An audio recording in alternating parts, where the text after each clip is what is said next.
单身的第7年，乔乔决定把自己嫁出去。1个月前，闺蜜的老公对她表白：“乔乔，我喜欢你很久了。家里那个黄脸婆只会带孩子做家务，朝我伸手要钱，其他的什么都不会干，没你漂亮能干。我真的很喜欢你，我们在一起吧。”表白完，闺蜜老公抱上来，想和乔乔做那种事情。乔乔吓坏了，却也不知是哪来的力气，抄起东西将闺蜜老公狠狠地揍了一顿，并没有对不起闺蜜，可乔乔觉得愧疚得很。好几次，她想向闺蜜坦白，却又怕闺蜜接受不了这般的残酷，话到嘴边又咽了回去，所以她想尽快地把自己嫁出去。早了几分钟，乔乔抵达民政局，有人在身后喊了她一声：“乔乔！”回头是一个又高又帅的男人站在她的面前，她不太确定：“商先生。”商路点头。乔乔和商路是通过商路的父亲商仲博牵线所认识的。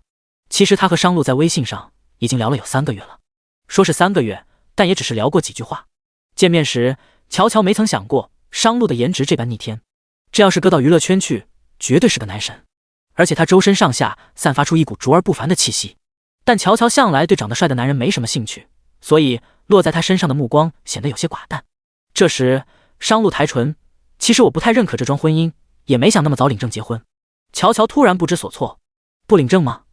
那他岂不是又要单身下去？”他赶紧干脆利落地进行说服：“商先生，听商叔叔说你在彭城有2套房子，还做了些小生意，也有一定的存款。但是这些都是你的婚前财产，为了避免婚后的财产纠纷，我特意拟了这份婚前协议。你的2套房子和存款，我1分不要。另外，我和别人也合伙开了一家小公司，收入比较稳定。如果你的生意周转不过来，在经济上我也可以帮忙的。或者你还有什么要求的话，你尽管提，只要不让我杀人放火，我都可以答应。”他递过去的婚前协议，商路并没有接。看向他，商路目光深邃，看不出他的任何想法。这样一来，你不是吃亏了？没什么吃亏的。乔乔回答得很干脆：“本来那些都是你的婚前财产，我没有想过要靠一个男人养活，也没想过要占男人的便宜。再说，好的婚姻也都必须是相扶相持、势均力敌的。这般独立。”商路有些意外，他深邃的目光沉了沉，看向他时眼里多了一丝微不可察的欣赏。来之前，他有所调查。乔乔与父亲相识的真正原因，正如父亲所说，2人只是7年前在藏区偶然相遇，然后遇上了野狼攻击，成了患难之交。乔乔绝对不知道他们商家通天的势力，也绝非有意接近父亲，否则他不会与父亲相识7年，一直不打商氏集团的主意，也就没什么顾虑了。在乔乔还很忐忑，生怕他不跟他去领证的时候，他果断道：“我同意结婚领证，但有个问题必须事先说明。”“你说吧。”乔乔认真听着。商路直言进行：“你需要我满足你的性需要吗？”“什么？”其实乔乔听清楚了，但他有些蒙圈。这么直接的问题，他都不知道该怎么回答他是好，一时之间有些尴尬。商路又说：“都说女人30如虎，乔乔姐今年也28了，在那方面肯定是有需求的，但我无法跟一个没有感情的女人睡在一起，也就无法满足你的需求。所以结婚领证的事情，请你想清楚了再做决定。”乔乔忽然没那么尴尬了，毕竟大家都是成年人，而且他把话说得这么直白，好像他28了，在那方面就需求很旺盛似的。突然又有些不爽，他声明道：“商先生，我也无法跟一个没有感情的男人睡在一起。你完全可以放心，跟你结婚，我只是想解决目前的一些麻烦，想找个人搭伙过日子。至于其他的想法，我还真是一点也没有。这样倒是省了许多麻烦。”商路很满意他的回答，又说：“还站着干什么？进去领证。”“等等！”乔乔叫住刚迈开步子的他，把手中的东西塞到他手里。“婚前协议，你最好还是拿着，这样可以免去你更多的麻烦。”商路看了一眼那份协议，果断收下。1年后，他是要跟他离婚的。商家牵涉的产业和财产太多了，有这份他主动拟好的婚前协议，确实可以省去他许多的麻烦。2人一起去领证。乔乔跟在商路身侧，他1.65米的个子，在他面前显得有些娇小，走在一起总感觉十分别扭。故意拉开了一些距离，乔乔这才觉得舒心了一些。从见面到拍照领证，总共花了不到10分钟的时间。乔乔成了已婚人士，她没有别的什么想法，只想快点告诉闺蜜她嫁人了。她把结婚证小心又快速地揣进包包里。“商先生，我还有别的事情，我得先走了，回头再微信联系你。”话没说完，人已经走远了几步，纤瘦的身影消失在匆忙的人群中。乔不见了，商路还盯着那个方向，微微皱眉。这就走了？这和以往那些热烈追求她的名媛完全是2个样子。和他结婚，乔乔好像只图一本结婚证似的，这倒是让商路觉得很省事，至少不用被他纠缠。拿到结婚证，商路回去交差。商仲博对于儿子儿媳妇刚领完证就各回各家的态度没什么可说的，这早在他的预料之中，毕竟是他把两个没感情的年轻人硬绑在一起。从儿子手里接过结婚证，商仲博笑意明显。父亲这样的笑意，商路已经许久不曾见过。自从7年前母亲去世，父亲从未发自内心的笑过，这是头一回。大概这个儿媳妇让他很满意吧。恭喜你娶到你中意的儿媳妇。商路觉得只要父亲高兴就好。商仲博合上结婚证，商路，记得你答应过我的事情，今天晚上就搬去乔乔那里住。放心。商路站在父亲面前，也请您记住我们的1年之约，如果1年之内我无法爱上乔乔，我有权利向他提出离婚，并且以后你都不许再催我结婚。把结婚证递还给他后，商仲博笑了笑。商路，我们打个赌，用不了3个月你就会爱上乔儿，你信不信？3个月？商路微微勾唇，唇间多少带着些许嘲讽之意。一个普普通通的女人而已，您是不是太高看她了？商仲博别有深意一笑，那我们就拭目以待吧。看着那本递来的结婚证，商路只有一个想法，丢了再补办挺麻烦的，等我离婚时你再给我。商仲博不以为然一笑，1年之后，到时候你可能会感谢我，是我替你找了个挑着灯笼也难找的好老婆。不想再继续争论这个没有意义的话题，商路什么也没说。他上了楼，回到公司后已经是中午的休息时间了。乔乔找了闺蜜一圈，没见他人，倒是碰上了闺蜜的老公，把她堵在了办公室里。这是这1个月来乔乔第一次和陈亚军单独待在一起。陈亚军看他的眼神有些内疚，也掩饰不住他对他的情感。乔乔，对不起，那天我太冲动了，但是我是真的很喜欢你，我没办法欺骗我自己的感情，不想把事情闹大，也怕有人没有去食堂再路过听见。乔乔克制着自己的怒意，要不然他还想暴揍陈亚军一顿。他压低了声音，可笑地问陈亚军，你喜欢我哪一点？陈亚军想也不想道，你能干，独立，穿衣有品味，很有魅力，而且你不甘平庸，不断学习进步，越来越优秀。可是宋薇天天妆也不化，头发也不打理，一点上进心也没有，又土又俗，越来越跟不上这个社会，越来越像个黄脸婆。我对她一点兴趣也没有。瞧瞧，我都很久没碰宋薇了，我现在心里装的都是你。门外，宋薇将丈夫陈亚军的话清清楚楚听入耳里。第2章开始同居生活。乔乔并不知道宋薇就在门外，这个点大家都去饭堂吃饭了，要不然他也不会让陈亚军说了那么多恶心他的话。他愤怒极了。陈亚军，宋薇刚生了2胎，你对得起她吗？她不化妆不打理头发的原因是什么？你以为她照顾你的2个孩子，大的上小学要她每天接送和辅导，小的又要喂奶，还要伺候你父母，甚至还要伺候小姑子，她能有多少自己的时间？如果不是因为嫁给了你，替你生儿育女，以微微的能力，她也可以成为穿衣有品味又魅力十足的女强人。你竟然还嫌弃她？乔乔打死陈亚军的心都有，她嫁给任何一个男人都是要生儿育女的。陈亚军不但不内疚，反而还理直气壮，是她自己不收拾自己，也不思进取，怎么能怪到我头上？啪！乔乔再也忍不住，狠狠扇了陈亚军一个耳光。一时之间，陈亚军根本没有反应过来，肺都要被气炸的乔乔久久无法平息怒意。男人怎么能渣到如此地步？陈亚军，就算你不是微微的老公，我也不会看上你这种不知好歹的男人。不，你根本不配做一个男人，你简直畜生不如。你最好把心思收回微微身上，否则别怪我对你不客气。一刻也不想和这个渣男待在一起，乔乔开门离开。身后被他羞辱过的男人开始记恨在心里。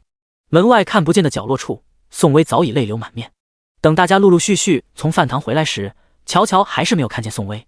他先把喜糖发了下去，也向大家告知了自己结婚，但暂时不准备摆婚宴的事情。一直忙到晚上9点多，直到商路打电话过来，他才停下来。你下班了吗？乔乔并不知道是商路的电话，但他听出了商路的声音。商先生，倒不是他的记性好，而是商路的声音太有辨识度了，而且低沉好听，好听的像是小提琴的弦上之音。是我。商路说，我在你公司外面，你下班了就出来。乔乔也准备收工回家了，那你等一下我。挂了电话，商路从一辆劳斯莱斯上走下来，小陈，把车开回去。好的，三爷。司机小陈恭恭敬敬。商路沉声道，以后在太太面前不许叫我三爷。好的，三爷。可是真的不用我陪您一起进去吗？不用。当初为了节省房租，乔乔和陈亚军、宋薇3人特意把公司租在了彭城的城中村。与城中村1街之隔的是繁华的商业中心，这是彭城的城市特色。商路在3巷6号外面等了几分钟，小商小贩的叫卖声，人来人往的嘈杂和市井气息，让他有些不太耐烦。他身上的那种特有的气质也与这里格格不入。见到乔乔，他走上去：“你怎么找到这里来了？”乔乔记得他没有告诉他在这里办公。商路并不回答，而是开门见山：“我开的那个小公司破产了，银行查封了我的房子车子，我现在没有住的地方，可以去你那里吗？”乔乔有一瞬的反应不过来，上午不是好好的吗？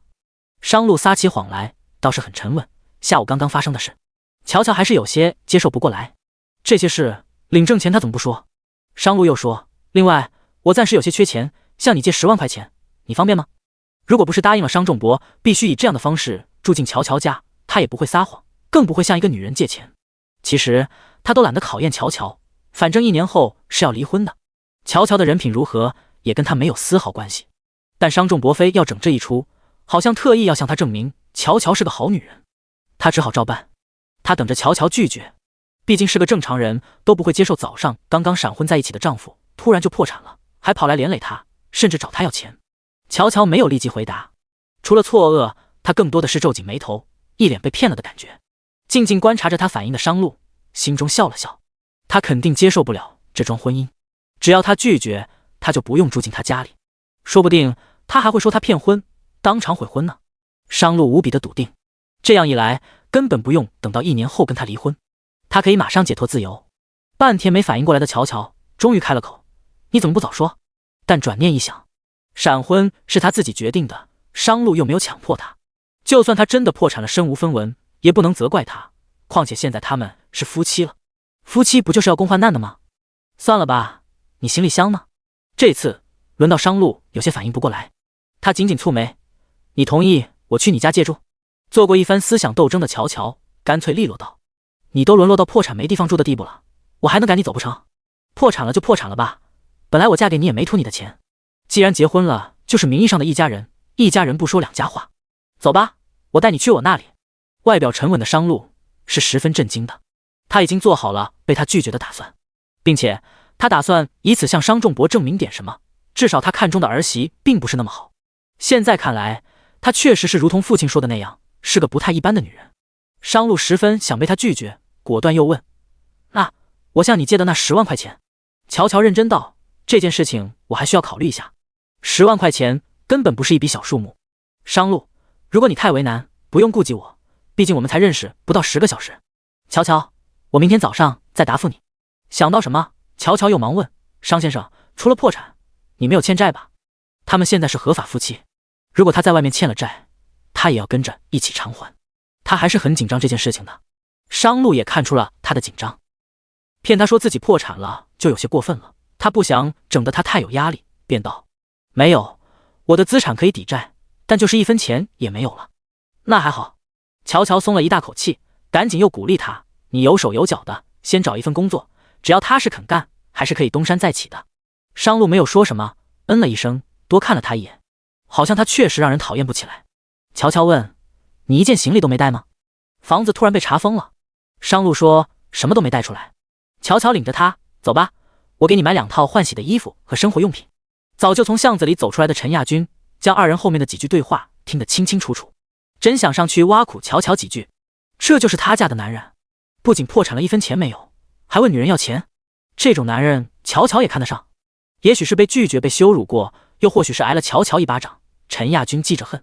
他很想让乔乔在人前出丑，也许他这个破产后还要靠女人养活的软饭男老公，就是羞辱乔乔的一个很好的机会。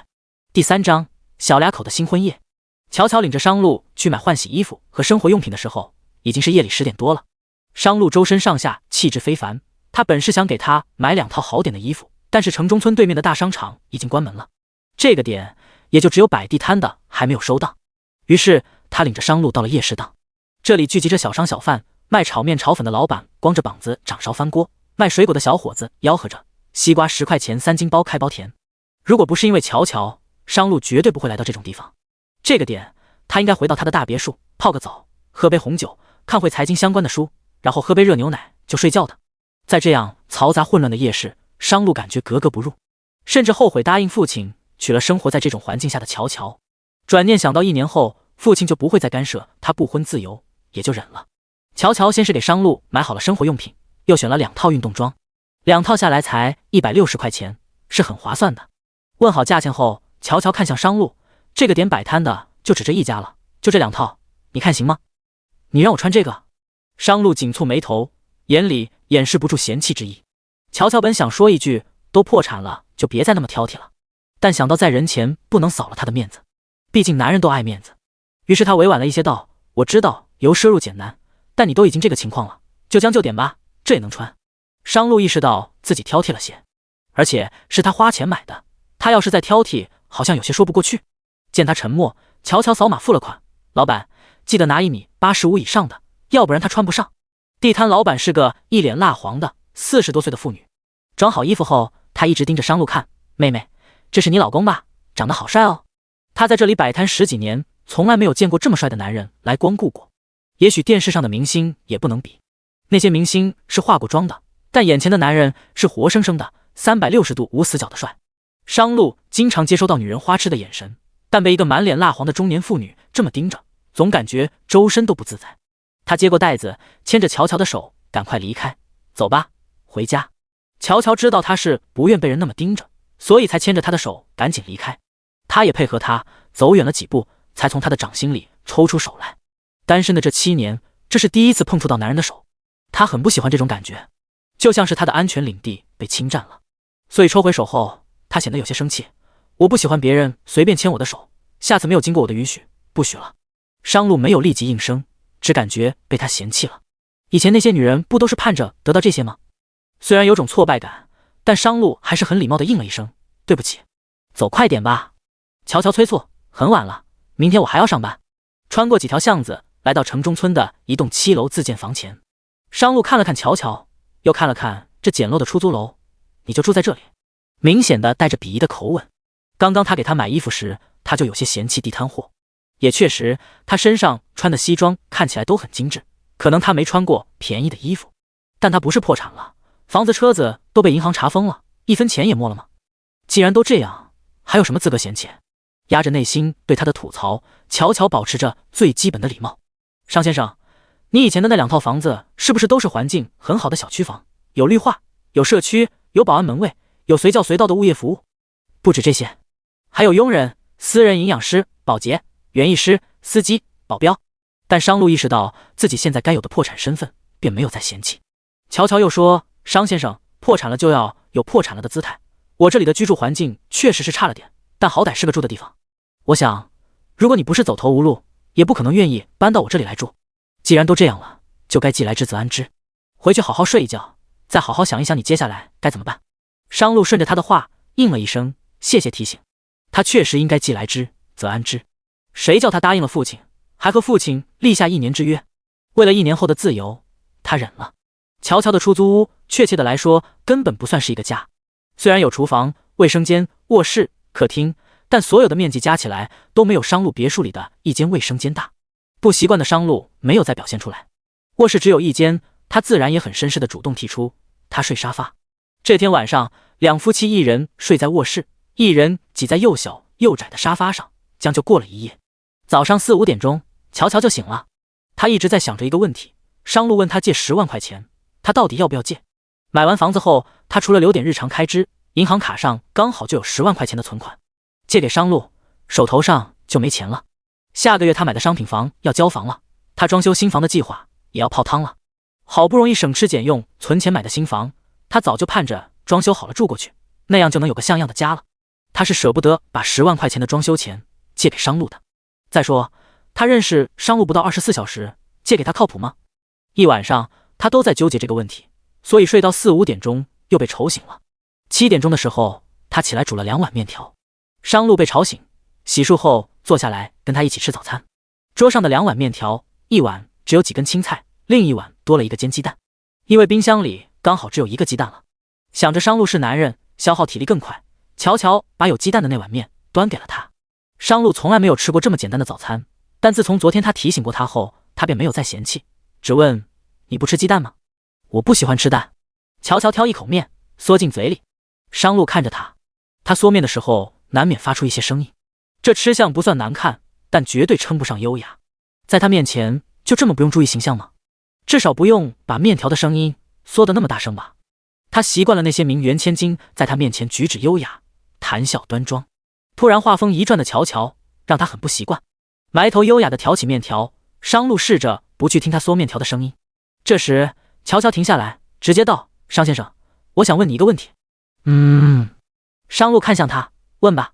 乔乔问：你借那10万块钱是用来干什么的？商路想了想，随便找了个借口：公司查封了，员工也要解散，但是急着发工资。乔乔清楚了，又说：你把你的支付宝账号给我，我现在转给你。你想清楚了吗？商路放下筷子，看向他：我破产了，这10万块钱你借给我，我可能一时半会儿还不了你。乔乔已经想了一夜了，想得很清楚。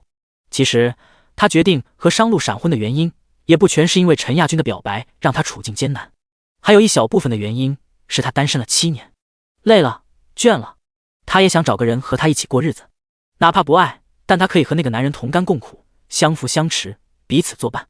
他刚刚记事的时候，父母离婚，谁都不想带着拖油瓶的他去寻找新的幸福，他被父母抛弃了。21岁那一年，他又被找着白富美的男友抛弃了。经历过世上最残忍的抛弃，也见过这世间最险恶的人心，但乔乔觉得他依然要相信美好。万一商路就是一只潜力股呢？乔乔很坚定道：你拿去发工资吧，然后好好遣散你的员工，自己也好好去找个工作，再重新开始。只要努力，一切都会好起来的。商路是震惊的：你真的不怕？怕什么？乔乔反问。商路提醒他：我拿钱跑路，你都跟我领证了，还能跑去哪里？乔乔再次反问。第4章，老婆管家的样子。商路没有再说话，不知道是他把人心想得太复杂，还是他把这把人心看得太简单。这个问题他需要重新思考，似乎是不愿意相信他对他平白无故的支持。他再次提醒：乔乔，你就不怕这钱打水漂了？万一以后我都赚不回来？乔乔想了想，肯定道：就算真有万一，这也是我自己的选择。我选择跟你结婚过日子，就应该相信你。如果我选择错了，也应该后果自负。每个人都应该为自己的选择而买单，不是吗？商路再次陷入沉默。商先生，我不求你大富大贵，也不求你真的东山再起能赚多少钱，但你至少要振作，要有这个家顶梁柱该有的样子。乔乔像是在鼓励，又像是在警告。所以从今天开始，你不要再想着你以前是个开公司的老板，你要努力。要是你因此消沉和颓废的话，我自然也有治你的办法。你这就要开始管我了。商路勾唇一笑，乔乔却严肃起来：我不是管你，虽然我做好了最坏的打算，但也不想这10万块钱真的拿不回来了，所以还是要监督你的。商路笑了笑，埋头吃面，忽然发觉好像碗里的这碗清汤鸡蛋面似乎也不是那么难吃。吃了几口面，他对乔乔说：10万块钱你不用借给我了，刚刚我有个哥们发微信给我，他已经把钱送到我公司了。乔乔抬头：真的假的？真的。商路继续吃面：那你这个哥们还挺靠谱的，回头应该好好感谢一下他。不过他又说，你还是先拿我这10万去救济吧，毕竟借你兄弟的会欠人家一个人情。商路吃完了面，放下碗筷：没事，10几年的兄弟了，你的钱好好存着吧，你攒钱也不容易。乔乔也吃完了，起身收拾：那你要用的话随时跟我说一声。收拾完后，两人就各自去忙了。分开前，乔乔还安慰和鼓励了商路一番。他骑着电瓶车刚刚出门，又特意停下来给商路发了2条微信：怕你没钱坐车，刚刚给你转了2000块钱，一切都会好起来的，加油。收到微信的商路皱了皱眉，难怪出门前他说手机没信号，要用一下他的手机，原来是怕他不收他的微信转账，特意帮他点了收款。这时的商路已经坐进了劳斯莱斯，2000块钱对他来说只是一点钱渣渣，或许连钱渣渣都不算，但资产过12位数的他却是第一次觉得这2000块钱渣渣是无比的沉甸甸。看着与乔乔的微信对话框，看着那2000块钱的转账记录，他再次陷入了沉思之中。乔乔去公司忙碌了一天，下午下班前，陈亚军提醒他晚上公司要聚餐。陈亚军还特意走到他面前说：乔乔，今天你必须把你老公带来给大家见一见，否则就太不给大家面子了。正好，我也想带上我老公一起。乔乔掏出手机，不过我要先问问他是否有空。陈亚军故意又说：你们刚刚结婚，不想请客摆酒就算了，他要是连这点面子也不给，可就有点太不重视你了。被不被重不重视，乔乔无所谓。他不予理睬，走到一边打电话。商路能来，他可以正式把他介绍给大家，免去更多他被陈亚军表白和骚扰后的麻烦。商路若是不能来，他也不会觉得难堪和丢脸。意外的是，商路答应了。下午6点40时，商路出现在了3巷6号。他左手拎着一只装在透明袋子里杀好的鸡，右手拎着一些刚刚采摘的瓜果蔬菜。因为商仲博非逼着他下地摘菜，又急着把他赶来乔乔这里，所以他裤子和皮鞋上带了些泥，来不及换，就出现在了乔乔的面前。乔乔看着他，不是说出去吃饭吗？怎么还买这么多菜？鸡是我父亲养的，菜也是我父亲种的。商路看着他，你公司有冰箱吗？有就先放在这里。乔乔，这就是你闪婚在一起的男人啊。陈亚军打量着裤脚有泥的商路，戏谑道：他们家种地养鸡的，农民啊。商仲博是不是农民？乔乔不太清楚，只知道商仲博7年前老伴过世了，他受了很大的打击，一个人挺不容易的。商路拎着这些菜和鸡来，裤脚上又有泥，看来他应该是刚刚在地里帮过忙。农民怎么了？你不吃农民种的大米？乔乔立即不爽地回怼陈亚军：我没有瞧不起农民的意思。陈亚军看似好心道：只是这个年代农民都进城打工了，留在乡下的赚不了几个钱。我不是怕你跟着他受苦吗？还有，昨天你们小两口在外面说话，你老公公司破产，房子车子被银行查封，他身无分文，找你要10万块钱的事，是我听错了还是真的？昨天你偷听我们说话？什么偷听？我只是正好撞见而已。陈亚军继续装好人：乔乔，我是怕你被骗，要是他结婚第一天就问你要10万块钱，就太要不得了。他不会是看中你能力好，会赚钱，想靠你养活，所以才跟你结婚的吧？乔乔拒绝他的求欢，并且骂他畜生不如，转眼又嫁给了商路。陈亚军心里记着仇。说着，陈亚军假装满眼堪忧，打量了商路一眼。乔乔，说好听点你这叫闪婚，说难听点是找了个软饭男。你结婚这么大的事情，怎么都不跟我和宋薇商量商量呢？你看你找了个多不靠谱的软饭男。众人在陈亚军的引导下开始窃窃私语。原来乔姐找了个吃软饭的呀，长得倒是挺帅的，真是看不出来。有什么奇怪的？现在好多小白脸都想靠女人养活。第5章，不知道自己几斤几两。公司的人对商路指指点点，原本还以为他长得又高又帅，乔乔嫁得不错，这会儿却全是负面的声音。商路根本没有理会，他站在食物链的顶端，这群人于他来说就像是俯览风景时从脚底下爬过去的几只蚂蚁，想要捏死轻而易举，但他没那闲工夫。他只是继续欣赏着他的风景，他倒是想看看乔乔是什么反应，所以他的目光只落在乔乔身上。乔乔以为商路是面子被俘，处境窘迫，所以才默默不言。男人都是要面子的嘛。他们俩虽是没有感情，但好歹是他自己选的男人，怎能容陈亚军如此嘲讽？陈亚军，我记得你刚刚开公司的时候也是身无分文，是微微拿出5万积蓄，又问亲戚朋友借了5万凑够10万给你，让你投公司做生意的吧？当时你们一家人进城都没个工作没个收入，全家人吃的住的喝的都是花的他的钱吧？这么说来，你也是吃过软饭的哦。乔乔毫不客气地对了回去，对的陈亚军顿时涨红了脸。这还不解气，乔乔特意挽住商路的胳膊，故意又说：我男人确实破产没钱了，但他踏实肯干，马上就开始找工作谋生路了。像他这种跌倒了重来，抗压力和执行力都是一级强的男人，以后肯定会有所作为的。不像有些人，软饭硬吃习惯了，还说别人吃软饭。陈亚军的脸色被说得越来越难看。乔乔，你别乱说，我这些年赚钱了，没问宋薇要钱了。你买房的钱不是宋薇出的？乔乔反问。陈亚军竟无法反驳。公司其他围观的人也对平日里成就满满的陈亚军有了新的认识。原来陈哥是靠老婆起家的呀。但好奇怪哦，乔姐和陈哥不是向来都和睦相处的吗？今天怎么有种开撕的感觉？难道闹掰了？连大家都意识到了，更何况是乔乔。他拒绝了陈亚军的表白，没有满足他卑鄙又恶心的要求，这是记上仇了。今后的日子不会太平。但乔乔不怕。陈亚军脸色那么难看干什么？我说的你心里不舒服了吗？你要是不舒服就赶紧回家，也别跟着一起去聚餐了，免得等会没心情吃东西。说着，乔乔就招呼大家上车了。公司里只有2辆车，一辆商务车，一辆轿车，10几个员工安排下去后，刚好落下他和商路坐不下。他又打了一辆网约车。陈亚军还站在那里，公司的员工走后，他连表面功夫也懒得做了，恨不得把乔乔给吃了。姓乔的，你就非得让我在公司员工面前出丑吗？我跟你有仇吗？陈亚军，跟我共事这么多年，你不清楚我吗？一般我不会主动招惹谁，但要是被谁招惹了，那肯定是不会善罢甘休的。再说，是你挖苦嘲讽我老公在先。陈亚军再次鄙夷地看了看满裤脚是泥的商路，他本来就是一个破产的、吃软饭的没用的男人，还不能让人说了。你再说一遍。乔乔用最平静、最凌厉的目光警告着陈亚军。陈亚军果然不敢再说了，他怕这个女人发起疯来，又跟上次在酒店房间一样，差点没把他的老二给踢废了。两人闹得如此不愉快，已是针尖对麦芒。可是，在一旁观看的商路却始终好整以暇。破产和身无分文是商仲博替他安排好的身份，可是吃软饭和农民的这两个新身份，却是让商路觉得有些意思。这样的身份，竟然让乔乔一点也不觉得丢脸。网约车司机也在这个时候打来电话。乔乔接完电话，看了看路边停的车，当着陈亚军的面故意挽着商路的手：“老公，我们走。”这是乔乔今天第二次挽商路的手。商路知道他是当着陈亚军的面故意挽他的，他也没有拒绝。上了车后，商看着乔乔，故意问：“刚刚我没有让你感到丢脸吗？”“有什么好丢脸的？”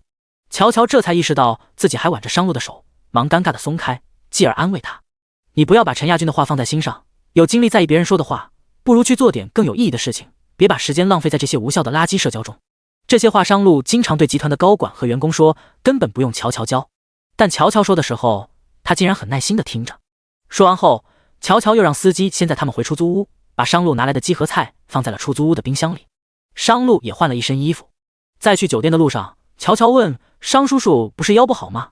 种地会不会腰疼啊？”“你要让他注意休息，别太劳累了。”菜确实是商路家自己种的，鸡也确实是商仲博自己养的，但都是山庄的佣人在做。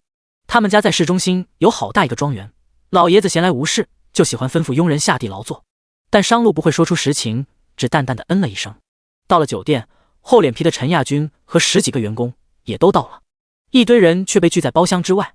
酒店胖经理道着歉：“陈哥，实在是抱歉，您之前订的包厢有人了，其他的包厢今天也没空，实在是抱歉。”陈亚军理论着：“我订好的包厢，你跟我说有人了，我不管进这芙蓉阁的人是谁，今天你必须把包厢给我腾出来。”“陈哥，都跟你说了，包厢里的人是区上的领导，我总不能为了你得罪一个大领导吧？你是说我的身份不如里面的大领导，是吧？”“陈哥，不是那个意思，今天真的没办法替你安排包厢了，你下次来吃饭，我给你打5折。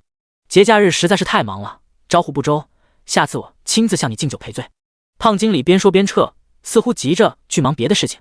被晾在一边的陈亚军觉得很没面子，员工们都劝他说是算了，到别处吃也是一样的，但陈亚军非要把这脸面争回来。“没事，你们等等我，我跟这酒店的老板认识，我找他们老板肯定能给安排出一间包厢来。”说是跟酒店老板认识，其实也只是在朋友的饭局上见过一次面。当时陈亚军还想巴结人家，可不是一个圈子和层次的人，人家身价上亿的酒店大老板就根本没怎么搭理他，主动上前去加个微信也被婉拒了。这事乔乔是知道的。乔乔走上前：“陈亚军，我们到别处去吃，就算你去找他老板，人家肯定也不会给你腾出包厢的，别浪费大家时间了。”陈亚军心里本就窝着火，被乔乔这么一说，心里更不爽。“乔乔，你什么意思？你也想踩我一脚是吧？我出面腾不出包厢，难道你老公出面就能腾出包厢了吗？这事能不能别把我老公带进来？我就是好意提醒你，别浪费大家的时间。我还没找秦总呢，你怎么知道他不会给我面子？”陈亚军非要去找人，但找了一圈又灰溜溜的回来：“秦总不在，我们还是去别的地方吧。”乔乔无语的摇了摇头。旁边的商路看了看大堂墙上的时钟，都已经7点40了，他有些不太耐烦。平日里他所有的行程都是制定好的，他绝对不会把时间浪费在这种无效的等待之中。虽是有些不耐烦，但他还是保持着最基本的沉稳，看向乔乔，又说：“要不就在这家吃，我去看看能不能弄个包厢。”“就你？”陈亚军差点要笑掉大牙，“我都弄不来包厢，你还逞什么呢？你不要搞笑了好不好？”“乔乔，陈亚军，你跟我老公说话时，能不能别总是冷嘲热讽刺？”“我对他冷嘲热讽？”陈亚军瞧了商路一眼，我看是他自己不知道几斤几两吧。乔乔有些尴尬，他扶到商路耳前，小声提醒：“商先生，我知道你刚刚丢了面子，但面子不是这么找回来的，别闹了，我们去别的地方。”“没事，交给我。”商路轻轻拍了拍他的手臂，顺手掏出手机，走到一边去打了个电话。一来他是不想再浪费时间，因为吃完饭后他还要回去看一份文件；二来商仲博给他安排的破产身份，让乔乔被合伙人冷嘲热讽。乔乔是他名义上的妻子，他怎么也得给乔乔撑撑腰。他打完电话走回来，陈亚军又在嘲笑，还假装打什么电话。“乔乔，你老公今天要是能弄来包厢，我今天给大家表演个现场学狗叫。第6章，男人体力惊人。乔乔突然觉得很尴尬，他不在意商路是否破产，是否有钱，但商路若也跟陈亚军似的，非要逞能，却似乎又没那个力挽狂澜的能力，就让他很无语了。他失望地看着商路。这时，刚刚的胖经理忽然匆匆忙忙返回来，看了看等在芙蓉阁外的一干人等，最后把目光锁定在商路的身上。这就是老板所说的不能得罪的大人物。明明他气场强大，卓尔不凡，可是胖经理就是有些不确定，这种富可敌国的大人物会来他们这样的3星酒店用餐。酒店顿时蓬荜生辉。胖经理小心翼翼地走到商路面前，请问是商先生吗？商路淡淡应了一声。胖经理如临圣恩，赶紧恭恭敬敬。商先生，我们老板刚刚打了电话，让我给你准备了一间最好的包厢，这边请，这边请。陈亚军加乔乔加10几个员工，这，走吧，先去吃饭。商路看向乔乔，乔乔一脸震惊。商路，你认识酒店的老板？商路，不认识。在众人的震惊和不敢置信中，大家都被请进了包厢。落座后，陈亚军早就准备好的挖苦和嘲讽的话，在员工们的议论纷纷中硬生生地吞了回去。这是鼎悦酒店最豪华的包厢吗？这也太大、太宽、太豪华了吧！听说这间包厢最低消费标准要5000以上，还要收15%的服务费。一会儿会不会给我们免服务费啊？肯定了，你没看见酒店老板很给乔姐老公面子吗？陈亚军很不爽，他没好气地看着给乔乔挪开椅子的商路。商路，这间包厢最低消费5000以上，不在员工聚餐的消费标准中，一会儿你买单啊。胖经理，商先生，我们老板说了，今天你想吃什么，想喝什么随便点，他买单，他请客。还有，我们老板也在赶过来的路上了，一会儿他想亲自向你敬酒，还希望你能够给个面子。陈亚军脸色难看到极点，一个农民出身又破产了身无分文的人，还能有什么面子？商路，乔乔轻轻地拉了拉商路的衣服一角，你跟这酒店老板到底什么关系啊？他这么给你面子？商路把菜单递给他，你先看看你想吃什么，随便点。乔乔心中有1万个问号，哪有闲工夫点菜？商路提醒，点菜。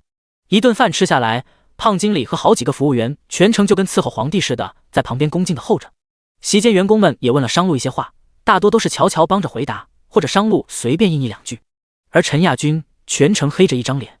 饭后，一行人准备离开，胖经理恭恭敬敬地劝留：商先生，我们老板在路上堵车，您能不能再等他几分钟？他想亲自见您一面，就几分钟。商路自然知道酒店老板堵着车，也想来见他一面的目的。他思忖了几秒，看了看胖经理的胸牌，道：肖经理，借一步说话。商路走远几步，胖经理也忙恭敬地跟了过去。商路言简意赅：肖经理，今天酒店给予的方便之处，感激不尽。回头我会让我秘书过来结账。你家老板日后若是有什么难处，可以让他找我的秘书。我赶时间，就不当面向他道谢了。一句话，让肖经理明白，不能再强留他。老板吩咐了，若是能留下这个大人物，自然是最好；若是留不住，一定要把酒店里最贵最好的酒送出去。所以胖经理拿着一瓶酒，硬要让商路收下。商路婉拒后，走向乔乔。胖经理刚刚是不是硬要塞给乔姐那个东西叫老公一瓶酒啊？那酒好像2万块钱一瓶，大几千的饭钱给免了不说，还要送一瓶好酒。陈哥，你刚刚真的不应该嘲笑乔姐老公的，你瞧乔姐老公这面子不是一般的大啊。陈亚军又酸又不服气的哼了哼声，有什么了不起的，还不是一个破产了身无分文的，面子能值几个钱？这时商路走回来，乔乔问商路，你跟这酒店老板到底什么关系啊？商路随便应了一句，酒店老板是我一个朋友的朋友，他欠我朋友人情，我朋友欠我人情，所以就给了这个面子。乔乔觉得好像挺合理的，但又似乎并不合理。什么样的间接人情能够值大几千块的一顿饭钱，临走了还要送一瓶2万块钱的好酒？还是有些疑惑，但乔乔不准备再多问。也许商路破产之前确实是有些人脉关系的。陈先生，这时乔乔身边的商路看向陈亚军，不苟言笑。我记得吃饭之前有人说过，我要是能弄来包厢，就给大家表演个现场学狗叫。陈亚军脸色铁青，他不仅面子碎了一地，还感觉被人啪啪啪的打脸，竟是一时之间一句话也说不出来。他只想找个地缝钻地去。狗叫倒是不用学了。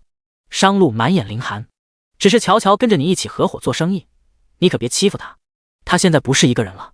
陈亚军不知道商路知不知道他跟乔乔表白想睡乔乔的事情，要是知道，也许这仇就此结下了。我还能把他吃了不成？陈亚军低低说了一句，然后灰头土脸的走了。走的时候他又狼狈又难堪。回去的路上，乔乔本想问问商路的一些人脉关系，想想又作罢。他感激地说了一句：“商路，刚刚谢谢你在陈亚军面前帮我说话。”商路淡淡道：“我只是看不惯他，不管你是看不惯他，还是想帮我，都很谢谢你。”乔乔也不在意他帮他的真正原因，他拿出手机给宋薇发微信，宋薇没有回他。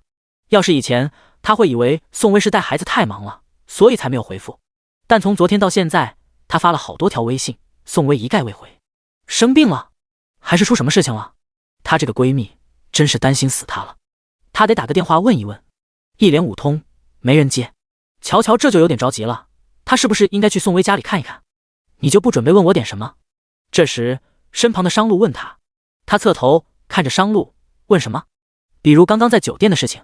商路也看着他，你不是也说了，那是你朋友的朋友，给了你这个面子，我还有什么好问的？如果真的是这个原因，他问了也是多余；如果不是，他有意隐瞒，他也问不出个所以然。所以他决定不问。商路嗯了一声，没有再说什么。这样的相处关系让他觉得不累。他拿出手机，翻出邮件，自顾自地打开了一份文件。而乔乔继续给宋薇打电话，两人在车上便再无交流。回到出租屋，商路依旧是不习惯那逼仄又狭小的空间，但他没有昨天那么抗拒，只是昨晚窝在沙发上，他睡得很不舒服，睡眠质量大大的打了折扣。怕今天又难入眠，趁乔乔去洗澡时，商路特意在客厅里做了几组运动。乔乔洗了半个小时的澡，他也运动了半个小时。同样爱好运动的乔乔出来后，在他身后特意数了数，俯卧撑120个，加平板支撑开合跳120个，一口气也不歇一下。这男人的体力是有多惊人？而且他的衣服早已被汗湿，手臂上每一股劲瘦有力的肌肉都爆满了男友力满满的汗珠。刚才他肯定不止做这2组运动，体力也太好了吧？见他起身，乔乔好像觉得有点尴尬，忙问了一句：“你也喜欢运动？昨晚没睡好？”商路擦了擦汗，运动一下更容易入眠。乔乔看了看沙发：“你是不是睡不习惯沙发？要不我把床让给你？”“不用。”商路直说：“客厅里有蚊子，一晚上嗡嗡嗡，你有没有什么办法？”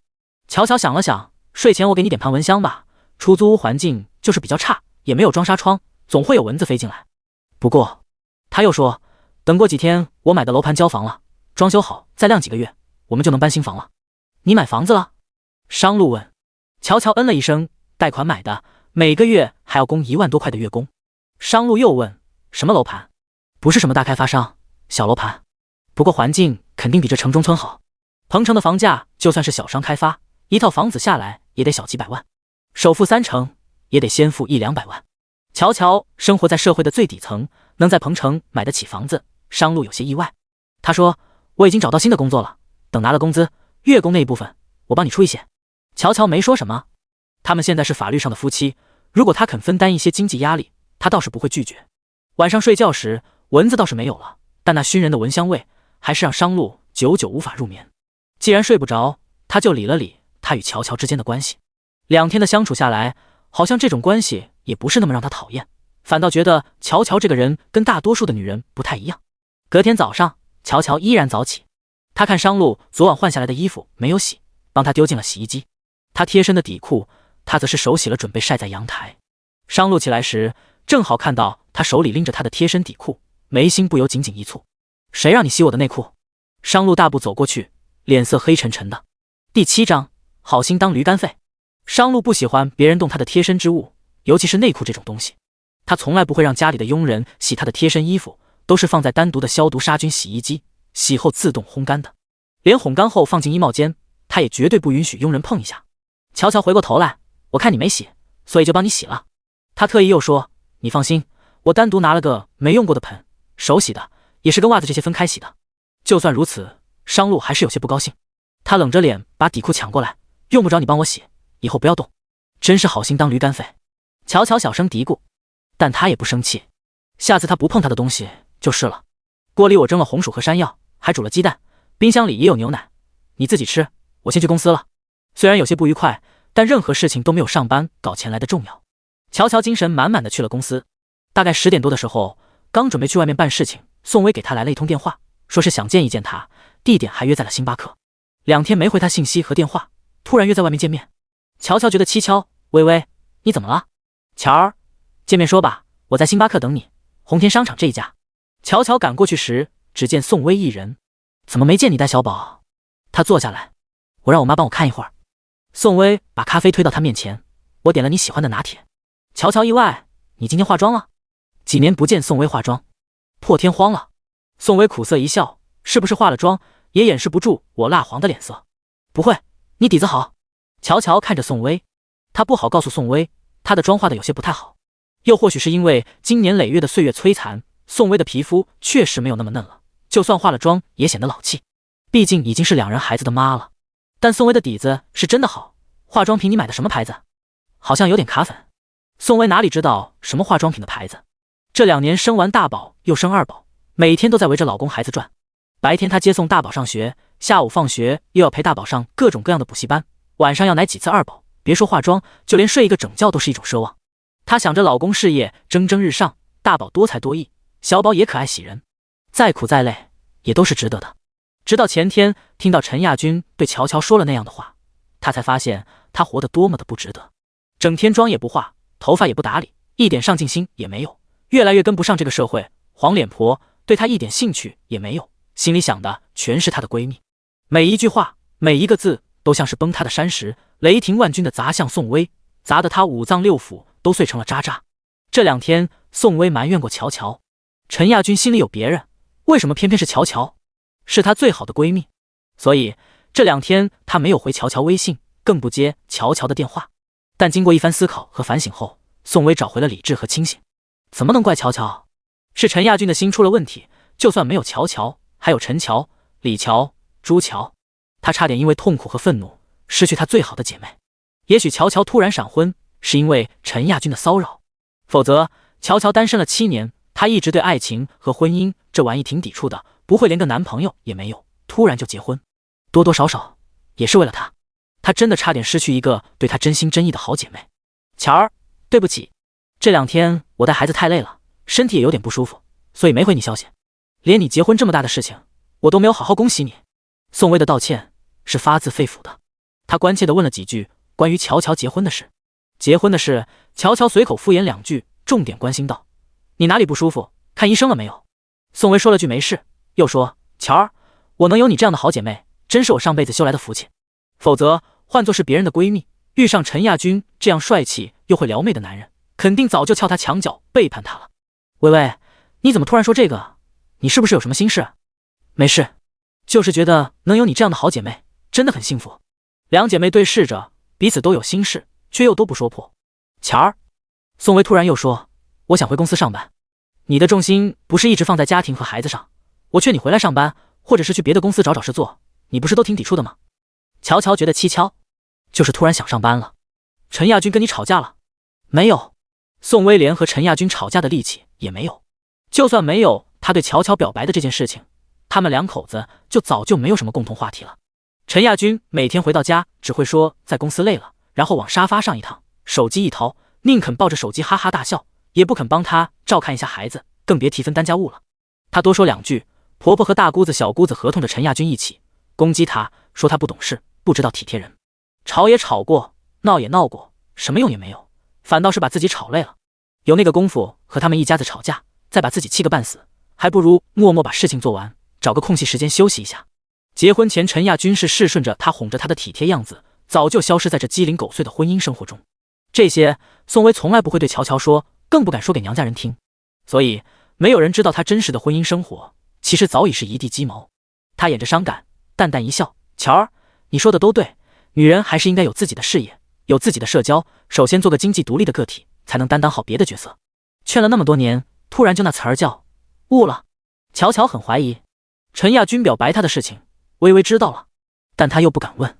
这件事情要是搁桌面上来说，那对微微来说就是地震后的2次伤害。聪明的乔乔看出了什么，却不说破。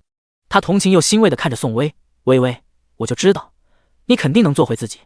其实我有点害怕重回职场，毕竟我已经7年没上过班了，也早就跟这个社会脱节了。宋薇的害怕是真的，但她也无惧向前。但我还是要迈出这一步，要不然哪一天彻底被陈亚军甩了，她连经济收入都没有，又何谈给孩子稳定幸福的生活？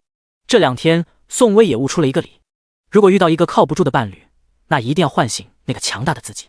想到什么，宋薇又说：乔儿，当初我们3人成立公司的时候，法人和股权最大受益人不应该给陈亚军的。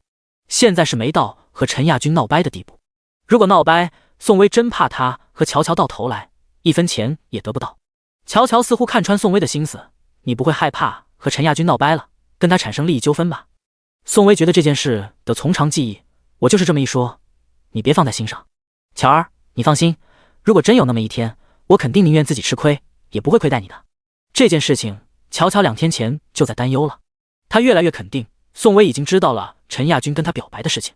薇薇，怎么了？你是不是那么干脆果断的乔乔，竟然有问不出口的时候？第8章，一起睡。没事，有些事还是不要说破的好。我就是觉得你的化妆品没有选好，回头我帮你选一套。乔乔摸了摸宋薇的脸，现在有种裸妆，化完很自然服帖，不像你现在这么卡粉，回头我教你。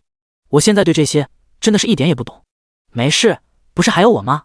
两姐妹虽是各自藏着心事，却毫无间隙地聊着。聊了些别的，宋薇还是把话题绕回了乔乔的闪婚老公身上。乔乔越是回避这个话题，宋薇越是觉得有问题。乔儿，陈亚军说你老公叫商路。对啊。乔乔喝了一口咖啡。宋薇若有所思，搅动杯子，这名字听着就挺特别的，不像是普通的人。商路身上有种特别的气质，但乔乔就是说不上来。他没有破产之前可能小有风光吧，但破产后就是一个普通人。陈亚军说他长得很丑。陈亚军这么跟你说的？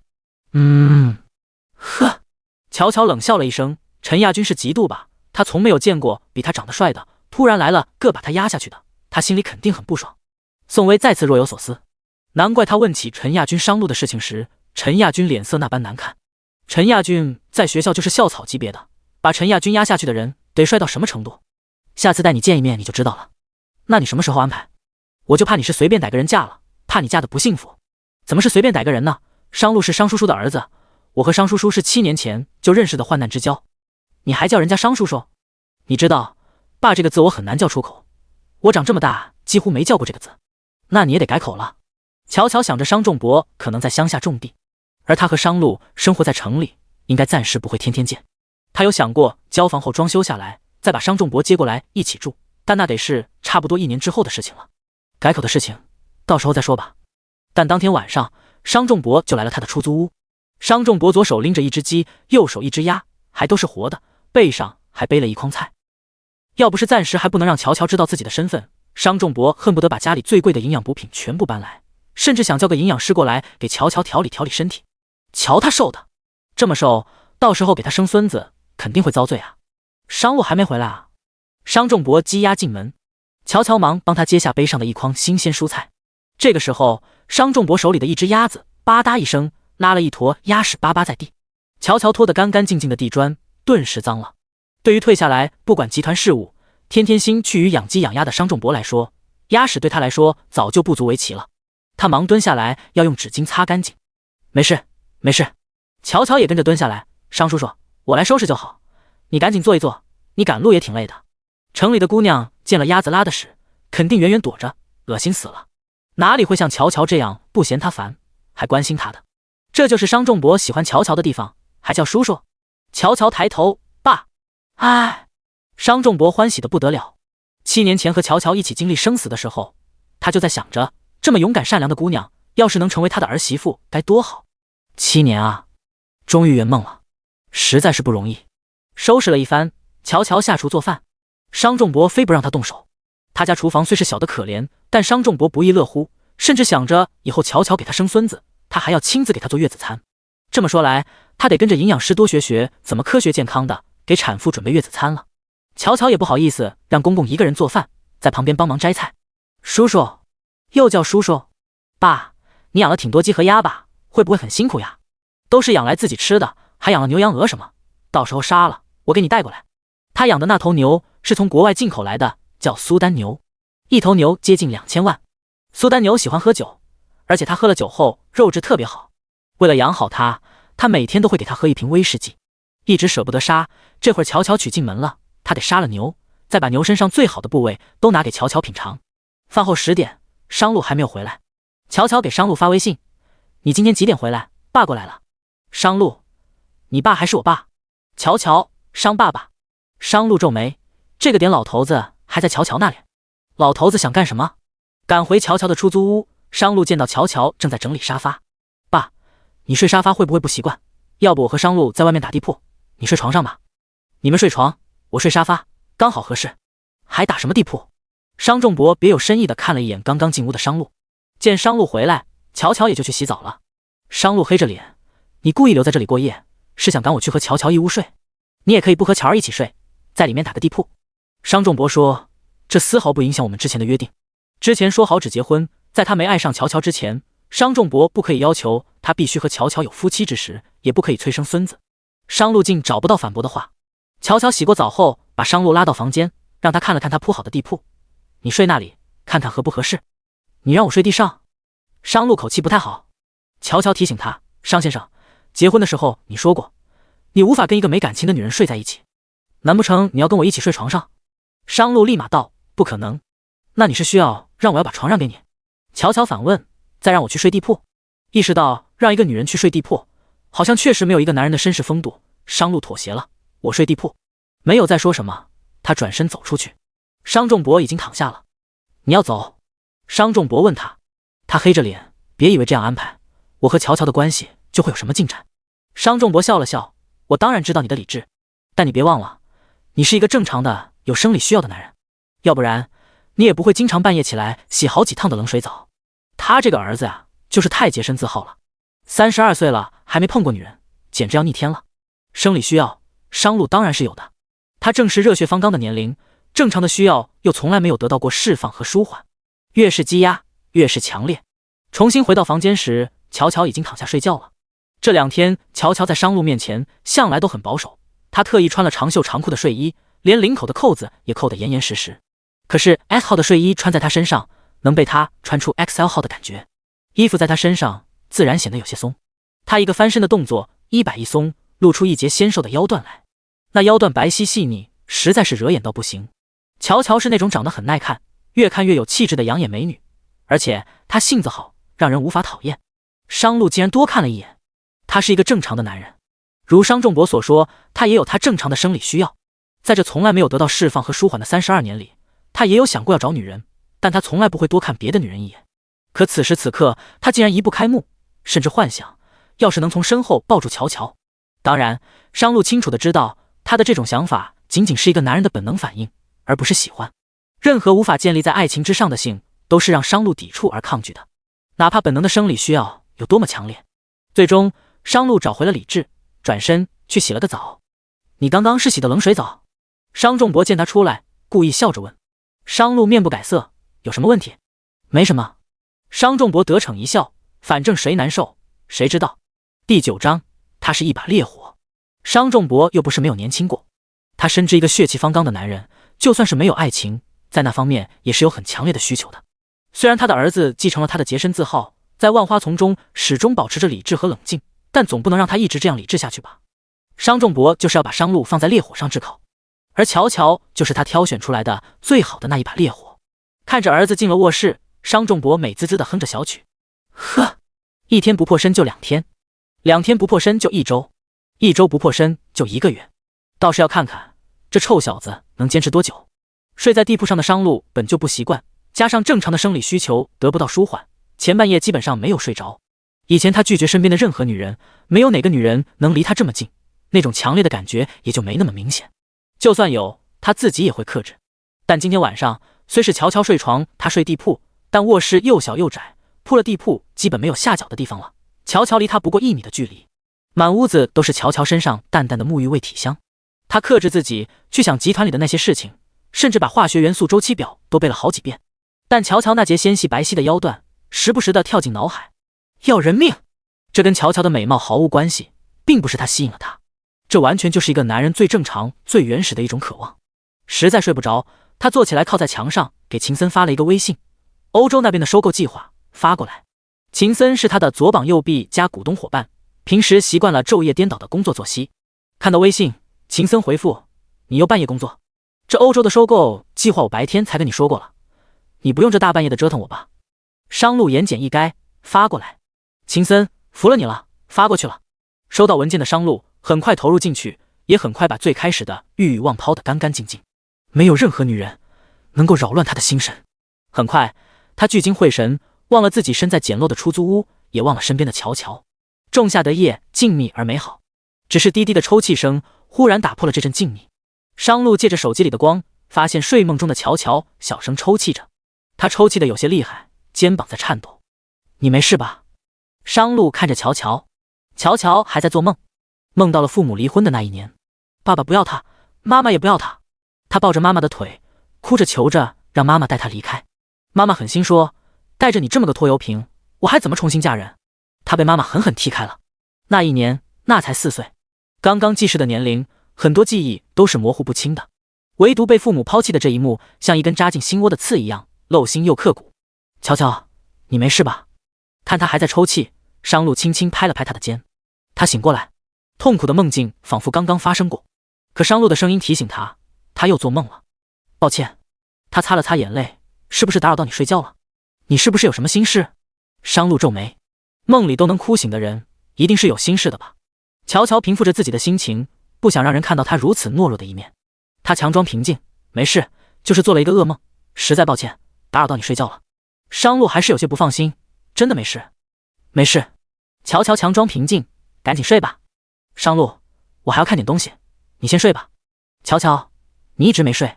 商路撒谎道，你不是说破产了就要有破产的姿态吗？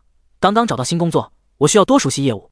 鬼知道，他其实是因为男人最基本的那点生理需求，32年来一直没有得到过释放和舒缓，越是克制压抑，越是强烈。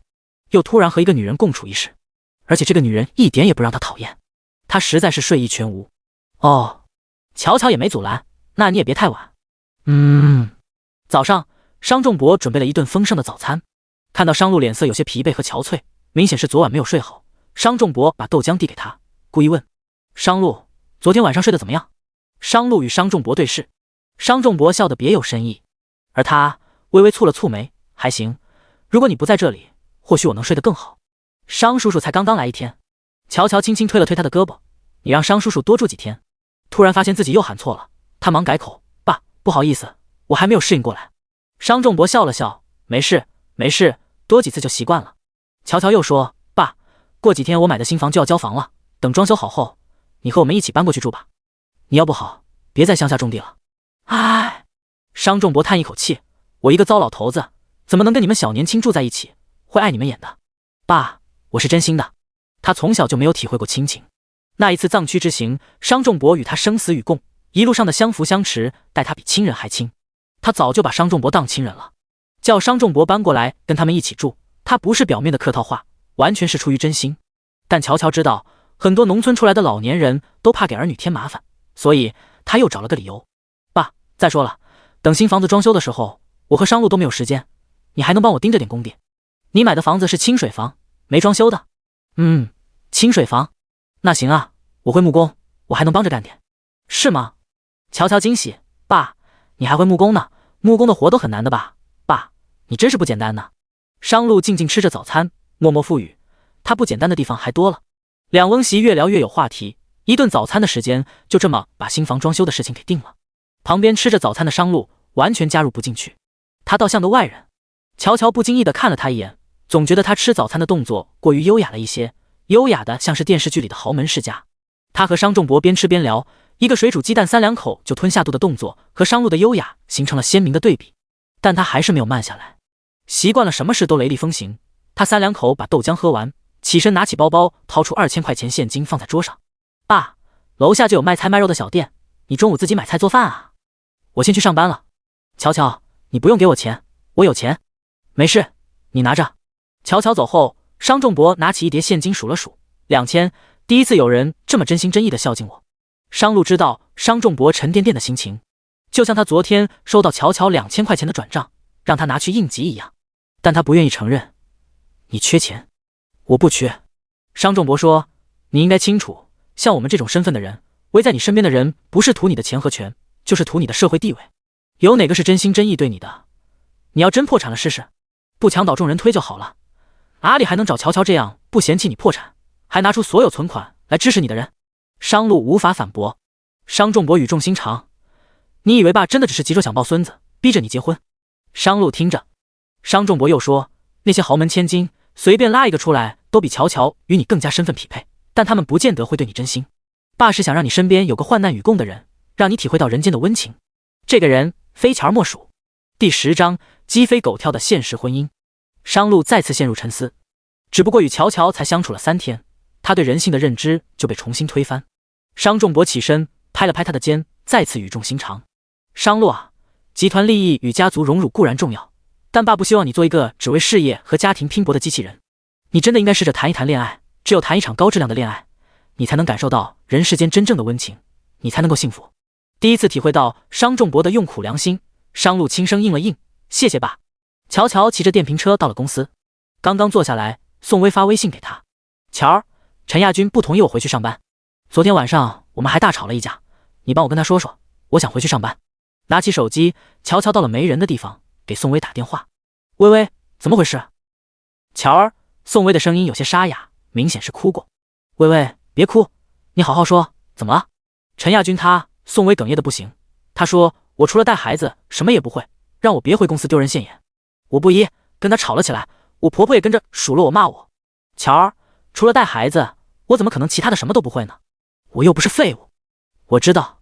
乔乔忙安慰，你也是大学毕业，俄语和英语都很厉害，以前做业务的时候还拿过5万的奖金。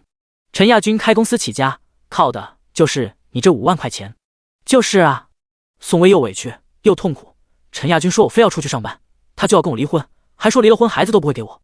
乔乔刚想安慰什么，电话里有孩子的哭啼声传来：乔儿，二宝尿裤子，我要给他洗一下屁屁，换个尿不湿，等会儿打给你啊。他还没应声，宋薇就挂了。乔乔实在无法想象宋薇结婚有孩子后的日子是过得怎样的鸡飞狗跳。如果他是宋薇的老公，他一定会加倍的疼惜宋薇，可是偏偏让宋薇遇上了陈亚军这么个狗男人。要不是宋薇有2个孩子，乔乔真想劝宋薇赶紧离了算了。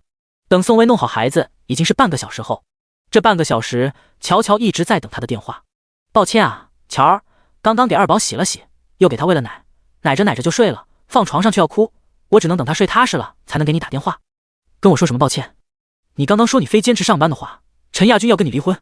离婚我是可以的，但要是真打离婚官司，我没有收入来源，孩子肯定不会判给我。大宝和二宝都是我的命，我不能跟他们分开。宋薇又要哭了，声音带着明显的哽咽和沙哑。乔乔心疼死了，但他根本找不到安慰宋薇的话。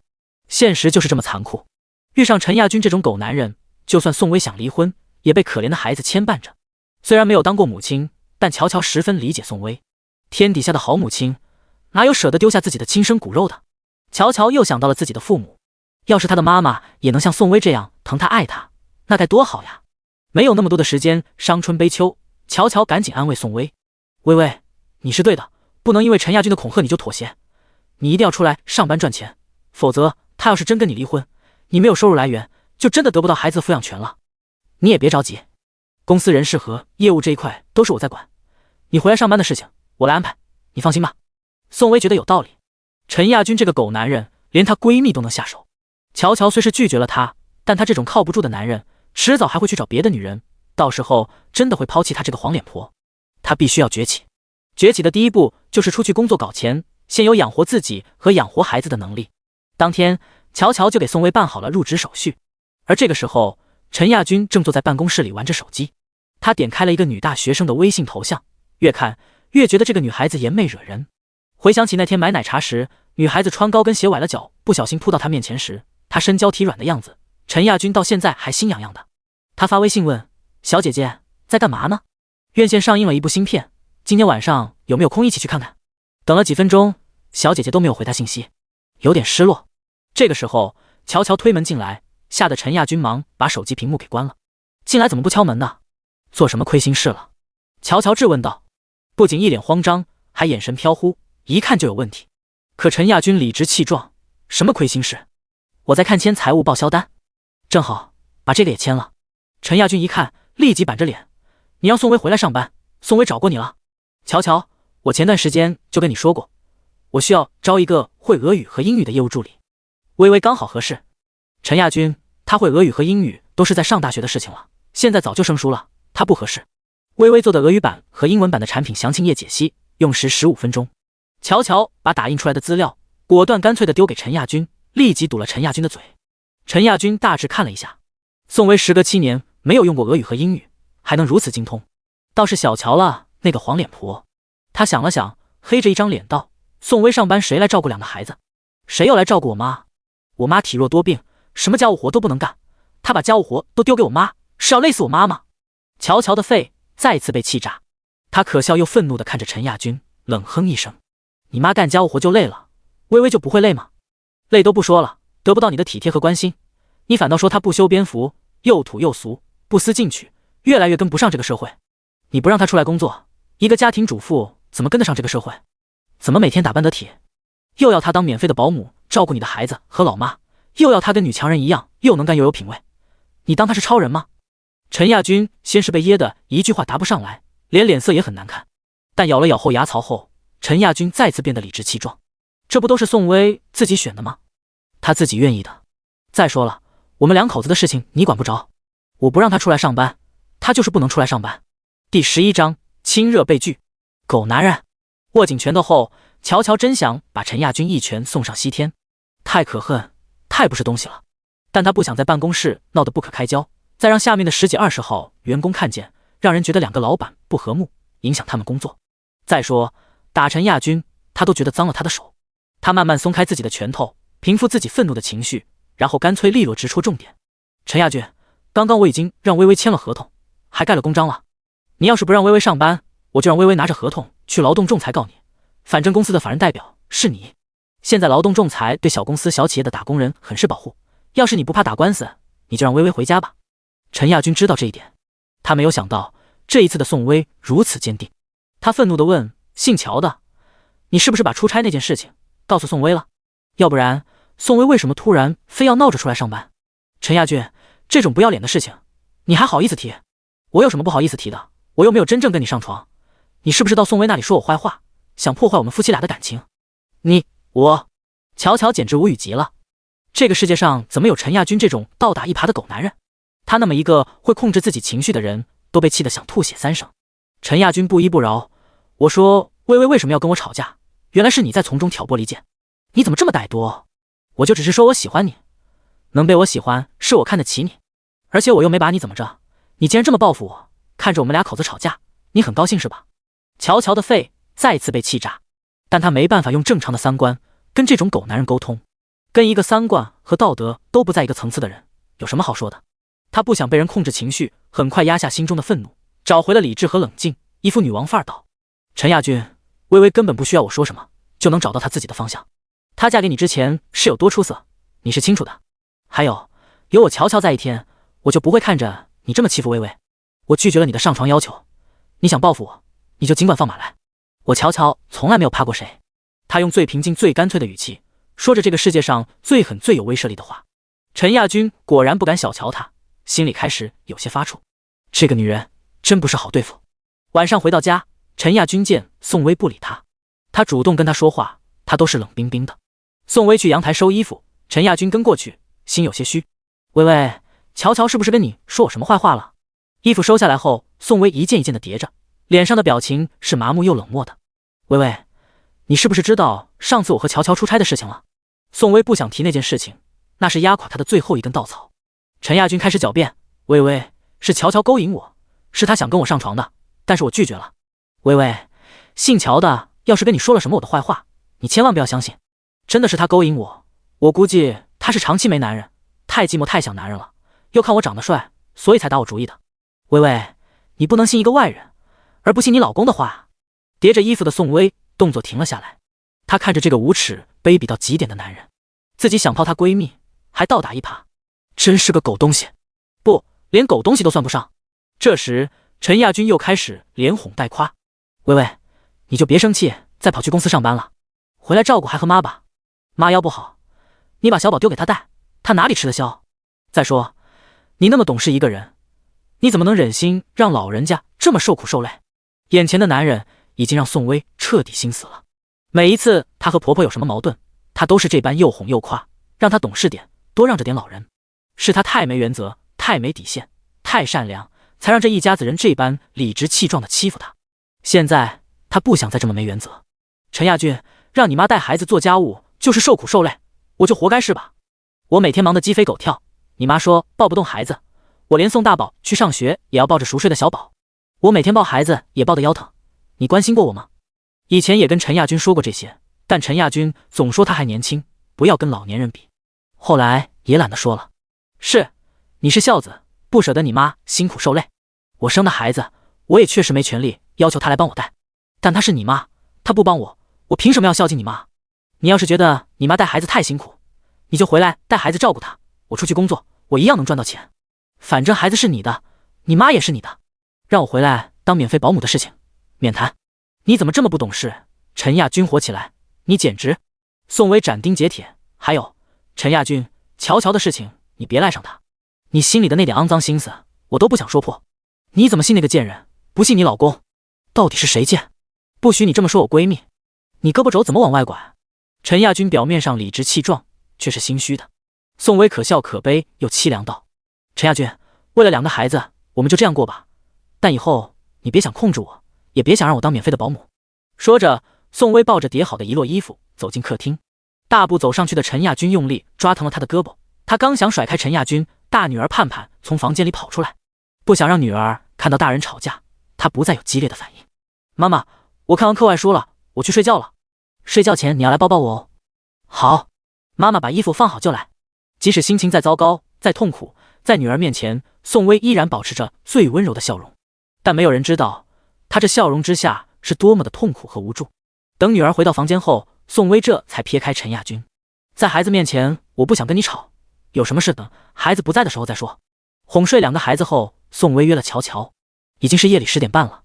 乔乔准备睡了，接到宋薇的电话后，他看了一眼刚从卫生间走出来的商路。薇薇让我出去一趟，你要跟我一起去吗？薇薇是我最好的闺蜜，带你见见她。她身边的朋友都是跟她一样，处在社会最底层，都对她没有任何认识的价值。商路想也不想，不想去。乔乔是很想让宋薇见一见商路的，他又说去吧，我们一起吃个烧烤，那家路边摊的烧烤特别香，那种路边摊又脏又垃圾，他打死都不会碰，不喜欢吃烧烤，你自己去。坐在沙发上的商仲博忙瞪了商路一眼，你就陪乔儿去吧，这么晚了，他一个人回来也不安全，不安全就别往外面跑。商路说了一句就进房间了。商仲博忙安慰了乔乔几句，乔乔无所谓的笑了笑，爸没事，我去就回来，要不要我给你带夜宵？还给我带夜宵啊？商仲博是不吃夜宵的，他在养生，晚上8点后就不进食了，但他得给自己找一个等媳妇安全回来的合理理由，便高兴道：好啊，你随便给我带点。爸，那我给你带一份牛肉丸汤粉吧，你看可以吗？我都可以的。说着，乔乔急去见宋薇了。商仲博担忧的目送儿媳妇离开后，门也不敲，直接进了商路和乔乔的房间。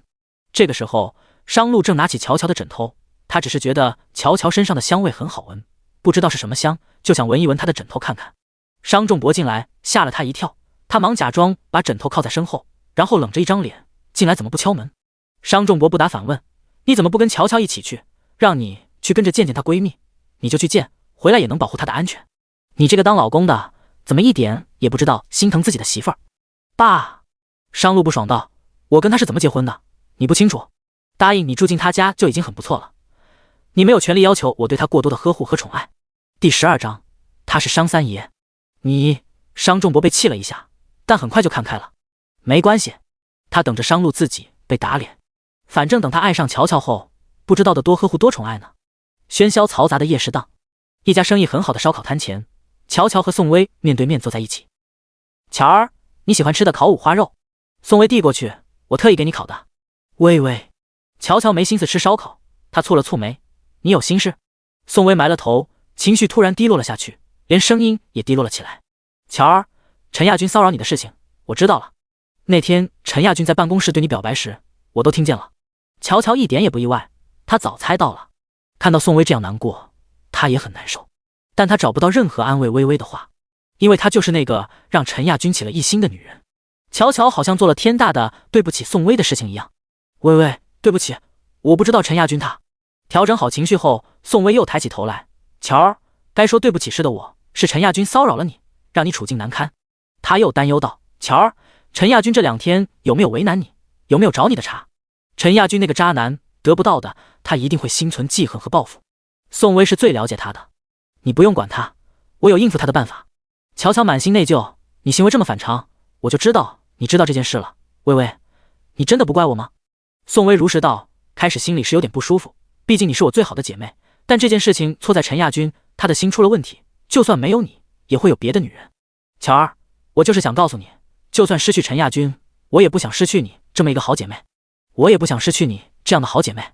知道这件事情后，宋薇没有怪他，反倒担心陈亚军会找他茬。乔乔是感动的，难得微微不怪他，反倒关心他，但他很愤怒。微微，这种渣男，你就没有想过离婚吗？要是没有2个孩子，我早离了。宋薇一脸无可奈何，想到孩子，乔乔想劝他离婚的那些话全吞了回去。是啊，2个孩子多无辜啊，而且宋薇的2宝还在吃奶，还那么小。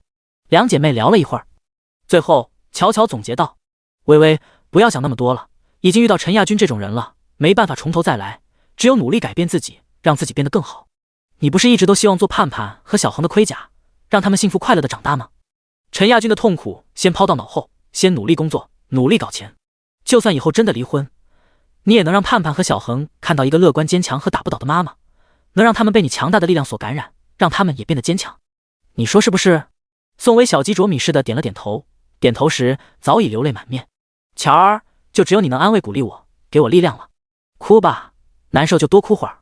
哭过了，我们把这几十串烧烤吃了，然后明天一觉醒来，努力工作，努力搞钱。不哭了，吃烧烤。过了一会儿，宋薇的情绪平复了，2姐妹正吃得香，陈亚军抱着2宝小恒找了过来。宋薇，孩子哭成这样，你也不回来，还有心思在这里吃烧烤，你这个妈是怎么当的？宋薇忙把哭着的2宝抱过来，估计是饿了，她也顾不得是在外面，坐下来背对着人群，捞起衣服就开始奶孩子。这期间，乔乔去买了1瓶水。等他回来的时候，不知怎地，陈亚军已经跟隔壁桌吃烧烤的醉汉打起来了。宋薇的孩子也不知是什么时候到了烧烤店老板娘的手里抱着，而宋薇估计是怕陈亚军被打，在那里劝着架，场面有些混乱。那些喝了酒的人根本不顾宋薇是个女的，对她推推搡搡。乔乔看对方人多，怕出事情，而且这浓浓的醉酒味指不定会打得更凶，他忙给商路打了一个电话。或许是因为商路是他名义上的老公，所以遇到这种麻烦事情，他第一时间想到了商路。商路，你在哪里？你能过来一趟吗？他忙把这边的情况跟商路说了一遍。商路的语气不太好，你们出去喝酒了，还跟人打架了？谁让你喝酒的？喝酒最容易出事了。但商路想到现在不是责备他的时候，怕他出事，忙问在哪里？上次在摆地摊那里，给你买 T 恤衫运动装的那个夜市档，阿豪烧烤这里。商路穿着拖鞋，来不及换，大步走出去，在那里等我。你先找个安全的地方躲起来。不行啊，微微被人打了，我不跟你说了呀，我要去帮忙。商路是不想管这种烂事的，但怕乔乔出事，他健步如飞。要是他出了事，他家老爷子非得跳起来不可。等商路赶过去的时候，派出所的人已经来了，因为聚众斗殴，这一群人都要被带走。商路走过去，看到被骗警带走的乔乔，麻烦问一下，因为什么事要把他们带走？你是谁？骗警看了他一眼。商路来到乔乔跟前，我是她丈夫。乔乔与他对视一眼，感到十分抱歉，毕竟这么晚了还把他叫出来。但商路眼里丝毫没有责备的意思，只打量着他到底有没有受伤。看到他后背的衣服划破了，忙问：你没事吧？乔乔摇了摇头，没事，一点小伤。骗警，既然你是她丈夫，那就一起走一趟吧。到了派出所，几人直接被拘留了，原因很简单，聚众斗殴，对方的人也被拘留了。陈亚军给他大姐打了一个电话，因为陈大姐嫁了当地的一个土著，她的土著姐夫有些社会关系，一定会想办法把他们给捞出去的。陈大姐大半夜赶过来的时候，见到陈亚军等人，气都要被气死了。亚军，你知不知道你闯大祸了？你把别人脑袋开了瓢，这次你们至少要被拘留个10几天。可是他先调戏宋薇。陈亚军不服气，我还不能打他了。陈大姐瞪向宋薇，她哪里管宋薇有没有被人调戏，凶巴巴道：都怪你，大半夜的跑出去吃什么烧烤？不知道在家好好带孩子吗？这时乔乔站出来说：陈大姐，这个时候不是责怪谁的时候，我们应该先想办法出去。陈大姐，不怪宋薇怪谁？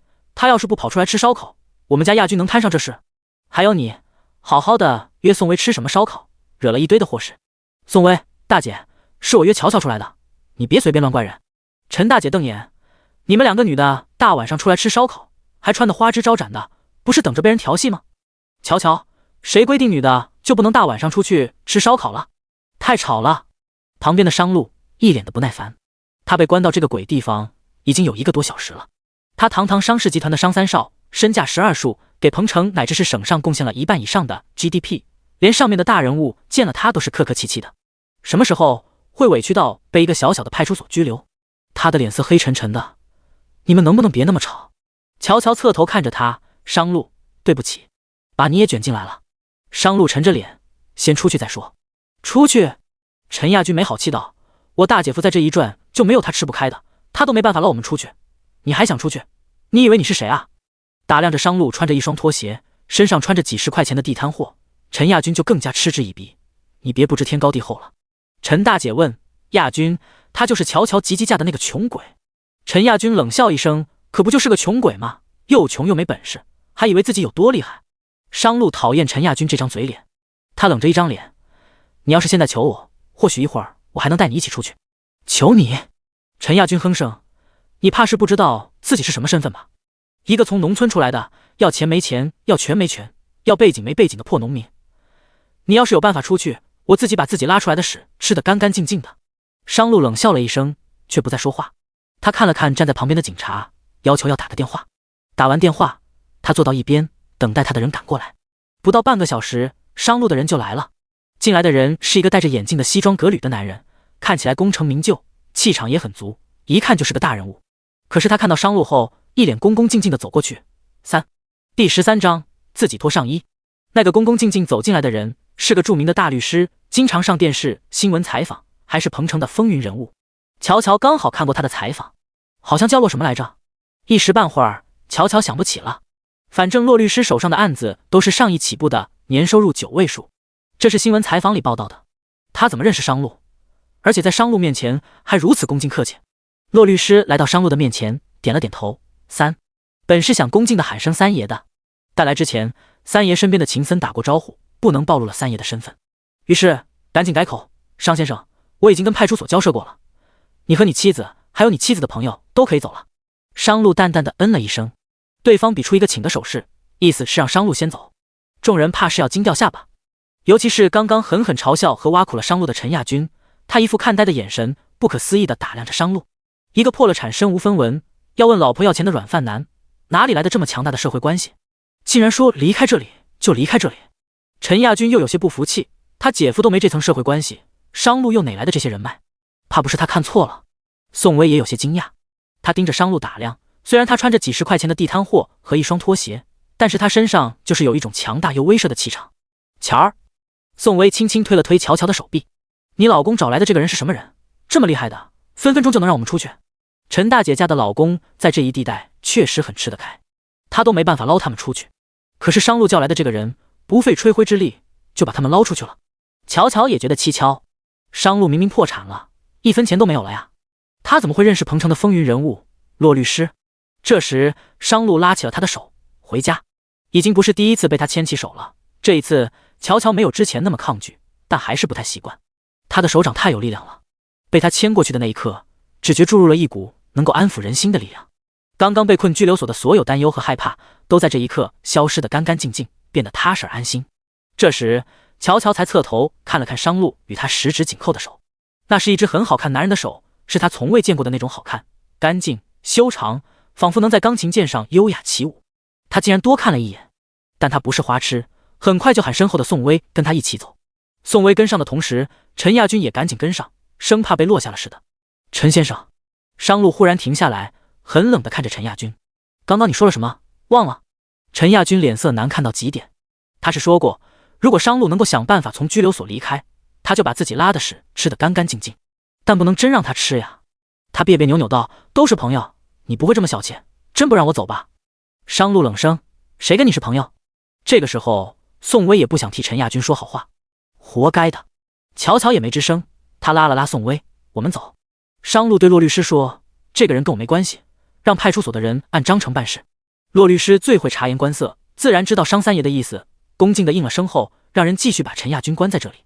毕竟陈亚军确实是打人在先，任凭陈亚军在后面怎么喊怎么叫，就是不让他离开。宋威，你跟乔乔老公说句好话呀，真丢下我不管呀。宋威抱着孩子回头瞪了一眼，你自己在这里好好反省反省。远处车里，秦森见商路出来了，忙给他发了一条微信：商路，你出来了我就走了呀，你不想让你媳妇知道你的身份，我也不方便开几百万的豪车送你回去。商路，乔乔和商路先是把宋薇送了回去，这才回出租屋。因为两家离得近，所以走着回去。这一次乔乔也和上一次一样，也不多问。按理说他应该问商路点什么的，他这么安静，商路确实觉得他很让人省事，可他太安静了，商路倒是有些沉不住气。你就不问我点什么？乔乔反问，那你想跟我说点什么吗？你要是想说就说吧，不想说我也不多问。很少遇到像她这么理智、安静又十分聪明的女人。她肯定知道，如果她不想说，问了也多余。但她不是他名义上的妻子吗？不是应该问的吗？商路总觉得哪里不妥似的，但他还是不打算告诉他的身份，便又撒了个谎。2年前我就彭城的风云人物骆律师，刚刚是打电话找他帮的忙，估计是因为我对他有救命之恩，所以他才让派出所这么快就放人了。乔乔哦了一声，倒也合情合理。商路边走边看着他，你没别的要说？没了，不过还好你救了那个骆律师，要不然我们就麻烦了。乔乔加快步伐，回家吧，这么晚了，让你出来耽误你睡觉，真是很抱歉。昨晚乔乔半夜噩梦哭醒，吵了他，他说抱歉，他觉得挺正常的，吵人睡觉确实应该说抱歉，但今天他的这般客气，却让商路有些不太平静，是不是跟他太客气了？想到两个人本来一开始就是陌生人，他客气点也没什么，商路也就没再把这事放心上。回去以后，乔乔见睡在客厅沙发的商仲博似乎已经睡熟了，他蹑手蹑脚，不敢动作大了。实际上商仲博是假装睡着的，他们小两口没回去，他也不放心。这会儿商路领着乔乔一起回来了，他也就能安心睡觉了。刚刚打斗的时候，乔乔背上被人用凳子砍了一下，洗澡的时候后背一片疼，洗完澡他在卫生间擦了点药，有的地方擦不到，他又回到卧室关紧了门，看到躺在地铺上准备睡觉的商路，他有些尴尬。那个商路，你能不能帮我擦一下药？在后背的地方，我够不着。商路皱眉，要是不方便就算了。乔乔也怕脱了衣服太尴尬，他从来没有在男人面前脱过衣服，哪怕这个人是他结婚证上的丈夫，他也会有些不太好意思。过来吧。商路坐起来，拍了拍身前的位置，示意让他坐到他面前去。哦。乔乔走过去坐下。那麻烦你了。商路看着他的美丽又纤细的背影，他刚洗过澡，长长的头发在头顶盘了个丸子髻，露出如天鹅般白皙又美丽的脖颈。商路有些不敢直视，避开眼神，脱吧。啊！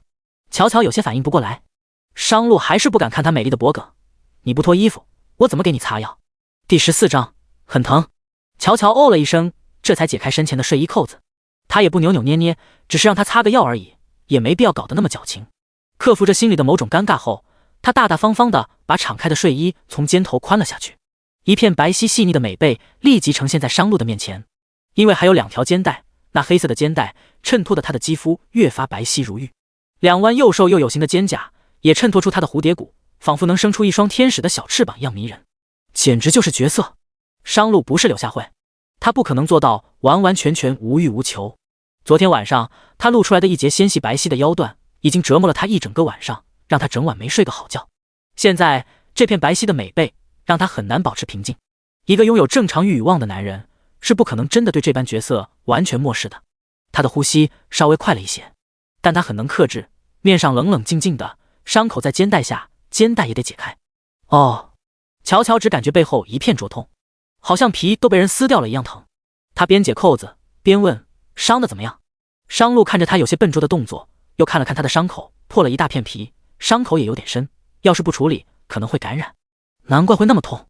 打架的时候他为了保护宋薇，自己被人用凳子砍了一下，那凳子被砍破后又在他的背上狠狠砸了几下，不留伤口才怪。他反手背在身后解扣子的时候，只感觉胳膊一用力，拉扯着后背的伤口痛得不行，动作自然慢了些，想使劲又使不上来。他一边用力一边说，那群地痞流氓太猖狂了，光天化日之下就敢调戏一个喂奶的妇女，要是没人不知道会怎么欺负女人。你闺蜜被欺负了？商路问。我还以为是你被人调戏了。乔乔自嘲道，没有，我这么瘦巴巴的，身上没什么肉，不好看，估计人家看不上，不像薇薇生了孩子长了点肉，刚刚好，挺丰腴的。商路，谁说你不好看？你挺漂亮的。这一点，商路倒是不否认。乔乔没再说什么，也不是第一次被人夸好看，但这话从商路的嘴里说出来，总觉得好像挺让人尴尬的。后背太疼了，他怎么也解不开那排肩带的扣子，动作跟乌龟一样。商路伸手抓着他的肩带，轻轻一解，开了。可是他动作又快又粗鲁，他被狠狠地疼了一下。有那么疼吗？商路不知道，伤口被肩带扣子划过后，就像是被刀割一样，真是一点也不怜香惜玉呢。他在心里嘀咕了一声，却道：没事，不是很疼，你帮我擦药吧。他不敢矫情，也从来没有对任何人矫情过。从小长到大，没人疼他。妈妈丢下他去改嫁了，爸爸后来去外地打工，又另外娶了女人，他被丢给奶奶。奶奶嫌他是女孩，勉强带着他，也没拿过什么好脸色给他，能给他一口饭吃，还像是赏狗一样。哪有人心疼过？他也从来没敢对人矫情，矫情也没用。他咬了咬牙，硬撑着。实际上，当消毒的药水擦过伤口时，他疼得有些抖，但又不敢抖。这么硬撑着，一声也不知，身体不由变得有些紧绷。商路感受到他紧绷的肌肉，动作停下来。疼？不疼。乔乔咬着牙摇头。商路知道他疼，只是硬撑。他没好气道：疼就忍着点，谁大半夜了还跑出去吃烧烤？以后不想再发生这种事情，就别那么晚出去。他知道这大半夜的把他叫出去，确实有点麻烦人。他有些火气，也是应该的。他又说了一句：抱歉，给你添麻烦了。他一说客套话的时候，看起来有些让人心疼。商路的语气便没有那么凶，再忍着点。他拿了一支新棉签，重新蘸了些药水。这一次，他手下的动作变得轻了一些，也缓了一下。乔乔明显的感觉得到他的轻柔和小心翼翼。其实这个男人也不是外表那么冷，也知道疼人。有个人陪他过日子，确实是比以前孑然一身要强得多。至少受伤的时候，有个人帮忙擦药啊。看来他闪婚也不是一个错误的决定。挺好。擦完消毒药水了，商路问：有什么消炎止痛的药吗？我帮你再上点药，光消毒是没用的。你看看装消毒水的箱子里，有一瓶云南白药，应该可以的。乔乔依旧背对着他道。商路在箱子里找了找，没有啊。你再找找，我一起放在里面的呀。没有。商路又找了一遍。乔乔皱眉，奇怪，明明就放在里面一起的啊。一着急，他转身回头，低头翻了翻药箱，也没注意到此时此刻自己没穿上衣，完美又性感的上半身，此刻完完全全的呈现在了商路的面前。商路看到了不该看的，香软又玲珑的体态，十分富有弹性的在他面前晃动，像是扼住了他的大脑神经和意识一样，他竟然无法回避，目光一瞬不瞬。男人的本性是会被吸引的，但他不是变态，哪怕眼睛里有某种最原始的被吸引，但目光也是绅士礼貌的。而乔乔也很快意识到自己被他看光了，忙转身，不是一点点的尴尬。这是他第一次被一个男人看光光上半身，但有什么好矫情的呢？眼前的男人是他结婚证上的丈夫，被看了就看了吧，也是他请他帮他擦药的。对不起。商路也很绅士。乔乔撸了撸耳畔边的碎发，没事。够着手，他摸着药箱拿到身前来，这才找出那瓶云南白药递给身后的商路。麻烦你再帮我上点药。商路接过药瓶子，看了看，确实有止痛消炎的功效，怕他疼，撒药的时候不敢碰他的伤口，动作也很小心翼翼。乔乔是感受得到他的小心翼翼的。擦完药，他先前的那件睡衣上衣已经沾上了一些药粉。商路看着不能穿了，你先别穿，我重新给你拿一件。那个柜子里，他也不好直接就这样起身。商路重新拿了一件睡衣递给他，你把衣服穿上吧，开了空调，别着凉了。谢谢。门外，商仲博贴在门板上偷听，虽然是出租屋，但门板的隔音效果还不错。商仲博听不太清楚，小两口是说脱衣服还是穿衣服？好像是穿衣服。难道刚刚自己那个从来没碰过女人的高冷儿子已经对儿媳妇下手了？不过这么快就穿衣服，是不是时间太短了点？不可能啊，他儿子的体力他还能不知道吗？商仲博还想再听点什么，这个时候门吱呀一声开了。第15章妻子乔乔。商仲博忙不迭想抽身时已经晚了，开门出来的商路跟他撞了个正着。幸好出来的是商路，否则要是被儿媳妇发现他这个公公在听墙角，那多尴尬多丢脸啊。他不是有特殊癖好的人，他只是太着急儿子和儿媳妇的感情进展了。撞到商仲博脑袋的那一刻，商路下意识地把门关紧，眉心紧锁，又脸色黑沉沉地看着自己的父亲。咳。商仲博用咳嗽声掩饰自己的尴尬。你在偷听？商路的脸色有些不爽。别胡说八道。商仲博装作气定神闲地躺回沙发上，我可没那嗜好。看着躺下的父亲，商路哼了一声，堂堂商氏集团的董事长，还有偷听墙角的习惯，传出去确实不好听。你要是像别人一样正常结婚，正常洞房花烛夜，我能被逼成这样吗？商仲博起身，激动道。商路再次冷冷哼声，你要是不干涉我的自由，我能这样？等你自由恋爱，那是等到多久？等我埋进黄土吗？你自己多少岁的人，你不知道？商路却不以为然，别说32岁不结婚，就是40岁不结婚的人也是比比皆是。怕乔乔听到他们争吵，商路不想再争论下去，我懒得跟你理论。第二天，乔乔去上班时，后背依旧还很疼，他骑车走路都是小心翼翼的。宋薇到了公司，对他各种关心询问，他干脆利落一笑，去什么医院，擦点药就好了，我没那么矫情。你们家商路帮你擦的药吗？我看看你的伤。正好乔乔的办公室没人，宋薇关了门，让他捞开衣服看了看。伤在后背，睡觉都挺难受的吧？昨天一直侧睡和趴着睡，没敢平躺。乔儿，你这伤可得注意，而且你也要让你们家商路注意。这几天你们夫妻俩就别太亲热了，多注意点。乔乔把衣服放下来，笑着瞪了宋薇一眼。你说什么呢？我们俩都没发生那种事情，哪有你想的那样？不是吧？宋薇有些惊讶，结婚好几天了，你们俩还没那个？哪个啊？就是那个呀。没有的事。乔乔再次笑着瞪了宋薇一眼，你也开始学会八卦了？不是，我就觉得你们新婚燕尔，应该夜夜恩爱啊。我和陈亚军刚在一起那会，一个晚上好几次呢。这种闺蜜间的私密话，宋薇只会对乔乔说，但她现在好后悔跟了陈亚军。昔日的所有恩爱和浓情蜜意都让她感觉到恶心。她叹了一口气，满眼愤怒。不过我好后悔跟了陈亚军。你以为商路也跟你家陈亚军似的猴急？他是个绅士人。乔乔说，而且我也不像你那时候恋爱脑，满眼里都是你们家陈亚军。宋薇也后悔死了，那个时候她真的太恋爱脑了。薇薇，我不是说你不好啊，我只是觉得女孩子还是应该理智一点好。好了，干活吧。10点多的时候，宋薇的大姑子和婆婆一起来了公司，还带着二宝小恒。两母女直接找到了乔乔。乔乔挺忙的，打了好几个电话，还没工夫搭理这两母女。宋薇走过来抱了会儿小恒，问大姐妈，你们找乔乔有什么事啊？还能是什么事？陈大姐瞪了宋薇一眼，你也好意思把你老公一个人丢在拘留所？既然乔乔老公有关系捞人，为什么不把亚军一起捞出来？宋薇明白过来了，所以你们就来找乔乔了。陈大姐没好气道，不找他找谁？这么点小事都不肯帮忙。宋薇，这事不能怪乔乔和商路，本来商路是准备把陈亚军一起捞出去的，是陈亚军自己太嚣张，太不把人放在眼里，还对商路冷嘲热讽，各种挖苦。怪谁呢？还不是怪他自己太作了。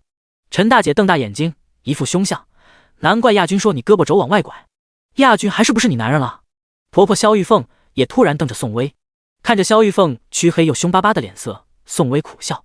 这个老太婆自打结婚时她说不要彩礼过后，就越来越变本加厉的欺负她。她说不要彩礼，那是看着陈家日子比较艰难，不想他们因为彩礼的事情东拼西凑，日子更加难过。可他们却以为她是个可以被搓扁捏烂的软柿子，如果可以让她任性一回，她还真不想再要这个男人，真不想认这个婆婆。但为了盼盼和小恒，她暂时还不能跟这一家子人撕破脸。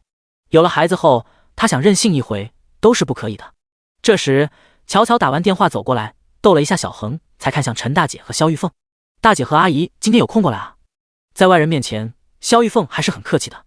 乔乔啊，你也有好些日子没去阿姨家吃饭了吧？今天带上你老公去阿姨家，阿姨亲自下厨招待你们。无事不登三宝殿，这是萧玉凤一贯的作风。虽然乔乔和萧玉凤接触不是很多，但她还是了解的。她一眼猜中了萧玉凤和陈大姐这般殷切后的心思，她干脆利落道：阿姨大姐，你们是想让我老公把陈亚军从拘留所里捞出来吧？萧玉凤笑道，就这么点小事，你老公既然能把你和宋薇轻而易举的捞出来，多再捞个陈亚军也容易，就顺便帮个忙吧，反正也不是什么难事。乔乔的笑容冷下来，不好意思，我老公是个身无分文，不知自己几斤几两，不知天高地厚的破农民，他还真帮不上忙。就这么大点事，你也不帮，太不厚道了。萧玉凤的笑容也僵住，立即一副小人嘴脸。阿姨，刚刚那句话是你儿子陈亚军说的，他觉得我家商路没本事，他也不稀罕我家商路帮忙。你们还是去找陈亚军稀罕的人帮忙吧，我还有事，我就先去忙了。乔乔不想在这种烂人烂事身上浪费滴点的时间。转身离开时，他走得果断干脆。萧玉凤和陈大姐立即把怒气全撒在宋薇身上。你瞧瞧，这就是你最好的闺蜜，这点小忙也不帮。妈作为长辈都求到她面前了，她还能这么冷漠无情，简直没人性。天天就会打扮的花枝招展的勾引男人，真不是个好东西。大姐，宋薇气愤极了，帮是情分，不帮是本分。你怎么能因为乔乔没帮忙就这么骂人？陈大姐，她要是能是个好东西，能这点小忙也不帮一下，你们简直就是道德绑架。宋薇气愤极了，可是却拿这对嘴脸的母女没有任何办法。为了让乔乔帮忙，两母女开始想坏主意，折腾宋薇。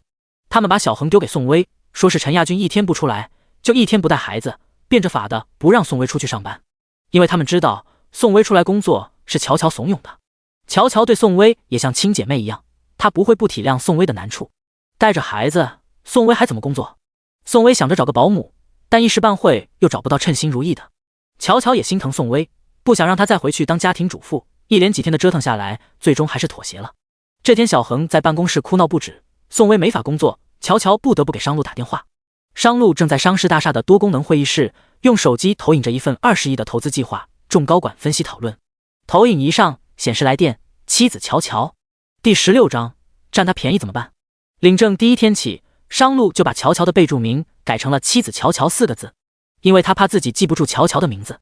众高管当中，除了秦森，都还不知道单身多年的他已经结婚了。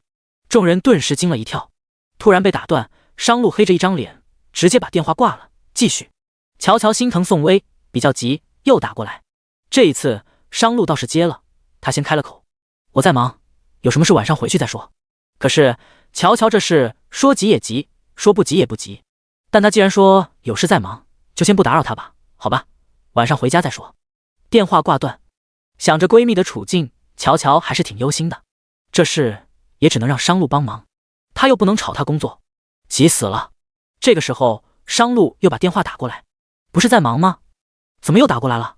蹙眉沉思了几秒，乔乔果断接起电话。商路问：“刚刚什么事？”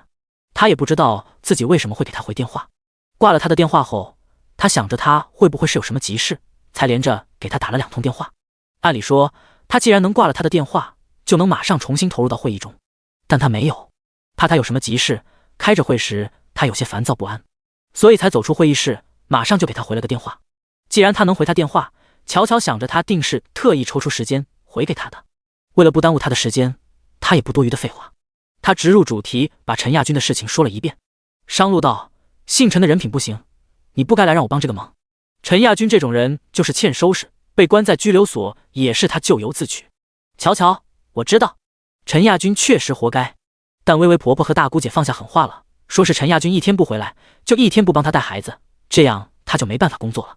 商路，那她可以回家专心带孩子，有她老公挣钱，她不一定非得出来工作。乔乔的情绪起来了，她激动道：“你是不是也以为女人就必须在家相夫教子，为了孩子就必须被困在家里当家庭主妇？”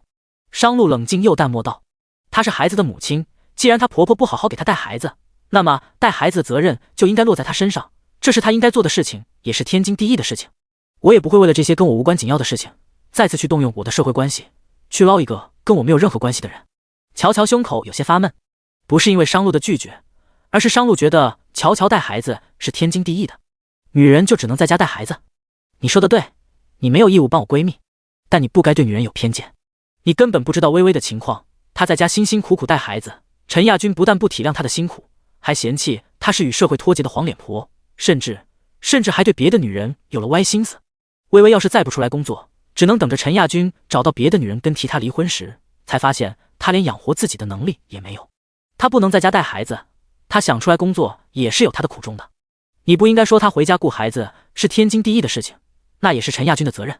说完，乔乔的情绪依旧还有些激动，激动的原因是商路对女人的一些偏见，但很快他就找回了理智，也平复了情绪，十分疏离道：“刚刚我找你帮忙的事情，你就当我没跟你提过，我会想别的办法的。”挂了电话，乔乔还是有些生气，男人是不是都以为女人就该为家庭做出牺牲，带孩子的事情就必须只能是女人的事？没想到商路也有这种想法。如果商路真的有这种想法，以后他是绝对不会给商路生孩子的。正是气愤中，商路又把电话打回来：“你不是要忙吗？”乔乔压着心中的生气，口气十分疏离。你忙你的，不用管我。商路的语气轻了许多，刚刚是我态度不好，没了解你闺蜜的真正情况。听你这么一说，她确实挺不容易的。乔乔没回答，或许她还在生她的气，而他也察觉到了她生气了，他的声音又轻了许多。对不起，你不生气了吧？他又说，我的意思是说，男人就应该赚钱养家，给妻子和孩子提供好的生活，不应该让妻子在外面奔波。我没有说女人就必须在家当家庭主妇的意思。商路能这么快意识到问题，还跟他说了对不起。乔乔是意外的，他也不跟他生气了。没事了，我接受你的道歉。商路松了一口气，他不生气了，他郁结在胸口的一口闷气这才舒缓许多。姓陈的今天就能回家，我打过招呼了，这就搞定了。乔乔有些惊讶，按理说他确实是救了一位大律师，那位律师确实能分分钟就让陈亚军被放出来，但人家大人物是彭城有名的大律师，肯定公务缠身，忙得很，就算商路去求人帮忙也是需要时间的吧。可是2分钟不到这就搞定了。乔乔不由有些感叹，你救的那个大律师未免太给你面子了吧。商路淡淡道，救命之恩吗？可就算是你对他有救命之恩，他也是个大律师，是彭城有名的风云人物，他应该忙得像陀螺一样吧。他确实很忙，也许刚刚正好有空就帮忙解决了。乔乔还在思索中，商路想了想又问，乔乔，你说的陈亚军在外面对别的女人有心思，那个人指的是你？怎么突然问他这个问题？乔乔反应不过来，商路是火眼金睛吗？你怎么知道？他意外至极，就算商路火眼金睛也不可能看得这么犀利吧。商路和陈亚军只见过2面，而且这2次是他和陈亚军闹得不可开交，跟仇人似的场景。这种情况下，商路也能看出陈亚军对他有歪心思。乔乔不得不怀疑商路的洞察能力，这洞穿能力不是一般人能比的啊。难怪商路对陈亚军有了一股莫名的敌意。通常这种比蚂蚁还要微不足道的小人物，根本对他构不成任何威胁。但此时此刻，商路觉得他必须要提防着陈亚军这种小人物，万一他占乔乔便宜，吃乔乔豆腐怎么办？当然，他意识不到他的这种担心，只是下意识地把陈亚军列为了敌人之列。第17章，倒贴钱的便宜货。陈亚军偷瞄乔乔时，带着一种男人的卑鄙色相，那是一个男人想占有这个女人，却没有得逞的一种阴险与恶毒的眼神。虽然只是那么一眼的打量，短暂到旁人根本无法察觉，但眼神犀利的商路将陈亚军打量乔乔的这种眼神捕捉得清清楚楚。站在权势的顶端，他俯览着众生，早已阅人无数。陈亚军的那点恶心又卑鄙的心思，不可能逃得过他的眼睛。虽然乔乔只是他名义上的妻子，但陈亚军敢打他的女人的主意，那就是找死。以后这个陈亚军最好是不要招惹他，否则就是死无葬身之地。联想到陈亚军对乔乔的卑鄙心思，商路还分析出一件事情的原委来。他问乔乔，所以你和我领证当天，你说你结婚只是为了解决目前的一些麻烦，这个麻烦指的是陈亚军？乔乔在电话里默认。商路又问，就算是为了结婚，你也可以找个你喜欢的男人，为什么你要找个完全没见过面的陌生人？其实商路对这些事情完全不感兴趣，但他还是问了。他甚至没有察觉到，他竟然有些期待他的回答，想要更进一步的了解一下他的感情状况，所以他安安静静的等着他的回答。通话突然安静了下来，乔乔的呼吸声被拉长，似乎他不太愿意回答这个问题。一般不愿意对人提及的感情，一定是被埋在心底很深处的。没有听到答案的商路，身体明明有些紧绷，也不由自主地握紧了电话，却假装淡淡道，没关系，你要是不想回答，那就当我没问过。但眉心不由蹙紧，眉间有一抹连他自己都不察觉的浓重。乔乔沉沉地叹了一口气，这才说，我要是跟你说我没有喜欢的人，你相信吗？电话这头的商路不由扬了扬唇，连手下握紧电话的力度也松了一些。或许这是他想听到的答案，但他自己却并没有察觉。倒是从会议室里追出来的秦森，见他10几分钟都没有回去，出来一看，却看到了他与他家媳妇儿通电话时的这般笑容。不经意间的瞥到秦森，商路这才意识到会议室里的一众高管都还在等着他。乔乔，我先去忙了，陈亚军的事情已经搞定了，但你闺蜜的事情还得从根本上解决，一时半会儿聊不清楚，晚上回家再聊。秦森见他挂了电话，这才走上去，没个正经问。商路笑得如沐春风，这么快就跟你的新婚媳妇儿谈上恋爱了？商路迈开步子，脸色冷下来，谁告诉你我想谈恋爱？我没那功夫。秦森跟在身侧，笑意更加明显。行，你就嘴硬吧。这个叫乔乔的女人看来是有2把刷子的，竟然能让商路笑得那般春心荡漾。当然，秦森的这一个春心荡漾可能夸张了一点，但万年不谈恋爱的商路竟然能笑如春风，这说明他的心境发生了一些变化。可惜却是个傲娇和嘴硬的。走到会议室门口的商路停下来，皱眉思索了片刻。刚刚他真的笑得很明显，他自己怎么不知道？那头挂了商路的电话后，乔乔就去找了宋薇。宋薇正一边奶着孩子，一边敲着电脑。可能是这个喂奶的姿势让二宝不太舒服，二宝突然哭了，宋薇不得不停下来哄孩子。乔乔走过去拍拍他的肩，再坚持一天吧，明天就好了。商路已经让拘留所那边放人了，等陈亚军回去后，希望你婆婆能好好帮你带孩子。宋薇一边继续奶孩子，一边跟他说话。你打个电话的功夫，这么快就能放人了？是挺快的。你家商路背后是有什么关系啊？那天去派出所捞我们的人是彭城有名的大律师，还是个风云人物。商路以前救过他一命。那天在拘留所里对商路恭恭敬敬又客客气气的人是个有名的大律师啊。宋薇抱着孩子腾出一只手，在手机上翻出一张照片来。你看，那天的大律师是不是他？我没记错吧？是他，没错。乔乔低头一看，那天就是他亲自来拘留所给商路放的刑，还对商路客客气气的。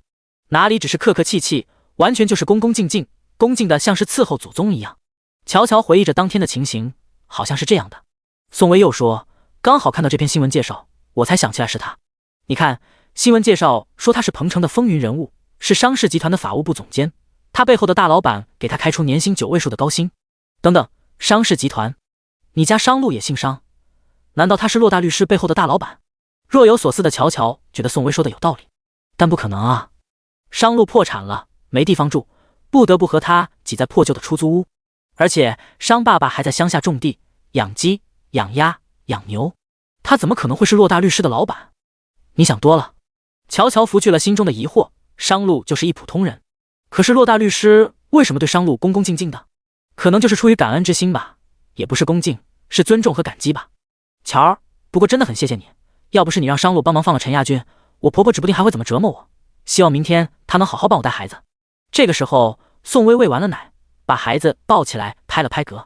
乔乔又说，你还是不能完全指望你婆婆帮你带孩子，最好找个靠谱的保姆，你才能抽出身来专心工作。请什么保姆？宋薇苦笑，我1个月就8000的工资，现在彭城好一点的保姆怕都不止这个价了。乔乔，就算拿出全部工资请了保姆，你也不亏，因为你还有发展的空间，以后可以赚更多。只有赚了钱，你的腰板才能硬起来，才能让自己和孩子得到更好的保障。宋薇，你说的都有道理，但实践起来还是很难。乔乔，有什么办法呢？你遇到陈亚军这样的男人了，只有辛苦自己。不过我会一直陪着你的，你请保姆的钱要是不够，我先帮你垫一垫。宋薇，乔儿，你也买了房子，每月要还月供，我怎么好意思跟你借钱？陈亚军这样骚扰你，我已经很愧疚了。乔乔，陈亚军的事情我们都别提了，而且我们俩姐妹也别说这样的客套话，找保姆的事我会帮你留意的。晚上，宋薇带着小宝回到家门口，婆婆和大姑子在里面聊天，她在门外听得清清楚楚。妈，这一锅排骨我们都吃了，真的一点也不给宋薇留啊。她现在好歹还在喂奶，我们也不用这么苛刻她吧。排骨多贵啊，干嘛要留给她？她胳膊肘往外拐，我还没找她算账呢，还给她留什么排骨？你不怕做得这么明显，她跟亚军离婚吗？我听说上次他们吵架就在闹离婚的事。离婚？门里传来婆婆萧玉凤的冷笑声。离婚谁吃亏？萧玉凤又自问自答，肯定是宋薇吃亏啊。她嫁过来的时候，我们家1分钱彩礼没给，她自己还倒贴了亚军10万块钱的创业基金，还给了我和你爸一人1200的红包，买房也她出的首付。这种倒贴钱的便宜媳妇，离婚后我们还赚了。凭着亚军现在的身价，再找个年轻的小姑娘容易得很，我还怕她离什么婚？门外的宋薇被气得吐血3声。原来她的善良体贴还有礼貌周到，到了婆婆萧玉凤这里却成了个倒贴钱的便宜货。她气得想跟萧玉凤当场大吵一架，手落在门把手的时候用力一推。第18章，男人的嘴骗人的鬼。但当怀里的二宝咿咿呀呀发出声音的时候，又把宋薇从气愤和激动的情绪中拉了回来。她不能和萧玉凤这么大吵起来。萧玉凤本来就不太想给她带孩子，要是她和萧玉凤大吵一架，她就更不会帮她带孩子了。她还要靠萧玉凤帮忙带孩子，这样才能抽出身去工作赚钱。萧玉凤再怎么苛刻欺负她，可她始终是孩子的奶奶，哪怕某些不好的习惯和行为会影响到孩子，但她不会对自己的孙子恶毒。所有的怒气、委屈、痛苦，宋薇只能往肚子里咽。她气得身体发抖，但她只能自己消化，自己调整状态。在门外站了好几分钟，宋薇这才开门进去。萧玉凤看到他，横眉瞪眼，一到饭点就回来了。你怎么不知道早点回来煮饭？我没煮你的饭，你自己下点面解决。心窝子都被气痛了的宋薇面上平静道：没事，我煮点面就好了。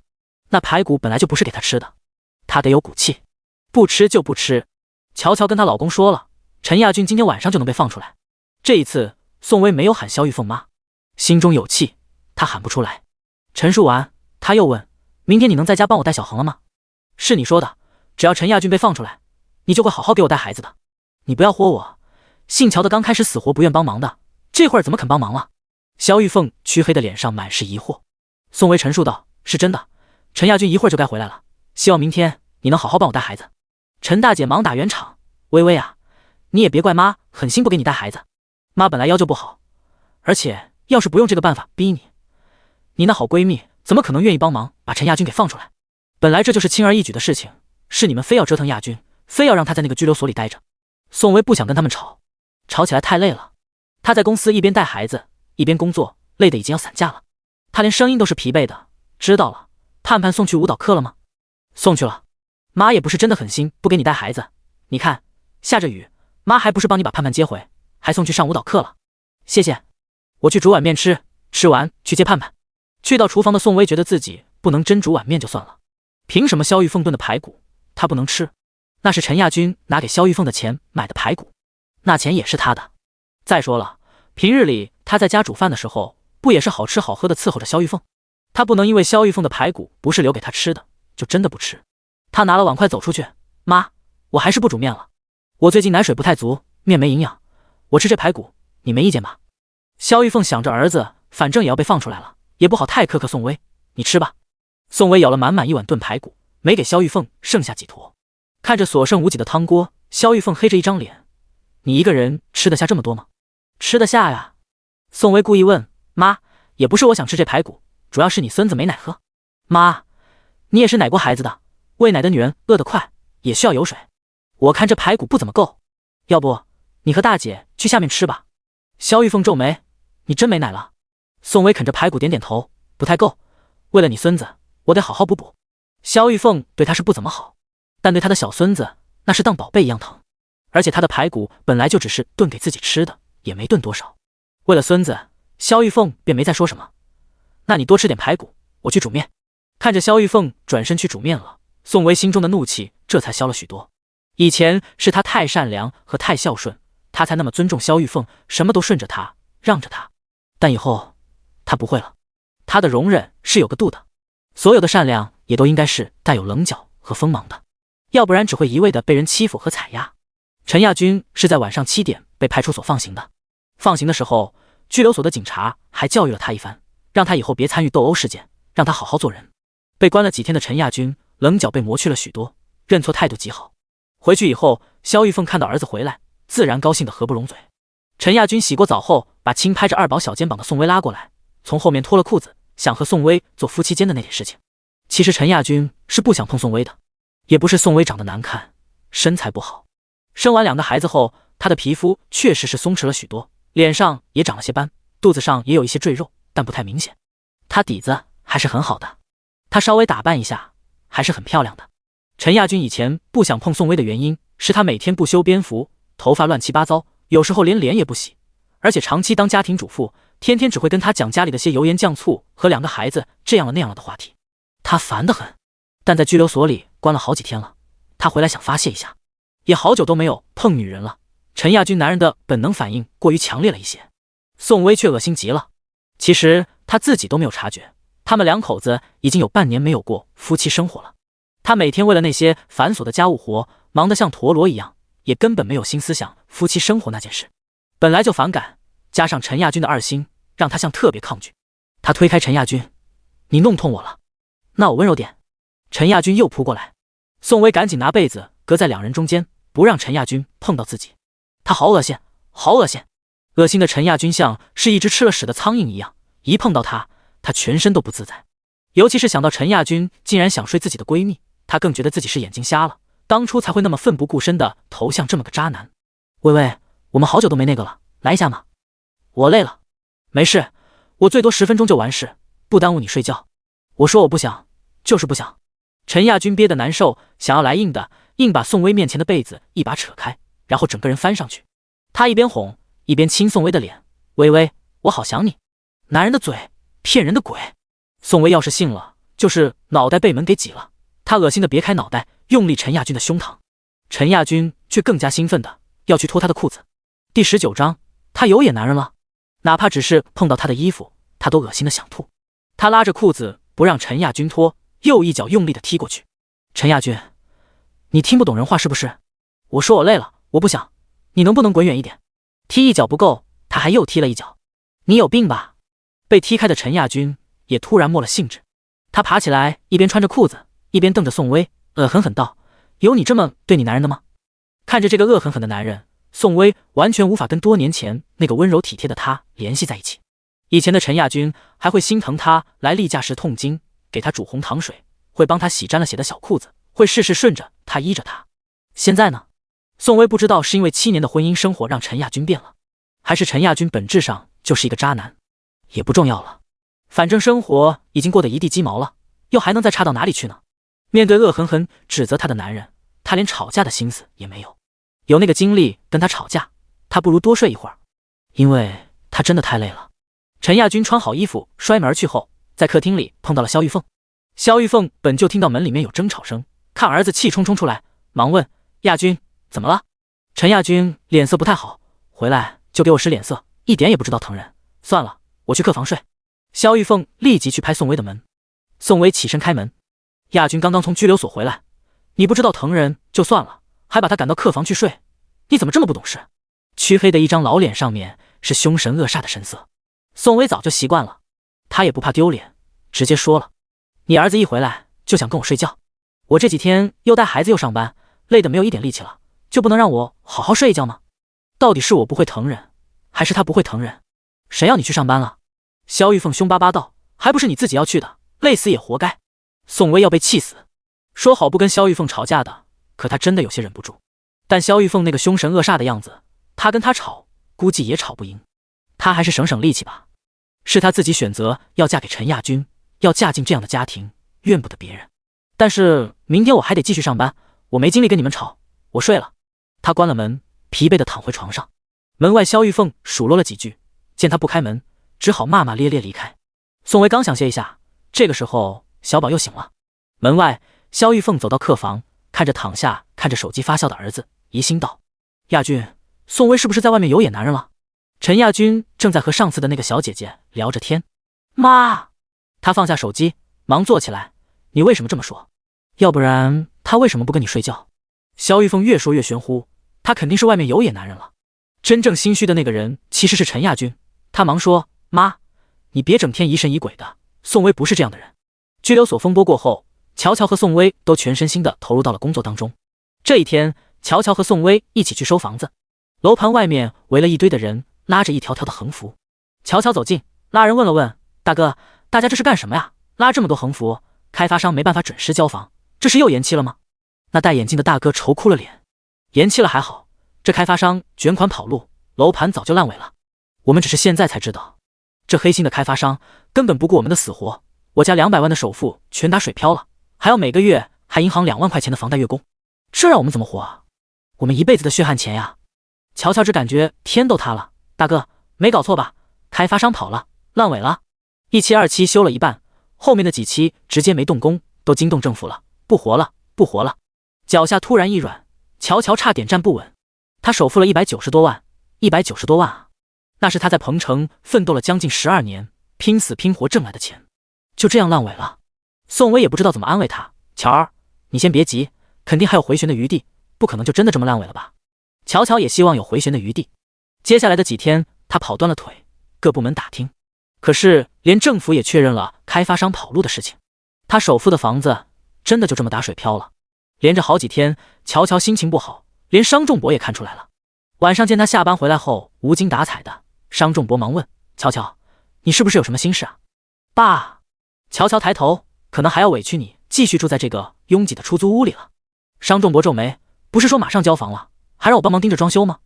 乔乔心情沉重，开发商卷款早跑路了，楼盘烂尾了，管这方面的相关单位部门也没办法。怎么会这样？那每个月还要还贷款，是不是？一个月还多少？18000多，这么多啊？那你压力挺大的。商仲博想，一个普通的姑娘在鹏城每月还18000多的贷款，确实不容易。这18000多块钱对他们家来说简直就是钱渣渣，但对小企业创业的乔乔来说不是一笔小钱。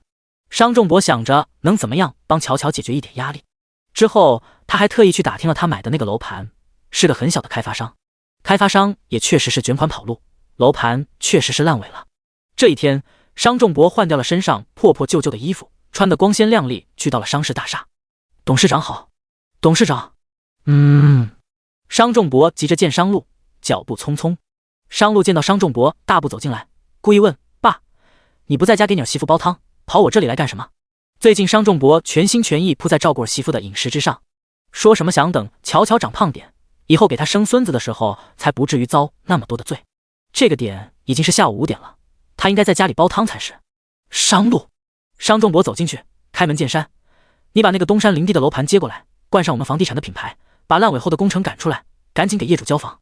什么小楼盘，听都没听说过。商路皱眉。商仲博坐下来，乔乔买的那个小楼盘，开发商卷款跑路，烂尾了。商路算是听明白了，他眉心紧蹙，冷笑道：你是看你儿媳妇买的房子烂尾了，怕她伤心难过，要我去接那个烂尾楼盘？难不成直接送她一套吗？商仲博着急道：你又不是不了解乔乔的性子，你要是真送她一套房子，她肯定不会收。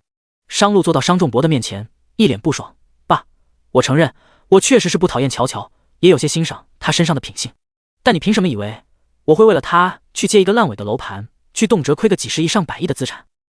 商仲博理所当然道：几十亿上百亿对我们家来说简直就是小意思嘛，你不要这么小气，赶紧成立收购项目组，赶紧去落实这件事情。第20章应该给他一个拥抱。呵，商路冷冷哼声：100亿对我们家来说确实只是小意思，但您别忘了，我们是商人，商人的所有投资都基于在赚钱之上，这种明摆着就是亏钱的投资，我不可能会投。乔乔确实是我名义上的妻子，我可以在一些小事情上帮她，但要我在她身上投个几十亿上百亿，门都没有。商仲博黑了脸：你真的不帮？商路冷哼一声：我脑子没有被门挤，不可能做出这么失误的投资。好。商仲博铁了心了：你不投，我投，行吧？我一个董事长，我还决定不了一个小小的投资。商路冷笑：但您别忘了，您退位的时候向我和董事会下达过书面承诺，不会干涉我的任何决定。正是因为你答应了这个条件，我才接手了我们家的生意。没有我的签字盖章，您这个董事长的任何决定都是无效的。商仲博被气得黑了脸：那我不动用集团渠道，我私自掏腰包收购了乔乔买的楼盘，再重新建好，行了吧？商路胸有成竹道：行啊，这种小开发商卷款跑路的，一般都是跑到海外。你要收购，先要找到原来的开发商，还要经过相关部门的各道手续，才能重新接手动工。这之间至少要耗个1年2年。你要是有精力，你就尽管去。你没看乔乔这2天茶饭不思的，心情差极了吗？难道你不心疼他吗？这2天乔乔确实是心情不太好，原来是因为这件事情。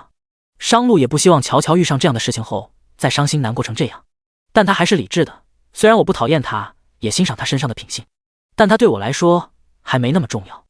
你理智的太可怕了，作为商人不是应该理智吗？难道你希望我感情用事？商路反问。商仲博忽然发现，他以前教育儿子的那一套也并不是全对，尤其是7年前老伴突然去世之后，他更加的明白，人最重要的还是要有温情，要有个真心真意的伴侣。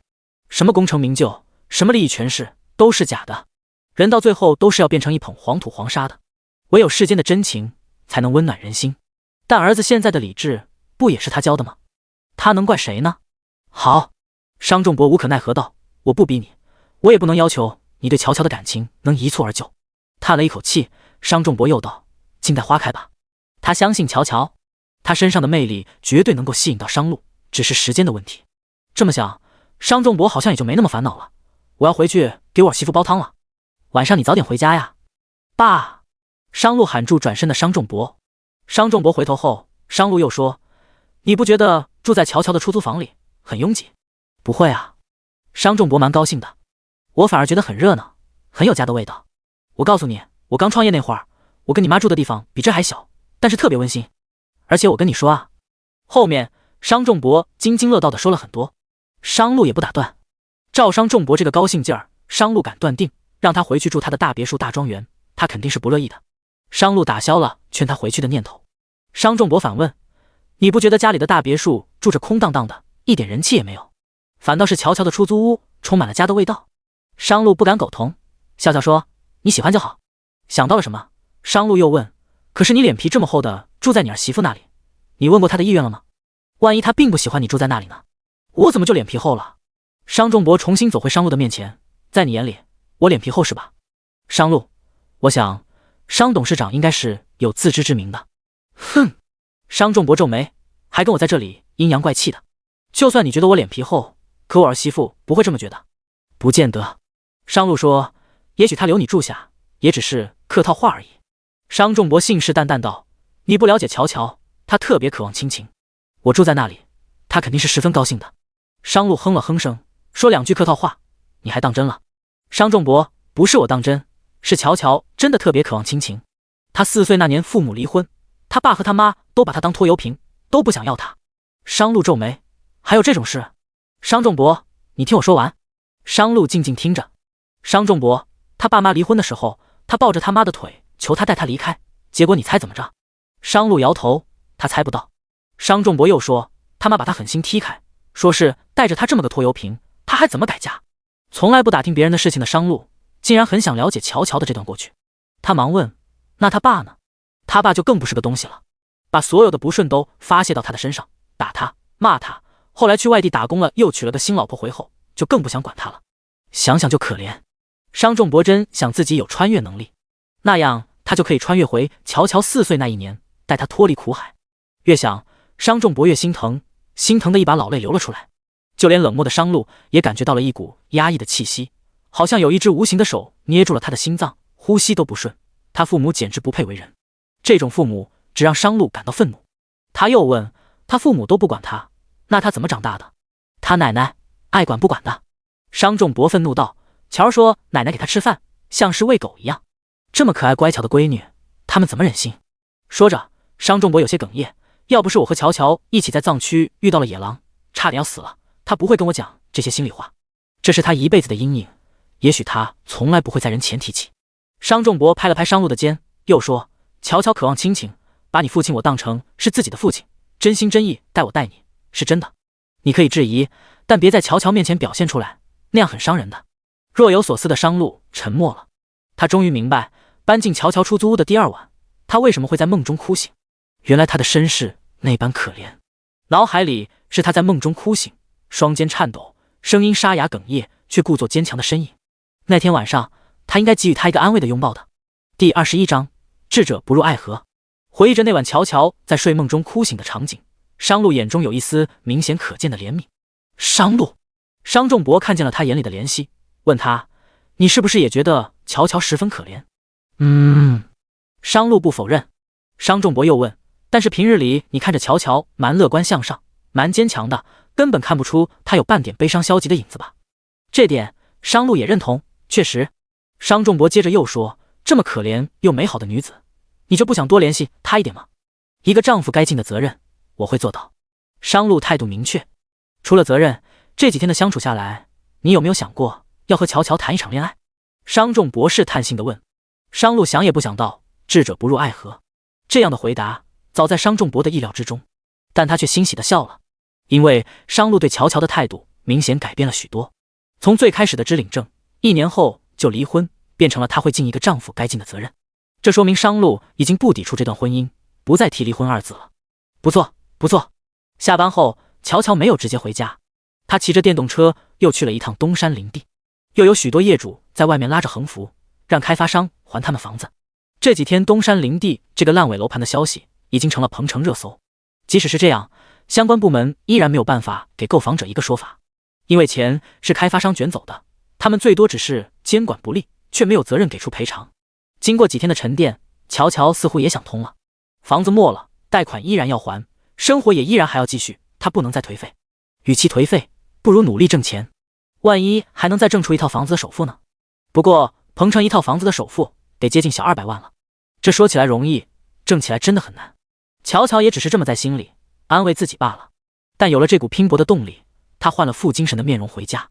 商仲博已经做好了晚餐，见到他精神焕发的回来时，还有些意外。乔乔，什么事这么高兴？不是因为房子烂尾的事情愁眉苦脸的吗？今天怎么整个状态都变了，变得如此精神？也没什么。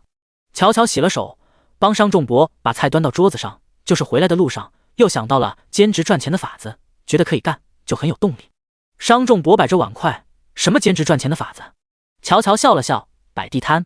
摆地摊？商路把最后一盆汤端到桌上，明显有些看不起摆地摊这个行当。摆地摊怎么了？乔乔说着，和商仲博一起坐下来。商路也坐了下来。你好歹也是一个小公司的小老板，能放下身段去摆地摊？乔乔，你别瞧不起摆地摊的好吧？他们一个晚上能挣好几百，每天坚持下来能一个月赚1-2万呢。现在的小企业不好做，别看我们公司有20来号人，但除去所有的开支，一个月最多也只能赚3-4万，有时候还没有。他想着创收，想着攒钱，又把自己的想法跟商路说了说。商路，我买的那套房子烂尾的事情，你知道了吧？商路点头，爸跟我说了。说着，他拿出一叠现金，递到乔乔的面前。房子烂尾了，你还要给银行付月供，挺不容易的。你哪来的钱？乔乔看着现金，十分诧异。你不是刚找到工作吗？商路，我向公司预支的1个月工资1万5。他听他说过，他新找的工作是干 IT 的，鹏城的 IT 精英都是能拿到2-3万、3-4万以上的。他新入职能拿1万5也是正常的。商路又说，你不要去摆地摊了，以后房子的月供我帮你分担一些。要他动辄就投几10个亿去收购一个烂尾楼盘，然后继续修建完工，让乔乔顺利收房，他不同意。但让他拿出1万2万缓解他的压力，他还是愿意的。毕竟让他每个月拿出1-2万来，比拔根毫毛还要容易。乔乔却并不打算收他的钱。我跟你说房子烂尾了，不是要你帮我出月供的钱，我是想告诉你，我们努点力，多挣点，重新再挣出一套首付的钱，你看可行吗？商路皱眉。乔乔继续说着他的计划。你看，你试用期能挣1万5，过了试用期应该能达到1万8到2万吧。我公司每个月保底能分到3-5W 左右。如果我们2口子再利用下班时间摆个地摊，一个月再多挣个1-2万，那3-4年就重新再攒出一套房子首付的钱。当然，我只是说说我的想法，如果你不同意，我也不会勉强你。2个人过日子，最重要的是意见相合。他说了那么多，商路只听到他要他一起摆地摊的想法，那些攒钱买房的计划，他根本没有听劲儿里。跟他一起摆地摊？摆地摊？要他一个身价12位数的大财团的掌权人去那嘈杂喧闹的夜市当摆地摊？这个时候，商路的眉心紧紧蹙着。他根本没有想到，这个世界上竟然会有人要求他去做这般毫无意义又耽误他宝贵时间的事情。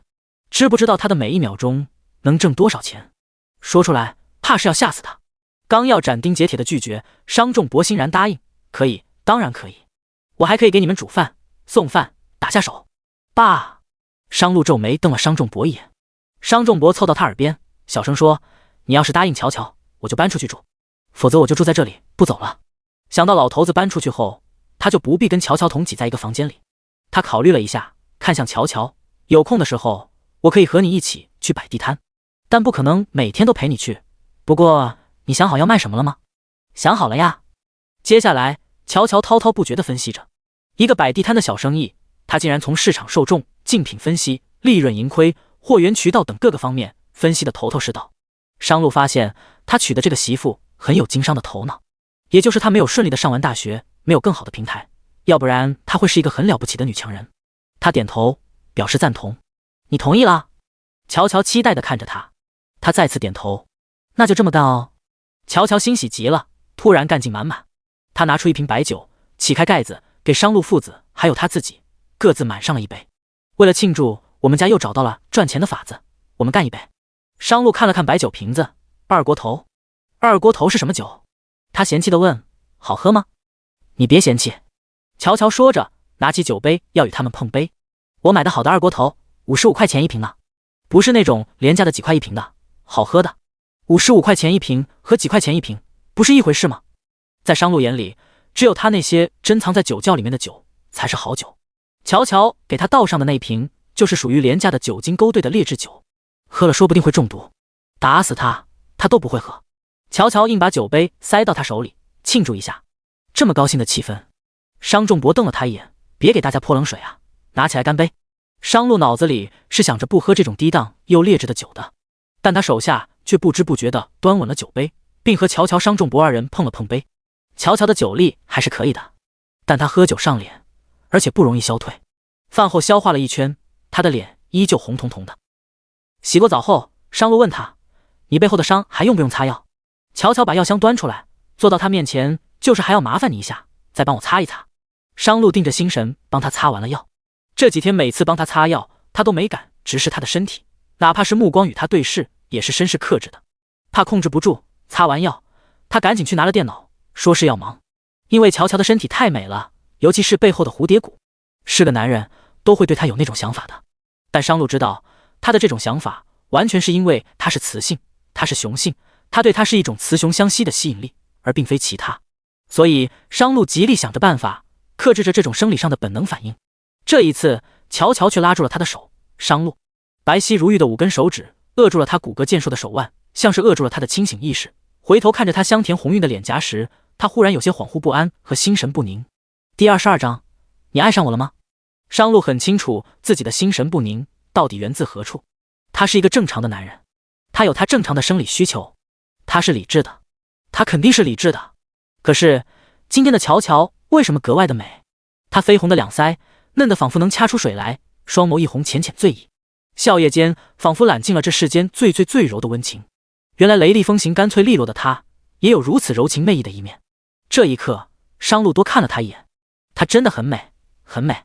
窗外风声很轻很静，可商路的心脏却节奏很乱的一下一下的撞击他的胸腔。这时乔乔微微醉意的笑了笑：“商路，谢谢你，只是帮你擦了几天药而已，不用这么客气。”商路看着他，努力保持着自己的镇定，可是他的目光却落在他红润水嫩的唇瓣上。这世间还有如此水嫩的唇瓣？乔乔抬了抬他水嫩嫩的唇，甜甜的笑了笑，又说：“我不是说你帮我擦药的事情。”醉酒后的他笑起来特别的甜。商路又多看了一眼，却有些不明白他所谓的谢谢指的是什么。乔乔看着他，有些迷醉。刚刚去洗澡之前，他看到了他把那15000的现金放进了他的包包里，大概他是真心真意让他拿着那15000的现金去交房贷，以帮他分担一些经济压力。他刚刚找到工作，就愿意预支这么多钱拿给他，可见他其实是一个很有担当的男人。而且他也同意了他摆地摊赚外快的计划，想来也是能吃苦耐劳的。这样的男人，至少目前看来是可以跟他一起好好过日子的。他觉得挺好的，而且他真的长得很帅，很帅啊！向来对长得帅的男人不怎么感冒的他，今天竟然多看了他一眼。这个世界上怎么有这么好看的男人啊？好看的都有些不真实。嫁给这么帅的男人，他是不是捡到大便宜了？商路，许是喝了酒的缘故，他的声音很软很柔，听得商路的骨头都要酥掉了。他克制着，看似冷静又理智的回应他：“你想说什么？”“我是想说，谢谢你跟我结了婚，让我不再是一个人，让我什么事情都能有个人商量着来。”他冲他迷醉的笑了笑，昂着脑袋靠近他，近到他的面前，似乎要朝他亲上去，却又并没有亲上去。香软的唇就要靠近他，他身上香甜的气息再一次扼住了他的意识。看到一个男人的眼神对自己好像过于灼热了一些，乔乔勾唇笑了笑：“商路，你确定我们真的不做事实夫妻吗？你的眼睛好像一直在看着我。”商路目光很深：“你知道你在说什么吗？你不敢回答我的问题。”乔乔娇笑着反问，他的笑容真的太有诱惑力了，让商路恍惚间差点失去理智。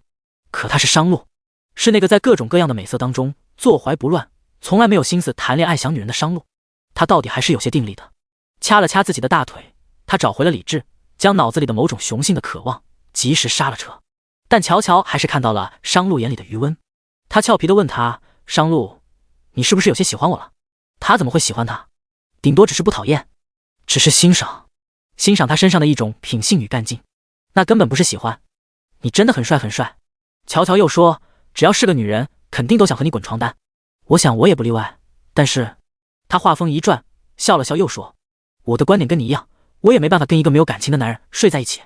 所以麻烦你以后不要用那种滚烫的眼神看着我，不然我会误以为你是喜欢上我了。或许是有一些小傲娇。”他冷着脸说：“你是不是太做多情了？多看一眼就是喜欢吗？”他哪有那么容易喜欢上他？我自作多情。乔乔觉得他太傲娇了，刚刚是谁眼睛也不眨一下的，满眼迷恋的看着他。他也不跟他计较和理论，他耸了耸肩，不高兴的嘀咕了一声：“好吧，就算我自作多情吧。”被他这么说到，他有些小难过，但他很快就调整了情绪。商路没有喜欢上他也是好事，这样他也不会心理压力。他不生他说他自作多情的气了，可商路整个人脸色冷冷的坐在那里，好像别人碰到了他的逆鳞一样。我去刷牙了。乔乔起身离去，留下心脏依旧猛撞胸腔的商路，很不平静地坐在原地。这个晚上，商路烦躁不安，久久无法入睡。一整个晚上，他都在思考着同一个问题。直到第二天早上，乔乔拉着他到了楼下的早餐档，看着他因为赶时间一口一口地嗦着汤粉时，他似乎找到了准确的答案。他怎么可能会喜欢上乔乔？不可能，他和乔乔根本不是一个世界的。他不可能会喜欢上生活在尘埃里如此平凡的乔乔，哪怕他确实跟别的女不太一样，也不会让他喜欢上他。他只是比较欣赏他的一些品性罢了。这么一想，似乎就没那么烦躁和不安了。但当他到了商事大厦的89层 CEO 办公室，拿起秦森早已准备好的各种报表，准备在最短的时间里最有效的过一遍时，心绪却有些不宁。他没办法静下来，好像他有一件很重要的事情还没有做。他下意识地掏出手机，给乔乔发了一条微信。第23章，三爷这是在干什么？商路发给乔乔的微信内容是：乔乔，你到公司了吗？突然撤回，改成乔乔，你安全到公司了吗？转念一想，如果他有回复他的话，那肯定是安全到公司了。安全二字好像显得他过于紧张乔乔了。商路再次立即撤回，改成之前那条：你到公司了吗？乔乔一直没有回复。他其实早就到公司了，因为他住的地方离城中村的办公处很近，骑电瓶车的话不用10分钟就到了。但他到了后又骑着电瓶车出去办事了，就没有看到商路的微信。好几分钟，商路都没有收到他的回复。他在商事大厦的89层 CEO 办公室，时不时的拿起手机。按理说他应该早到了，为何一直没回他？怕他骑电瓶车不太安全，商路又不敢给他打电话，只能静等。以至于平日里只需要几分钟就能看完的报表，10几分钟过去了，他都还没有动。秦森过来拿他批复时，看到他还没有签字，不由有些愣。这个男人今天有些心神不宁啊。商路，这些文件你还没动啊？秦森敲了敲他的桌子，他放下手机，抬头，我一会儿签完字叫你，你先出去。秦森看他放下手机，屏幕被锁屏之前，页面好像是停留在与某个人的微信聊天对话框之上，但秦森没有看清楚。难道是和媳妇我在聊天？你怎么走神了？不会是在想你媳妇儿吧？你没事情要做了？戳中你心事了吧？没空理你，你哪里来的回哪里去。秦森知道他嘴硬，不好再戳穿他，又提醒了一遍，赶紧看了，赶紧签字，我等着用。他想媳妇不想工作，可他还要工作呢。皱着眉头的商路为了确认乔乔是否安全抵达了公司，等秦森出去后，最终还是给他打了一个电话。乔乔正骑着电瓶车等红绿灯，平时工作忙，别说等红绿灯，就是骑着车的时候他都会掏出来边骑边接，所以就接了。听着电话里传来的喧闹的车流声，商路皱眉，你在骑车？对啊，我刚好在等红绿灯，有什么事？乔乔问。喧闹的车流声和鸣笛声让商路紧蹙了蹙眉。大马路上接电话多不安全，怕他接电话分会神，他也不跟他多说。你到了再给我回个电话。等乔乔到了目的地时，又把商路让他回电话的事给忘了。他也确实是忙着去工商局办事。商事大厦89层 CEO 办公室的商路一直干等着。时间过去了半小时，等乔乔的事情办完了，他才想起给他回个电话。商路，你早上有什么事情？你现在才到公司？不是，我刚刚是去工商局办点事情。你找我什么事？没什么，没什么，你让我回你电话。你要不要考虑买辆车？买车？买车干什么？你出去办事的时候不是更方便？其实他的意思是开车比骑电动车更安全。他又说买车的钱如果不够，可以先分期，贷款我来还。他也不能一下子就跟他说买车的钱他来出，毕竟他现在破产没钱了。乔乔想也不想到，公司有车也有司机，我只是觉得骑电动车不堵车更方便，而且也不远。没别的事，我先挂了呀，我还要忙呢。趁他挂电话前，他忙又说骑车注意点，别骑太快，看准路。知道了，谢谢。乔乔匆匆挂了电话。有那么短暂的几秒钟，他在想，今天的商路为什么有点关心他？他没有深想。接下来的几天，乔乔忙完工作后都会准备摆地摊的事情。他进了货，选好了摆摊地点，也打点好了城管，因为他打听过那一带的摆摊摊贩都是打点好城管的，这样才能安心摆摊。为了方便拉货，他还特意买了一辆3轮车。一切准备妥当的那天，刚好是周六。商路因为集团里有事，谎称公司加班，一早就走了。下午3点多，乔乔给他发微信：商路，你今天几点回来？今天是我摆摊第一天，如果你忙完了回来帮帮忙，没忙完就算了，工作第一。IT 行业加班加点是很正常的，乔乔也不会强迫商路必须回来帮忙。商路还是回来了，他坐在劳斯莱斯上，正要让司机小陈把车停在城中村的对面，再走回城中村，那样乔乔就不会发现。但此时此刻，他看见乔乔骑着一辆3轮车从十字路口很彪悍地开过去，开到了对面的公园边上。因为那里人流量大，他准备在公园边摆摊。商路皱眉，他骑电动车的速度就够快了，现在换成3轮车，还拉了一车堆得又高又重的货，开这么快，这么彪悍，不用注意安全的吗？停车！商路皱着眉吩咐司机。小陈说：三爷，这里不能停车，得转个弯。我让你停车。商路黑着脸，像是在命令。小陈不得不在这里违停，见他家三爷下了车，红绿灯也不顾，径直去了那辆3轮车停下的地方。司机小陈远远的瞧了一眼，那个力气很大，从3轮车上一把抱下一大袋重物的女人，就是三爷刚刚新娶的太太。听说是董事长逼着三爷娶了一个身份很普通的女人，但这也太普通了吧，普通到只是一个社会底层的靠摆摊为生的女人。小陈觉得不可思议，这样的女人是怎么能嫁给高不可攀的商三爷的？商路来到乔乔的面前，不是跟你说我要回来，出摊怎么不等我？骑车还骑得那么猛。乔乔放下一袋货物，看到面前黑着脸的男人，你会骑3轮车？这倒是难倒了商路，他不会骑。我不会骑，那你还让我等你？搭把手，帮我抬一下。商路的力气其实是很大的，因为他经常健身，经常练拳，但他从来没有搬过这样的货物，一时之间他不知道该如何下手。而且今天他急着过来，身上的西装也没有来得及换，一包一包的货物装在大号的蛇皮袋里，上面沾了一层的灰，还真的无从下手。看他愣着不动，乔乔抬头时才发现他今天穿得格外周正。你今天穿西装了？放下货物，他直起腰来摸了摸他的西装料子，看起来很高档哦。你不是说你的衣服都被封在被银行查封的房子里了吗？你哪里来的这么高档的西装？公司让我见一个客户，说我穿得太随便了，临时买的。商路边说边帮他搬货物，沾着灰尘的蛇皮袋虽是让他很嫌弃，但他抬得很卖力。或许是他觉得他一个柔弱的女子搬这么重的货物，怕把他压坏了。乔乔搭着手，心想他现在出去上班了，平时就他给他买的那2套运动装换来换去，没有什么好衣服，穿出去也确实太寒酸了。回头他得再给他买2套好点的衣服。马路对面，小陈停好车跟过来看了看，三爷这是在干什么？他竟然跟一个女人在公园边上摆摊卖货。堂堂商氏集团的商三爷，身家12位数以上，手底下养活了近4万名员工的财阀大佬，竟然跟着新娶的太太在这里摆地摊。第24章生老婆的气。小陈快要被惊掉下巴，是什么原因让三爷甘愿像个贩夫走卒似的待在太太的身边？难道因为太太身处社会最底层，所以三爷也要自降身份，迎合太太，走进太太？除此之外，小陈找不到别的更合理的理由。让商路卖些力气，帮乔乔搬卸货物，他还是愿意的。男人嘛，有的是力气，也该出力气。但当卸完货摆好摊，到了吆喝叫卖接客的环节时，商路却不愿意了。人来人往的摊点前，这个人问一句，那个人问一句，问完了不一定会买，有的还会讨价还价，啰里吧嗦的。这一点商路无法接受，他站在摊点的最里面，不愿意跟这些市井之辈有任何的交流。可是乔乔却不同了，他似乎天生就是个做生意的，会拉客，会聊天，3两句间达成一笔交易。微信到账89元，支付宝到账129元。进账的播报声音听得乔乔心情极好，他就喜欢这种赚钱的感觉，哪怕只是小钱，可是积少成多，这是他上班之余额外的收入，多多少少都是创收。摊前没人的时候，乔乔看着站在最里面十分别扭的商路。今天商路穿了他新买的西装，看起来跟周遭的环境有点格格不入。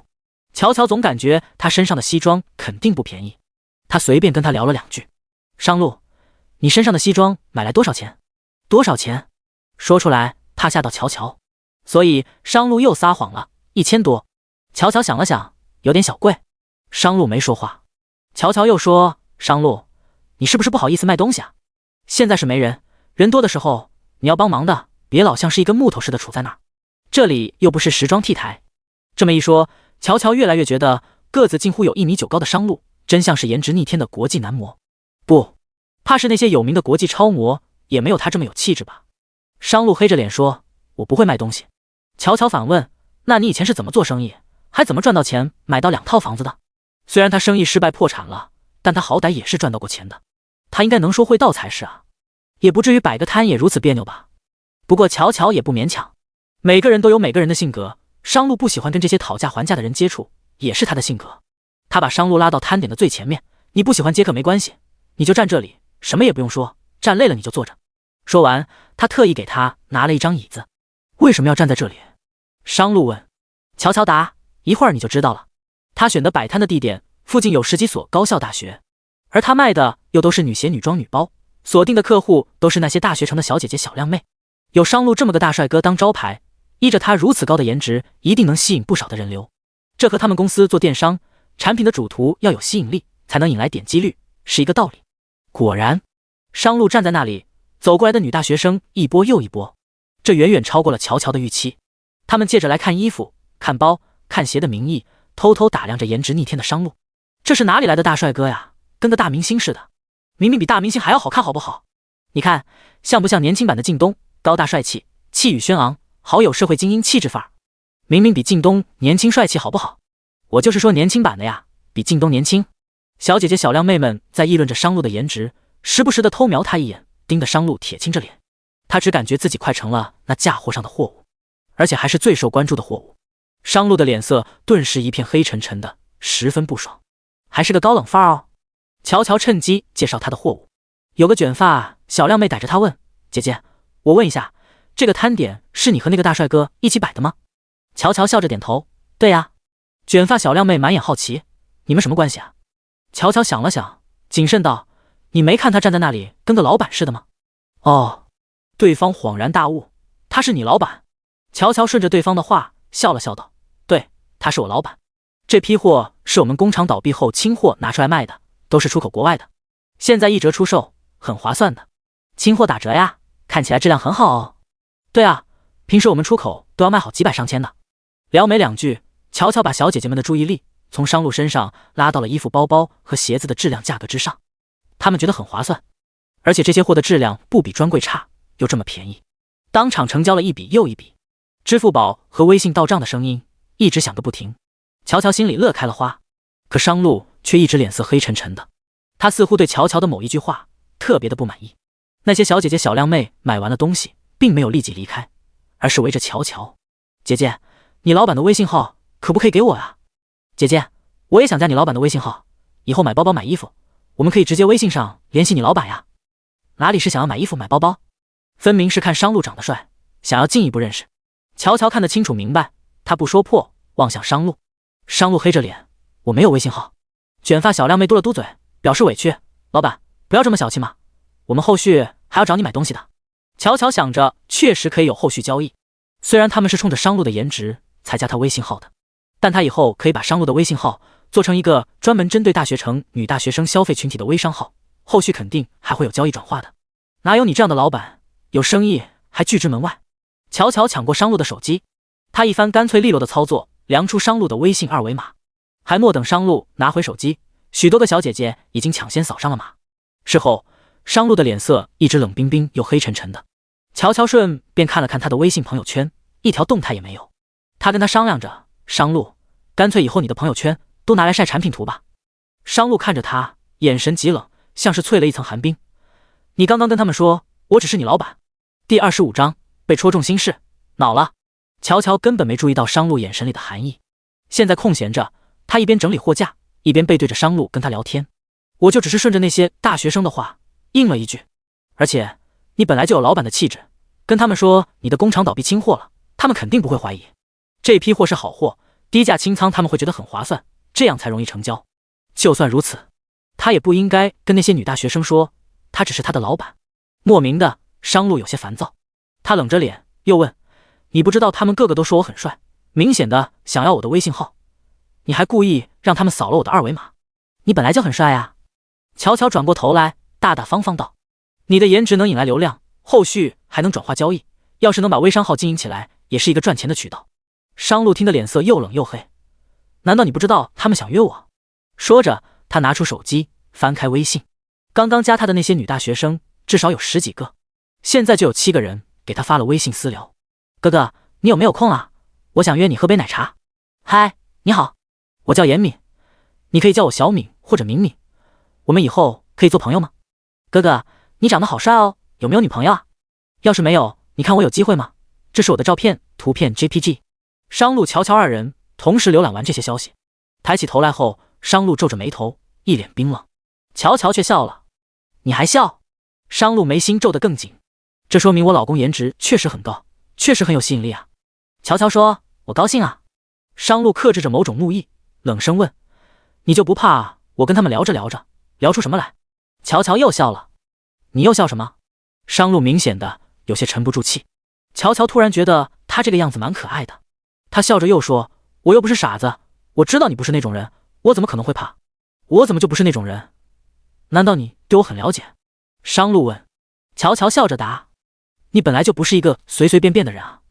你看，你跟我结婚的时候，你说你不会跟一个没感情的人随便睡在一起，所以婚后不会跟我有实质的夫妻关系，连我这个跟你有合法的结婚证的人，你都不会随便乱来，你又怎么可能会跟一个突然加你微信的女生随便乱来？要真是那样，你就不是商路了。你说我分析的对不对？他说的好像很有道理。商路竟然找不到任何反驳的话，可他却更加烦躁了，具体又不知道自己为什么会如此烦躁。你倒是对我挺信任的。他不太爽地说了一句，坐到椅子上，把刚刚加他的那些女生全部拉黑删除。你干什么？乔乔想阻止，已经晚了。商路声明道，我不喜欢随便乱加别人，尤其是异性。要经营微商号，你用你自己的微信号加人，别用我的。加的都是些什么人？一个个的花痴。好，好，好。乔乔依着他，我不拿你的手机乱加人了，你能不能别生气了？大约忙到6点多的时候，商仲博拎着2个保温饭盒来给他们夫妻2人送饭。乔乔正好卖了一个129的包包，卖完包包，看着客人走远，他忙接过公公手里的饭盒。爸，辛苦你了，还亲自给我们送饭。这有什么好辛苦的？爸今天给你炖了牛腩汤，还卤了牛肉。乔乔坐下来，吃得津津有味。有客人来了，商仲博让他和商路坐着专心吃饭，他去招呼。商路很难理解，老头子为了讨儿媳妇欢心，竟然可以从一个大集团的董事长摇身一变成了一个吆喝来吆喝去的市井贩夫。看了看保温饭盒里的一层牛腩汤，一层卤牛腱子肉，商路给商仲博发了个微信，你把家里那头苏丹牛宰了？商仲博送走一个问完价又不买的小姑娘，回复，对呀，专门宰了，给我儿媳妇补身体的。商路回复了一个你牛的表情包。一头价值2000万的进口苏丹牛，养了将近3年了，说宰就宰。那些跟商仲博关系很铁的伯伯叔叔们求了他好久，让他把牛杀了一起尝尝，可是他从来都是抠门的很，死活不肯杀。为了给儿媳妇补身体，说宰就宰。商仲博回复，怎么宰给我儿媳妇补身体不可以？商路，可以，不过你儿媳妇要是知道她吃的这头牛价值2000多万，她估计不敢下嘴。商仲博，我又买了一批牛、羊、鸡、鸭、鸽子、鱼之类的，让家里的工人养着。不过养这么多动物，工人不够，我特意又请了10几个工人。你和乔乔要抓点紧啊，别等这些牛鸭羊的都可以宰来吃了，乔乔却还没怀上孩子。商路，养这些你又花了多少钱？商仲博，不多，才几千万而已，小钱。商路，商仲博，不对啊，商路，你不对劲儿。商路，我又没反对你养，我哪里不对劲儿？商仲博，我不是说养这些你反不反对的问题，我是说我提乔乔怀孩子的事情，你竟然没有反感。前些天他提乔乔怀孕的事情，商路还很反感来着，今天反常啊。两父子隔着几米远，却用微信私聊着。商仲博特意回头看了看商路，他坐在乔乔的边上，挨他很近。商仲博别有深意一笑，低头又发了一句，你是不是越来越喜欢乔乔了？商路回了一句，你想多了。他侧头在看乔乔时，他和往常一样，吃饭吃得有点快，明显就是在赶时间。这一次他没有觉得乔乔吃饭不太优雅，连他自己也不察觉，他看着他的目光变得柔了几分，深了几分。他一抬头，他却心虚地移开了目光。这一切尽收在商仲博的眼底，除了心满意足一笑，商仲博又给商路发了一条微信，你就嘴硬吧。商路看了微信，莫名烦躁，看看他现在在干嘛。他堂堂商三爷，手底下养着近4万多名的员工，每天忙都忙不完。他竟然和乔乔一起在这嘈杂的闹市里摆着地摊。当初他只是答应和乔乔住在一起，现在却像个听话的丈夫一样，他说什么就是什么。商路终于明白自己为什么会这么烦躁，他不喜欢这种被牵着鼻子走的感觉。他收了手机，起身：“你才吃一点就不吃了？”乔乔吃得快，吃完了再收拾碗筷。他冷冰冰说：“公司让我去加班，我先走了。”看着商路头也不回，背影很冷的走了。商仲博走过来：“乔乔，商路怎么走了？”乔乔说：“他说公司通知他去加班 ，IT 行业应该就是这个样子吧，说加班就加班，忙得很。”商仲博别有深意一笑：“我看他不是要去加班，是被我戳中心事，恼了。”商路能有什么心事？乔乔好奇地问。第26章渣男。商路的心事，商仲博就不说了。他笑意很深：“没什么，用不了多久，你就会知道了。”今天是乔乔第一天摆摊，他本来想守到夜里11、12点再收摊的。11点的时候，宋薇给他打了电话，说是大宝盼盼发高烧了，家里没人，要他过去帮忙。他骑着电动车急急赶过去。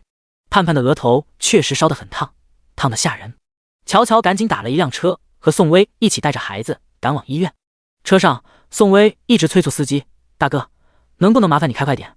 我女儿烧到39度了，再快也不能超速啊，这里限速。”宋薇快要急死了，孩子是她的心头肉，但凡孩子生一点点的病，都像是要她的命一样。想到要是再烧下去，很有可能会烧成肺炎什么的，宋薇都快急哭了。乔乔安慰了宋薇一会儿，又问：“薇薇，你家里怎么没人？你婆婆和小姑子呢？还有陈亚军呢？”提到这一家子人，宋薇心里窝火。我婆婆说周一到周五带孩子累了，所以周六周日要休息，和我小姑子一起去大姑子那里玩去了。平时她带孩子不能说半句累，只要一说，萧玉凤就会阴阳怪气的骂她，说什么哪个女人不带孩子的，带个孩子有什么累的。到了萧玉凤带孩子，不是腰痛就是头痛，娇贵得很。她难过的不是萧玉凤说了些什么，毕竟她是婆婆是长辈，她确实没有义务帮她带孩子。让她难过的是陈亚军，他一点也不体谅她又要工作又要上班的辛苦，还说什么风凉话，说她出去上班都是她自找的。但这个时候，宋薇不想抱怨什么，她只想盼盼的烧早点退下去。盼盼大了，车子到医院时候，宋薇抱不动，只能背着她。背着盼盼，宋薇几乎是跑到急诊室的。乔乔帮忙抱着睡熟的二宝小恒，两个人忙得谁都没闲着。期间二宝醒了哭了，估计是找奶吃，但乔乔没奶给小恒吃，哄也哄不住。宋薇听到小恒的哭声，又不得不一边照顾输液的盼盼，一边在输液室给二宝喂奶。站在旁边的乔乔心疼极了。都说女子为母则刚，可那些混蛋男人们根本不知道，哪有什么为母则刚，不过都是硬撑的。盼盼输完液时，小恒在宋薇怀里又睡着了。乔乔要去帮忙抱，小恒一离开妈妈的怀抱就开始哭闹。乔乔只好说：“薇薇，你抱着小恒吧，我来背盼盼。你背得动吗？”“没事，我力气大。”盼盼的烧虽是退了，可是还是很虚弱，奄奄一息的。但盼盼很懂事，没事，乔乔阿姨，我可以自己走。你能走得动吗？你刚刚都快烧虚脱了。乔乔阿姨背你吧，上来。乔乔蹲在地上，盼盼看了一眼宋薇，宋薇瞧着他虚弱得很，对他温柔地点点头，没事，你让你乔乔阿姨背吧，乔乔阿姨也好久没有背你了。这时盼盼才趴到宋薇的背上，让宋薇背了起来。我们盼盼确实长重了一些哦。乔乔边走边说，不过阿姨背起来还是很轻松，感冒好了后你要多吃点肉哦。妈妈说你不太爱吃肉，这样会没营养的。盼盼和乔乔聊了几句，然后盼盼贴着乔乔的背，感叹道：“乔乔阿姨，你对我真好，要是我爸爸也能像你这样背着我就好了。”宋薇抱着小恒在身后跟着，听着听着就哭了。是啊，陈亚军作为盼盼和小恒的爸爸，还没有乔乔关心孩子多。他越来越感觉自己虽然有丈夫，可是却是丧偶式育儿。婚姻带给他的，除了这两个孩子的可爱，其余的全是负面的。又累又疲惫的宋薇跟在身后默默抹泪。他实在是想不通，当初他为什么要结婚啊？真的是脑袋被门给挤了。坐上网约车后，乔乔发现宋薇的眼睫毛是湿的，忙心疼地问：“薇薇，你刚刚哭了吗？”当着孩子的面，宋薇佯装坚强：“没有啊。”盼盼也看到了妈妈眼里的湿润，忙说：“妈妈，对不起，都是我不好，大半夜的还让你送我到医院，辛苦你了。”盼盼一直很懂事，懂事的让人心疼。有这样的女儿，宋薇觉得就算是婚姻很失败，但也是值得。傻宝，宋薇摸了摸盼盼的脑袋，妈妈照顾你是应该的，一点也不辛苦。车子经过电影院的时候，盼盼无意间看到了陈亚军的车子。妈妈，那是不是爸爸的车？宋薇和乔乔一同望去，还真是陈亚军的车子。他车上载了个人，因为角度的问题，看不清是男是女，但可以肯定的是，他绝对是刚从影院看了电影出来的。盼盼也不敢说，刚刚坐上爸爸车子的人是一个很年轻的小姐姐，大概就20岁的样子。乔乔送宋薇回家后，没打算离开。薇薇，一会儿我帮你问问陈亚军，他和谁去看午夜场的电影去了？自己的孩子发高烧病到虚脱，打电话找不到人，却和别人去看电影，太混蛋了。乔乔咽不下这口气，宋薇却压低声音劝说道：乔儿，这事你别管，我会和陈亚军沟通的，我不想一会儿吵得不可开交，让孩子看到大人吵架。盼盼大了，每次听到我和他爸爸一有争执，他特别的没安全感。你不会又选择忍气吞声吧？乔乔压不住心中的愤怒。乔儿，你是不是觉得我挺没出息的，什么事都忍着？宋薇一脸苦涩的反问。乔乔知道他很多时候都身不由己，毕竟陈亚军刚开始的时候也不是这么渣。薇薇，这么晚了，你先回去吧，这件事情我会自己处理的，你别担心。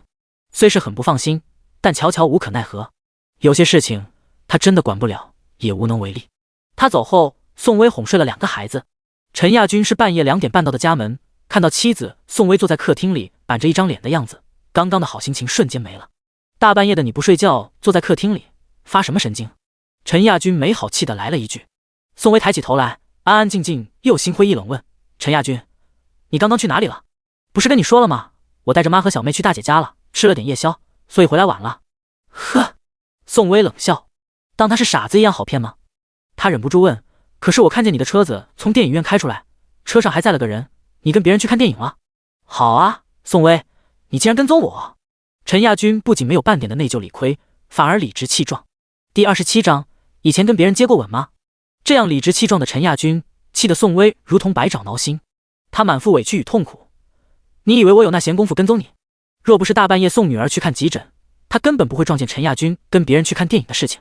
陈亚军理直气壮的质问：那你怎么知道我跟人去看电影了？终于承认了是吧？宋薇失望至极。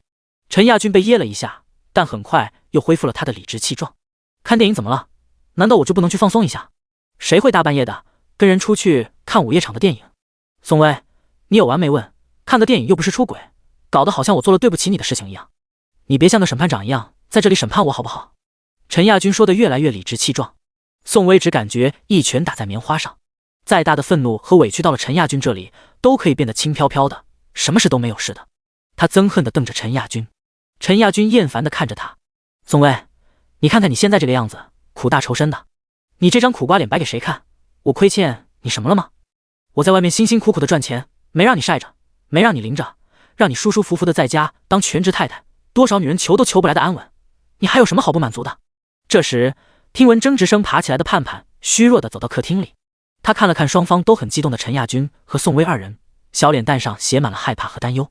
爸爸妈妈，你们又吵架了吗？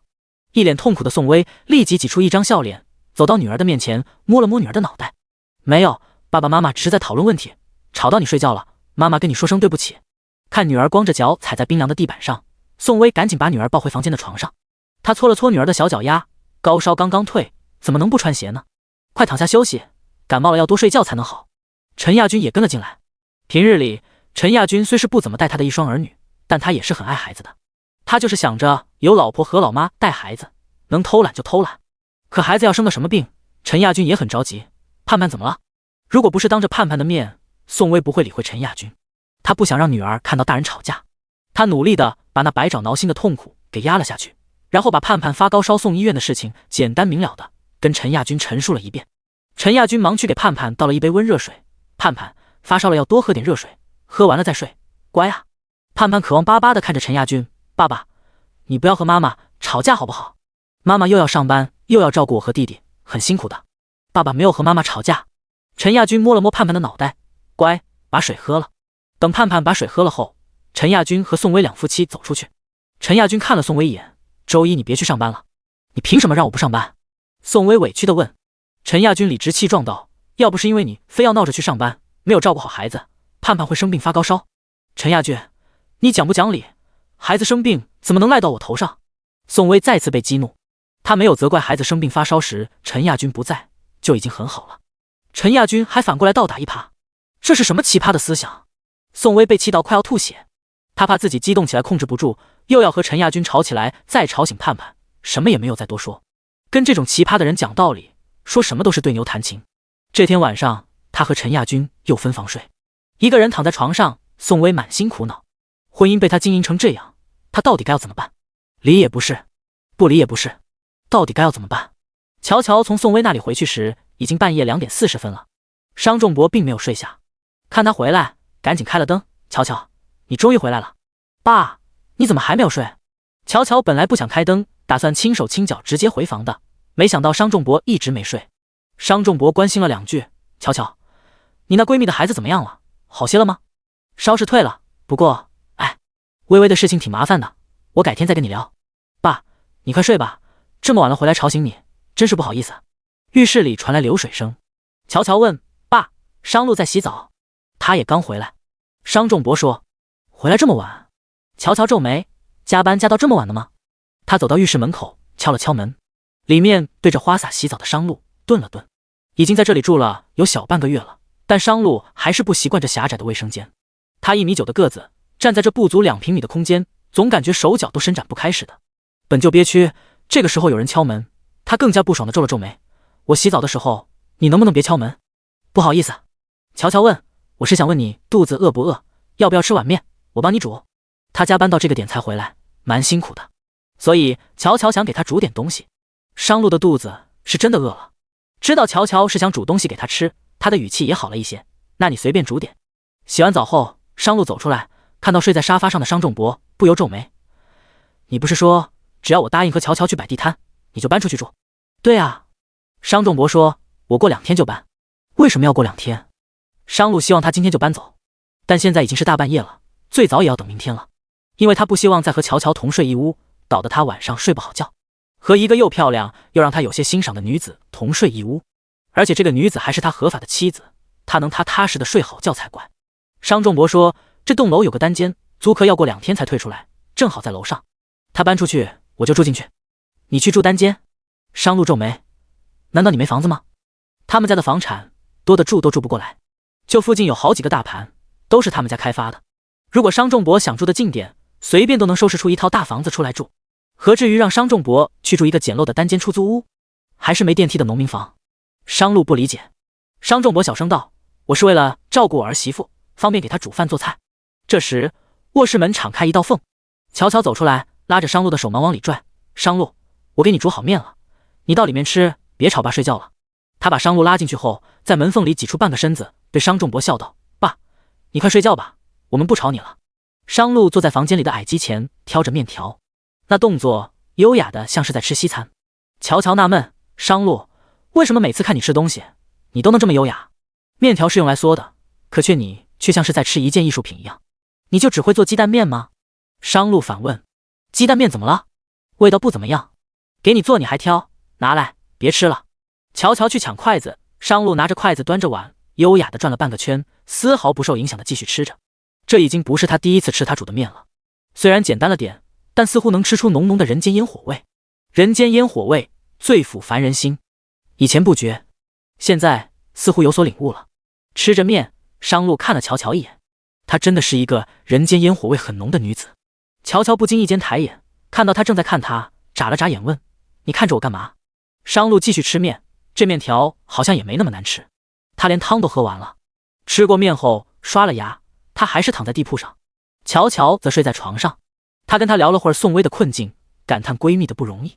商路却突然问，乔乔，你以前跟别人接过吻吗？第28章，这是想亲他。乔乔不明白商路的跳跃思维，明明他是在跟他说着宋薇很不容易的事情啊，他怎么能突然问他以前跟别人接过吻的问题？难道他跟他讲着宋薇的事情时，他一直在想着这个问题吗？翻了个身，乔乔看着在地铺上抱头而枕的商路，他也朝他侧头望来。明明眼神对视在一起，可乔乔却突然觉得商路在地铺上伸直开来的腿好长好长，这应该就是传说中的大长腿吧？他还没有见过这么长的大长腿。陈亚军足有1.8米高，可陈亚军的腿也没商路这么长。还有她的前男友何启东，明明也是有1.9米高的个子，但好像也没商路的腿长。难道商路的身材比例更完美？见他不答，商路看着他的眼睛，又问了一遍：“你是不是跟你前男友接过吻？”“你怎么知道我有前男友？”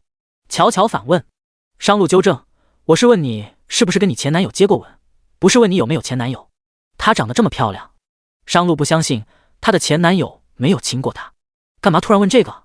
乔乔有种错觉，商路问这个问题的时候，语气怎么酸溜溜的？“你吃醋？你想多了。”商路说：“我就只是随便问问。”似乎是为了掩饰着什么，商路说这句话时语气很平静。他又平静道：“你可以不用回答，反正我只是随便问问。”他翻了个身，背对着乔乔睡觉。说是睡觉，却怎么也睡不着。倒是乔乔没跟他聊天后进入秒睡状态，怎么也睡不着的商路又翻过身来看着乔乔，刚想问他什么，见他已经睡得很沉很沉了。他想问出来的话终是没有问出去。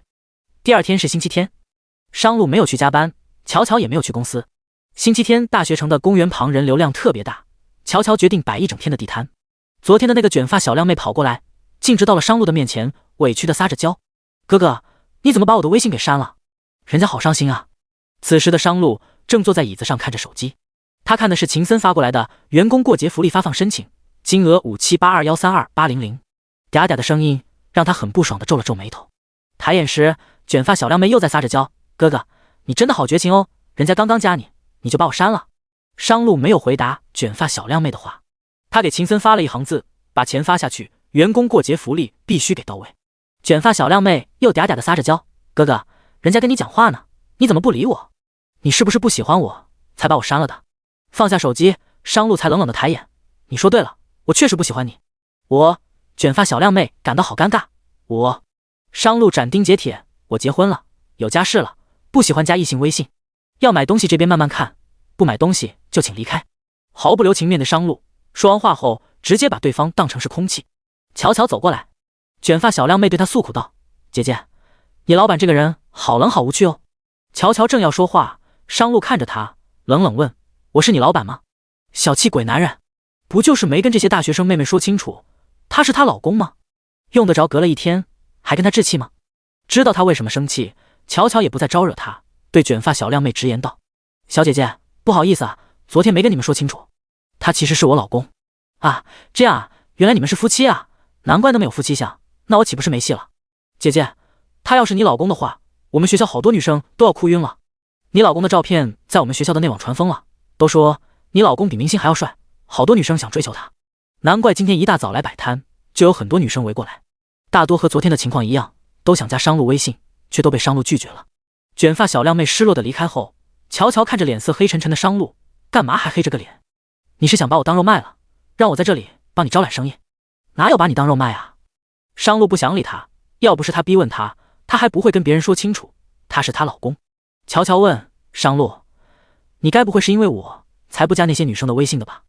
我发现你有个毛病。”商路看着他皱眉：“我有什么毛病？”“自以为是，自作多情。”商路毫不客气：“又说我自作多情，我哪里自作多情了？”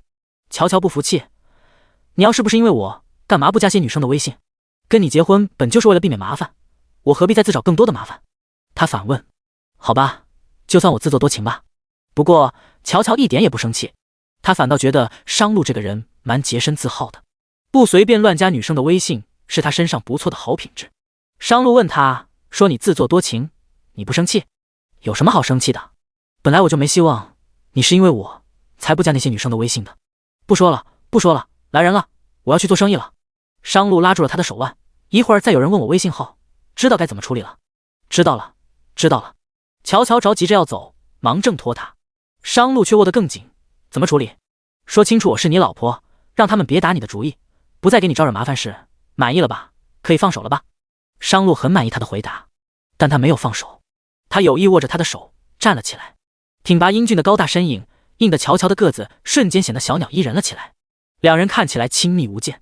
乔乔也没有他第一次牵他时的排斥感，他只是瞪了他一眼：“有人问包包价格了，我要去做生意了。”商路依然没有松手，他朝他俯身下去，进到他的面前，似乎就要朝他亲上去，却又并没有亲上去。乔乔突然有些慌：“你要干什么？该不会是像那天晚上一样，又要亲他吧？”说他不紧张，那是假的。商路这种颜值逆天，要气场有气场，要魅力有魅力的男人，被他亲上一口，绝对是赚的。虽然乔乔不花痴，但是还是无法在被商路要亲下来时，能够完全理智的保持平静。商路，你干什么？你快松开我！商路低下头，英俊的身影朝着那双殷红的甜唇慢慢靠近。第29章，眼睛往哪里看？仅仅是靠近了乔乔，但商路并没有亲下去。低头间，他抬手拾起乔乔衣肩上的一根断发，可呼吸相闻的距离，只要稍一动作，他就能朝他亲下去。但商路并没有那样做。拾起他衣服上的断发后，他漫不经心地起了身，慢慢拉开与他之间的距离，然后薄唇轻启：“你衣服上有根头发。”原来是这样啊！乔乔松了一口气，他还以为商路要亲他，搞得他的神经全部都被吊了起来，变得紧张兮兮的。为了避免尴尬，他赶紧转身去招呼客人。看着他转身离去前的尴尬和紧张，商路竟然勾唇笑了。原来逗他这么好玩。这波客人走了后，商路突然问他：“一天卖多少个包包，赚多少钱？你才准备收摊？”昨天和今天是周六周天，他有时间摆摊，但换到周一至周五，他要上班，下班后又要摆摊到深夜。而他作为她的丈夫，又答应了她，要陪她一起摆摊赚钱。长此以往，会浪费她太多的时间。她的时间都是无价的，陪她耽误在这里，毫无价值。他得想个办法，让她早点收摊才行。乔乔想了想，最少也要赚个300-400吧。今天好多人都只是过来问一问却不买，估计是他们大学校园网传了你的照片，都只是过来看看你这个大帅哥的。今天的生意没昨天好。乔乔有些失落。商路坐回椅子里，掏出手机。他给秦森发了一条微信：乔乔在西湖公园摆了个地摊，派人过来照顾他生意。秦森，他娶了个社会最底层的，住在农民房出租屋的普通女人也就算了，他竟然还跟着这个女人一起在那里摆地摊。摆地摊，以前这3个字眼离着商路繁华住进优雅高贵的富足生活有着108000里远的距离。秦森很难想象商路是怀着怎样的心情陪着新任太太在那闹哄哄又脏兮兮的夜市档摆着地摊，吆喝着叫卖着做生意的。秦森回复：帮你照顾你媳妇的生意，有什么报酬？商路踢你一脚，要不要？赶紧过来。商仲博和昨天一样，做了饭给他们，打包拿过来。看得出来，商仲博做菜很用心，而且他煎的那个鱼块，乔乔都没有见过，肯定是买的比较好的鱼。但乔乔是个无辣不欢，这几天商仲博做菜都是营养清淡的，太淡了，淡的让人没什么胃口。乔乔多买了一份加辣的臭豆腐，就着米饭大口的吃。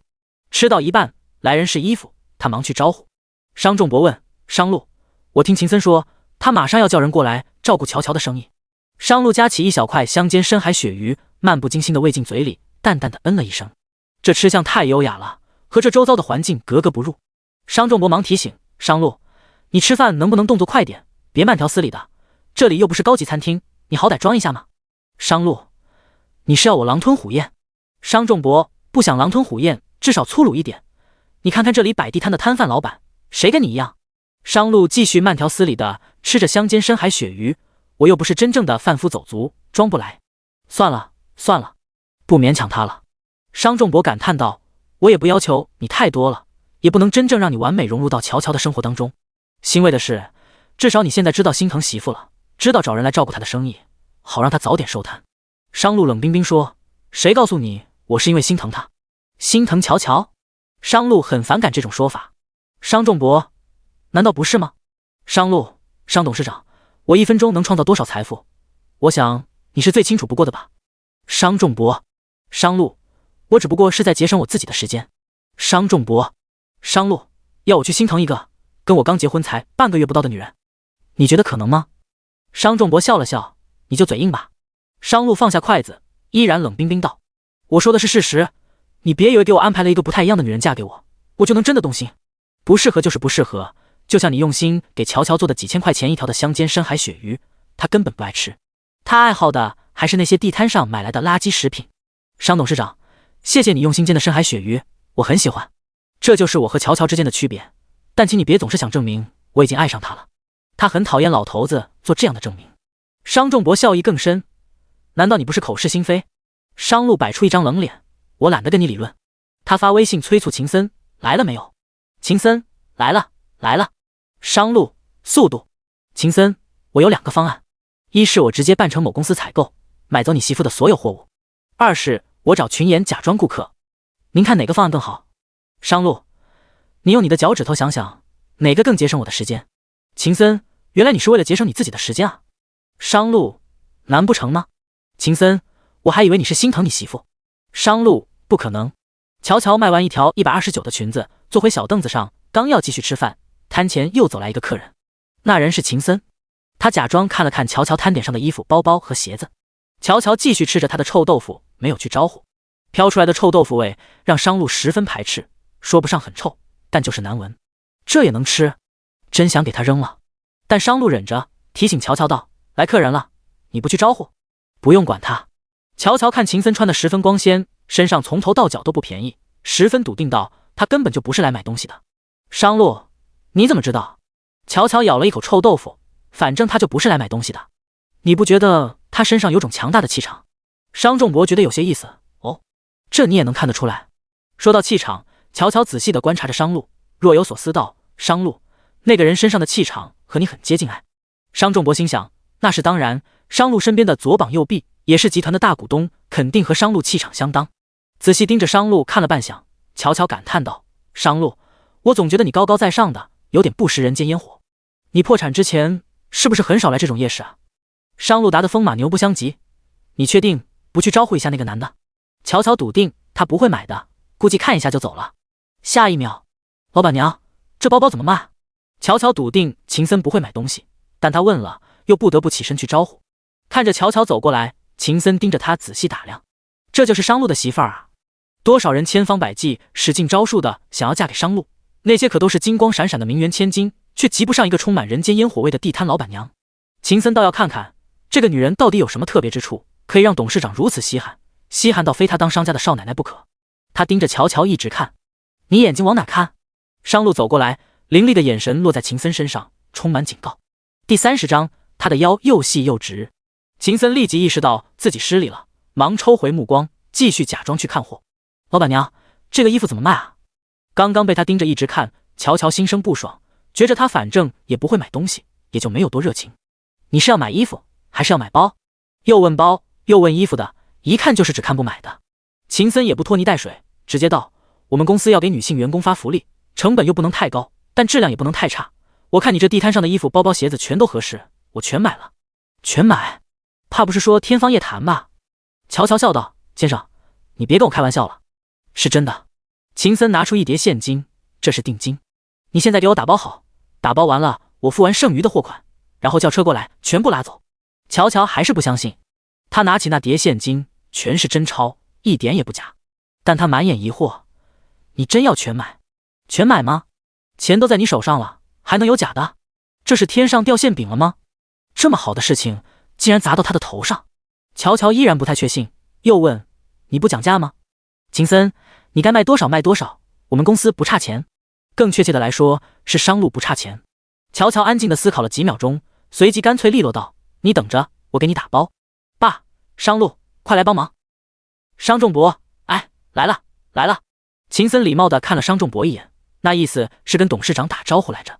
商仲博趁着乔乔转过身的时候，给秦森比了个点赞的手势，赞得秦森顿觉自己立了大功似的，沾沾自喜起来。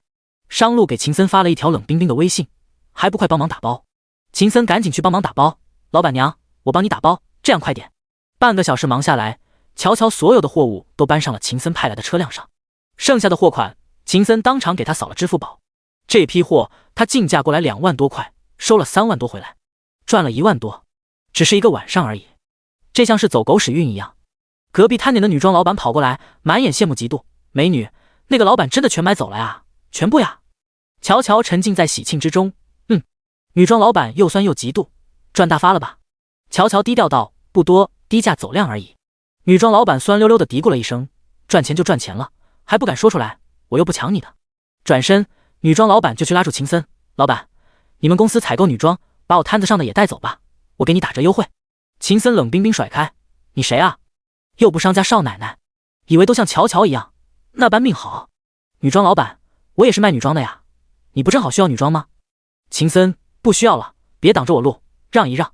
回到出租屋，乔乔数着收回来的一叠现金，1张、2张、3张、100张，加上支付宝到账，整整3万6。收钱的感觉真好。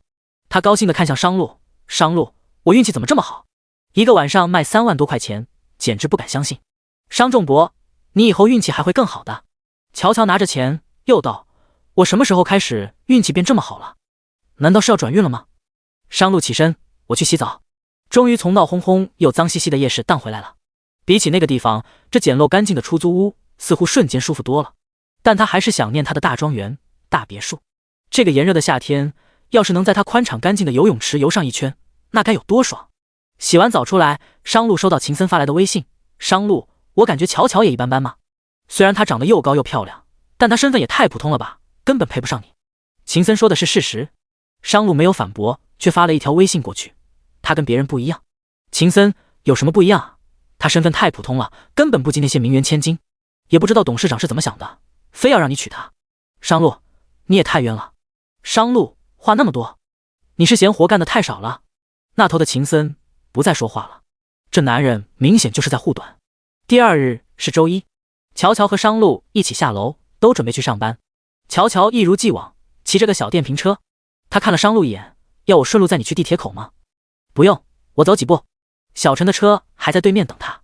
乔乔热情道：“你走路太慢了，一会儿去公司该迟到了。上来吧，我载你去地铁口。”商路看了看他那辆小电动车，他催促：“上来啊！”商路原本是要拒绝的，他看着清晨淡淡的阳光下，乔乔那美丽姣好的容颜，竟然觉得今天的天气格外的好，连燥热的晨风也格外的清爽了许多。鬼使神差的，商路竟然坐上了乔乔的电瓶车。坐上去之后，才觉得自己失误了。这又小又破的电瓶车让他的大长腿无处安放，想要下来，可乔乔已经骑着车穿过人群，彪悍地驶出巷子。骑得这么野，一看就是经常骑电瓶车，而且还不注意安全的。你能不能骑慢点？到了下坡的地方，商路提醒。乔乔在前面笑了笑：“你一个大老爷们还怕什么？我都不怕。放心吧，这段路我经常骑，没事的。”商路习惯了坐在豪华的轿车里，平日里司机开车，他的要求是水放在小桌板上都不能洒出水来，要有多稳就有多稳。今天却让一个女人骑着电瓶车载着他，穿梭在大车小车的嘈杂鸣笛声中，体验了一把生死速度。其实并不是乔乔骑车技术不好，而是商路真的不习惯这种交通方式。他后悔坐上了乔乔的电动车，鬼知道他刚刚是怎么坐上来的。经过一个减速带的时候，车子颠簸了一下，商路下意识地抱住了乔乔的腰，这轻轻一搂才发觉他的腰又细又直。这是他第一次搂他的腰，不知道是紧张还是他的腰段太细，细到让他不敢太用力。腰上的那双大掌没有让乔乔抗拒和排斥，他好像接受了与商路的夫妻关系。也许单身太久了，这个时候他才觉得其实有个伴也挺好的。上班的路上不再是一个人，他可以有个人陪他说说话。挺好的。商路，你还没有跟我说你新找的工作在哪个公司呢？商路随便敷衍了一句。两人一路上闲聊着，大都是他在问，他在答。到了地铁口，乔乔把电动车停下来，商路下车，乔乔上前帮他理了理衬衣领子。衬衣是他新给他买的，刚刚合身，穿上去挺帅气的。他笑道：“商路，去公司好好上班，好好表现啊，争取早点加工资。你是财迷吗？就想着我加工资？”商路也不笑，乔乔干脆利落道：“不是答应好了大家一起攒钱一起买房子吗？我不盼着你加工资，难道盼着你被扣工资啊？”商路，知道了，我会好好上班的。好了，快去赶地铁吧。乔乔挥了挥手。这谁啊？今天穿的这么周正，是要去找工作吗？陈亚军就住在附近，今天好巧不巧的碰上了商路和乔乔，满眼鄙夷的朝他们走来。乔乔一大早的好心情，在见到陈亚军的嘴脸后，瞬间被破坏了。陈亚军站在二人面前，又把商路打量了一遍。他总觉得这个父亲在农村种地，自己在城里生意破产后又身无分文的男人，眼神中有种让他窒息的压迫感。所以陈亚军不敢直视商路的眼睛，但陈亚军敢挖苦他，不是说在公园边上摆地摊吗？怎么地摊摆不下去了，想去找工作了呀？商路，我姐夫公司在招保安，我看你四肢发达头脑简单的，当看门狗刚好合适，要不我介绍你去，一个月还能稳稳的拿个4、5千呢。第31章，恶人就要用狠招。乔乔瞬间被激怒，以前是眼瞎了才会和陈亚军这种狗眼看人低的人渣一起合伙做生意，他真想一拳送陈亚军上西天。他毫不客气地对回去：“陈亚军，原来当保安的人在你眼里都是看门狗啊！我记得你和微微谈恋爱的时候，有段时间你找不到工作，也想去应聘个保安来当，原来那个时候你就想去当看门狗啊！”陈亚军脸色铁青，你才是狗，不是你说的当保安的是看门狗吗？他毫不示弱，对着陈亚军一脸憋屈，却又哑口无言。然后他挽起商路的胳膊，对着陈亚军挺直了腰板道：陈亚军，任何工作工种都应该被人尊敬。如果我老公真的到了非去干保安不可的地步，我觉得一点也不丢人。不过不好意思，我老公虽然生意失败了，但他还是个有技术的人，找了个干 IT 的程序员工作，1个月工资也有1万多。干 IT 的可都是英语和计算机语言十分精通的。这样的人才，要是都成了四肢发达、头脑简单的，估计像你这种英语和计算机都很菜的人，就要被划为傻子、白痴一类了。无论陈亚军怎么挖苦商路，商路都不在乎。他始终好整以暇地看着乔乔。乔乔说着我老公3个字的时候，商路才恍惚觉得自己真的成了乔乔的老公了。半个月不到的时间，乔乔改变了他很多的想法，也打破了他很多的原则。这个处处维护他尊严的女人似乎蛮可爱的。对完陈亚军，乔乔侧头看着商路，怕他面子受损，怕他难受，他想安慰他来着的。可是商路怎么一副打量他的有趣眼神？你没事吧？乔乔问。商路不答反问，没想到我在你眼里还是个人才。如果是别的姑娘遇到他这样的，结婚前说好了有车有房有存款有公司，可是领完证一转眼就说公司破产了，身无分文没地方住，肯定会把他打死。乔乔却不，他不仅没有嫌弃他，竟然还觉得他是个人才。他对人对事确实有着一套很正的3观，这就是商路为什么会欣赏他的原因。好了，乔乔松开他的手臂，夸你2句，你就别沾沾自喜了，快去坐地铁，上班别迟到了。商路笑了笑，遵命。乔乔一直目送着商路进了地铁口，陈亚军看在眼里，心里极度的发狂。商路这个穷鬼要什么没什么，乔乔是看中他哪点？如果乔乔给他当情人，他可以给他买各种各样的包，各种各样的高档化妆品，甚至可以为了他和宋薇离婚。他到底哪里不如商路这个穷鬼男人？目送商路转身离开后，乔乔才转身回头，看到陈亚军一脸扭曲的怒瞪着自己，心知他肯定又没安什么好心，没有答应他成为他的情人，估计是很记恨。这种男人真是危险。可他们还要共同经营同一家公司，想想就烦。到了公司，乔乔一直没有看到宋薇。按理说今天周一，宋薇应该来上班的，但一直到10点多都没有看到宋薇的人影。他给宋薇打去1通电话，有些担忧道：薇薇，是不是盼盼的病还没有好？还是你生病了？怎么今天没看你来上班？宋薇那边有2宝小恒的哭声，奶声奶气的。宝宝不哭，宝宝饿了，妈妈给你喂奶啊。不哭不哭。那头的宋薇让小恒含上了奶，哭声这才止住。他也这才把情况告诉了乔乔。盼盼已经不烧了，早上就送去上学了。陈亚军又不让我上班了，他怪我去上班没顾到孩子，孩子才生病的。这是什么狗男人？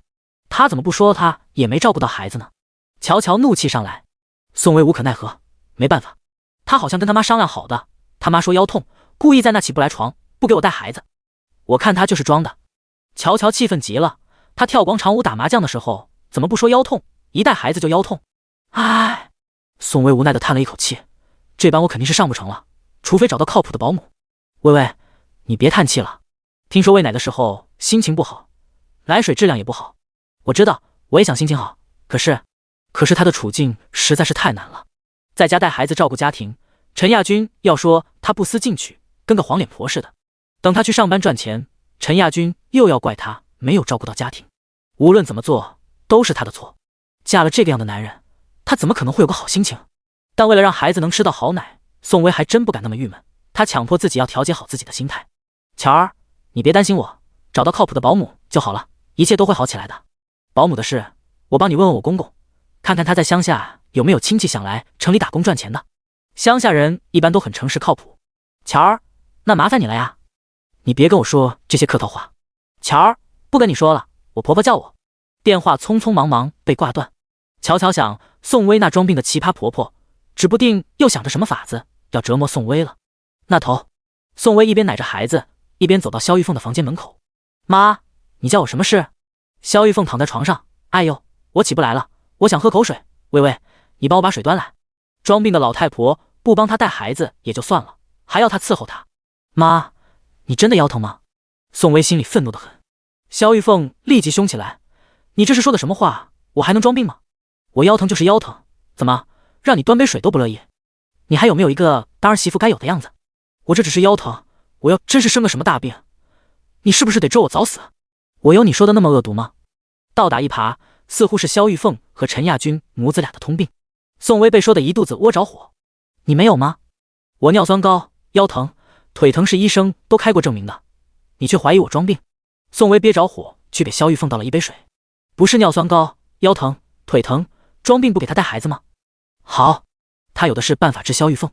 下午，宋薇特意去海鲜市场买了一桌子的海鲜。晚饭时，陈亚军回到家，一家人坐在桌上吃晚饭。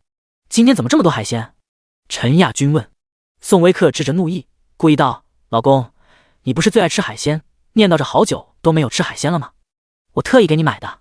陈亚军是个孝子，他最先夹起一个膏蟹，准备递给萧玉凤。萧玉凤平常也最喜欢吃海鲜，伸筷子正准备夹住儿子递过来的螃蟹，却被宋薇一筷子截糊了。妈！宋薇孝顺道：你今天不能吃螃蟹，你不是尿酸又高了，腿疼腰疼吗？吃了螃蟹你会疼得更厉害，说不定又要上医院。萧玉凤眼睁睁地看着那馋人的螃蟹，却不敢再动筷子。第32章，其实嫁进了豪门。妈，我是为了你好。宋薇故意孝顺道：看着你疼得起不来床，我也心疼。陈亚军知道萧玉凤是装病的，生怕她吃不到螃蟹似的，又往她碗里夹了一只。嗨，没事的，吃一点点不影响，就是吃那么一只两只，影响不大的。萧玉凤抓着螃蟹准备开啃。那怎么好啊，妈。宋薇再次把萧玉凤手里的螃蟹夹过来。医生都吩咐过了，尿酸升高的时候是不能吃海鲜的，否则就不只是腰痛腿痛了，到时候痛风发作会要人命的。妈，我是真心心疼你，你就听医生的，忌一下嘴吧。螃蟹拿过来后，宋薇自己剥开，叫上调好的鲜辣酱，看上去好吃的让人流口水。萧玉凤忍不住咽了咽口水，看向陈亚军。陈亚军也没办法，谁叫他们母子俩出了个装病这么个主意呢？陈亚军只好假装劝道：妈，要不你就听微微的劝，先记着嘴巴。萧玉凤脸色沉下来，却是找不到任何一句反驳的话。装病的人是他，这会儿只能看着大家吃螃蟹，自己却眼睁睁的无法享受。陈亚军的小妹包着螃蟹腿，蘸上辣椒酱，吃得津津有味。妈，嫂子今天做的这桌海鲜，你就无福消受了，真是可惜了。你还故意馋我是不是？萧玉凤掐了陈小妹一下。陈小妹不由埋怨：妈，你不能吃海鲜，还不允许别人吃吗？真是的，这一家人都喜欢吃海鲜，但宋薇不怎么喜欢吃。她把蘸上酱的螃蟹肉故意递给陈小妹：小妹，你多吃点。谢谢嫂子。被萧玉凤狠狠掐了一下，陈小妹故意吃的贼香贼香的，边吃边啧啧道：真香，太好吃了。萧玉凤又咽了咽口水，即使再馋，却又不能动筷子。妈！这时宋薇帮萧玉凤加了一些清淡的青菜。你尿酸高，得吃清淡点，这几天就戒辛辣的，口味淡点。作为一个四川人，萧玉凤吃了一辈子的辣椒，让她吃着只放油盐的青菜，嘴里能弹出个鸟来，憋屈死了。宋薇就是要她憋屈，要她想吃又吃不到。谁让萧玉凤要装病呢？按理说她作为媳妇应该处处让着婆婆，孝顺婆婆，可是她的善良和忍让换来的是变本加厉的对待，被婆婆欺负了，她跟陈亚军诉苦，得不到陈亚军的理解和心疼，等来的却是她的责备。她怎么可能再继续善良和忍让？她不要像以前那么蠢笨，她就是要用这种有招似无招的法子，也让这一家子人好看，否则婆婆和陈亚军只会把她当软柿子一样拿捏。饭后，她特意拿着药和水递给萧玉凤：妈，该吃药了。什么药啊？就是你以前吃的，降尿酸的，非不撕它。我不吃。妈，你都疼得起不来床了，怎么能不吃药呢？我不想吃。妈，乖，把药吃了才能好起来，我也是为了你好。宋薇假装的很关心她。妈，你不会已经好了，已经不痛了吧？萧玉凤又不敢说自己不痛了，那样就要帮宋薇带孩子。萧玉凤不想带孩子，她只想像以前一样，让宋薇待在家里，好吃好喝的伺候她。可是这个女人非要出去上班，但现在药到了面前，又不得不吃，否则就会让宋薇知道她是装病的。萧玉凤只好硬着头皮把药吃了。宋薇这才满意一笑：这就对了吗？妈，我也希望你快点好起来，你说你整天痛着躺着，多遭罪啊。萧玉凤黑着一张脸。等宋薇走了，她赶紧跑去陈亚军那里：亚军，刚刚宋薇给我吃了菲布斯塔，尿酸没高的情况下，吃这个药不会有事吧？你吃了？她都端到我面前了，我要是不吃，不就承认自己装病了吗？陈亚军查了手机，安慰道：妈，这个药尿酸不高的时候确实不能吃，但吃1次2次的没事的。真的没事吗？要不要去问问医生啊？没事的，可是我害怕万一有事呢？你多喝点水，多尿几次，代谢出去就好了。萧玉凤很听儿子的话，立即去灌了2大杯子的水。晚上，宋薇每次起来奶孩子，都能听闻萧玉凤尿急了上厕所的声音，一次又一次。这个晚上，萧玉凤被折腾的几乎没怎么睡觉。宋薇终于觉得痛快了一些，他们不让她好过，她也不会让他们好过，但她又觉得好悲哀。为什么她真心真意的对这一家人，他们却不懂得珍惜？他们非要逼得她也用上手段。天底下明明有许多很好的婆家，为什么她就是遇不上？也许是她眼瞎吧。因为宋薇无法抽身去上班，乔乔那边也很着急。第二天早上，乔乔吃着早餐，向商仲博咨询着：“爸，你在乡下有没有什么婶婶阿姨想出来打工的，人靠谱点的？”商仲博很好奇：“你问这个干什么？”乔乔包着水煮鸡蛋，这鸡蛋是商仲博养的鸡下的蛋，吃起来可香了。他一边包一边把宋薇的事情跟商仲博讲了讲。商仲博又不是真的住在乡下，也不是真正的农民，哪有什么出来打工的婶婶阿姨可以介绍给乔乔？但乔乔这般心疼她的闺蜜，商仲博想着一定要帮她。他应道：“有啊，正好有个亲戚要出来打工，他都40、50岁了，正愁找不到工作呢。你的闺蜜打算给多少工资？”乔乔：“试用的时候5000，做得好的话可以涨到5500、6000都没问题。在彭城找个好点的保姆，一般都是这个价起步。”商仲博想了想：“那我介绍一个亲戚过来。”这个所谓的亲戚其实是商仲博家里请的一个阿姨。他们豪门里请阿姨的要求是特别高的，得有高级厨师的证书，会茶艺、花艺，有的还会要求会说英文。商仲博给这个阿姨的工资是15000起步的，平时加上年终资金、各种福利，年薪到手的有25W 出头。商仲博把阿姨转介绍给宋薇，工资差价的那部分他打算自己出，反正只要媳妇高兴就好。吴婶当天晚上就来了，因为身份还要继续保密，商仲博吩咐好吴婶当着乔乔的面要叫他二哥。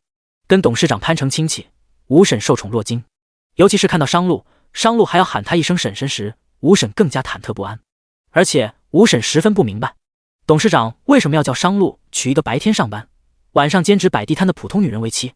不过吴婶偷偷打量了乔乔一眼，觉得她长得还挺漂亮的，而且她身上有种很讨人喜欢的气息，大概是因为乔乔的身上没有那种名媛千金的高傲吧。反正吴婶看了乔乔一眼，蛮喜欢她的。聊了一会儿，乔乔嘱咐道：“商路，你和爸帮我看着摊子，我带婶婶去薇薇家，很快就回来。”商路淡淡的嗯了一声，乔乔便骑着电瓶车拉着吴婶和他的行李去了宋薇那边。下车时，乔乔帮忙拎行李，吴婶忙抢过来：“太太，怎么能让你帮我拎行李呢？我自己来就好。”“你叫我什么？”乔乔愣了一下，吴婶刚刚叫他什么？是叫他太太吗？乔乔没听得太清楚，吴婶也慌忙改了口：“我叫你乔乔啊。”难道是听错了？不过乔乔也没有纠结，他想着吴婶也不可能会叫他太太，可能是他真的听错了。他又不是嫁进了豪门，怎么可能被人称为太太？第33章，你不会又想亲我吧？乔乔把吴婶介绍给了宋薇。宋薇的孩子有人带了，他便又重新回去上班了。但萧玉凤听说吴婶给宋薇带孩子，1个月工资要5000块钱，又开始作妖了。宋薇第一天上班回到家，萧玉凤在门口堵着她：“宋薇，你给吴婶1个月5000块钱的工资？”“对啊。”宋薇换了鞋，直起腰来：“你放心，这钱不是你儿子出，是我自己的工资里抽出来的。”萧玉凤要跳起来：“什么保姆要5000块钱的工资？妈，这是在彭城1线大都市，这个工价还算低的，而且又没让你出钱，你还有什么意见？”以着宋薇对萧玉凤的了解，萧玉凤肯定又要找事情。果然，萧玉凤想也不想一下道：“宋薇，你把吴婶辞了，我来给你带孩子，你把这5000块钱给我。”“你说什么？”宋薇觉得可笑。萧玉凤打着自己的如意算盘：“我是小恒的奶奶，我肯定会比外人对小恒更好。这钱你拿给外人赚，不如拿来孝敬我。你知道你在说什么吗？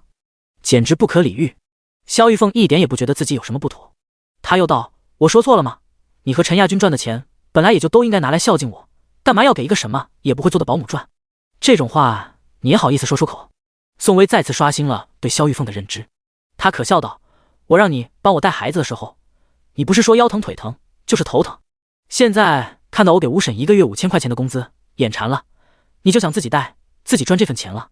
你腰不疼了，头不痛了，钱，眼里就只有钱。她还是不是陈家的媳妇了，就知道压榨她，算计她。”宋薇的心真的是够痛的。萧玉凤还要说什么，宋薇斩钉截铁：“妈，你什么也别说了，我不可能拿着5000块钱给你，让你帮我带孩子。再说，你也没吴婶带的好，到时候你别再整出个腰疼头疼来，我还怎么上班？”萧玉凤火起来：“你说你这个败家子，5000块钱白白给了外人，你脑袋是不是进水了？”宋薇窝着一肚子的火：“我要是把吴婶辞退了，再白白拿着5000块钱给你，让你给我带孩子，我脑袋才是真的进水了。”他被气得不想再多说一句话。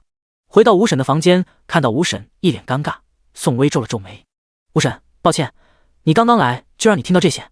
不过你不要在意他们说了什么，工资我肯定会每个月准时发给你的。”吴婶叹了一口气：“你真的挺不容易的。”宋薇也叹了一口气：“嫁到这种家庭，没办法的，都怪我当初瞎了眼。”晚上，乔乔和商路下了班，一起摆地摊。他们快要12点钟了，才收摊回出租屋。他们把3轮车和货物放在楼下，遮了防雨布，盖得严严实实。系上绳子，商路在自嘲：这种体力活，他什么时候干过？可是娶了乔乔后，他都快要成一个体力工了。上楼洗完澡，已经12点半了。乔乔拿出2套新衣服来：“商路，我给你买的新衣服，你拿去试一试，看看合不合适。不合适，我再拿去商场换。”商路擦着湿头发的动作顿了顿：“你又给我买衣服了？上次买的2套地摊货不适合你去上班，所以我给你买了2套西装，还有2件衬衣。”为了衬托商路的气质，他特意去商场买了品牌装。商路去换了出来，眉头紧蹙：“小了，也短了。”“不会吧？”乔乔嘀咕：“我知道你长得高，还特意让他们拿了1.85米的尺寸给你，这也不合适啊。不过他们说如果不合适，可以去换量身定做款，明天我拿去换吧。”商路边脱西装边说：“不用了，你做回来的衣服我也不一定会喜欢。你还嫌弃？你知道我给你买这2套衣服花了我多少钱吗？”“多少钱？5600多，量身定做还得再加钱几百块的手工费。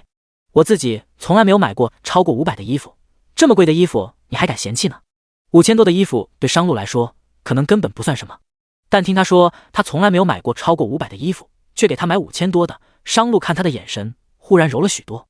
乔乔接过他脱掉的西装，又说：“我是觉得既然你已经找到了正经的工作，就不能再穿的那么随便，所以才给你买2套像样点的。你站好，我给你量量你的尺寸，明天重新给你换2套。”在他的摆弄下，商路被迫张开了双臂。乔乔拿出皮尺，站在他身后量了他的肩宽，记下来，又绕到他身前：“手臂继续张开啊，我要量你的腰围了。”弯腰低头间，他又娇又瘦的小身板从他面前窜过，隔着他很近很近，近到快要贴着他的胸口。他刚刚洗了澡，洗了头发，全身上下都是廉价的洗发水、沐浴露的味道，可商路却觉得十分好闻。垂眸看他时，他的目光又柔了许多。他甚至游刃他拿着皮尺在他的腰间轻柔流连。雪白的耳垂，迷人的脖颈，低头弯腰时领口若隐若现的一片白皙，扰得他的心神有些乱。他想一把将他扑倒，想脱掉他的衣服，想得到他。他克制着，他清楚明白的知道，和乔乔相处久了，越是看到乔乔的美色，他的生理需求越是不好控制。他目光很深的看着眼前的小女人：“商路，你看起来挺瘦的，可是腰围一点也不小嘛。”乔乔抬起头来，撞上商路很深很深，深得像是一潭漩涡一样，要把他吸进去的目光。这样的目光一直盯着他的唇，仿佛要朝他亲下来。他没有慌乱，也没有避开，而是干脆利落地问：“商路，你不会是又想亲我吧？”第34章，你个死丫头。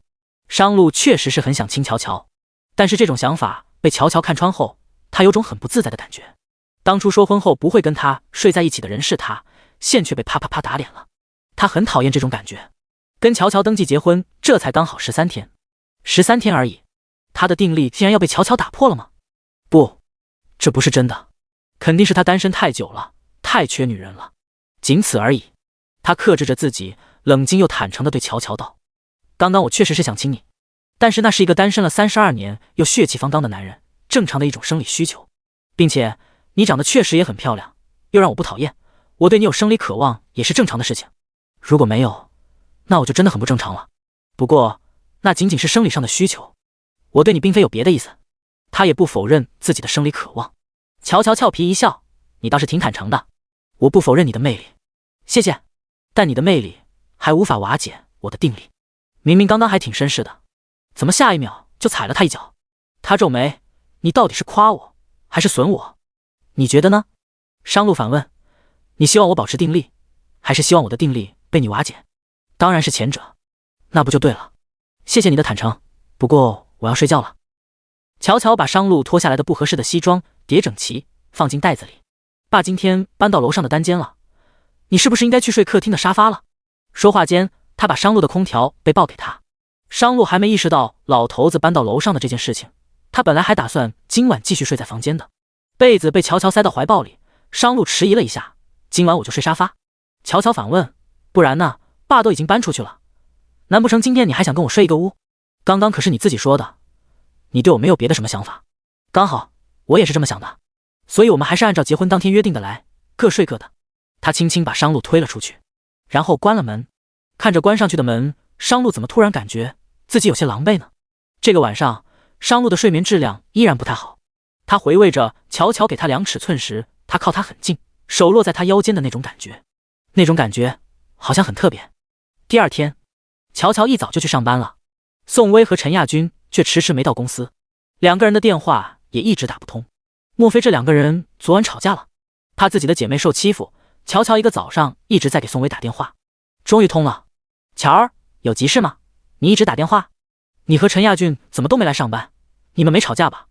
哪有力气吵架？盼盼又发烧了，烧得全身惊厥抽搐。乔儿，先不跟你说了，盼盼，你别咬舌头。宋薇扔掉电话，忙去掰开盼盼的下巴。陈亚俊，你别给你妈打电话了，快来帮忙呀！盼盼又咬舌头了。折腾了大半天，盼盼虽是没有再抽了，但烧一直不退。两夫妻带着盼盼做了各种各样的检查。肖玉凤再次把电话打过来，听陈亚军说盼盼做了一系列的检查，还在等结果。肖玉凤要跳起来，亚军，盼盼做这些检查是不是花了不少钱？好几千吧，具体多少我也没细算。感冒发个烧而已，什么破检查费要这么贵？随便喂点退烧药就行了，浪费什么钱？妈，盼盼刚刚都惊厥抽搐了，检查一下才放心。就是个女娃，早晚都是要嫁出去的，在她身上浪费什么钱？养大就行了，有那钱烧的做那么贵的检查，你还不如拿给我用。妈，再是女娃，病成这样也是要看医生的，毕竟是我的孩子。行了，不跟你说了，我这边忙着呢。宋薇听后愤怒道，你妈又说盼盼浪费钱了。陈亚军只替自己的妈说好话，他就是说说而已，你跟他较什么劲？我较劲。宋薇不想跟陈亚军吵，这个时候他只想让盼盼快点好起来。刚刚盼盼烧得惊厥抽搐的时候，他都快要吓死了，现在还惊魂未定。与其跟陈亚军吵架，不如省点力气，一会儿才有力气照顾盼盼。盼盼在输液厅输着液，有的检查结果要等第二天才出来。输完液，他们就回去了。刚一进家门，肖玉凤黑着一张脸，很不爽地瞪了盼盼几眼，似乎盼盼做个检查用了几千块钱，肖玉凤心疼得掉了5斤肉似的。看着奶奶阴狠的脸色，盼盼忙躲到了宋薇的身后。宋薇护着女儿，皱眉看向老太婆，妈，盼盼刚刚回来，你能不能别用这种苦大仇深的眼神看着她，把孩子吓着了。肖玉凤还是没好脸色。宋薇让盼盼去休息，准备给她熬点清粥。锅里的粥开了，她拿着勺子搅动着。客厅里，肖玉凤的声音再次恶狠狠地传来，你个死丫头，感冒了你还靠弟弟这么近，你想传染给你弟弟啊？我告诉你，小红要是被你传染了，我非打死你这个死丫头不可。宋薇连勺子都没来得及放下，急急忙忙冲出厨房，看着肖玉凤用力把盼盼推开，差点把盼盼推倒。委屈的盼盼想哭又不敢哭，等到宋薇来了，满眼泪光地望向她。妈妈，我没有想要传染给弟弟，只是弟弟哭了，我才过来看看。没事，妈妈知道你是个懂事的孩子。宋薇一点也不责怪盼盼，反而异常心疼。她摸了摸盼盼的脑袋予以安慰，然后愤怒地瞪向肖玉凤，你刚刚说谁是死丫头？肖玉凤又瞪了盼盼一眼，本来就是个死丫头赔钱货，还不让人说了。第35章，商路是豪宅业主。啪！宋薇手中的勺子用力砸在地上，砸完了，她愤怒又毫不示弱地瞪着肖玉凤，我的女儿是这个世界上最乖的孩子，男孩女孩也都是一样的平等。肖玉凤，你要是再这么重男轻女，再这么讨厌盼盼，你就回老家住去，别在这里伤害我女儿幼小的心灵。肖玉凤要跳起来。好啊，宋薇，你敢对我发飙，你要翻天了不成？哪里是宋薇发飙，她那样一个善良温柔的人，却被肖玉凤气到当场发飙的地步，可见肖玉凤说的话做的事是有多么的过分。欺负她也就算了，还要伤害她的女儿，门儿都没有。陈亚军闻声赶过来，看到儿子和女儿在哭，媳妇和老妈又在吵架，头要大了。他连问也不问，直接数落宋薇。你跟妈吵什么吵？她是我妈，是长辈，你怎么这么不懂得尊重老人？她不尊重老人。宋薇只差没被陈亚军气到当场吐血。陈亚军，为老不尊的人也受人尊重吗？他说我女儿是死丫头赔钱货，平时也就算了，连盼盼病得这么厉害，他也要说，他还是个人吗？萧玉凤，你说谁不是人？陈亚军，宋薇，你跟妈道歉。宋薇，不可能。陈亚军握起拳头，宋薇，你今天是要找抽是不是？宋薇挺直胸脯，绝不示弱。陈亚军，你敢打我，我就报警，告你家暴。萧玉凤，亚军，抽死他！这种女人不抽就不听话，抽，妈支持你。她要敢报警，妈就跟警察说是她忤逆不孝。盼盼怕极了，她怕妈妈受欺负，忙拉住了陈亚军的袖子，可怜巴巴道：爸爸，你别打妈妈好不好？我跟奶奶道歉，奶奶对不起，我又惹你不高兴了，但是你别欺负妈妈好不好？别跟她道歉。宋薇把女儿拉过来，护在怀里。盼盼，不是你的错，你不能道歉。做人不能这么软弱，否则是会被欺负的，知道吗？看着女儿哭，陈亚军松开了拳头，又或许是因为他确实怕宋薇报警，毕竟家暴确实是法律不允许的。这时萧玉凤还想说什么，宋薇已经牵着盼盼又抱着小恒回了房间。吴婶来劝。宋薇疲惫道：吴婶，让你笑话了。吴婶叹气道：乔乔说你十分不容易，我看果然是真的。女人最怕嫁进不好的婆家，你这个婆婆真不是一般的难对付。外面萧玉凤的骂声还在继续。宋薇无可奈何地叹了一口气，有时候我真想和陈亚军离婚，这样的婆婆，这样的丈夫，过下去还有什么意思？听到要离婚，盼盼哭了。妈妈，我不要你和爸爸离婚，我不想没有妈妈。上次我听奶奶说，要是你敢提离婚，房子、钱，我和弟弟他们都不会给你，他们还要让你滚出去。盼盼哭得好伤心。宋薇忙抱紧女儿，盼盼，妈妈永远都不会离开你，别怕，妈妈不离婚，妈妈只是说说气话而已。真的吗？盼盼还是很怕，在她的眼里，妈妈在这个家是受欺负的，如果离婚，妈妈真的会被赶出去，那样她就再也见不到妈妈了。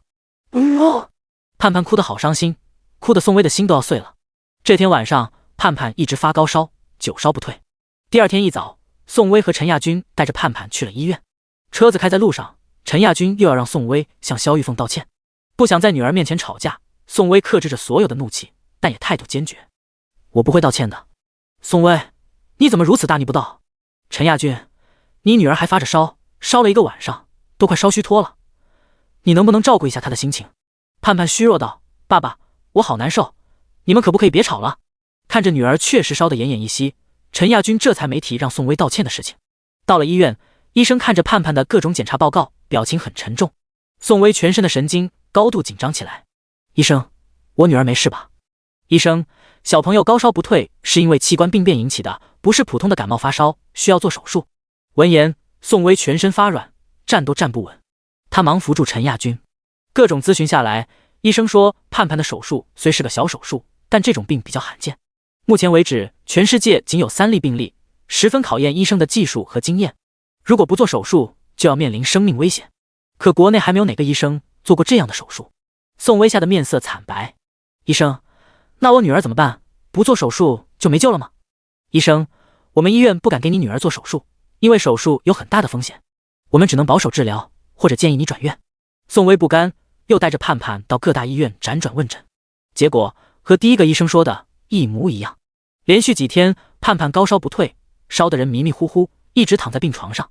乔乔听说这件事情，到医院看到烧得昏迷不醒的盼盼，心都要碎掉了。他班也不上了，地摊也不摆了，帮着宋薇跑前跑后，各种咨询。几天后，终于在一个院长那里问到了眉目。有个国外的医生有这方面的经验，刚好这段时间待在彭城。医院联系了这个医生，可是这个医生急着回 M 国，委婉拒绝了。病房里大家都守着盼盼。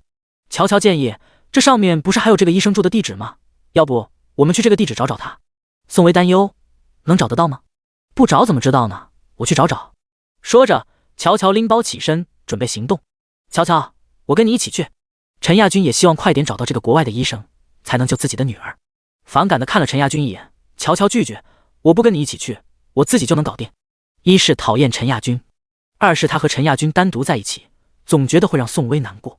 尤其是宋薇知道陈亚军对她的心思后，在这方面乔乔都很注意。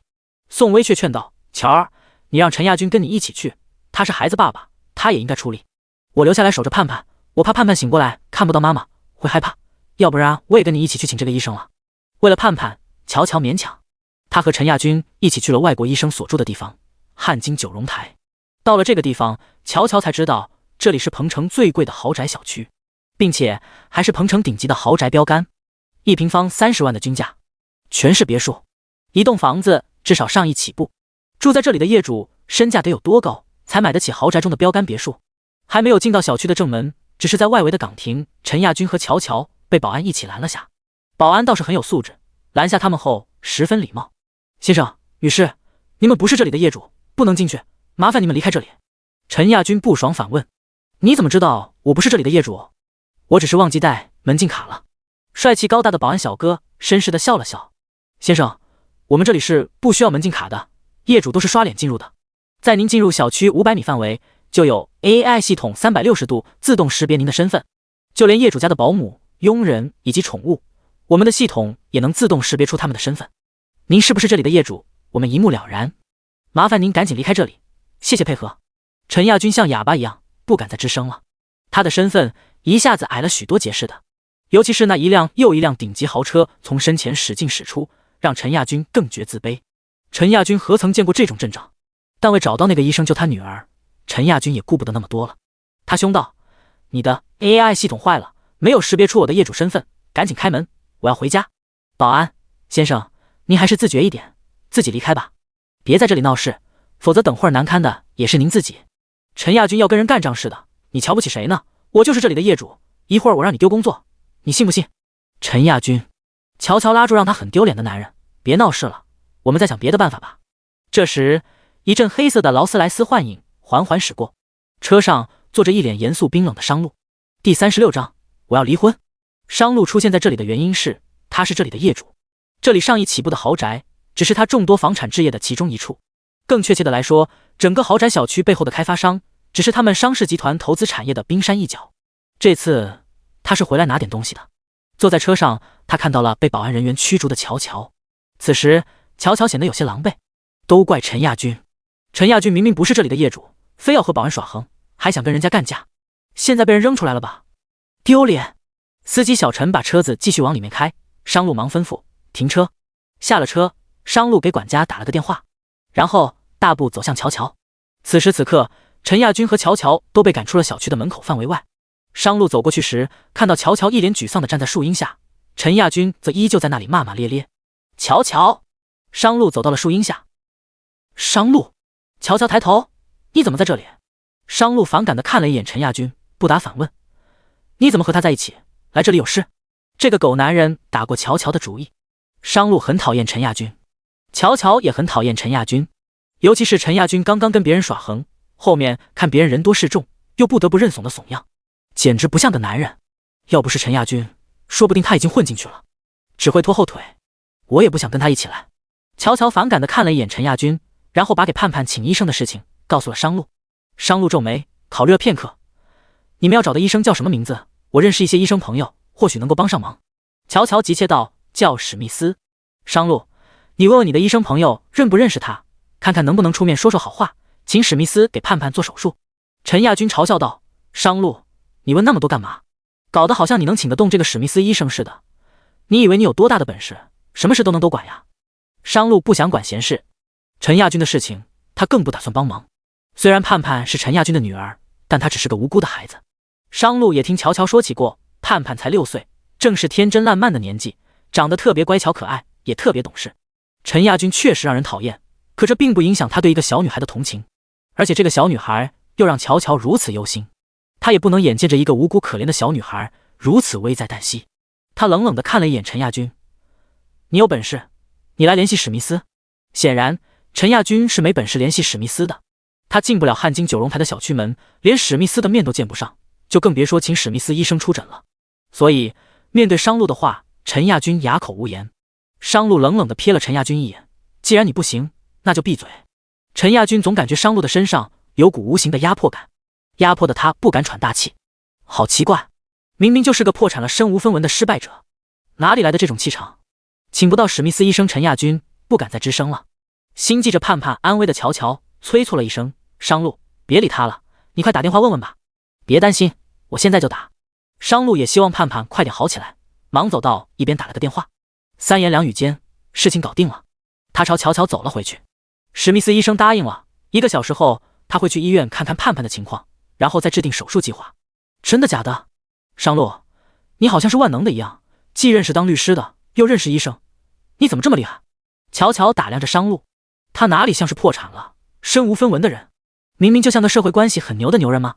商路随便找了个借口，我认识一个朋友，他跟史密斯在哈佛大学医学院一起毕业的，而且他们关系很铁。哦，原来是这样。乔乔又问，你怎么认识这么多人啊？刚好认识而已。商路淡淡应了一声。乔乔没有再质疑，本来商路就是一个高材生，虽然他破产了，但他认识一些学历相当的人，也说得过去。但乔乔还有一点疑虑，商路，你刚刚是从汉津酒榨台走出来的吗？这个富人小区不是不让外人进的吗？公司接到这所小区的业务，要写一个物业管理的软件，我过来是跟物业交接，看他们有什么要求的。撒起谎来，商路已经轻车熟路了。乔乔想着商路找的新工作是干 IT 的，写软件的事情他不太懂，就没多问。陈亚军也因为女儿的手术有望了，没有再说什么，但他对商路一句感谢的话也没有。盼盼的手术虽是有了希望，宋薇却遇到了一个很大的难题。医生让准备10万5的手术费，手术之前要先交的。买了房后，宋薇手上只有3、4万的存款，还都是从陈亚军给的生活费里一点一点节省存下来的。陈亚军从来不会让他管钱，每个月只会给他3、4千块钱的生活费。一家人的生活开支，还有孩子的一些开销，都在这里头。幸好二宝是吃母乳的，要是吃奶粉，每个月3、4千块钱的生活根本不够。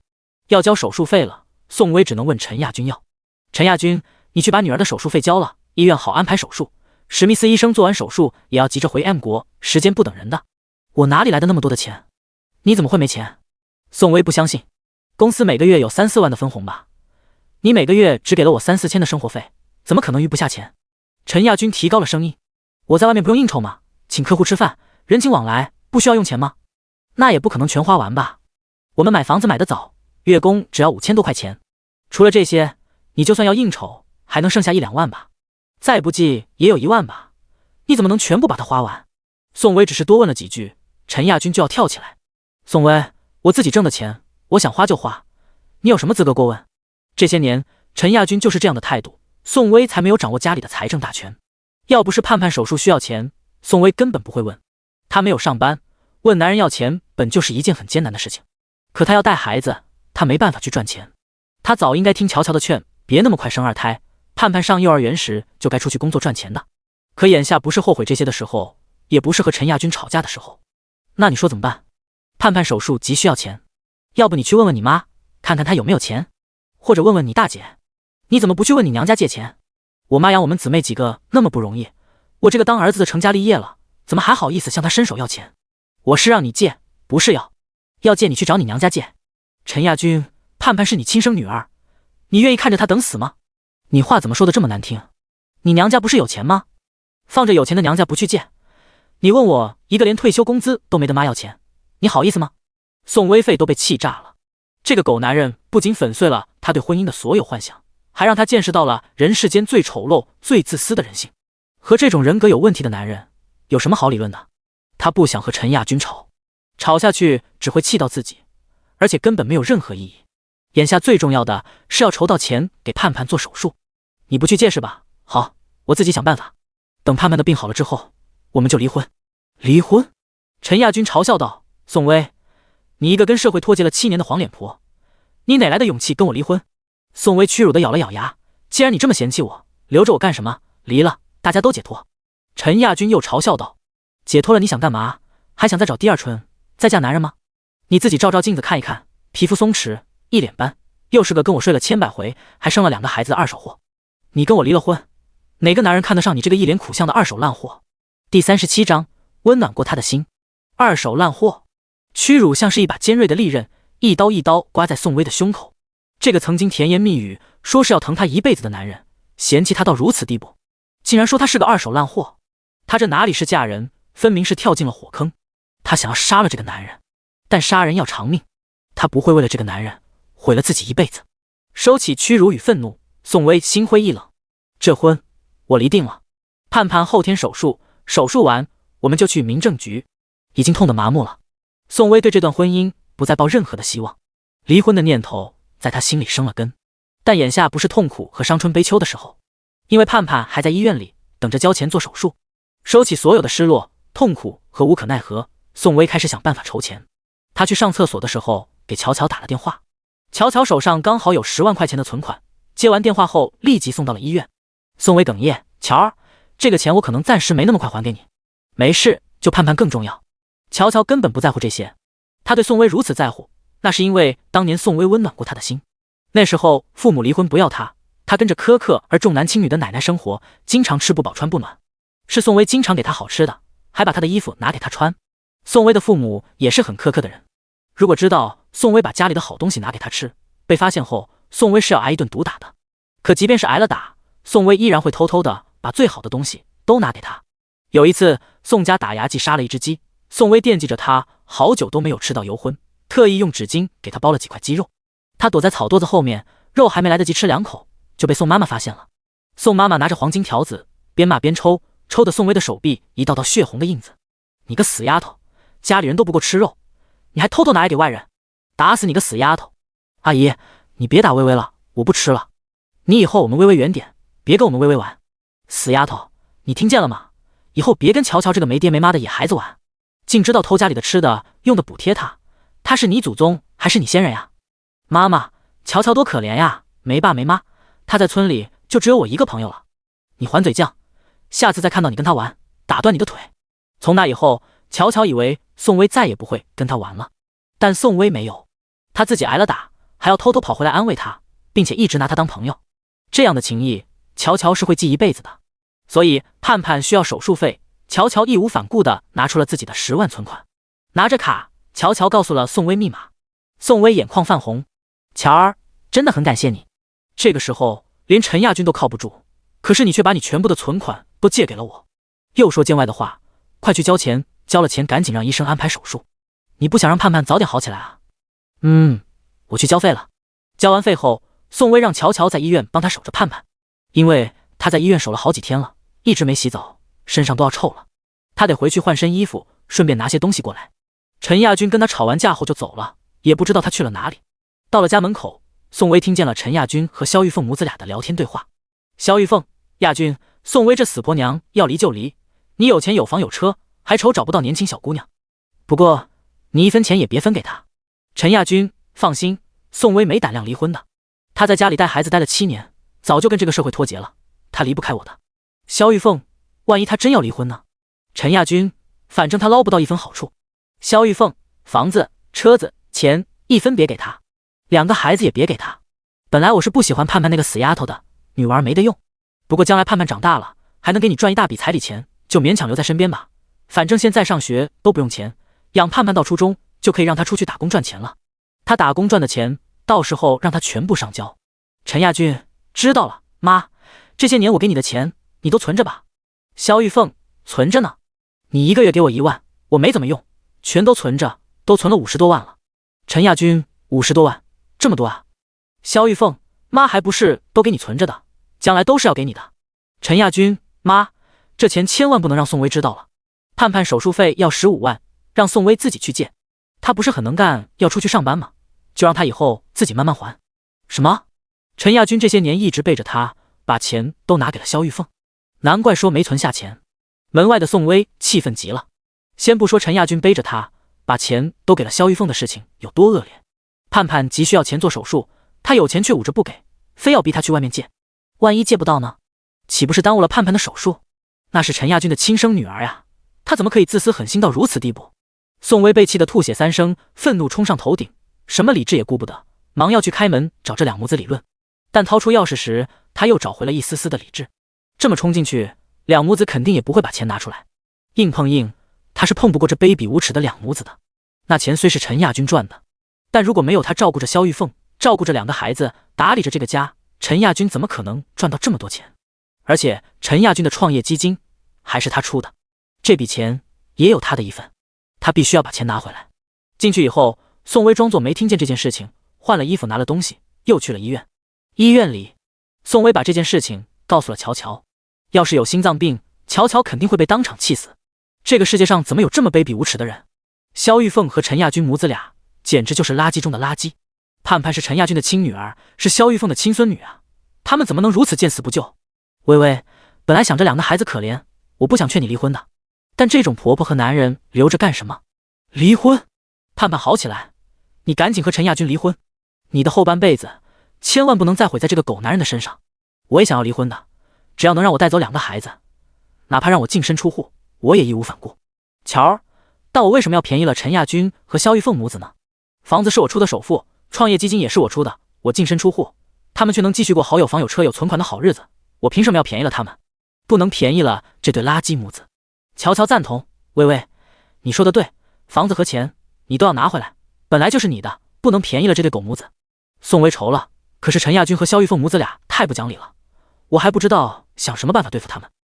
乔乔，微微，萧玉凤手上的那50万，我倒是有办法帮你拿回来，而且不用跟他们吵，也不用跟他们来硬的。宋薇，什么办法？乔乔让宋薇附耳上前，小声说道。第38章锋芒。听了乔乔的办法，宋薇皱了皱眉，能行吗？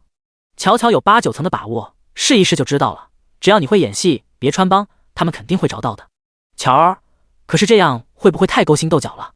毕竟都是一家人，你拿他们当一家人，当牛做马的，给他们成家生孩子，照顾他们全家人，可是他们拿你当一家人了吗？他们确实没拿我当一家人。回想起这些年受的气，宋薇咽不下这口气，可是要跟这一家子人勾心斗角，她怕自己段位不够。听到宋薇这样的担忧，乔乔鼓励她，薇薇，你别怕自己段位不够，你想想你的2个孩子，不拿到钱，不要回房子，你怎么给孩子提供保障？现实点，别心软，否则人善被人欺。宋薇下定决心，重重的点了点头，乔儿，我都听你的。他说干就干。等盼盼手术出院后，他一边照顾盼盼，一边研究股票。这几天萧玉凤看宋薇下班后，把小恒和盼盼都丢给吴婶照顾，他自己老是抱着一台电脑坐在沙发上，一看就是大半天。萧玉凤问宋薇，你这是在买股票吧？宋薇盯着电脑，对呀。萧玉凤打着钱的主意，你哪里来的钱？有钱怎么不让我给你保管着，买什么赔钱的股票？呵，又想打他的钱的主意。前些年盼盼和小恒满月收的红包，这老太婆就说帮他保管着，这一保管就要不回来了。他要是再把钱拿给这老太婆保管着，那就是脑袋被马桶夹了。这事宋薇也不跟萧玉凤起争执，因为乔乔吩咐过他，要他沉住气，要学会能屈能伸，要他学会演戏。跟着这一家子卑鄙的人，不能硬碰硬，只能用计谋，否则是会吃大亏的。宋薇咽着气，佯装哄道，妈，你是家里的一家之主，我要真有钱，还不是都得让你帮我保管着？这不是钱都放在股票里，暂时拿不出来吗？这钱也是跟人借来炒股的，想着买股票赚了钱，才能把盼盼做手术的10万块外债给还了。真的能赚吗？萧玉凤疑惑。当然啊，我有个大学同学就是专门做股票基金的，他有内幕消息，稳赚不赔。萧玉凤私下找到陈亚军，亚军，你说对了，宋薇那死婆娘就是能借到钱，不仅借到了盼盼的手术费，还借了钱炒股。你说他炒股真的能赚吗？他有个大学同学确实是做股票基金的，要真是有内幕消费透露给他，赚钱也不是不可能的。吃晚饭的时候，宋薇特意去取了12捆现金，摆在饭桌上。12捆，整整12万现金。看到钱，萧玉凤眼珠子都要掉出来了。宋薇，你哪里来的这么多的钱？宋薇拍了拍现金，这不是炒股赚的吗？他拿了10捆，装进袋子里，递给吴婶。吴婶，这10万是向乔乔借来给盼盼交手术费的，你一会儿不是要去找乔乔，你帮我带给他。剩下的2万，宋薇拿给萧玉凤，妈，这2万你帮我保管着。拿到钱，萧玉凤笑得合不拢嘴。宋薇又说了一些漂亮话，说萧玉凤是长辈，赚了钱孝顺她是应该的。然后重点提出，妈，主要是这买股票真的太赚了，我朋友给的内幕消息，几天时间就翻了10倍，我只投了1、2万就赚了10几万。萧玉凤，这么好赚的钱？宋薇，不是这钱好赚，是这内幕消息100%可靠。我是投的本金太少了，我要是能投个10万8万的，我都成百万富翁了。这么好赚的钱，让爱贪便宜的萧玉凤立马动贪心了。要是把陈亚军拿给他的那些钱都投进股市里，岂不是能赚个几百万？薇薇，你把这内幕消息告诉我呗。宋薇，妈，你平时没收入，哪来的钱买股票啊？亚军他也没存下钱，要不然我们家可以投多一点。萧玉凤心虚，我哪有钱？亚军他在外面应酬大，开支大，也没钱。不过我可以找亲戚借点。宋薇知道萧玉凤是防着他，不让他知道那50万的事情。他将计就计，装不知道。妈，你要真能借到钱，我帮你投进股市里，赚了都给你。不过得快，晚了的话，买进去就是高位了。说着，宋薇用最直白最简洁的话跟萧玉凤普及了一下股票的知识。当天晚上，萧玉凤和陈亚军商量好，把背着宋薇存下的50万交给了宋薇。不过两母子却说这钱是跟亲戚借的。宋薇保证道：妈，放心，赚钱了我全给你套现取出来。陈亚军也防着他，说道：薇薇，这钱是跟好几家亲戚借的，我们承诺了，赚了钱要分给他们，你要稳点头，赚了也要马上套出来拿给妈。宋薇，放心，赚了马上套出来给妈。陈亚军和萧玉凤母子坐等着能够凭着50万的本金赚个几百万回来。他们做着美梦。过了几天，早餐桌上，萧玉凤一边吃着汤粉，一边问：薇薇，股票的事情怎么样了？涨了多少倍了？要是涨了，就先抛了提现吧。宋薇慢条斯理的喝着豆浆，不急，再等几天吧。萧玉凤，那是涨了多少倍？你把电脑打开，我看一看。宋薇并不回答，她拿了一个水煮鸡蛋塞进盼盼手里。盼盼，今天吴奶奶送你去学校，早点去，这鸡蛋车上吃。支走盼盼，宋薇喝完最后一口豆浆，这才开始和萧玉凤母子摊牌。你们拿的那50万，我根本没有买股票。什么？萧玉凤懵了，你不是说稳赚不赔吗？你怎么不投呢？宋薇放下豆浆杯，可笑地看着惊慌失措的萧玉凤。妈，我们先不说赚不赚的事情，你老实跟我说，这50万是怎么来的？萧玉凤涨红着脸，什么怎么来的？不是跟你说了，问好几个亲戚借着凑来的吗？你没买股票就赶紧还给我，还想我还给你？宋薇冷笑。陈亚军，宋薇，你什么意思？萧玉凤，宋薇，你坑人呢？宋薇也不想再跟这两母子玩猫和老鼠的游戏了，她直接坦白道：实话跟你们说，根本没有什么买股票赚钱的事情，都是我故意诱惑你们编排的一场假戏。你们也不用再跟我藏着掖着，说什么这50万是跟好几个亲戚借的，这钱是陈亚军赚的。在我们婚姻合法存续期间，我照顾着家，陈亚军赚的每一分钱都有我一份，所以这50万你们别想我再拿出来了。盼盼生病的时候，你们一分钱不拿出来，我也不想再计较什么。但从今往后，别想再把我当软柿子一样拿捏，我宋薇也不是那么好欺负的。他学着乔乔的气场，用最平静的话语说着这个世界上最狠的警告。第39章，这是吃醋啊！陈亚军和萧玉凤听愣了，这还是他们认识的逆来顺受的好欺负的宋薇吗？硬是半天没反应过来的萧玉凤胸口堵着一口恶气，他这是被宋薇算计了。好你个死婆娘，你故意算计我是吧？死婆娘这3个字是萧玉凤专门给宋薇取的，只要他稍微不如他的意，萧玉凤就会这么骂他。以前听着宋薇没有反抗，想着他毕竟是长辈，算了，忍了。现在他不会再让萧玉凤再这么骂他。死婆娘这3个字不是专门为你这种半截身子埋进黄土里的死老太婆而发明的吗？我们这种年轻人能吃能喝能跳能动，离死还远得很，哪里当得起死婆娘3个字？倒是你头发白了一半，离死也不远了，用死婆娘这3个字形容你最适合不过了。萧玉凤气得全身发抖，你饶氏是个泼妇，可这会儿萧玉凤也找不到半个字来回怼宋薇。亚军，你快看看你这烂货婆娘，坑我钱就算了，还骂我死婆娘，给我打到她听话为止。陈亚军刚要开枪和动手，宋薇两眼凌厉。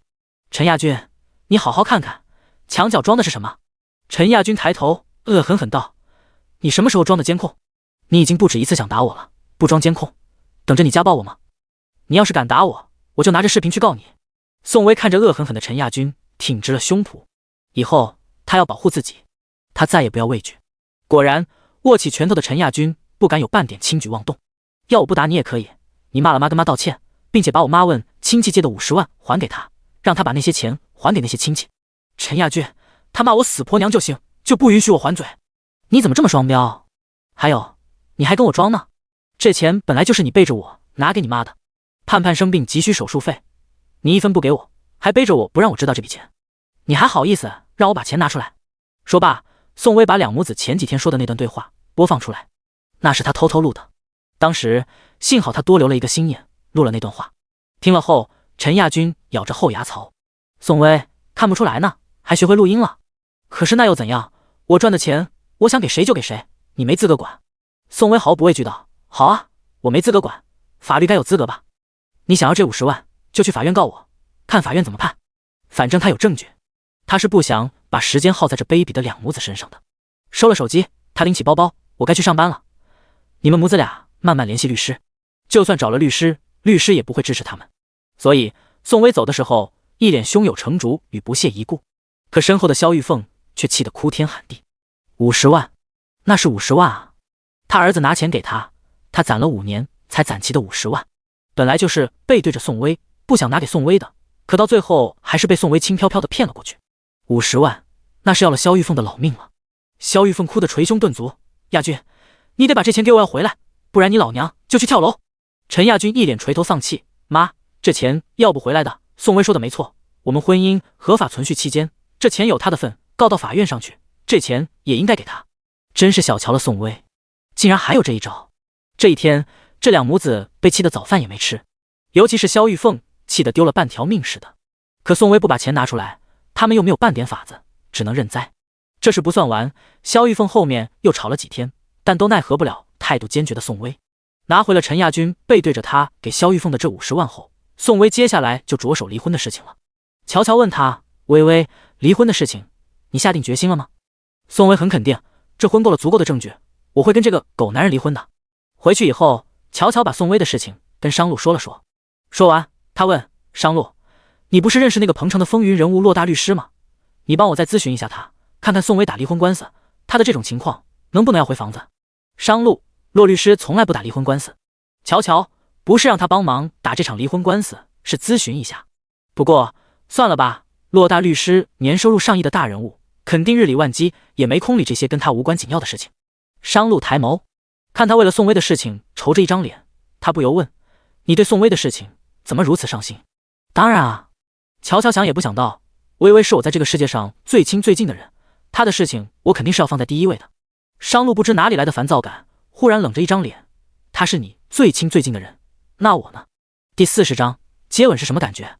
乔乔看到商路冷着一张脸，好像意识到了什么，该不会是因为他说薇薇是他最亲最近的人，商路不乐意了吧？他连忙哄了他一下，当然啦，你是我法律上合法的丈夫，就算薇薇跟我再亲再近，但跟我过一辈子的人肯定还是你的，这样他应该就不生气了吧？不过乔乔有些纳闷，商路在生什么气？他们闪婚领证在一起，总共还不到30天，这么短的时间，哪有培养出深厚的感情？当然还是薇薇跟他的感情更深厚了。他和薇薇是从小一起长到大的好姐妹，而且薇薇是一直对他有恩情的。不过害怕商路不乐意，乔乔没有说出来，他还是懂得察言观色的。商路并没有察觉，听到乔乔说要跟他过一辈子时，自己那又黑又冷的脸色这才缓和了许多。扒着米饭的商仲博把商路眼里的情绪变化尽收眼底，然后得逞一笑，哟呵，这臭小子是吃醋了吧？吃完晚饭，乔乔要帮忙收碗筷，商仲博死活不肯让他干活。他说，女孩子的手哪里能沾冷水，你快歇着，让商路帮忙。商仲博给商路递了个眼神。商路说，我以前在家里什么时候洗过碗？以前没让你干活，那是因为你还没成家。男人成家了就是要干家务活，快点，别坐在那里，动起来。商仲博把筷子塞进商路的手里，商路拿着筷子又帮忙收了几个碗，跟着商仲博进了厨房。看到这一幕，乔乔笑了笑，他这个公公真是难得一见的好公公，既开明又懂得疼儿媳妇。这一刻，乔乔被宋薇婆家的人气到要吐血的坏心情突然好了许多。这世间不是所有的婆家都那么恶毒的，至少商家就不是。相反，乔乔觉得自己是踩了狗屎运了，才能遇上这么好的公公。厨房里，商路帮忙收着厨余垃圾。商董事长，放着好好的清闲日子你不过，偏偏要跑到这出租屋农民房来伺候媳妇，你不累吗？商仲博高高兴兴地洗着碗，我乐意，你管不着。商路，是，我确实管不着你。商仲博，商路，刚刚你吃醋了？商路，谁吃醋了？商仲博，你还不承认？乔乔说她闺蜜跟她最亲最近的时候，你明显是吃她闺蜜的醋了，真是看不出来啊。商路，连女人的醋你也吃？商路，你哪只眼睛看到我吃醋了？商仲博，我明明2只眼睛都看见了。商路收完垃圾，脸色冷下来，我懒得跟你理论。虽然商路嘴硬得很，但丝毫不影响商仲博美滋滋的心情。他一边刷着碗，一边哼着欢快的调子。洗过碗后，商仲博眼见着这才晚上7点多，时间尚早。他给商路和乔乔买了2张电影票。看电影。洗完澡走出来的商路拧紧眉头，我不去。这辈子他都没进过电影院，再好看的电影大片都是浪费他的时间。商仲博，我没让你一个人去，我是让你带着乔乔一起去。商路擦着头发，我没时间。乔乔是有时间的，但商路说没时间，他也不勉强。爸，算了吧，商路白天工作挺累的，而且外面也下雨了。就是因为下雨，今天他们才没出去摆地摊。商仲博拿商路没办法。谁知过了半分钟，商路突然改变了主意。哪个影院？把取票码发到我手机上。2分钟后，商路换了一身衣服，带着乔乔打车去往影院。他也不知道自己为什么要答应带乔乔去影院，反正当时大脑自动发出了这样的指令。车上，乔乔趴在窗前，看着窗外的风景。经过那个烂尾楼盘时，他指着那个方向。商路，那就是我买的被开发商坑了的烂尾房。哎，辛辛苦苦赚的血汗钱就这样打了水漂，不仅收不到房子，还要继续供月供，相关单位又不管，真是坑死人了。要是能顺利交房，这个月应该已经着手装修的事了。装修完就能让爸跟着我们搬进去住了，那样我们就能有自己的家了。唉，说多了都是泪。不过乔乔也不是一直沉浸在打击和痛苦中的人，他很快就调整了情绪，自我鼓励道：没事的，商路，只要我们2口子努力一点，还能再买赚出1套房的首付的。全程商路都没有说话，乔乔像是在自言自语。商路回头看了看那渐渐远去的烂尾楼盘，给秦森发了一条微信。他让秦森做了一个关于收购乔乔买的烂尾楼盘的投资预算表。秦森收到后回复：商路，我明天再做吧。商路，我是让你现在做。秦森，有这么急吗？你小子不要告诉我，你决定收购你媳妇买的那个烂尾楼盘。商路言简意赅，给你半个小时的时间。不用半个小时。秦森20分钟后就做好了发给商路了。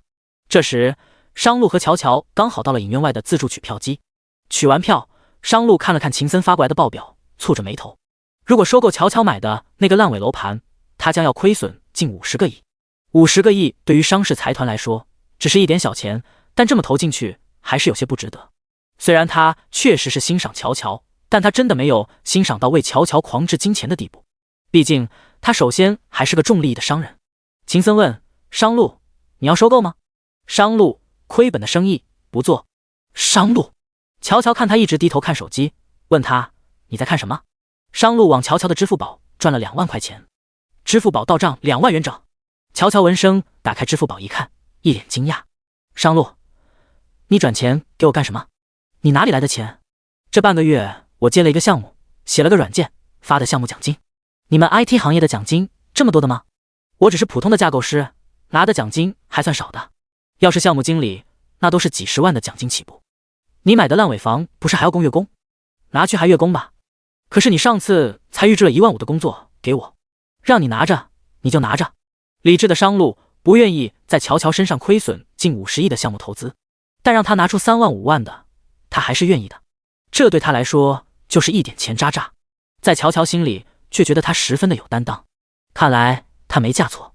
2人边走边说：商路，陈亚军要是有你1/10，微微也不用那么辛苦。连女儿手术费都不愿意出的狗男人，就是一个彻头彻尾的渣男。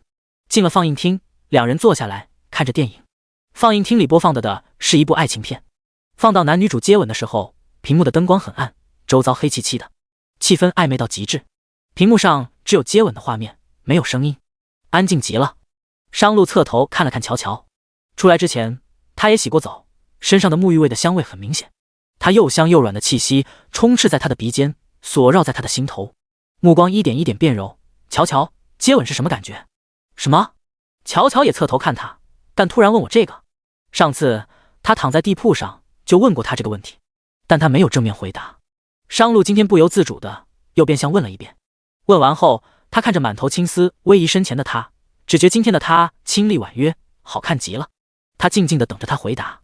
乔乔还没反应过来，他是在套路他，他老老实实的回答。第41章，这天晚上，我又没有跟别人接过吻，我哪里知道接吻是什么感觉？乔乔后知后觉的反应过来，商路，你不会是在套路我吧？你想知道我有没有跟别人接过吻？要不然这个问题他为什么问了2遍？上次他打的铺睡在地上时，他就莫名其妙的问过他了，现在又变相的问了他一遍，这是几个意思？商路坐在椅子里盯着电影屏幕，好整以暇，你想多了，我只是看到电影里的接吻情节，随口问问。随口问问就好。乔乔盯着电影屏幕，要不然我还以为你想跟我接吻呢。商路淡淡道，没兴趣。乔乔松了一口气，没兴趣就好，要不然他这么快跟他提接吻要求，他还有点接受不过来。荧幕上的接吻画面已经跳转到其他的情节了，光线若隐若现。说着对接吻没兴趣的商路，目光却落在乔乔的双唇唇瓣上，水嫩嫩的双唇像是涂了蜜糖一样透着光泽，而且商路发现乔乔的唇形特别好看，是那种很惊艳的花瓣唇，尤其是她不说话安静下来的时候，唇形精致圆润，透着一股子东方美人的韵味。商路盯着她的唇瓣看了有10余来秒，移不开目。你在看什么？乔乔侧目，商路淡定地抽开目光，没看什么，然后好整以暇地盯向荧幕，可荧幕上放映着什么玩意儿，商路完全不知道。看完电影后，乔乔得出一个结论：商仲博之所以给他们俩买了如此痴缠的爱情片，是想促进他和商路之的感情，但似乎作用不大。感情这种事情真是急不来的，他和商路都是理智的人，哪里能这么快坠入爱河？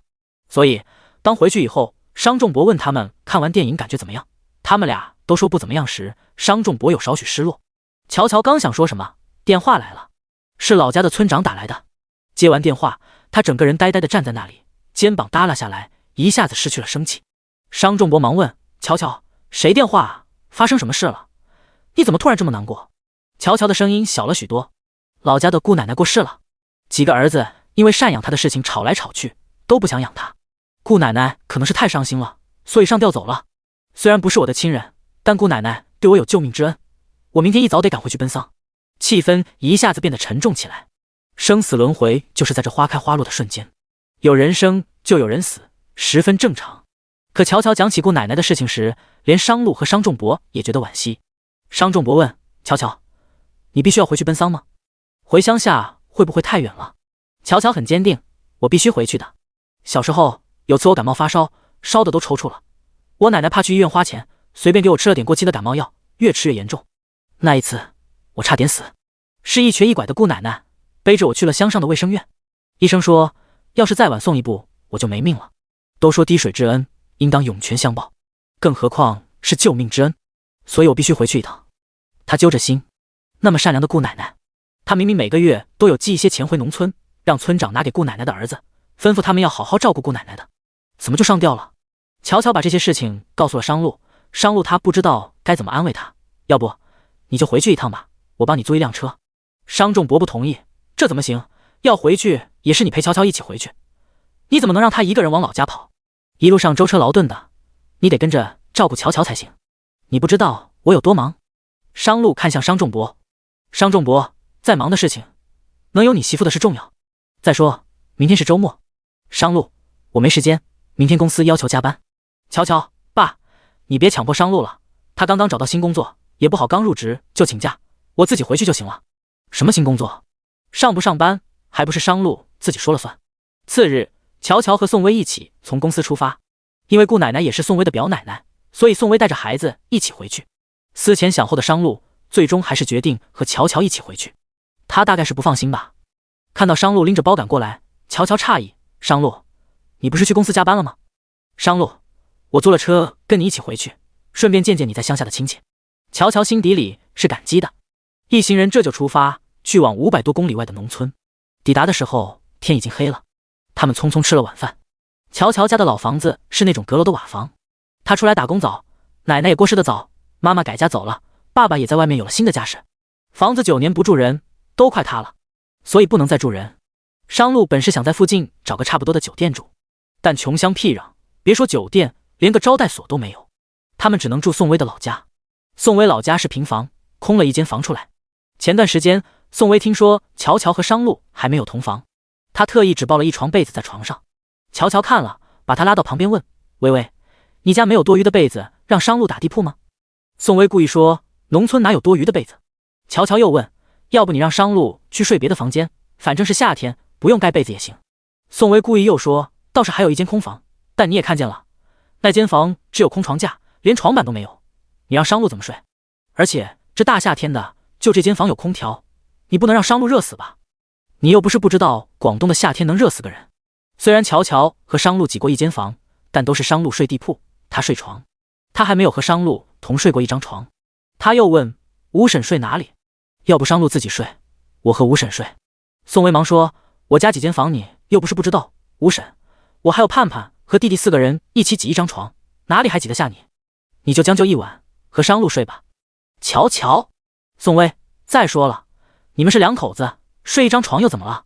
乔乔，你不知道，我们还保持着楚河汉界，就是知道他们保持着楚河汉界，宋威才故意这样做。看着乔乔和宋威在这边低声交谈，吴婶也堪忧地看了看这平房的糟糕环境。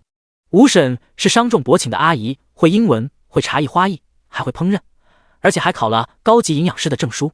被介绍给宋威当保姆后，她谨记着不能暴露了董事长和三爷的身份。说话时，吴婶小心翼翼的：“三爷，住这样的地方，你习惯吗？要不我在镇上给你订间房？镇上离这里远，来回要1个小时，将就吧。”吴婶忙去给商仲伯汇报：“董事长，今天晚上太太和三爷睡一个被窝，妥了，放心。”商仲伯收到消息，忙去感谢宋威：“宋小姐，今天晚上真是感谢你，特意安排商路和乔乔在一起。这小2口结婚1个月了，一直没实质的进展，愁死我了。”宋威回复：“商叔叔，跟我说谢谢就见外了。你把吴婶这么勤快能干的阿姨介绍给我，我还没来得及感谢你呢。乔儿和商路的事情，你别太担心了，他们2个都不是随便的人，这样洁身自好的一对良人，迟早会开花结果的，放心吧。”这天晚上，空调开得很冷，宋威家又只有1个空调遥控器，放在宋威那屋，乔乔也不好去吵他和孩子睡觉。大半夜，他和商路挤在一个被窝里，谁都睡不着。商路是不习惯，乔乔是怀念着顾奶奶。一张1.5米的老式木板床，挤着一个身高1.9米的商路，加上一个1.65米的乔乔，很挤。2人身体挨着身体，稍微一翻身，床板吱呀一声响，所以2个人都没怎么敢翻身。乔乔脑子里满是顾奶奶的身影，倒没有留意到此时此刻和商路之间的零距离。但这是商路第一次和女孩子躺在一张床上，她身体绷得僵直，全身的神经细胞都是高度挑起来的。稍微一碰到乔乔软软的身体，脑子像炸开了烟花一样，想进一步的牵紧她的手，搂她，亲她，甚至更多。第42章，乔乔，你还没睡吧？商路的定力几乎为0，不是负数。这么恶劣的环境，他竟然想着那种事情。他睡不着，转头压低了声音：“乔乔，你还没睡？”乔乔嗯了一声，因为顾奶奶的去世，他的声音有些低落忧伤。商路试图通过跟他说话来转移自己的注意力。顾奶奶走了，也许是一种解脱。你别太难过了。乔乔，你老家的房子倒了，要不要重修一下？不用，又不经常回家，用不着。而且修房子也费钱。也是，好像找不到话题继续聊下去了。又似乎越是聊天，商路越无法转移注意力。于是起身：“你去哪里？”乔乔看着商路的背影，问：“商路，睡不着，出去转转。”乔乔，你对这里也不熟，要不要我陪你？说着，他撑了半个身子起来。商路坚定道：“不用，我想自己一个人透透气。”第2天早上，顾奶奶下葬，送顾奶奶上山后，乔乔和商路一行人准备返程。宋威和吴婶在收拾东西，商路和乔乔在车前等着。这时，一个一瘸一拐的中年男人来到乔乔的面前，那是乔乔的父亲，乔大强。他杵着拐杖。虽然如此，但乔大强天生长得高大帅气，即使已经50多岁了，依然还很帅气。乔乔便是遗传了他的强大基因，才长得那么漂亮的。看到乔乔的那一瞬间，乔大强没有认出来他。乔大强和乔乔妈离婚的那一年，乔乔才4岁。4岁那年，乔大强把乔乔丢在老家，跟着重男轻女的奶奶自生自灭，自己去彭城打工了。后来认识了城里的女人，结了婚，当了上门女婿，在彭城安了家。只有在乔乔8岁那年，乔大强才回过一次农村。过去20年了，乔乔早就长变样了。要不是村里人跟乔大强说这就是乔乔，乔大强还真认不出他来。你是乔乔吧？乔乔没有应声。乔大强打量着乔乔脸蛋上有自己的基因，最终松了一口气。你是乔乔？太好了！他四处打听乔乔的下落，今天终于找到他人了。腿断了之后，他现在的妻子嫌弃他，把他赶回了农村老家。他和现任妻子生的儿子也嫌弃他。现在乔大强连吃饭都成问题，他早就想找乔乔养他了。乔大强开门见山：“乔乔，爸正到处找你。爸没地方去了，腿也断了。听说你在彭城开公司赚了不少钱，还买了房子。你得给我也在城里买套房子住，我在城里住惯了，回乡下待不习惯。对了，你再每个月给我一笔生活费，我也不问你要多了，你一个月给我1万块就行了。20年没见，乔大强一点不关心他这些年吃了多少苦，受了多少罪，一开口就要一套房子和1月1万的生活费，怎么不去抢？很少有什么事情能够激起乔乔愤怒的情绪，可此时此刻，乔乔真想让乔大强去死。乔大强看他好像不太愿意，又说：乔乔，你是我女儿，房子和生活费的事情，你必须给我解决了，才能够保障我最基本的生活，要不然你就是大逆不道。恨意使然，乔乔紧紧地握着拳头，原以为早已经不会再痛了，可是乔大强的一番话，将他小时候的伤痛又血淋淋地撕开。他看似坚不可摧的心轰然倒塌。4岁时丢下他不管也就算了，怎么可以如此道德绑架他？乔大强知不知道，小时候不是他命硬，他好几次都差点死。一次是顾奶奶救了他，还有一次他才7、8岁，村里的一个单身汉差点就把他强暴了，更别提那些吃不饱穿不暖，天天挨奶奶骂，被同村大孩子欺负的苦日子了。心好痛，好痛，痛到有些颤抖，痛到喉咙发硬，他说不出一个字。商路发觉他在颤抖，忙扶住他：乔乔，你没事吧？乔大强丝毫不会关心他，催促到他：乔乔，你听见没？这次顾奶奶下葬后，我就跟你一起回城。你都开公司当老板了，买房子和1个月1万块钱生活费的事情，对你来说简直是轻轻松松的事情。这事就这么定了呀？这一次乔大强赖定乔乔了，房子和1月1万的生活费，他是一定要弄到手的。被气到5脏6腑哪都痛的乔乔没有力气说话，连商路也觉得令人发指。他出头道：这个时候你知道乔乔是你女儿了，早些年你干什么去了？4岁后你没有养过她，你老了她同样没有义务养你。你又是谁？我是乔乔的老公。乔大强打量着商路，好有气质，好贵气的一男的，肯定是有钱人吧？你什么时候娶的乔乔？没经过我的同意，彩礼都没有给我，你懂不懂规矩的？不过既然你们已经结婚了，我也不会棒打鸳鸯，你把彩礼补起吧，我也不要多了，30万就行了。呵，商路见识过各种各样不要脸的，可乔大强的不要脸刷新了他对不要脸3个字的新认知。别说30万，3个字我都不会给你。有你这么跟你老丈人说话的？老丈人配吗？做了好几个深呼吸的乔乔终于缓了许多，他这才有力气愤怒地瞪着乔大强：你算哪门子的老丈人？4岁的时候我就当我爹妈死了，我没你这个父亲。商路，我们走。他气到全身发软，没什么力气，不得不挽紧商路的手才能往前走。商路也紧紧挽着他，他不知道乔乔这些年是怎么过的，一定受过很多的苦，遭过很多的罪吧。一个被亲生父母亲抛弃的孩子，一辈子都会有童年的心理阴影，一辈子都在治愈他的悲惨童年。可平时与乔乔相处时，他看不到他低点的痛苦，他是那么的乐观向上，那么努力的生活着。这样的乔乔让商路心疼极了。身后乔大强见女儿女婿走了，杵着拐杖一瘸一拐跟上去，却怎么也追不上，只好破口大骂：乔乔，你个天打五雷轰的，你要是不管老子，出门被车撞死，喝水都要噎死，你个忤逆不孝的狗东西！走远的乔乔停了下来，背对着乔大强，他却并没有回头，一句一句的咒他死。乔大强果真一点也不疼他，那么希望他死吗？呵，还在意他的咒骂干什么呢？4岁那年他已经死过一次了，现在他的命是他自己的，他不要为一个早就抛弃他的人而有半点心痛。可是为什么还是这么痛？第43章，我是她老公。商路感觉乔乔的身子颤抖得厉害，忙扶她更紧，感受到被呵护，乔乔的心暖了一些。他怕商路担心，忙说：我没事，走吧，去帮微微和吴婶拎东西，然后早点回城，回去后继续赚钱。他不能沉浸在痛苦当中，痛苦有什么用？只会让自己越来越弱。他想快点回城工作赚钱，只有赚钱才能让他有安全感。他挺了直胸脯，让自己看上去不那么柔弱，然后松开商路的搀扶，自个儿往前走了。那因为乔大强而流下来的半滴眼泪，他干脆利落将它抹掉。他不会让任何人看到他落泪。这笔只有坚强的背影，走在这乡间的小路上，像极了风中劲草。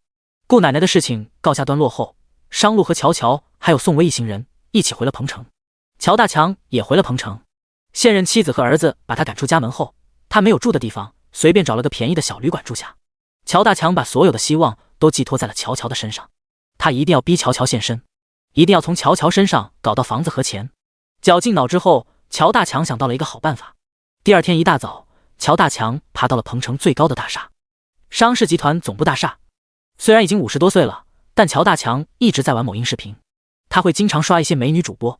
他也知道现在的媒体要怎样才能博眼球、引流量，所以乔大强坐在大厦楼顶开了某音的直播。大家好，我叫乔大强，我想跳楼，我想去死。很抱歉，今天要以这样极端的方式来跟大家见面，但我确实是被逼到绝路上了。我现在老了，腿被撞了，瘸了，没有赚钱的能力了，连个住的地方和温饱问题都没办法解决。可是我那个女儿，她根本不管我，她在鹏城开了公司，挣了不少钱，还买了上千万的房子，她却不管我的死活啊！我已经2天没吃饭了呀！我今天就是要替自己讨个说法，女儿供养没有赚钱能力的老父亲，这是天经地义的事情。可是我的女儿，她真的不管我死活啊！我的女儿叫乔乔，隔壁是龙江镇新化村人，她过上好日子了，却不让我知道她住在哪里，她生怕我拖累她了呀！好心的网友，你们帮我评评理，当女儿的怎么可以做到如此冷漠无情的地步？直播视频里，乔大强声泪俱下，哭得要断气，播放量蹭蹭蹭的往上涨，直播间很快就有100多万的播放量，而且流量一直呈直线式上升，网络的发酵力度是很大的。很快，许多官媒和自媒体人纷纷转发了乔大强的直播视频。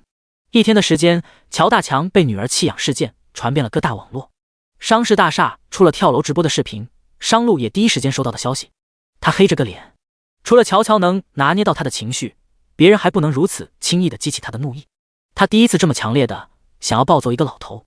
谁让他上顶楼的？安保工作做得滴水不漏的商事大厦，那个不要脸的老头是怎么上去的？秦森看了视频，商路，这个乔大强要谴责的乔乔，不会是你媳妇吧？跟你媳妇一个名字，连老家地名也是一样的。商路，去把乔大强给我拽下来。秦森，商路，这乔大强也太可怜了。你不是最讨厌不孝顺的人吗？你媳妇儿她。闭嘴，你知道什么？乔乔4岁时就被离婚的父母遗弃了，这些年乔大强从来没有管过乔乔，还好意思反过来谴责乔乔，太不要脸了。商路忙维护自己的媳妇，他又对秦森说了很多乔乔小时候被遗弃以及他过得很苦的细节。秦森听了也很愤怒，这样说来，这个乔大强也太不是东西了。商路想了想，乔大强在婚后还生了个儿子，你去把他儿子的所有消息扒出来。秦森点了点头，又劝道：商路，你别气了，有你给你媳妇撑腰，这个乔大强欺负不了他的。商路，我不给乔乔撑腰，谁给他撑腰？我是她老公。网络是个可怕的东西，白的能说成黑的，黑的能洗成白的。只用了1天的功夫，乔乔就成了全网人肉搜索的对象。除了骂声一片，好多热心的网友把乔乔更多的身份人肉了出来。乔大强在视频里提到了乔乔是开公司的，企查查输入乔乔的名字就能搜索到他的公司消息。虽然陈亚军是法人代表，但乔乔公司股份占比40%，一搜就出来了。还有乔乔的公司地址。2天时间，热心和暴打不平的网友来到乔乔的公司外面，围了个水泄不通。还有不少网友知道乔乔公司是做网上生意的，跑到网上去买他们的产品，然后故意给差评，故意投诉。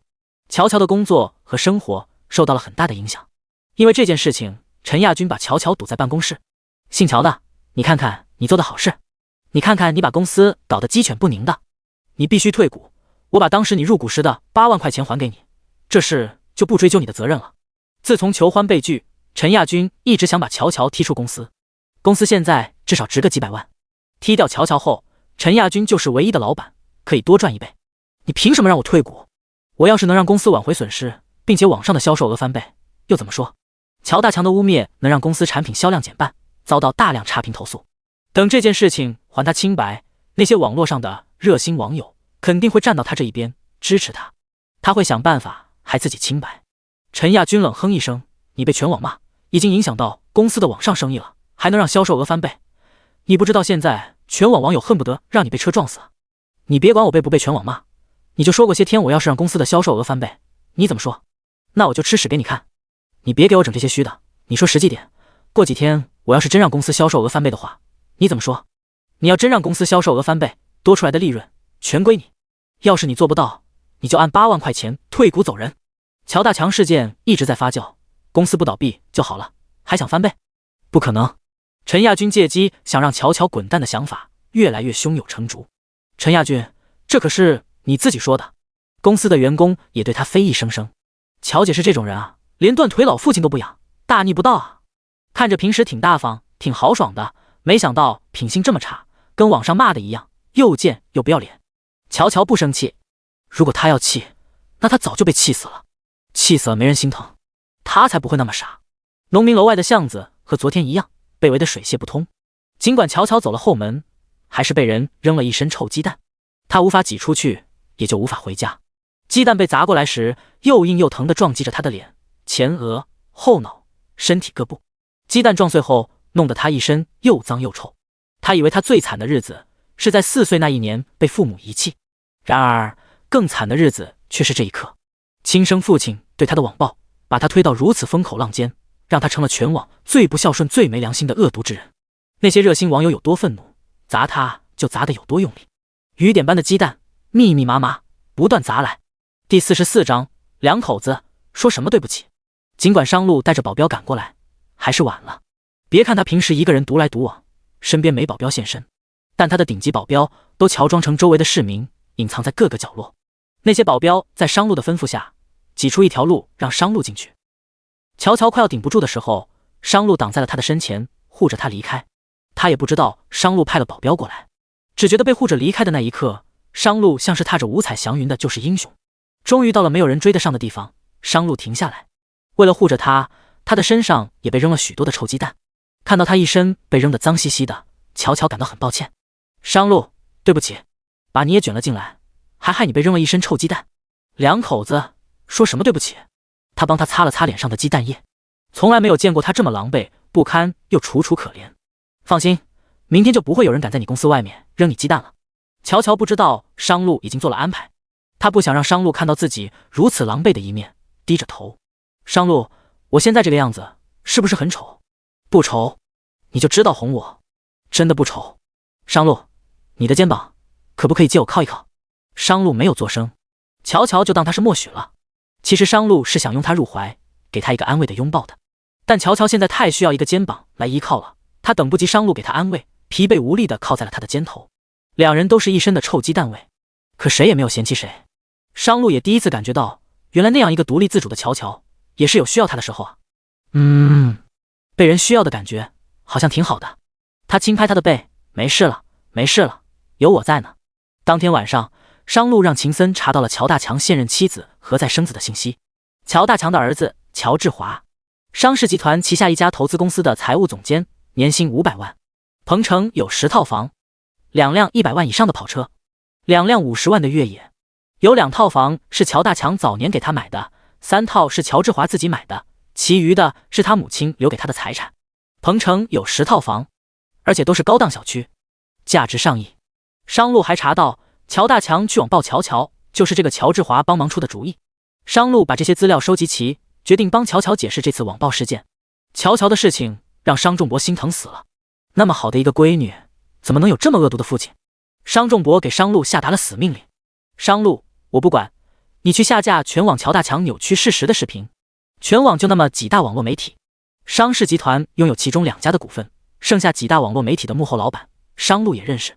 让官网和那些自媒体下架视频事情，分分钟的事情。爸，你也是当过董事长的人，下架这些视频，还会有第二波网暴乔的视频出来，这你也想不通。乔大强那个恶人能这么做爸吗？肯定不能。商路要想从根本上解决问题，就要让网民看到事实的真相，还乔一个清白。商仲博，可是网上那些人只会一边倒，他们只相信他们看到的。乔大强遗弃乔，那是24年前的事情了，光凭口说根本说不清。商路，放心，我在搜集证据了。商仲博，你去跟这片派出所和城管打个招呼，暗中再派些保镖，不能让那些网友跑去乔公司闹事情了。商路，我已经安排好了。商仲博，这么快？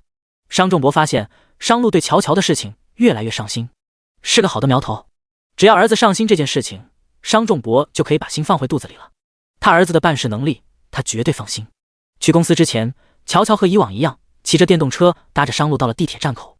尽管商路坐在他那辆迷你版的电动车上，那双大长腿无处安放，但他基本上已经习惯了。坐他的电动车，他可以领略到不同的风景，那是他坐在他的豪华轿车里没办法欣赏到的别样风景。现在坐乔乔的电瓶车上，感觉空气都更清新。到了地铁口，商路还没舍得下车。乔乔回头：“你怎么还不下车？都快8点了，你8点半就要上班，不怕迟到啊？”他是公司老板，迟到又有什么所谓？他想几点上班就几点上班，每天配合着他一起搭电动车到地铁口，不过是暂时还不能让他知道他的身份罢了。这时商路才下车。乔乔问：“你坐我的电动车，脚会不会酸啊？”商路：“不会。”乔乔：“那你快去上班吧。”商路：“乔大强的事情，你别太担心了。我认识一个做私家侦探的朋友，他可以帮我搜集一些对你有利的资料。”乔乔：“不用麻烦你朋友了，人情往来都是要维护的，欠别人一个人情也是要还的。我已经想到办法了，我自己会解决，放心吧。”商路：“两口子，你跟我见什么外？”乔乔：“我知道，你快去上班。”他还是习惯什么困难都自己解决。商路不得不装模作样，假装去乘地铁。实际上，小陈的车子已经在马路对面等候多时了。小陈每天都要远远的等候他家三爷，也不知道他家三爷嫌不嫌麻烦。明明在农民房附近就可以背着太太上车的，非要坐太太的电动车到地铁口。看着商路进了地铁站，乔乔后知后觉地发现，今天商路坐他的电动车搂他的腰时，好像搂特别的紧。商路莫不是怕摔下去了？可是他今天也没有骑多快啊。到了农民楼外的巷子，他发现今天的治安人员特别多，派出所和城管都出动了，还有很多穿着黑色西服、身材魁梧高大的男人，看上去像是保镖的人，一个个威武十足的站着岗。搞什么？难道跟上次一样，附近有犯罪分子要抓捕？可是抓捕犯罪分子，派出所出动就够了啊，哪来这么多城管和保镖？他完全不知道，那是自家的男人怕他再次被人砸鸡蛋，特意动用自己的社会关系亲自安排的。所以这一路到公司，他没有受到任何骚扰。到公司，陈亚军缠着他，逼他退股，烦人的要死。乔乔，你光说让公司销售额翻倍，你看看现在销售量掉成什么样了？你总要给我一些时间。多久？3天、5天？再这样下去，全公司都要跟着你喝西北风了。给我1周的时间。1周？乔乔，你想让公司破产吗？因为你，公司网上的生意被全网黑，前2天还有些销量，今天一个订单都没有。那些找客服的人都是来骂你的。乔大强事件严重影响到公司，乔乔也是清楚的，但他有什么办法呢？清白也不是1天2天都能讨回来的。陈亚军不想给他留丝毫的活路。乔乔，你也别想着挽回公司的销售额了，你自动退出公司，那8万块钱的入股资金，你也一分别想拿回来，就当是弥补公司的损失。宋威，你让我退出我就退出，难道没有法律了吗？陈亚军，法律？你还跟我讲法律？我没到法院告你，没让你赔偿更多损失，就已经很不错了。宋威，陈亚军，你怎么能这样对乔乔？当初创业的时候都是乔乔忙前忙后，你什么都不懂，网上的生意也是乔乔拓展的，你不能这么落井下石。陈亚军，这叫落井下石吗？因为姓乔的，公司一个订单也没有，办公楼的房租、员工工资、供应商的货款，哪一样不要钱？难道我们都要一起跟着他饿死不成吗？公司财务，是呀，乔姐，受你的影响，我们下个月的工资都发不起了，到时候大家只能重新去找新工作了。如今这般艰难的境地，都是乔大强害的。乔乔的心很乱，很乱。你们再给我几天时间，我会想办法的。他一个人骑着电瓶车，沿着河边的骑行道瞎逛着，一边逛一边想着解决的办法。商路安排的保镖也远远地跟在后头，并向商路汇报：三爷，太太一个人骑着电瓶车在河边转了好几圈了，太太会不会轻生？我要不要跟紧一点？第45章，是他最亲的人啊。商路之所以安排保镖暗中保护乔乔，那是因为这2天乔乔被网民人肉和骚扰，但他吩咐过保镖不能跟太近，更不能让乔乔发现，所以保镖才不敢靠太近的。保镖见到乔乔沿着河边转悠了好几圈，怕他因为乔大强的事情想不开轻生，这才打电话请示商路。听到乔乔一个人在河边转悠，商路握紧电话，心下紧了紧，该不会真要轻生吧？遇上这样坑人的渣爹，换做任何人来都会痛苦不堪，轻生也不是不可能。但商路冷静下来，做了一番分析。乔乔是很乐观的女孩，即使是走到绝境，她也会坚强乐观的笑着走下去，她应该不会那么悲观的，要不然她不会在4岁就被父母抛弃后还能活得这么阳光。他吩咐跟紧点，别让他发现，有什么情况第一时间通知我。他有个很重要的会议要开，本是准备开完了会再去找乔乔，但进会议室没多久，商路的心思却不在会议讨论的内容上。他望着众高管，果断道：“今天就这样，我还有别的事情，明天再讨论，散会。”收起桌上的东西，商路第一个迈出会议室。他脚下的步伐走得快了一些，也急了一些。秦森大步跟上去：“商路，你怎么回事？该不会是你媳妇被网暴的事情影响到你的心情了吧？”商路继续迈着大步：“我是这么沉不住气的人吗？还说不是。”秦森边走边说：“你只差没把心疼媳妇几个字写在脸上了。你不会是要去安慰你的小媳妇儿吧？”商路没有说话，他推开自己办公室的门，走进去，在里间换了一身衣服。等他出来后，秦森打量着他，纳闷道：“商路，为什么每次离开公司大厦，你都要换这身深蓝色的西装？而且这身西装做工不怎么样啊？乔乔给我定制的。”商路理了理衣领。秦森恍然大悟：“哦，原来是你媳妇儿给你做的呀，怪不得看起来质量不怎么样，你却这么喜欢穿。”商路又理了理衣袖：“你想多了，他现在还不知道我的身份，穿他给我买的衣服才不会被怀疑。”理好衣服，商路又说：“我觉得这套西服的质量还可以，跟我衣帽间的那些衣服比起来也不差，只不过一个是名牌，一个是没牌子的而已。反正都是穿，又有什么所谓？”秦森分明是爱屋及乌，喜欢乔乔，连他送的衣服也喜欢，还非要做这些不必要的解释。商路，你哪只眼睛看到我喜欢乔乔了？秦森：“两只眼睛。”商路：“懒得跟你理论。”秦森：“那你敢说你现在不是要去见乔乔？”商路：“妻子遇上了麻烦，作为他法律上的丈夫，难道不应该给予他一些帮助？”秦森：“应该，应该。你去吧，没人拦着你。”商路大步走出去，边走边背对着吩咐：“集团里你盯着，有什么事你直接处理就好，不用给我打电话，我相信你的能力。”望着商路走得过于急了些的背影，秦森问：“你是相信我的能力，还是不想我打电话影响到你去见乔乔？”商路没有回答，人早已没了影。乔乔实在是想不通，难道他就不是乔大强的骨肉吗？为什么他要把他害得这么惨？他把电瓶车停在路边，自己一个人坐在江边，吹了会儿风，一个人静静地想着这些问题。可是他还是想不通。他翻出乔大强的某音号，找到了乔大强留下的手机号码，拨了过去。乔大强的手机一直占线。自从前2天他直播跳楼火了过后，很多热心网友找到他的联系方式，想要给予他一些帮助。乔叔叔，你就别推辞了，1000块钱也不多，就是我的一点点心意，你先拿着当生活费，别饿着自己。1000、500、200、300。乔大强故意在某音上留了自己的电话和支付宝号，说是让女儿乔乔给自己转生活费，实则是他看到了这些又蠢又好骗的网友同情心泛滥，想让他们给他转钱，故意留的支付宝号。这不，支付宝到账的声音一直在响。说了许多谢谢和感激涕零的话，乔大强挂了电话，立即换了一副小人的嘴脸。真是又蠢又好骗，网络真是个好东西，既能威胁到乔乔那个连父亲都不养的大逆不道的死丫头，又能骗来这么多的钱。早知道他就早点直播跳楼，还能多赚点。尝到了甜头的乔大强美滋滋的想着，乔乔肯定会乖乖的把房子和生活费都送到他手上吧。这会儿电话又打进来了，不知道又是哪个蠢笨的网友来送钱了。乔大强接了电话，乔乔痛苦的质问：“乔大强，你还是人吗？看到全网人肉网暴我，你开心了吗？”乔乔的声音，乔大强是听不出来的。乔乔4岁后，他从来没有养过他，哪里知道他的声音是什么样的？但乔乔的满口质问，让乔大强知道了他的身份。他冷哼一声：“乔乔，你知道怕了？那房子和生活费你准备好了吗？”“哦，对了，乔乔，房子我不要贷款的，我要全款的，还必须写上我的名字。还有，我改变主意了，生活费你不要每个月打给我，我要你一次性结清30年的生活费给我，免得你耍赖不给我。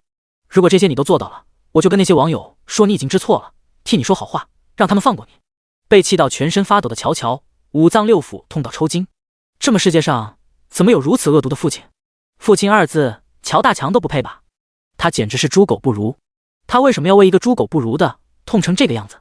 可是他控制不住自己那来自五脏六腑的痛苦，因为伤害他的人不是别人，而是跟他有着最亲的血缘关系的父亲，是他的父亲啊！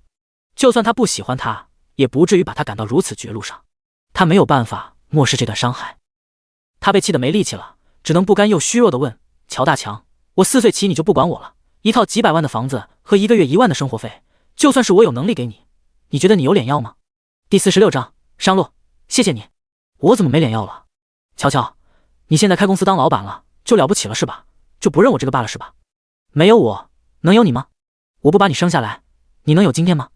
我给了你生命，你就应该给我买房子，就应该给我拿钱花，你赚的所有钱都应该拿来孝敬我。乔大强满嘴歪理，却在对乔乔时无比的理直气壮。被气得差点吐血的乔乔发现自己根本不能用一个正常人的三观和思维来和乔大强对话，再这样聊下去，他只会被气死。他挂了电话，全身仍旧气得发抖。隔了几米远的保镖躲在树丛后面，看到江边的乔乔有些激动，心下紧了紧。糟糕，太太莫不是要跳下去？保镖赶紧给商路打电话：三爷，你赶紧来一趟吧，太太好像真的要跳江了。太太不知道是跟谁打了一通电话，气得全身发抖，情绪也越来越激动。我怕太太想不开，真跳下去了。商路正坐在小陈的车上，车子已经以超速的速度往江边赶了，商路却还在催促再开快点。三爷，不能再快了，再快就要被罚款了。罚款不用你交。三爷，我不是那个意思。小陈知道三爷从来不缺钱，但是三爷，我的意思是说，再快就要撞上别人了，安全第一。商路当然知道安全第一，但他就是有些坐不住，整个脸色紧紧绷着。直到保镖又打来电话，说是乔乔已经从江岸边上起来了，并且骑着电瓶车离开了，商路紧绷的额角这才稍微松了松。骑着电瓶车离开的乔乔找了一家火锅店坐下来，他一个人点了一桌子火锅，打算好好犒劳一下自己。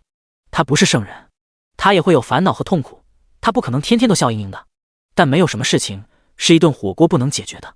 如果有，那就再来一顿。心里越是难过，他越是大口吃火锅。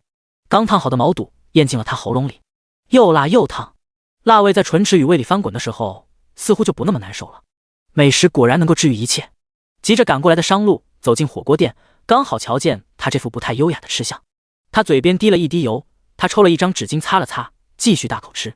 商路好像也习惯了他的这副吃相，其实跟他相处的日子渐渐多了，他这样不太优雅，甚至有点狼吞虎咽的吃相，好像也不是那么难看了。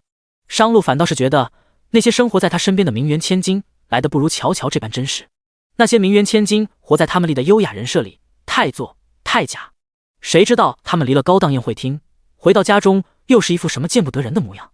可乔乔就不一样了，他人前人后都是一个样子，根本不装不做，很真实。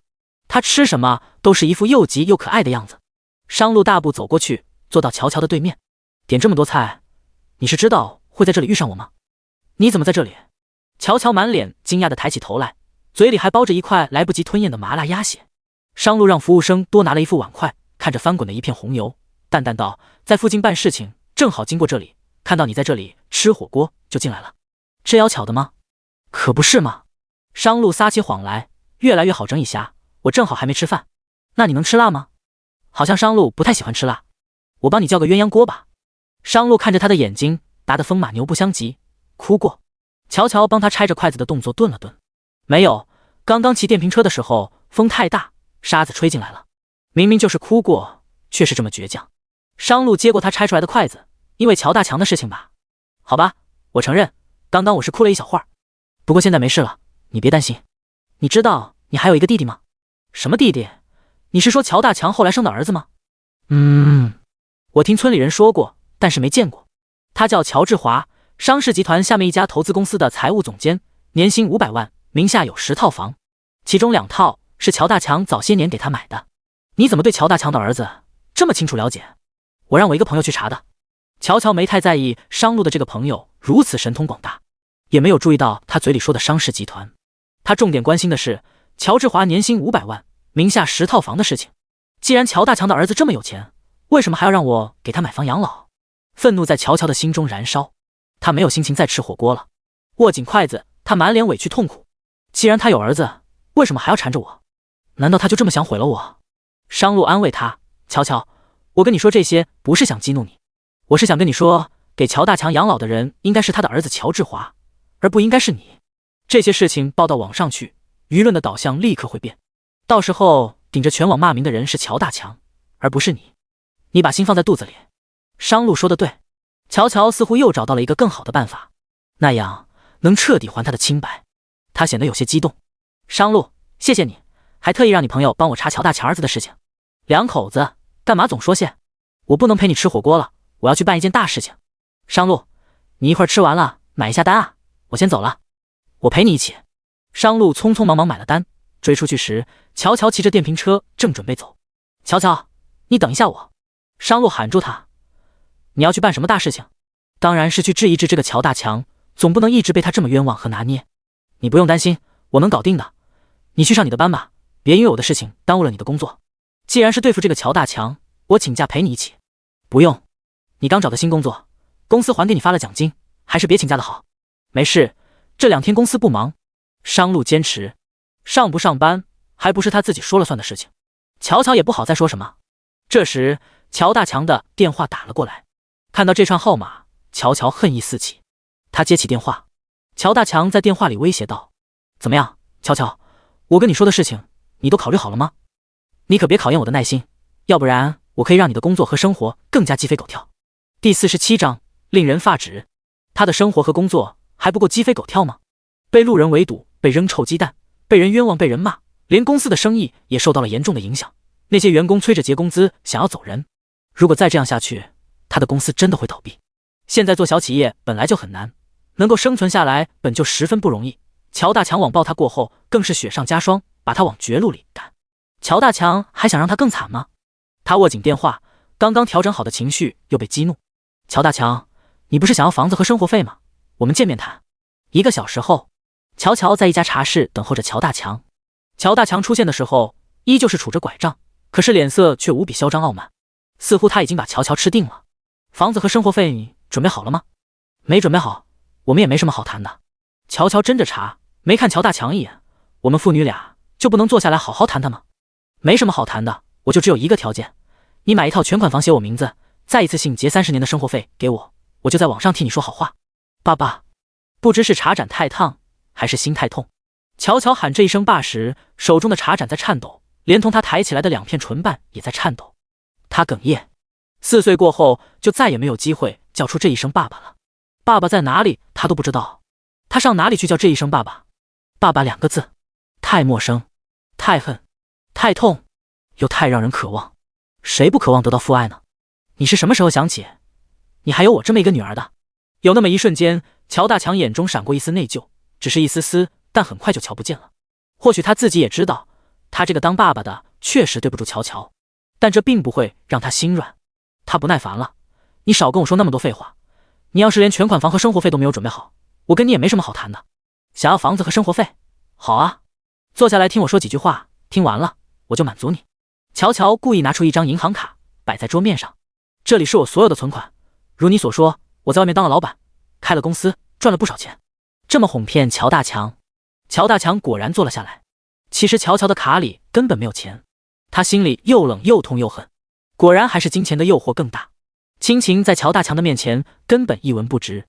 你要说什么赶紧说，等我说完我就告诉你银行卡密码，但你必须耐心的听我说完。说啊，赶紧的。乔大强盯着桌上的银行卡，不知道里面有多少钱，他满脑子想的都是钱。乔乔看着满眼只有钱的乔大强，哽咽道：小时候我经常在想，是我不够乖，还是我不够懂事，导致你和妈妈离婚后，你们都不要我。所以你们走后，我特别的乖，特别的听话，可是奶奶还是不喜欢我，她打我，骂我，我多加1筷子菜，她都要瞪着我，说我是扫把星，是死丫头。我才4、5岁就知道帮奶奶割猪草、煮饭、洗衣服、喂鸭子。我以为我做的越多，爸爸妈妈就会越早回到我身边。村里的人经常笑话我，说我爸爸妈妈都不要我了，我就是个没人要的孩子。我瞪着他们，我说我的爸爸妈妈是这个世界上最好的爸爸妈妈，他们会回来的。我等啊等啊等啊，一直等，等来的是越来越被人欺负，等来的是奶奶对我的越来越嫌弃和苛刻讨厌，等来的是被爸爸妈妈的彻底遗忘。你知道吗？有一次村口的那个单身汉说要给我吃糖，把我骗进了他家，他脱我裤子在我身上乱摸，我吓坏了，我吓得全身都在冒汗，吓得紧紧拉着我的裤子，我吓得拿起单身汉床边的剪刀，一剪子扎进他的腿里，这才逃了出去。长大后我才知道，那是单身汉想侵犯我。那时我才7岁，如果不是单身汉的桌上刚好放了一把剪刀，我肯定就说不下去了。说到这里，乔乔哽咽的不行，眼泪就像拧开的水龙头似的，根本停不下来。他抱头痛哭。这会儿乔大强没有吱声，或许眼前痛哭的人到底是他的亲骨肉，他还是有些内疚的，但仅仅是一丝丝。可他并不准备安慰乔乔。哭了好一会儿，乔乔才重新抬起头来，擦干泪，看着乔大强。乔大强，你知不知道，一个被爸爸妈妈抛弃的小女孩，被留在农村老家当留守儿童，是会被人欺负的。你在彭城娶了新的老婆，生了新的小孩，过着美滋滋的小日子的时候，你有没有想过，你还有一个可怜的女儿被留在农村里，她吃饱了吗？穿暖了吗？有书念吗？有被人欺负吗？这些你想过吗？乔大强慌了神，我当然想过，但是你没有。乔乔大吼一声，你根本就没有。你和妈妈离婚的时候，你们都说过同样的一句话，带着我这么个拖油瓶，还怎么组建新的家庭？你说你带着我，不好再讨老婆，妈妈也说她带着我，不好再嫁男人。你们都不要我，我哭着喊着抱着你们的腿，求你们带我一起走，你们都把我狠心的踢开了。既然我是个累赘，当初你们为什么要生我？生了我又不养我，哪怕把我送人也好啊，可你们根本不管我死活。你们把我丢给重男轻女的奶奶，她天天恨不得我死，给我一口饭吃像是喂狗一样。我被村口的单身汉欺负了，她却骂我贱，说谁让我长了一张贱人脸，才被单身汉盯上了，还说我丢人，不许我声张。我被你们抛弃的这些年，你们知道我是怎么活下来的吗？你们既然把我抛弃了，又有什么资格让我给你养老？啪！乔大强用力地拍了拍桌子，那凶神恶煞的样子像是想要打人。乔乔，你懂得不懂孝道？就算你4岁过后老子没有养你，但老子给了你生命，你就是应该养老子。没有老子哪来的你？你赚的每一分钱都有老子的份。让你在彭城给我买一套全款的房子，每个月给我1万的生活费，一次性结清30年的，那是你该尽的孝道。呵！乔乔冷笑，天底下怎么可以有如此卑鄙的父亲？卑鄙到令人发指。第48章，你家男人有豪车接送。乔大强，20多年不见，20多年不曾管我。我原以为在相见时，你应该会为自己的行为忏悔内疚，应该会给我一丝丝的父爱吧。哪怕是一丝丝，我肯定都会原谅你，毕竟你是我的父亲。我也渴望得到我缺失的父爱。呵，可是你是这样的贪得无厌，这样的卑鄙恶心。乔大强一脸凶相，你别给老子废话那么多，房子和钱什么时候交到我手里？否则我继续搞你，直到搞死你为止。乔乔，你以为网上的那些网友就真的会一直信你吗？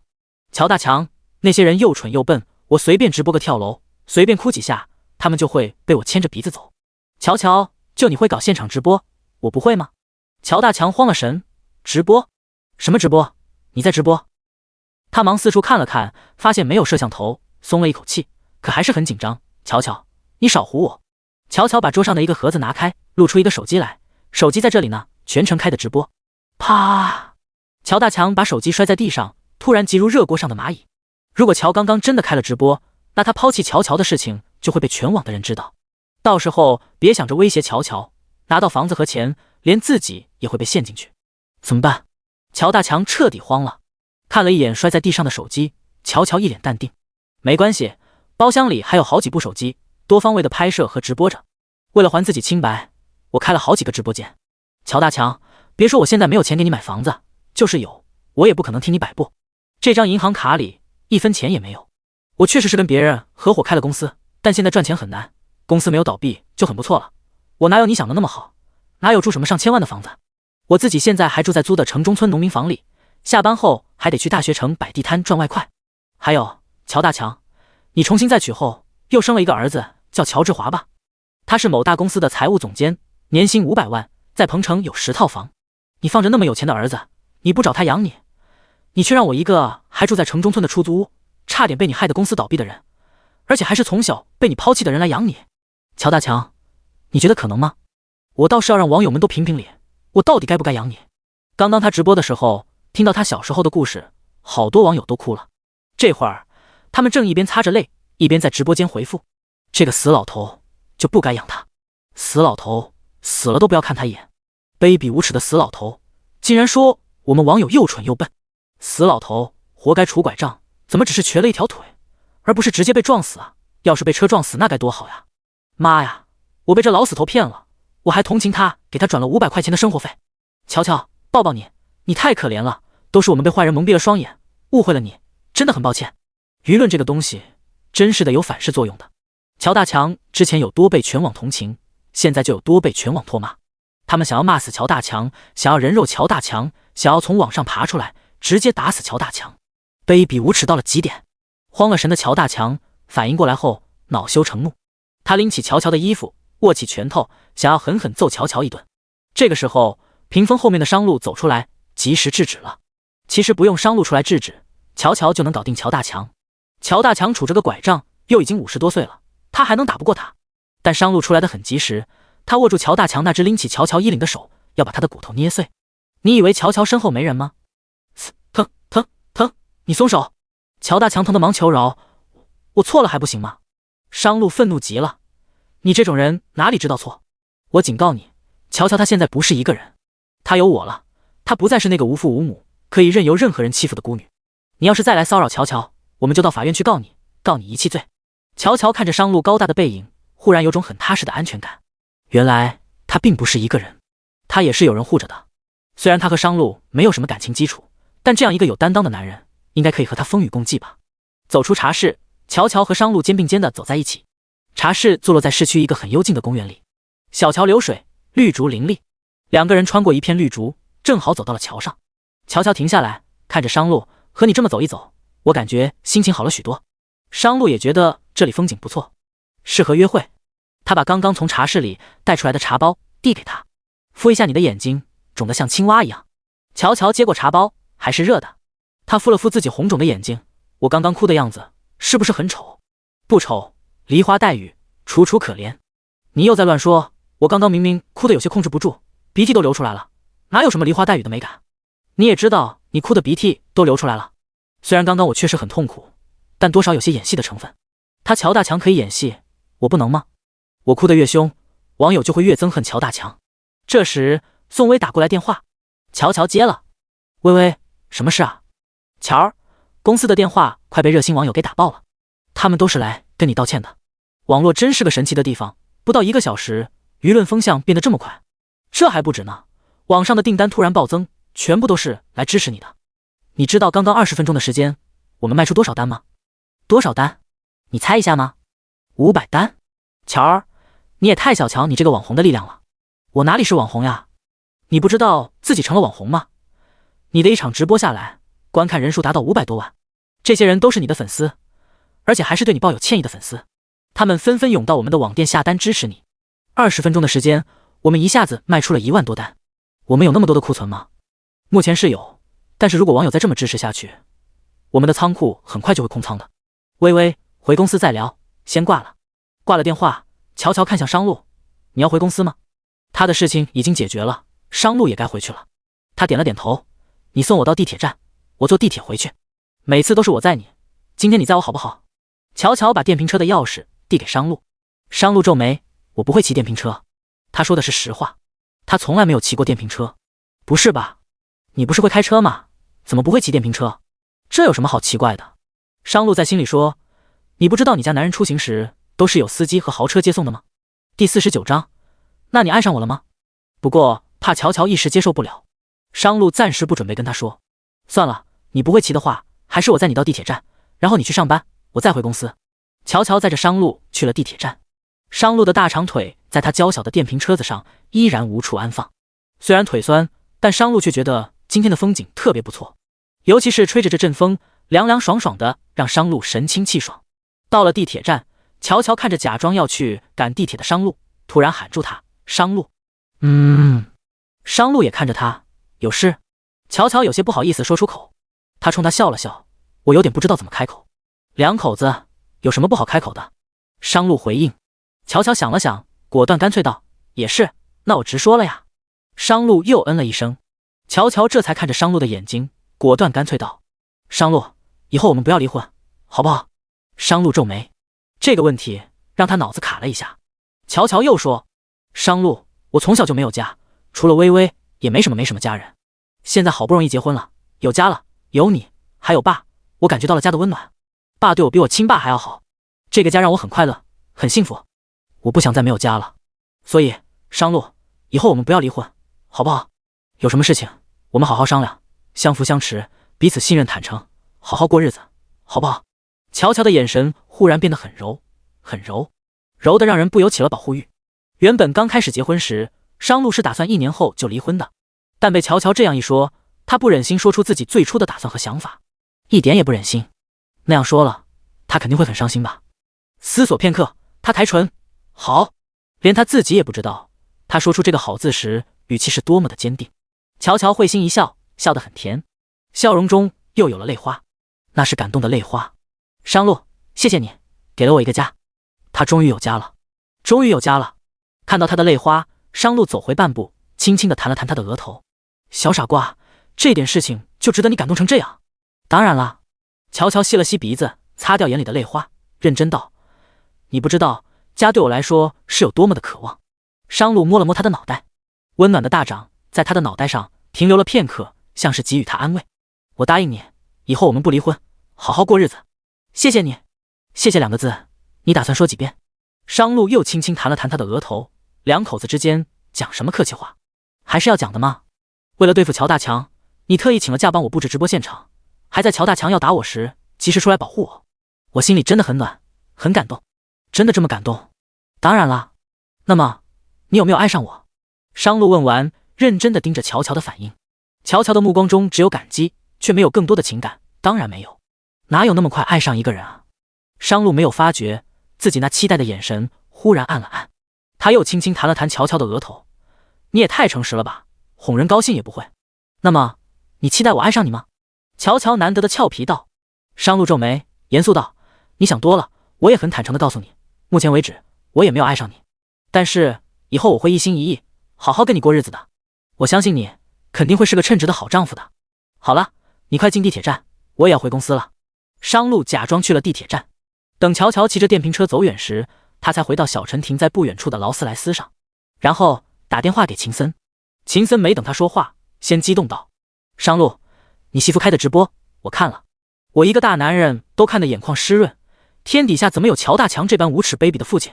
我真想派几个人去把乔大强绑起来，再吊着毒打一顿。商路，集团里那么多事，你还有心思关注乔乔的直播？秦森，不是我想关注，是实在放心不下。商路，你对我老婆放心不下？秦森安的什么心？电话里商路的口气很不好，秦森也听出了他的醋意，打趣的笑了笑说：你吃的哪门子的醋？你不知道你媳妇儿的事成了全网网友关注的头条新闻吗？这反转来的太快太意外，太让人心疼了，不止我一个人心疼，全网网都心疼好不好？商路，用不着你心疼。秦森，是，乔乔是你的老婆，有你一个人心疼就够了。秦森在电话那头笑着，这个商路嘴上说着不喜欢乔乔，可是做的却全是喜欢乔乔的事，口是心非，何苦呢？连开着车子的小陈听了也忍不住偷笑。商路一脸严肃说正事。秦森，你现在终于有心思管一管集团里的正事了，说吧，是不是欧洲那个项目的事情？商路，我是让你去查一查乔乔在直播间说的他小时候差点被他们村口单身汉侵犯的事情。秦森，我倒是把这件事情给忽略了，要真是像乔乔说的那样，这个单身汉就该被拉出去枪毙。刚刚当着乔乔的面，商路没敢提这件事情，他怕提起这件事情会戳痛乔乔心中的伤疤，这种事情那是一辈子的阴影。不过还好乔乔勇敢，知道拿剪刀扎单身汉的腿，要不然乔乔的一辈子都会毁在他7岁那一年。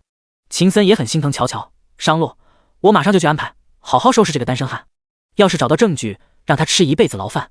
商路，如果有操作的空间，最好是别让他活着。秦森，我知道怎么处理了。商路，问你一个问题，如果乔乔7岁那年真的被这个单身汉糟蹋了，你会不会嫌弃他？这个问题刚刚乔乔直播的时候，商路就已经想过，他的答案很肯定，不管他过去遭遇过什么，她都是这个世界上最干净的姑娘。秦森，商路，恭喜你。商路，恭喜我什么？秦森，恭喜你终于踏入爱情这块神圣的净土。真正爱一个人，确实是不会在意对方的过去的。商路，你想多了，我只是在尽一个丈夫应尽的责任，我的教养也不允许我去计较一个人的过往。第50章，真想亲下去。秦森，你别拿责任和教养当幌子，喜欢就是喜欢，有什么不好承认的？商路，我懒得跟你理论。秦森，好，不理论，反正谁喜欢乔乔，谁心里知道。这头，乔乔赶回公司，早上的时候，公司的员工还误会他是一个弃养父亲，人品极差的人，甚至辱骂他是贱货。这会儿误会全部解开了，大家纷纷向他道歉。一来他确实是被冤枉的，二来他是公司的老板之一，而且因为他直播还他的清白后，公司订单暴增，效益一下子起来了，公司解除了倒闭危机，而且会越来越好，他们还得继续在他手底下混饭吃。乔乔看得无比清楚，哪些员工是真的想道歉，哪些只是想找台阶下。但他看破不说破，如今订单暴增，正是需要人手的时候，他不会因为被辱骂就把人都炒了。但必要的时候，他也绝不会手软。连陈亚军也是同样的一副嘴脸，跑过来笑嘻嘻说：“乔乔，你真是厉害，一场直播给公司带来这么多效益，公司离了你还真是不行。”陈亚军很清楚，现在乔乔突然成了网红，他身上有着很大的利用价值，当然得讨好他。乔乔不吃这一套，他回到自己的办公桌，看了看网店的生意，确实来了许多，多到让人不敢想象的单子。公司终于起死回生，并且生意比之前任何时候都要好。乔乔打了个内线电话，叫来几个重要的员工，直入主题道：“你们统计一下，因为我的直播而带来的订单有多少，收益又有多少？结算一下，这个月单独走账，1分钱也别分给陈亚军。我除了拿我该拿的那一份，剩下的都当做员工福利发下去。”陈亚军脸色立即垮下来：“姓乔的，你什么意思？我是公司大股东，你1分钱也不给我？”乔乔干脆利落地甩出一段录音来：“你被全网骂，已经影响到公司的网上生意了，还能让销售额翻倍？你不知道现在全网网友恨不得让你被车撞死啊！你别管我被不被全网骂，你就说过些天我要是让公司的销售额翻倍，你怎么说？那我就吃屎给你看！陈亚军，你别给我整这些虚的，你说实际点，过几天我要是真让公司销售额翻倍的话，你怎么说？乔乔，你要真让公司销售额翻倍，多出来的利润全归你，要是你做不到，你就按8万块钱退股走人。”陈亚军顿时哑口无言，而乔乔早就预判了网络上的舆论风向，乔大强的诬陷能让他被推到风口浪尖，只要他出来澄清，肯定也能给自己带来一波很大收益。所以当时陈亚军让他滚出公司时，他录了音：“陈亚军，公司全部人都听着，你不会想抵赖吧？我随口说说而已，怎么能当真？要都像你这样随口说说，公司还怎么开，员工还怎么带？该怎样还是得怎样，否则以后谁信你？众员工，就是啊，陈哥，当初你亲口说的，如果乔姐让公司销售额翻倍，多出来的利润全归乔姐的，你不能言而无信啊。乔乔，我也不会一个人独吞这笔利润，陈亚军的那一份全部分给大家。他很清楚，现在员工站在他这边，完全是因为他能给公司带来效益，而不是忠于他。自从和陈亚军撕破脸后，以后还得有着一场又一场的硬仗要打。公司里除了微微信得过，其他的员工暂时都要靠利益来拉拢，这就是现实。好在他斗得过陈亚军，陈亚军吃了亏，整个人气愤的想要杀人，却又不能拿他怎么样。姓乔的，你有种！看着陈亚军气急败坏的离开，乔乔心里很爽。员工被乔乔驱散后，宋薇给乔乔点了个大大的赞：“乔儿，你太厉害了！不仅让大家看清了乔大强的真面目，还了自己清白，还顺便把陈亚军也收拾得服服帖帖。他哪叫服帖？你没看他简直想吃了我的样子！往后还有的斗。我也是，为了和陈亚军离婚，并且拿回属于我的房子，以后我和陈亚军一家人也是有斗的。没事，你还有我。离婚和拿回房子的事情，我们慢慢想个好的法子。乔儿，你说的对，女人就应该赚钱搞事业，才能有自己的立足之地。我这几天感觉自信多了，尤其是拿回萧玉凤手中的那50万过后，感觉有底气多了。只要你继续赚钱搞事业，你会越来越有底气的。”乔大强的风波暂时就这样过去了。过了2天，宋薇和乔乔一起去食堂吃饭。宋薇突然跟他八卦：“乔儿，昨天我妈打电话给我，说是村口那个欺负过你的单身汉被抓了，真的假的？”现在提起那个单身汉，乔乔依旧恨得咬牙，这种人渣就该被枪毙，这不查不知道，一查吓死个人。你知道吗？这个单身汉20多年期间，一共侵犯了12个人，都是跟你差不多的，被父母留在农村的，造孽啊！幸好当时你拿剪刀扎他大腿，要不然你一辈子也被毁了。人渣！乔乔咬牙，他当时不应该只扎他大腿，应该把他剪了，那样就不会有更多的人被他糟蹋了。当天下班回去以后，乔乔把商路约到平时他们摆地摊的那个公园。今天地摊也不摆了，他就是想和商路单独说会儿话。商路想，乔乔约他逛街公园，这算是约会吗？没想到他商路的第一次约会，不是高档的餐厅，不是优雅音乐厅，不是上流人士出入的高尔夫球场，而是这蚊子飞来飞去的破公园。但身边有乔乔陪着，即使是有蚊子飞来飞去，这环境似乎也没有那么差。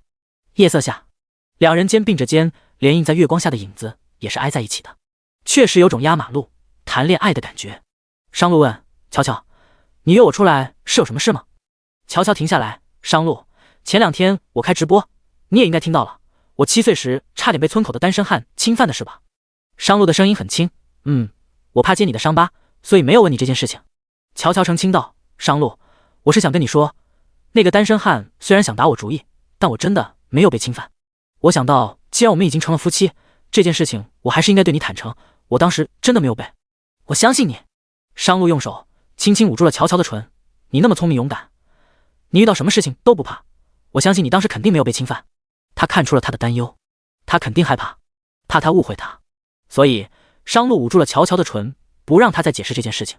越是解释，越会揭开他过往的伤痛。此时此刻，他的手指轻轻捂着他的唇瓣，那唇瓣是那样的柔，那样的软，真想亲下去。第51章，不知道老公是个大人物。商路的信任让乔乔有些感动，他拿开商路的手，问商路，你会介意吗？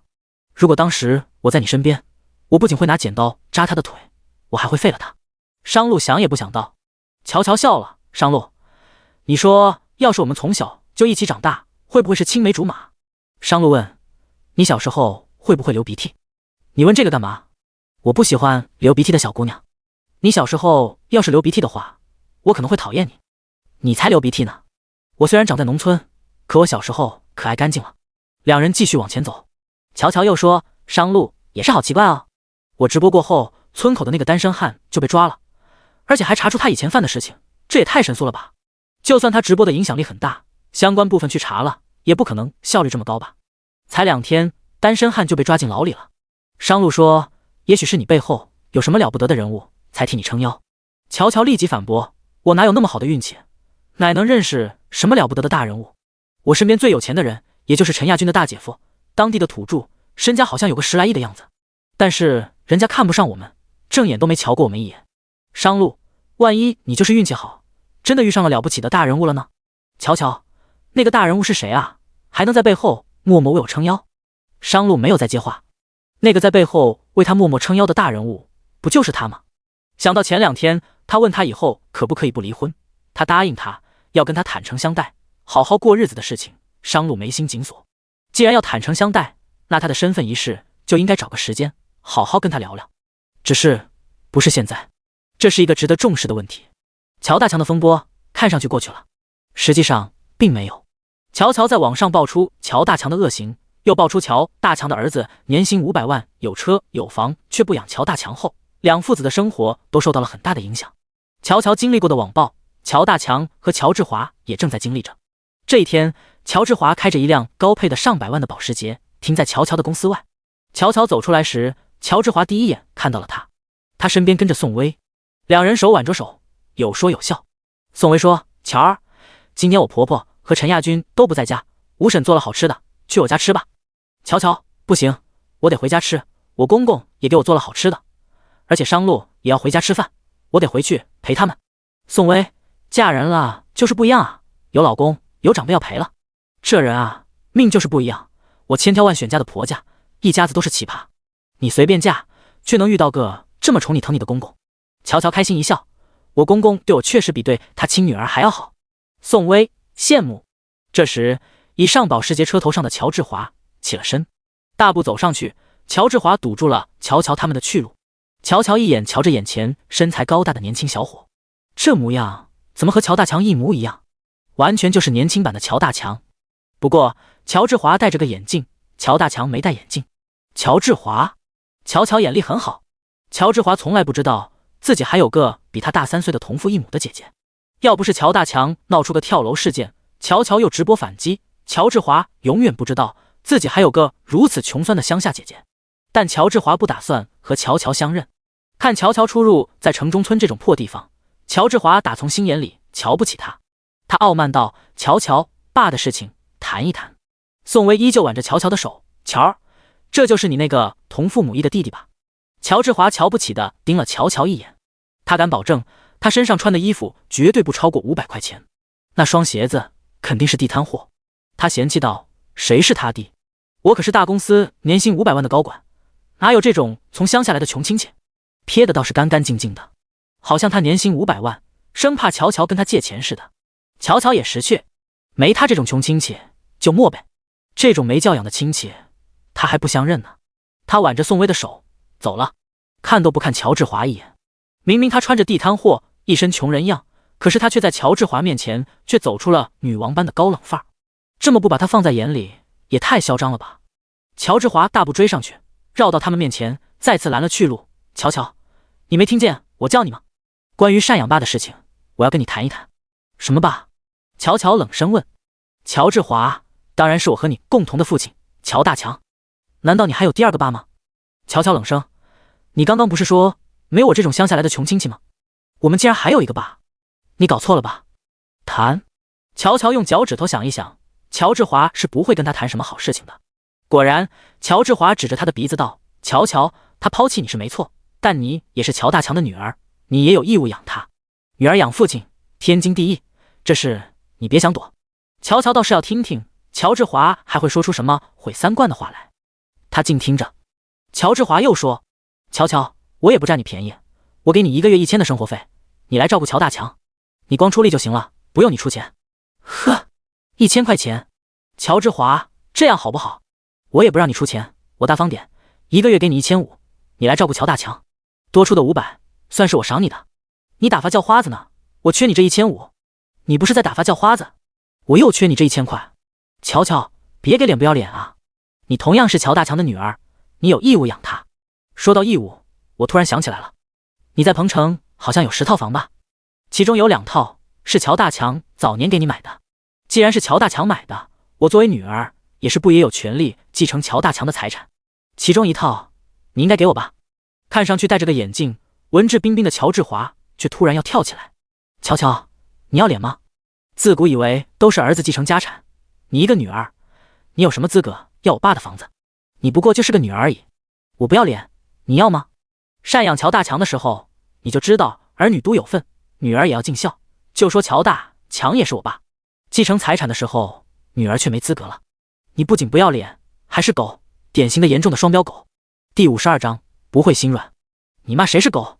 找抽是不是？乔治华握起拳头来就要打人。宋威立即挺身而出：乔治华，我录着视频呢，现在是网络发达的时候，你要是敢打人，分分钟让你被网暴。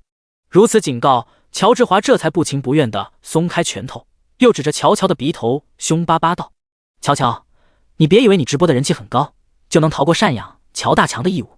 我告诉你，我外公在彭城势力不小，你开的那个破公司，我分分钟可以让你关门。你要是不把乔大强接走，咱们就走着瞧。宋威，录着像还敢这么嚣张？家里有矿啊？我让你录。乔治华抢了宋威的手机，一把摔在地上，摔得稀碎。完蛋了，完蛋了，我手机里有很多盼盼小时候的视频。宋威心疼的去捡手机。乔治华哪管把别人手机摔坏了，继续威胁道：乔乔，别想再去网上爆料，我认识有人，你发不出任何视频的，就算发出去了，也会被马上下架。不信，你就试一试。难怪乔乔的直播号被封了，原来是乔治华搞的鬼。乔治华走到车上去，把乔大强拖拽下来，推到乔乔的面前，然后往地上扔了1000块钱现金。别说我不养你，生活费我给了，1000块钱的生活费也绰绰有余了。你跟着你女儿别再来找我，记住我之前跟你说的话，别给我找麻烦。扔下钱之后，乔治华走了，走得很决绝。乔大强绝望又无助地望着儿子的背影，不敢吭一句话。乔大强在老婆家不仅吃软饭，还拿着老婆赚的钱去外面养小三，所以才被乔治华的外公打断了腿给赶出来了。当时乔大强当上门女婿，就是看中乔治华外公家的钱和势力，但他又不老实。乔治华外公家的势力很大，手段也很强。乔大强怕被打，所以在赡养问题上才找到了是个软柿子好捏的乔乔。谁让乔乔是个孤女，无依无靠呢？不欺负她，欺负谁？乔大强就是个欺软怕硬的。这会儿走投无路了，乔大强忙对乔乔说好话：女儿啊，爸之前错了，对不起，爸跟你认错。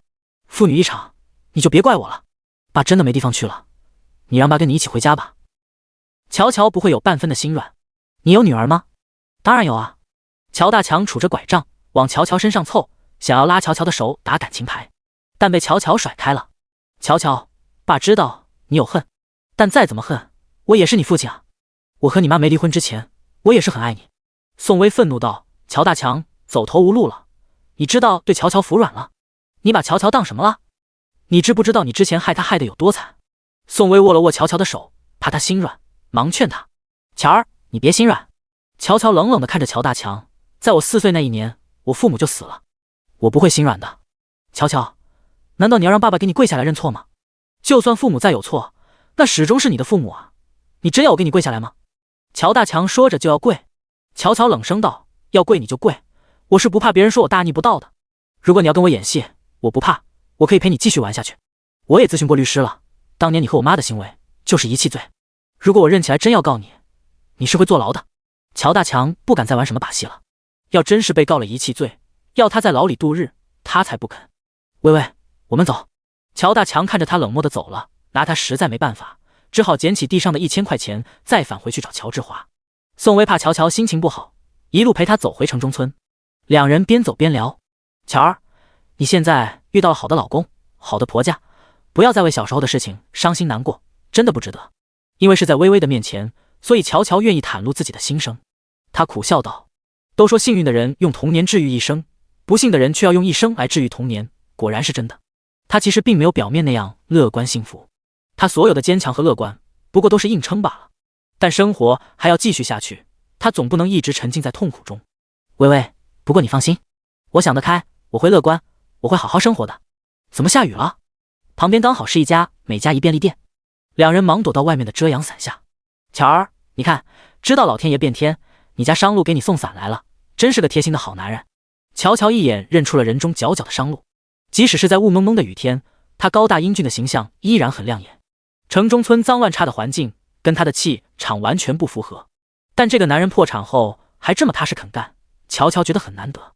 商路没有看到他，他大声朝他招手，商路这才一手撑着一把伞，一手又握着一把备用的伞，大步走过来。走近了，他说，我怕你骑着电动车，所以没敢打你电话，今天怎么走着回来？乔乔，电瓶车没电了。走吧，回家。商路看了一眼宋薇，客套道，宋薇，要不要去我们家坐坐？宋薇瞧了瞧越看越般配的二人，我就不去当你们的电灯泡了吧，你们俩新婚燕尔的。商路把空出来的一把伞递给宋薇，那你回去慢点。乔乔走到商路的伞下，给宋薇打了声招呼，让他回去后给他发个消息，这才跟着商路一起离开。宋薇看了看这两夫妻在雨中肩并肩同撑一把伞的背影，忽然好羡慕。商路是个可以依靠的男人，商路的父亲也很有教养，并且处处为人考虑。可他嫁的陈亚军一家子都是极品，他为什么就没有乔乔那般运气好？但宋薇替乔乔感到高兴。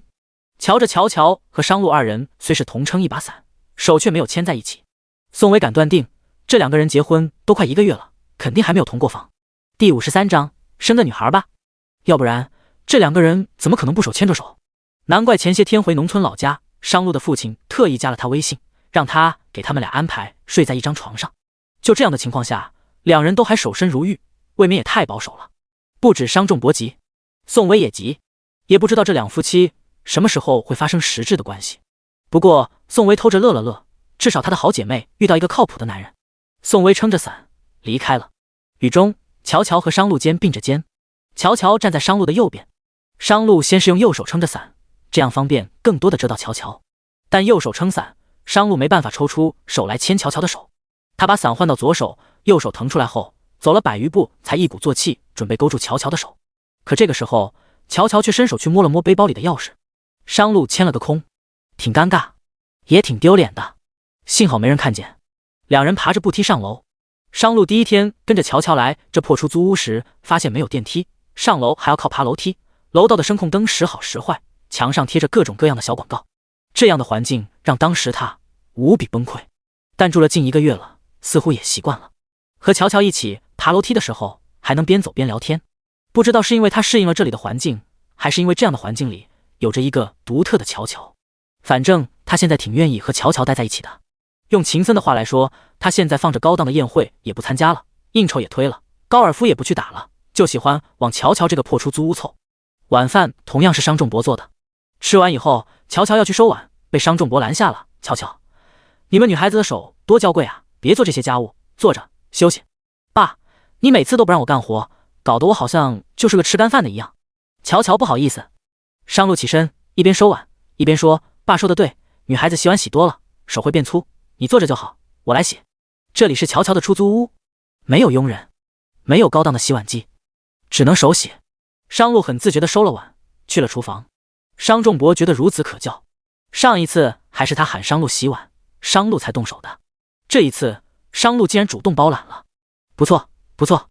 乔乔很感慨，爸，你把商路教育得真好，不像微微的老公陈亚军他们一家人都认为媳妇是娶来生孩子、做家务、当免费保姆的。但是商路不同，家里的所有事情，上到赚钱，下到做家务，他都知道分担。爸没坑你吧？商仲博说，当初让你嫁给商路，爸就说了，嫁给他，你绝对会很幸福。乔乔笑了，笑得很知足。商仲博又说，只有那些教养不好的家庭，才会觉得女人是娶回去生孩子、做家务、当免费保姆的。我们家的女人地位永远高于男人，一个连自己女人都不疼的男人，还算什么男人？这是最基本的。乔乔很敬佩商仲博，爸妈在的时候，你一定很疼他吧？商仲博眼里的笑意渐渐消失，他怀念商路母亲还在的时候，无时无刻不怀念。我想疼你妈一辈子了，可惜她命苦，50岁不到就去世了。爸，对不起。没事，8年过去了，你妈依然活在我心中。我昨天晚上还做梦，梦见你妈问我，儿子儿媳妇什么时候给她生孙子？生了孙子要去她坟前给她烧纸钱，让她也高兴高兴。乔乔啊，你和商路抓点紧。乔乔不好跟商仲博说，他们到现在还没有同房，只好羞涩的点了点头，然后去厨房帮商路洗碗。厨房本就不大，乔乔去了显得有些挤。商路洗第一遍，乔乔想帮忙用清水清一清，但商路不同意，他把他从厨房推了出来。你跟爸聊会儿天，我可以帮忙的，你就让我彻彻底底的自己把碗洗干净，要不然一会儿爸又要说我懒。好吧，你嘴角怎么了？什么？商路在围裙上擦了擦自己湿漉漉的手，这才用大拇指的指腹试了试乔乔的嘴角。你刚刚啃骨头，嘴没擦干净吧？他的大拇指指腹在他的嘴角擦了好几下，骨头就不能慢点啃，这都弄嘴上了。好了，擦干净了。乔乔怪不好意思的，白天的时候他要解释单身汉的事情，商路也是用手捂住了他的唇，现在直接上手帮他擦了擦唇角。有吗？他又擦了几下，才说爸烧的牛蹄太好吃了吗？忍不住。商路想了想，当然好吃了，那牛可不是一般的牛，是他爸花高价钱从国外进口，养在自家农场的苏丹牛。商路继续去洗碗，乔乔回来陪商仲博聊天。商仲博说，乔乔，你有没有发现商路对你没有刚结婚时那么高冷了？领证那会儿他确实挺高冷的。乔乔回想着当天的情况。商仲博，乔儿，爸拜托你个事。乔乔，爸，有事你直说，我都听你的，还用拜托什么？商仲博，这不是普通的事。爸知道你和商路还没有同房，以我对商路的了解，他现在一点也不讨厌你，甚至很有可能已经喜欢上你了。这种情况下，你直接把他扑倒，早点给爸生个孙女呗。商仲博喜欢女孩子，要是生个孙女儿，肯定和乔乔一样好看懂事，那他会把他毕生所有的财富都交给乔乔母女俩的。乔乔皱着眉头。商仲博继续游说，乔乔，爸不是把你当成商家的生育工具，爸只要一个孙女就好，你也别怕经济压力大，你怀孕后爸把所有积累都给你，爸也存了不少钱呢。不是，爸，我怎么把商路扑倒啊？他长得那么高，那么有力气。再说这种事情要顺其自然，他也还没有做好准备，这才认识不到1个月，就算是正儿八经的谈恋爱，也不可能1个月就发生关系啊，也太快了。爸，我本来就是要跟商路过一辈子的，你想要孙女的事情，我可以答应你，但得慢慢来。不过你为什么要孙女，不要孙子啊？农村人不是都重男轻女，喜欢孙子不喜欢孙女吗？第54章，喜欢女孩。说起孙女，商仲博来了劲。孙女多可爱啊，软软萌萌的，孙子又调皮又费神。要是你和商路给我生了个孙女，我可以给她买漂亮的公主裙，把她的房间给布置得粉粉亮亮的，再给她摆一台钢琴，摆上许多布娃娃，送她上最好的贵族学校。好像说多了，差点暴露身份。商仲博说，我的意思是说，如果是个孙女，我恨不得把最好的都给她。每逢过年过节的，他肯定也会给孙女包一个大大的红包，至少也是100万起步吧。不，直接送银行卡。等孙女再长大一点，别墅、庄园、公司，要送孙女的东西太多了，商仲博已经迫不及待了。乔乔听着也有些心动，爸，做你的孙女肯定会很幸福，当你的儿媳妇，我已经觉得幸福的像是做梦一样了。那你和商路赶紧给我生一个吧，不要多，1个孙女就好，生孩子也是很辛苦的。这时商路洗完碗走出来，你们在聊什么？商仲博看向商路，我决定搬回去住。商路加乔乔搬回去。乔乔忙又问，爸，住得好好的，怎么又要搬回去住了？商仲博是发现商路和乔乔关系有进展了，至少商路不会再排斥乔乔，而且他刚才亲眼看见商路帮乔乔擦了擦嘴，这是一个飞速的进步。要是让小两口单独相处，感情进展的会更快。他这个老头子就不在这里当电灯泡了。所以商仲博借口说家里的玉米要收成了，得回去忙一段时间。乔乔挺舍不得的。当天晚上商仲博就要走，离开的时候商路假装给他打了一辆车。上车前，商仲博把乔乔拉到一边，比了一个加油的手势。乔乔，扑倒商路给我们商家生个小公主的事情，你要加油啊！乔乔觉得商仲博好可爱，身为地地道道的农村人，竟然丝毫不重男轻女，不喜欢孙子却偏爱孙女的。他这个公公真是独特，能遇上这样好的公公，他上辈子是拯救了整个宇宙吧。车子载着商仲博离开，商路给自家的保镖队长发了一条微信，把老爷子跟景点安全送他回山庄。保镖队长，三爷收到，保证完成任务。发完微信，商路才看向笑盈盈的乔乔。今天他的心情似乎特别的好，好心情3个字只差没写在他脸上。什么是这么高兴？商路问，我爸跟你说什么了？乔乔迈开步子，什么叫你爸？那就不是我爸了吗？商路走在他右侧，他侧头问他，商路，你小的时候爸是不是挺嫌弃你是个男孩子，而不是一个女孩子的？你怎么知道？因为我看出来爸喜欢女孩，不是一般的喜欢。你才看出来，自从你嫁进我们商家，他把你当亲女儿一样宠，都快忘了我这个亲儿子。据说他刚刚出生的那一天，护士把他抱出来，说是恭喜了，是个小王子。可商仲博当时脸色立即垮下来，都快哭了。他嫌弃儿子没有生到女儿，他难过了好几个月。之后商仲博也一直把商路当女孩养，经常给她穿裙子，直到商路反抗为止。商路把这些说给乔乔听，乔乔说了一句，难怪呢，有这么个喜欢女孩子的公公，以后他要是生了个女儿，一定会很幸福吧。这时乔乔打量了一眼身侧的商路，他长得又高又帅，帅得有些人神共愤，五官不要太标致，跟这样的帅男人生孩子，要是像他的话，一定很好看吧。商路问，我爸刚刚到底跟你说什么？不告诉你，这是我和爸之间的秘密。行，你是他亲女儿，我是外人，谁叫你不是女孩？乔乔觉得自己真的是拯救了银河系，才能遇上这样的好人家。然而她的好闺蜜宋薇却没她这么幸运了。宋薇回到家后，发现本应该去大姑姐家的陈亚军带了一帮朋友在家里喝酒，吴婶带着盼盼去上舞蹈课了，小恒一个人在房间里睡觉。刚一到家门，陈亚军看到他，忙吩咐宋薇，再去给我们哥几个炒几道下酒菜，快点啊！胖子最喜欢你做的麻辣小龙虾，虾在水池里，你洗干净点再炒。胖子虽然长得胖，却是陈亚军朋友当中三观最正的。胖子拍了拍陈亚军的肩说，亚军，人家宋薇刚回来，你让他歇会儿，菜就别炒了，这些就够了。宋薇工作了一天也挺累的。陈亚军一边包着花生米，一边冷笑道，累什么累，女人不就是娶回来做这些事情的吗？没事，让她去炒。宋薇站在门边，虽然已经麻木了，但陈亚军说出这样理直气壮的话时，他心底还是狠狠疼了一下。女人娶回家就是煮饭炒菜做家务的吗？陈亚军真是享受的理直气壮。看在胖子的面上，宋薇没有发作，他只是在门口愣了愣，没有及时去厨房炒小龙虾。陈亚军便凶巴巴地望过来，让你去炒小龙虾，你跟个木头似的站在那里干什么？没长耳朵吗？这群陪陈亚军喝酒的朋友当中，大多是一些狐朋狗友，唯独胖子以前帮过宋薇，胖子也确实是喜欢吃小龙虾。看在胖子的面子上，宋薇忍了，想着好好招待客人。看他有些难受，胖子忙说，宋薇，你别忙活了，快洗洗手坐下来一起吃。陈亚军拉住胖子，你别管他，又瞪向宋薇，快去啊，还站着干什么？这凶巴巴的口气让胖子都看不下去了。亚军，媳妇是用来疼的，不是当保姆使唤的，你这样是会让宋薇心冷的，等她彻底心冷，就该跟你离婚了。离什么婚啊，借他100个胆他都不敢。陈亚军一边喝酒一边说，前些天他不是跟我提离婚，挺坚决挺硬气的吗？没过几天声都不敢吭了。他自己也知道，他结过婚，生了2个孩子，早已不是黄花大姑娘了，离了婚就是个二手货，没有人要他的。他不敢跟我离的，就只是嘴上会说说，没骨气真走的。再说离了我，他怎么活？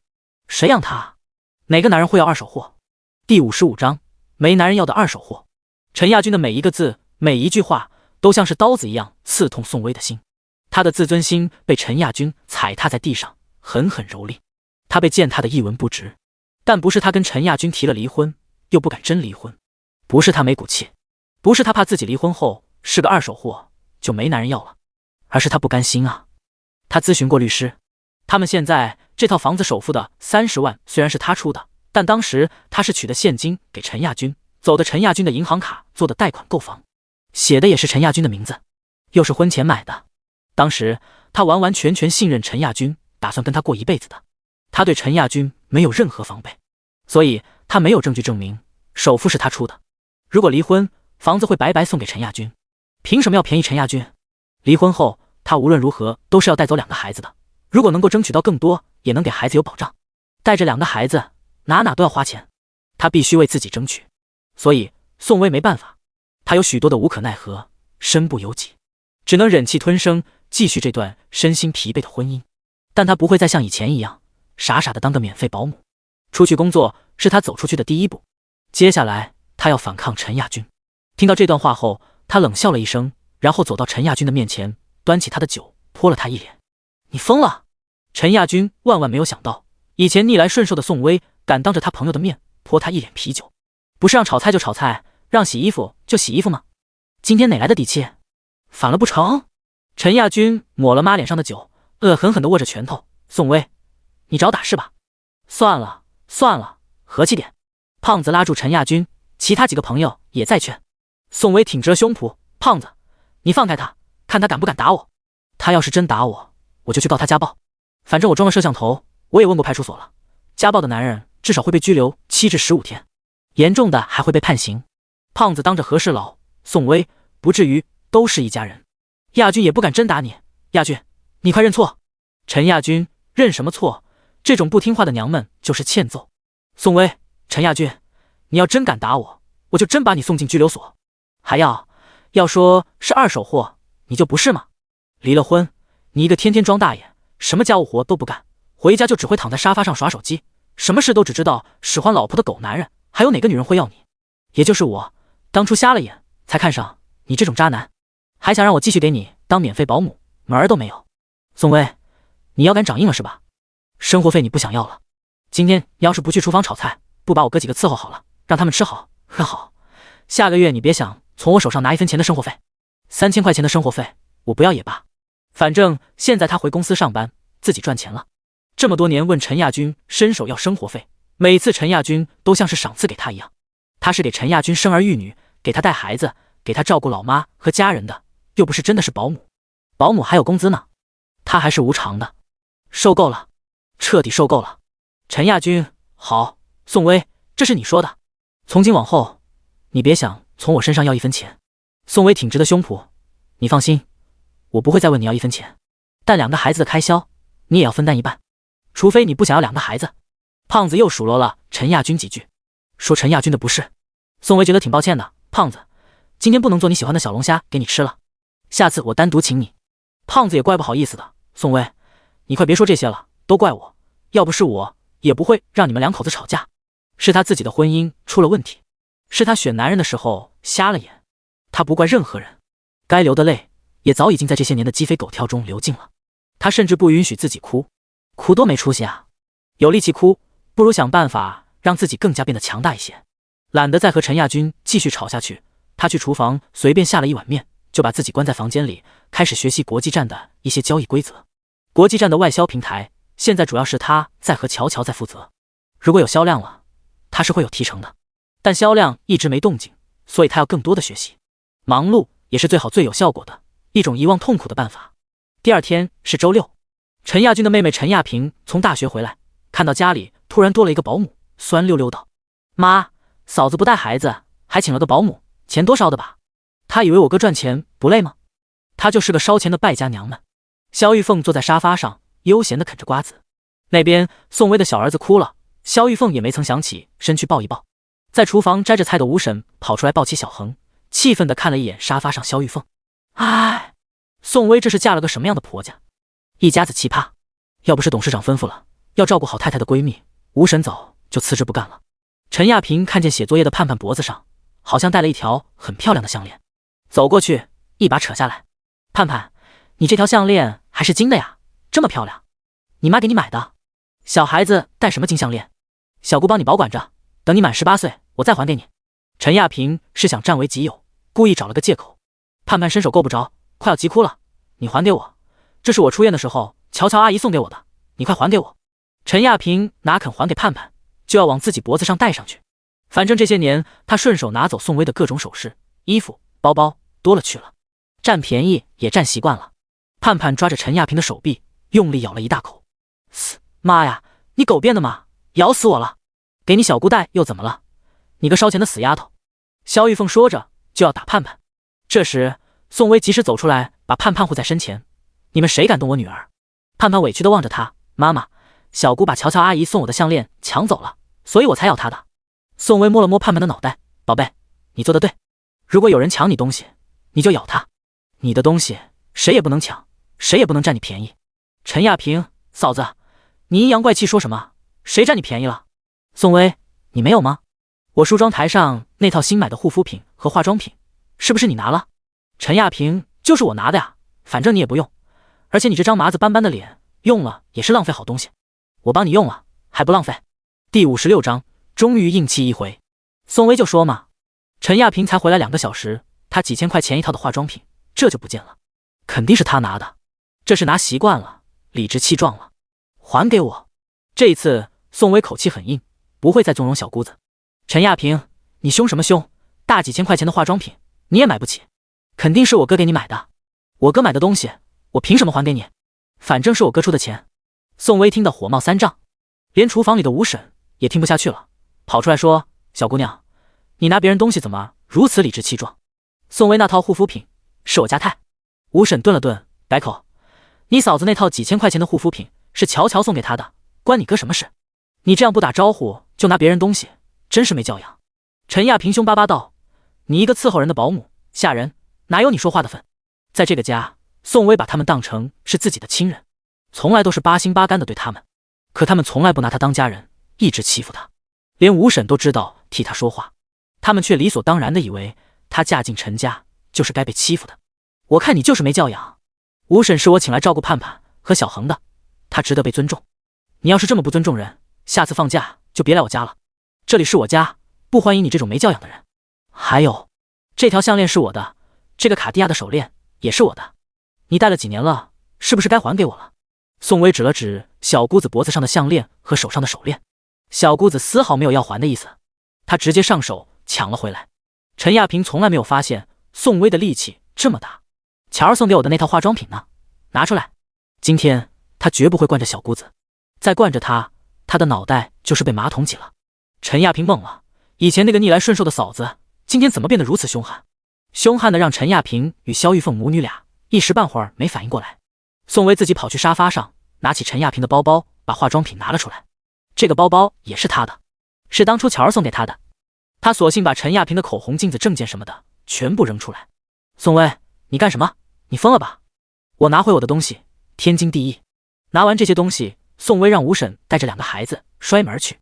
吴婶推着婴儿车里的小恒，宋薇，今天你真硬气，以后就是要这么硬气，才不会被欺负。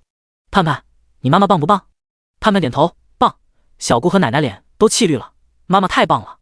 宋薇，盼盼，妈妈以前教你的一家人要互相忍让是错的，我们不能一味的付出和忍让，如果受欺负了，就是要反抗。当然，我们也不要主动欺负别人。盼盼又点头，妈妈，我知道了，以后我不会让别人欺负我的。陈亚平哭着给陈亚军打电话，把嫂子欺负他的事情越描越黑。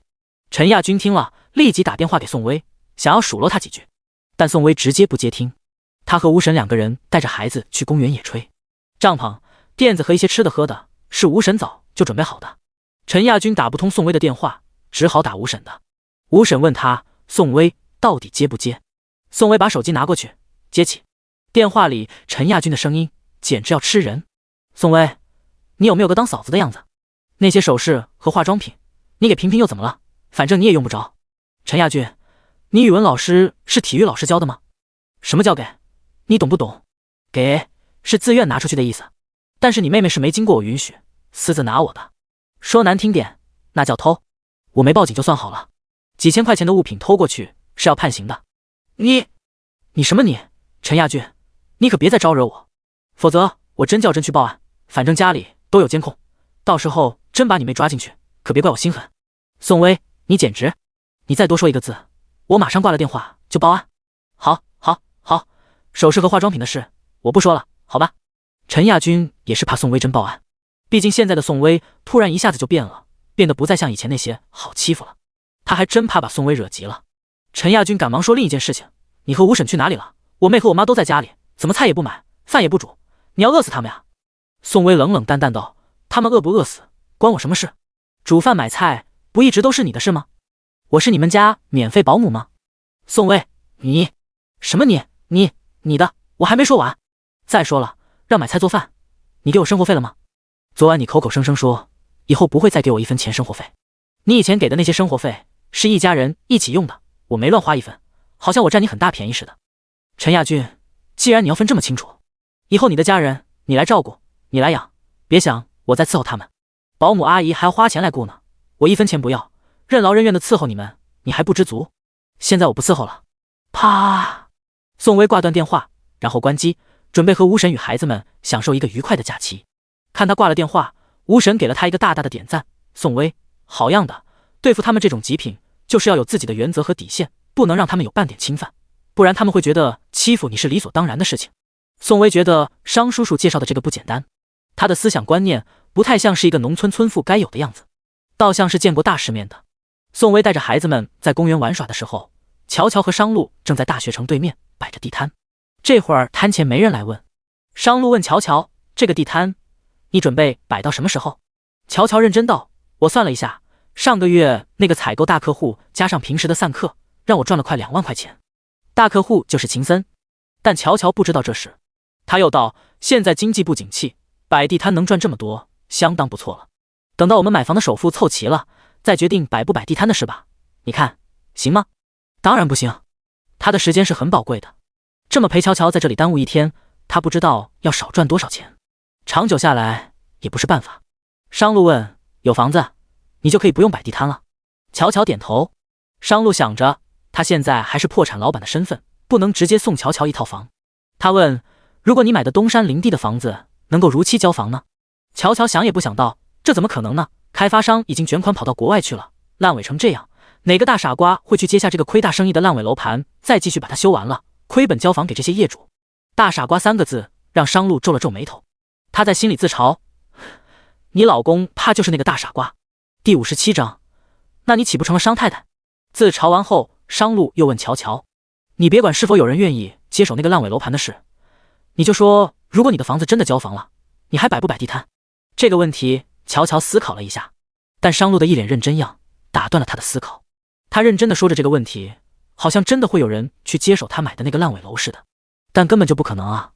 这个问题我还真没有想过，因为不可能的事情我不抱任何希望，也不列入计划。我还是觉得多卖几个包包来的比较实在。正好这个时候有几个女大学生走过来，看了看他摆在货摊上的包包，乔乔赶紧迎上去招呼。而商路给秦森发了一条消息，收购东山林地烂尾楼盘的预算表再做一份出来。过了几分钟，秦森回复，商路，你这反反复复的要让我做几遍？不是给你做过了？那个烂尾楼盘收过来就是亏，而且要亏几10个亿。你不要告诉我你突然头脑发热，决定要收购那个烂尾楼盘了。商路回复，在公司等我，回公司再说。半个小时后，商路回到公司，秦森给他的预算表还是和之前一样，预计要亏损个50亿。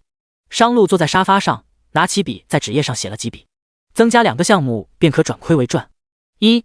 楼盘对面加盖从幼儿园到高中部一体化的重点公立学校，盖楼的是集团负责，引进师资团队的事你去和政府谈。2. 商路，等一下，接手烂尾楼盘本来就要亏，你再多盖一所这么大的公立学校，不是亏得更多？我还没说完。你说。收购及亏损，铁板上钉钉子的事情，秦森倒要看看他怎么个赚亏为赚法。所以秦森静静地听着。商路又说了增加的第2个项目，地铁站。秦森皱眉，商路，3号线的站点已经确认了，就修在这个烂尾楼盘的2公里外的书香苑。你说让改到东山林地站就改到东山林地站吗？不是让你去跟相关部门谈吗？商路泰然自处。秦森又问，哪是那么容易谈得下来的？商路却觉得十分容易，政府也想为民生做点实事，既能让烂尾楼盘起死回生，杜绝维权业主天天拉横幅闹事，又能免费盖学校，解决附近紧缺的学位，改个规划好的地铁站站点，他们肯定愿意交换的。只要有学校和地铁站这2个硬件，我们后期再多开发个3期新房，新房房价可以翻1倍，就能让这次收购转亏为赚。秦森一点就通，不由赞扬：商路，你果然是个商业天才。这种明摆着的亏损项目被你这样一搞，马上就赚钱。不过，你之前怎么没想出这个办法来？之前他觉得他根本没。这天中午，宋薇拎着外卖送来的2盒猪脚饭来到乔乔的办公室。乔儿，你那个房子交房的事情，你收到消息了吗？什么房子？东山林地。两人边吃边聊。乔乔，东山林地烂尾了呀，交什么房呀？一辈子都别想收房了。宋薇，你没看手机啊？东山林地被知名房企收购了，而且该房企的负责人承诺说，之前卖出的127楼盘1个月内交住封顶，2个月内交付现房，再等2个月，你就能收到新房了。乔乔，你怕不是开笑吧？我哪有跟你开玩笑？宋薇赶紧拿出手机上的新闻给他看，你看，新闻上写的清清楚楚，不会假的。乔乔，这不是假新闻吧？宋薇，怎么可能是假新闻？你仔细点看，收购烂尾楼盘的知名房企隶属商氏集团。乔乔，怎么又是商氏集团？宋薇，商氏集团和港城的李嘉诚集团有得一拼，你不知道商氏集团有多牛？乔乔，有多牛？宋薇，商氏集团是一个庞大的财阀集团，商业板块涉及房地产、珠宝、酒店、互联网、医疗健康、投资金融，旗下5大管理公司、9家一级投资公司、17家上市公司。乔乔扒了扒饭盒里的卤猪脚，今天的猪脚太多肥肉，有点腻，他不喜欢吃。他一边扒一边问，你怎么对商氏集团了解的这么清楚？宋薇夹了一片青菜喂入嘴里，上次商氏集团的骆大律师把我们从拘留所保释出来后，我就特意查了查这个商氏集团。我上次还怀疑你家商路跟商氏集团肯定有关系，不过不查不知道，一查吓一跳。你们家商路天天跟你挤在出租屋里，坐你的电动车去地铁站，肯定不会跟这般富国敌国的商氏集团沾上什么关系的。乔乔笑了，他要是跟商氏集团沾上半点关系，也是富得流油了好不好？哪可能会破产了1分钱也没有？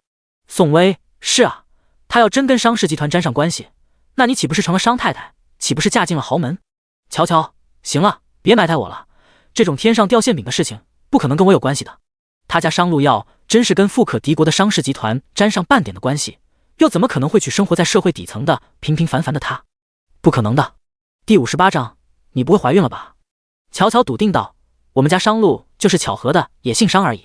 不过他真的很感激这个富可敌国的商氏集团，要不是商氏集团，他买的烂尾楼一辈子都别想顺利交房。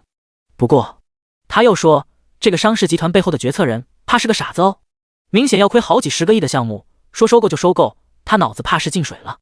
宋薇，我也觉得那么大的集团干嘛要去收购一个小开发商的烂尾楼盘？这个商老板可能是真的脑子进水了。商氏大厦89层 CEO 办公室，商路忙着做乔乔这个楼盘的具体实施计划。赶时间的他中午1碗泡面就解决了。刚吃完泡面，他不停地打着喷嚏。阿 T 阿 T， 秦森赶紧捂住自己那碗泡面。商路为了讨好他媳妇，让他加班就不说了，还让他吃泡面。秦森嫌弃地看着连连打了7个喷嚏的商路，该不会有事人在背后说你坏话吧？你吃完了没有？商路看着秦森，秦森摇头，没有。那就别吃了，继续聊这个楼盘项目。商路抢了秦森的方便面，扔进垃圾桶。秦森一脸苦瓜相，商路，为了把你媳妇买的房子早点赶出来，你也不用这么虐待我吧？一碗面都不让我吃完吗？另一头，乔乔扒了扒盒饭里的卤猪脚，太肥了，吃不下。他吃没2口就盖上了盒子。宋薇忙问，怎么没吃2口就不吃了？按理说你的房子马上就能交房了，你应该心情很好，胃口大开啊。吃不下，反胃，想吐。乔乔忙去拿了一个橘子剥了开来，看着他吃橘子，宋薇弯眉一笑，乔儿，你不会是怀孕了吧？又反胃又想吐又吃酸橘子，这是酸儿辣女啊。乔乔瞪了宋薇一眼，你瞎说什么呀？我跟商路到现在还没同房，哪来的怀孕？我就是觉得猪脚饭太油腻，想吃酸的而已。宋薇，你们俩结婚1个月了还没同房，急死个人。难道你对男女事情不感兴趣吗？乔儿，我有时候真想问问你，你没生理需要的？乔乔吃完一半橘子，坦诚道，我有生理需要啊。那你看见那么帅的商路，你就没想过扑倒他？宋薇不解，而且你们是合法夫妻爱。乔乔敲了敲宋薇的头，我又不是花痴，帅就要扑倒啊？没感情基础，你扑一个给我试试。可你28岁了。宋薇说，马上30，如狼似虎的年纪。乔乔吃完一个橘子，又剥了一个。你怎么跟商路一个口气？我们领证那天，他也是这样说，还清楚明白的跟我声明，不会和我睡一起，不能满足我的性需求，要我考虑清楚。真的？宋薇八卦起来，你们家商路不会那方面有问题吧？乔乔又轻轻敲了敲宋薇的脑袋，就知道八卦。我可以很明确的告诉你，商路那方面没问题。他对我有过那种反应，也很坦诚的跟我承认，他想亲我，但他说那只是他作为男人的本能反应，而不是因为喜欢。宋薇摇头，真搞不懂你们俩。乔乔认真道，你不明白，我和商路应该都是那种有感情洁癖的人，如果不是因为爱，我们不会有性的。其实乔乔已经有些了解商路了，至少他知道他对感情很忠贞，也洁身自好。这种男人算是打着灯笼也难找的好男人吧。他想未来的某一天他应该会爱上商路的。想到未来，他唇角上扬。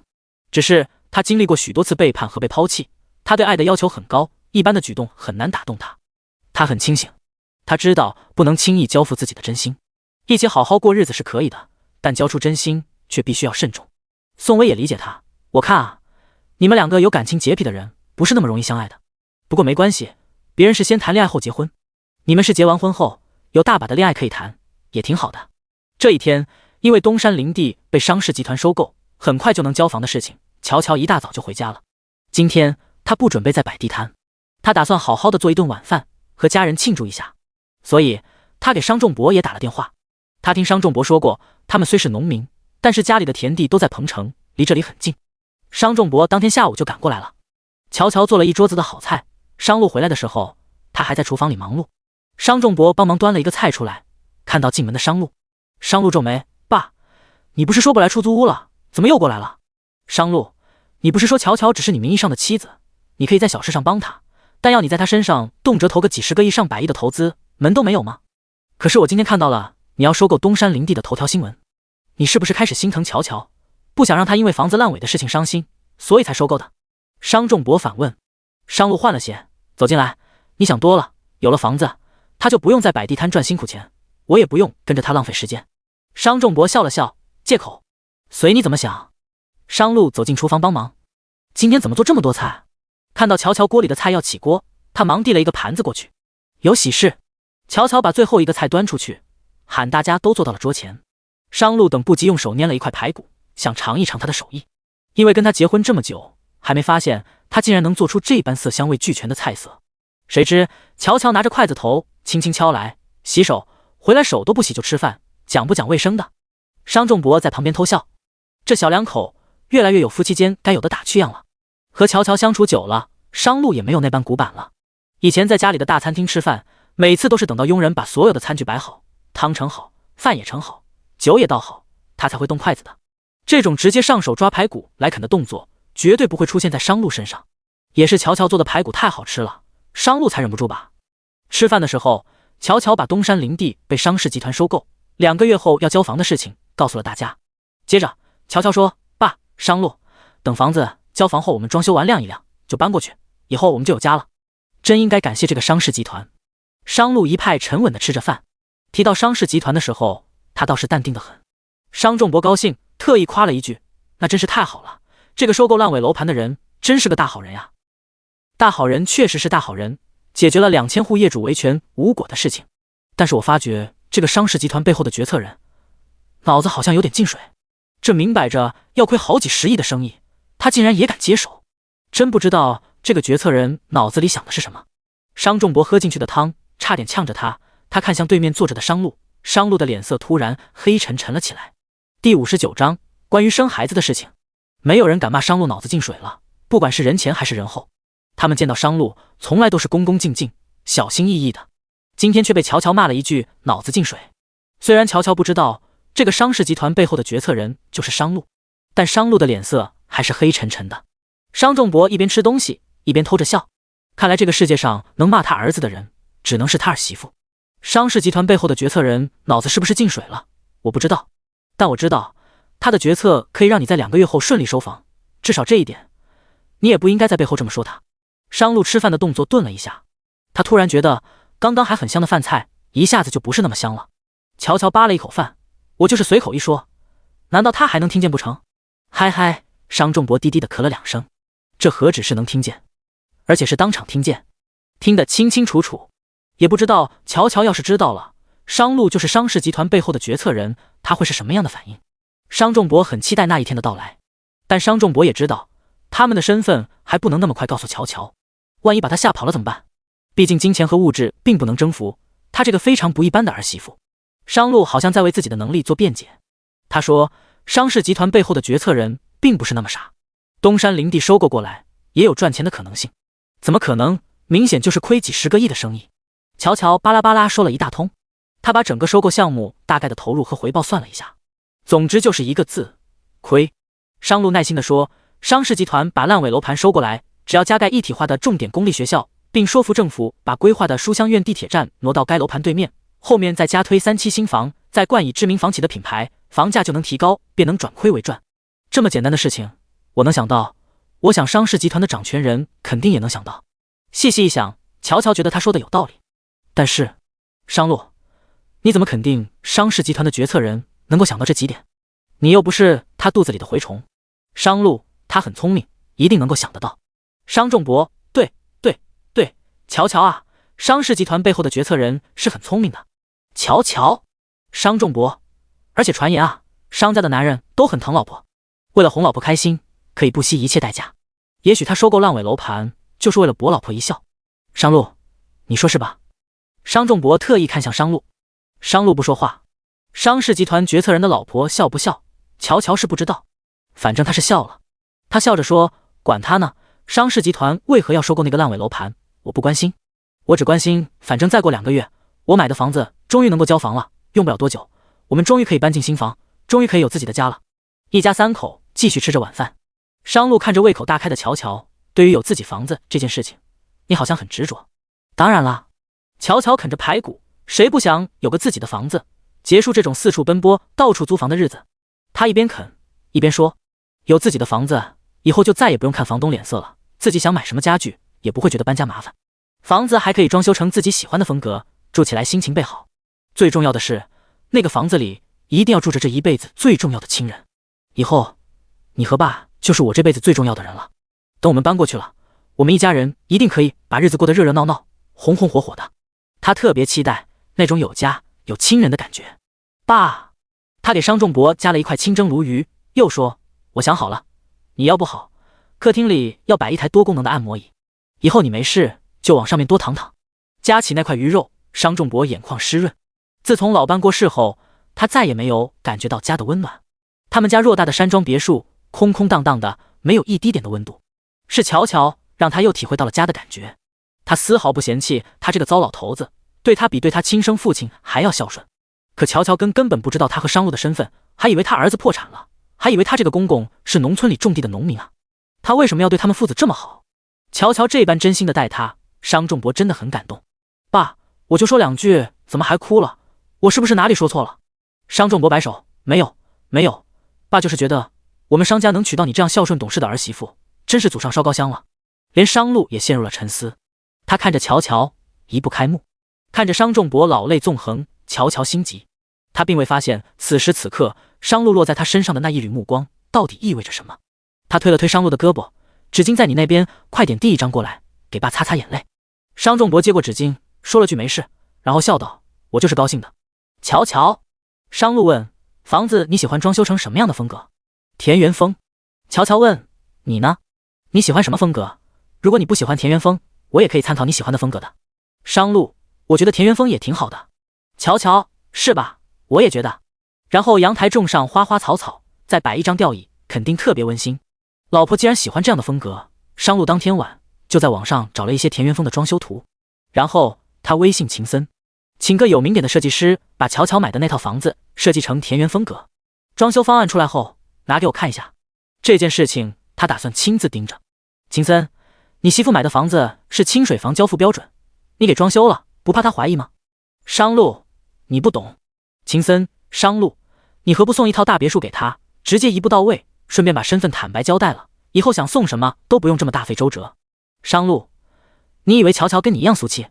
秦森，是，你家乔乔是人间天使，我们这种俗人无法比的。商路没有理会秦森，他继续浏览着网上的田园风房子的图片。除了乔乔要求的田园风，另外是不是应该再加一个婴儿房？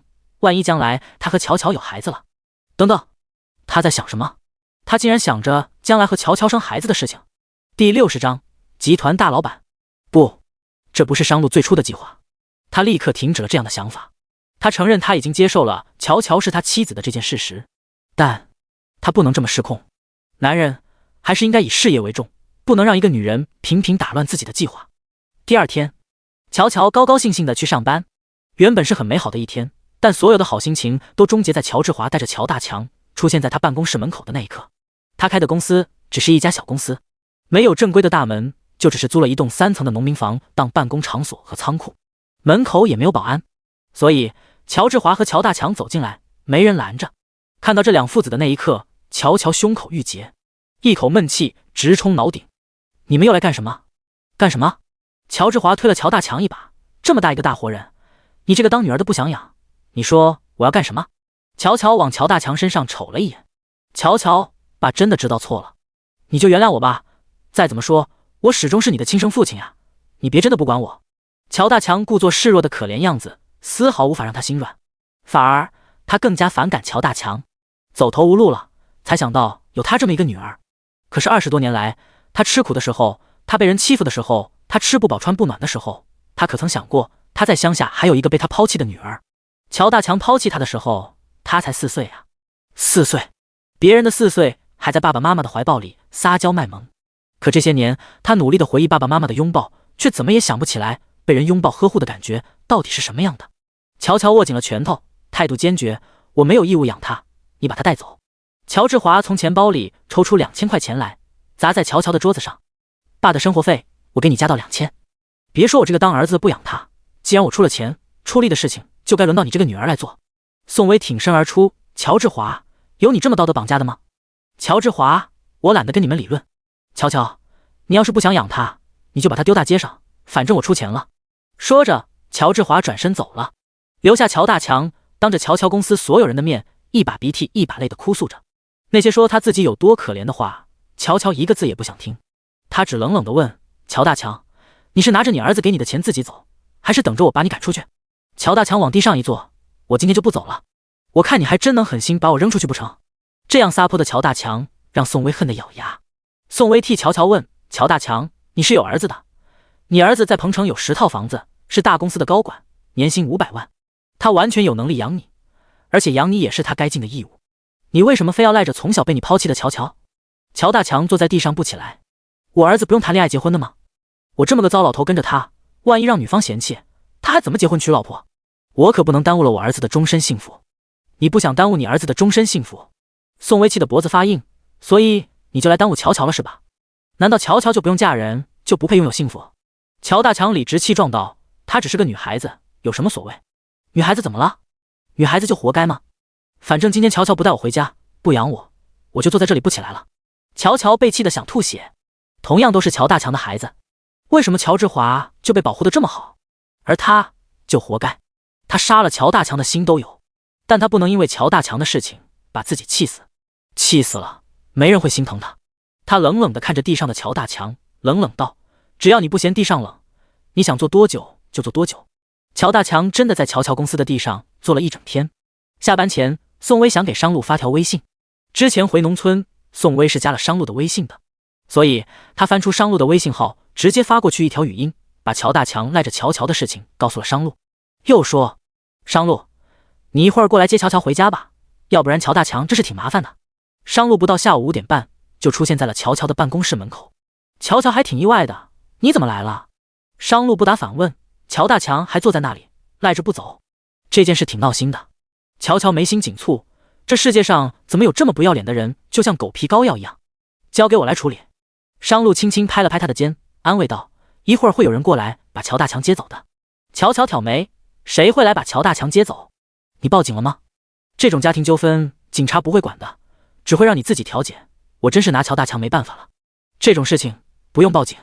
商路淡淡道，我拜托了一个朋友帮忙。乔乔，你朋友还能管这事？什么朋友？商路，一会儿你就知道了。公司的其他人都陆续下班了。宋薇见商路来了，急着去接盼盼放学的他也就放心的走了。要不然留下乔乔一个人应付狗皮膏药似的乔大强，宋薇也不放心。过了大概20分钟，乔治华不情不愿地出现在乔大强的面前。走吧，我接你回家。乔大强懵了，你不是让我跟着乔乔，不许我回去吗？跟什么跟？乔治华发火道，以后都不许再来找他了，省得给我添麻烦。半个小时前，乔治华接到分公司老总的电话，说是集团大老板找他有事。集团大老板？虽然乔治华是商事集团旗下一家投资公司的财务总监，但他从来没有机会和大老板通话，更别说是见大老板一面。突然接到大老板的电话，乔治华还以为是有什么好事情，升职、加薪、调到总公司。乔治华做着美梦，结果大老板说，如果不想从公司滚蛋，就乖乖去把乔大强接回来，好好养在身边。也是奇了怪了，他弃养乔大强的事情怎么被大老板知道了？第61章，我是她丈夫。所以乔治华才急急忙忙地赶过来，要把乔大强接走。但他有些不情不愿。乔大强生怕自己听错了，志华，你真的要结爸回去吗？让你跟我走，你就跟我走，哪来那么多的废话？乔治华始终一张不耐烦的脸。那你外公那边？乔大强很怕乔治华的外公，也就是他那个有钱有势的老丈人。毕竟他在外面找女人，惹怒了老丈人，也惹怒了家里那只母老虎。外公我已经搞定了，但你回去后安生点，别给我惹事，也别跟菲菲说你是我父亲。菲菲家门没显赫，要是知道我有个你这么丢脸的父亲，这门亲事就黄了。听见了没有？听见了，听见了，爸一定不给你惹事。在办公室里间的乔乔看到了前来接乔大强的人，竟然是乔治华，他颇为诧异。商路，你说的来接乔大强走的人就是乔治华啊？你是用什么办法让乔治华乖乖回来接人的？乔治华今早把乔大强丢在这里的时候，还一副赖定了乔乔的绝情模样。他那般嫌弃乔大强，死活不肯养他，怎么可能乖乖回来接他走？乔乔的脑袋里有1万个问号。商路说，出去看一看再说。外面的乔大强拿起拐杖，急忙跟着儿子要走。他生怕儿子又不要他了，那样他只能赖着乔乔。可是乔乔也不待见他，跟儿子一起回去，总有个住的地方，有口饭吃，不至于流落街头。看到乔乔走出来，乔治华满眼的恶狠狠。乔乔，算你运气好，这赡养乔大强的事情，他本是赖定了乔乔的，但集团大老板在上头施压，他不得不便宜了乔乔。乔治华也是奇了个怪，这件事情怎么被集团大老板知道的？集团大老板又是为什么非要管他们家的这点破事？这时商路冷冰冰的看了一眼德行很差的乔治华，冷冰冰的问，乔治华？他是疑问语气，他在确认乔治华的身份。乔治华把注意力从乔乔的身上转到了商路身上。起初乔治华很不耐烦，口气也很不好，你又是谁？但商路身上有股无形有压迫感，那种压迫感让乔治华瞬间矮了许多截，便有些不敢轻视眼前的商路。尤其是听到商路的声音，好像在哪里听过，这种声音让人瞬间被震慑。乔治华更不敢轻视商路，你是谁？你喊我干什么？商路抬手，修长有力的手臂落在乔乔的肩头，轻轻揽着他往自己这边靠了靠。比他矮了快1个头的乔乔靠在身材伟岸的他身侧，瞬间显得有些小鸟依人，安全感也是满满的。接下来商路的话让乔乔更加有种被人保护的感觉。我是乔乔的丈夫，你是以为他身边没人才敢把这个糟老头硬塞给他，才敢这么欺负他？那意思是说有他在，谁也别想欺负乔乔。以前被人欺负，乔乔只能自己出头，从来没有人这样护着他。今天的商路让他心里十分的踏实，就好像自己是一叶孤舟，孤独的漂泊在茫茫大海，又无助的面对风面对雨。可商路的出现却让他像是靠了岸，有了停泊的港湾，有了依靠。依靠2字从来没有这么沉甸甸过。他侧头看了一眼霸气侧漏的商路，眼神里满是踏实和安心。乔治华还以为商路是何方大人物，原来就是他那个破产了身无分文还要靠女人养的穷姐夫。既然要把乔大强硬塞给他这个同父异母的姐姐，乔治华自然要查一查乔乔。知道乔乔无依无靠，没什么势力，嫁得也很差，所以乔治华对乔乔才敢这么嚣张。乔治华勾唇冷笑，满是鄙夷，口气这么大，我还以为你有多厉害呢，原来你就是我姐姐嫁的那个破了产的窝囊的穷老公啊。怎么样，你破产后工作找到了没有？要不要我给你介绍个工作？我妈包了好几个大工地，我看你长得人高马大的，去工地里当个搬砖的最合适不过了。又来一个狗眼看人低的。乔乔恶心极了，他再一次站出来为自己的男人出头。乔治华，你家住大海的，管那么宽？我老公确实是破产了，可是破产了就等于是窝囊吗？他一不偷二不抢，老老实实的破产了立马找工作，每天踏实肯干，一有时间就陪我一起摆地摊赚外快，对老婆心疼体贴，对父亲也孝顺恭敬。你呢？养了你20多年的亲生父亲，你都能狠心遗弃，你一个连亲生父亲都不赡养的垃圾，还有什么资格管别人？乔治华愤怒道：你骂谁垃圾？你垃圾，不配做人，猪狗不如。你什么你？你要是再瞎逼逼，我就到你公司去闹。你不是年薪500万，是大公司的财务总监吗？我倒要看看，他们知道你连你亲生父亲都不赡养后，还会不会继续让你留在那里？乔治华是真的害怕，毕竟半小时前他才接到集团大老板要他赡养乔大强的电话，要是乔乔再去闹，这事肯定会再传到集团大老板的耳边，他拿乔乔没办法。乔乔走着瞧，好整以暇的商路始终以看好戏的姿态盯着自家的媳妇，每次他被人挖苦嘲讽，他都这么护短的吗？还有，老老实实，到底是什么事情让乔乔觉得他很老实？看着乔治华带着一瘸一拐的乔大强离开，乔乔的目光重新落到商路的身上。商路，那个垃圾人说的话你别放在心上，我一点也不觉得你窝囊，反而觉得你是一只很棒的潜力股。潜力股？商路勾唇，对啊，当过老板的人一般都很难再适应打工的日子，你就不一样了，虽然你破产了，但你很快调整好心态，重新找到了正儿八经的工作，重新上路，重新奋斗。就冲你这踏实肯干的劲儿，你就是一只很不错的潜力股。潜力股？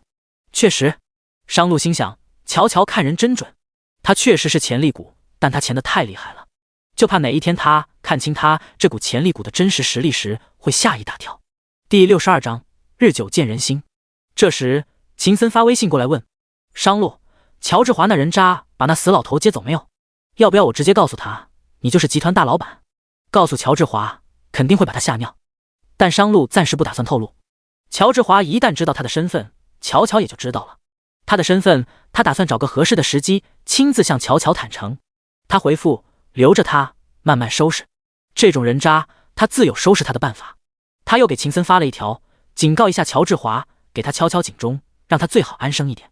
秦森在几分钟后给乔治华打了一通电话。秦森是集团大老板身边的左膀右臂，与大老板自幼交好，也是集团的第2大股东。接到他的电话，乔治华胆战心惊，他都已经按照大老板的吩咐把乔大强接回来了，难道大老板还不满意？所以接到电话后，乔治华小心翼翼的。秦森说，乔治华，你知不知道你得罪集团的老板娘了？老板娘？他什么时候得罪了集团老板娘？他连老板娘的面都没有见过，哪来的机会得罪老板娘？乔治华一脸懵逼，秦总，我没见过集团老板娘啊。再说，就是让我吃了豹子胆，我也不敢得罪老板娘啊。秦森，总之我警告你一句，做人做事别太过，也别欺人太甚，否则就是引火烧身。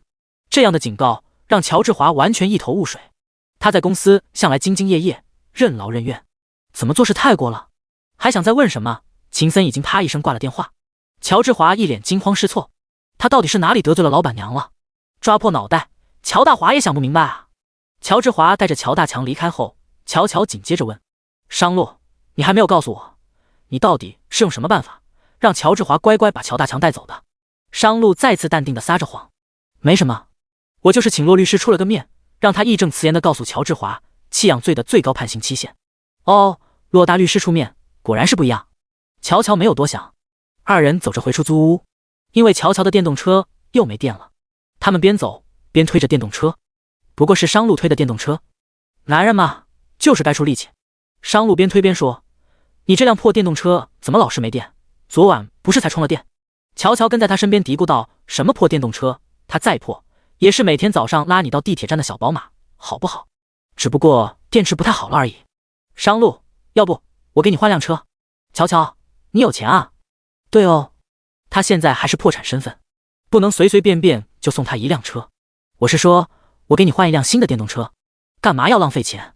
新的电动车最少要2-3千一辆了，换组电池才几百块，照样当新车开。2-3千块钱对他来说，还不是只是一点钱渣渣，不，连钱渣渣都不算。隐瞒身份也有一点坏处，他想送他一点东西吧，却又不能痛痛快快的送。那我给你买组新的电池。商路边说边推着电瓶往前走，刚好这会儿是一个30度左右的斜坡，推上去挺吃力的。乔乔在车尾巴后面帮忙助力，但似乎商路不需要他的助力，因为他的力气很大。那样一个斜坡，他轻而易举地推了上去，力气蛮大的。乔乔想起他们刚领证没2天的时候，他在地上做了几组很耗体力的运动，也是轻而易举的。之后他经常早起运动，他也经常无意间看到他 T 恤衫底下那若隐若现的净瘦肌肉。这个男人不仅长得超帅，身材好，有肌肉，体力也好，而且还很体贴照顾人。最重要的是，他在那方面洁身自好，真是个打着灯笼也难找的好男人啊！这么好的男人，怎么就刚刚好让他给碰上呢？他的运气怎么如此之好？电动车推到平路时，商路侧头朝他望来，正好撞到他打量他的笑盈盈的目光。你看着我干什么？我感觉我运气好，没有遇到像陈亚军一样的渣男。你是在夸我？目前为止，是的。但谁知道你以后是什么样的？刚刚在一起的时候，男人都喜欢装。所以啊，就算商路各方面都很好，他还是不能轻易交心。你以为每个男人都跟陈亚军似的，没有担当，没有责任感，又自私阴险？微微和陈亚军刚刚在一起时，他也不那样，婚后才慢慢暴露了恶劣的本质。那也不能将我和陈亚军相提并论。商路，你生气了？有一点，我没把你和陈亚军做比较，我只是跟你随便聊一聊。商路似乎是想证明什么，冷冷说：“反正日久见人心。”乔乔在心里偷笑。这个男人还较上真了。好，日久见人心，你肯定不会跟陈亚军一样渣的，我相信你。男人啊，还是要哄一哄，免得商路一直摆着一张臭脸，好像他冤枉他了似的。到了一家卖电动车的店，乔乔问老板要了一组电池，商路付的钱。两人趁着夜幕降临前，骑着小电动车回到出租屋楼下。今天商仲博不在家，家里没有人做晚饭，乔乔提议去吃路边摊。自从和乔乔在一起后，商路渐渐习惯了这种社会底层的生活方式，不再是吃什么都出入高档场所，好像吃这种路边摊也吃不死人。商路也不那么讲究了，反而还感谢乔乔，让他学会了适应恶劣的生存环境。要是有一天他真破产了，也不至于由奢入俭难。所以当路边摊的烤五花肉、烤鸡翅、炒米粉、绿豆汤、糖水端上来后，他也不是那么难以下咽。不过乔乔把烤生蚝递给他时，他是拒绝的。你干嘛不吃烤生蚝啊？这家生蚝很新鲜，很肥，很好吃的。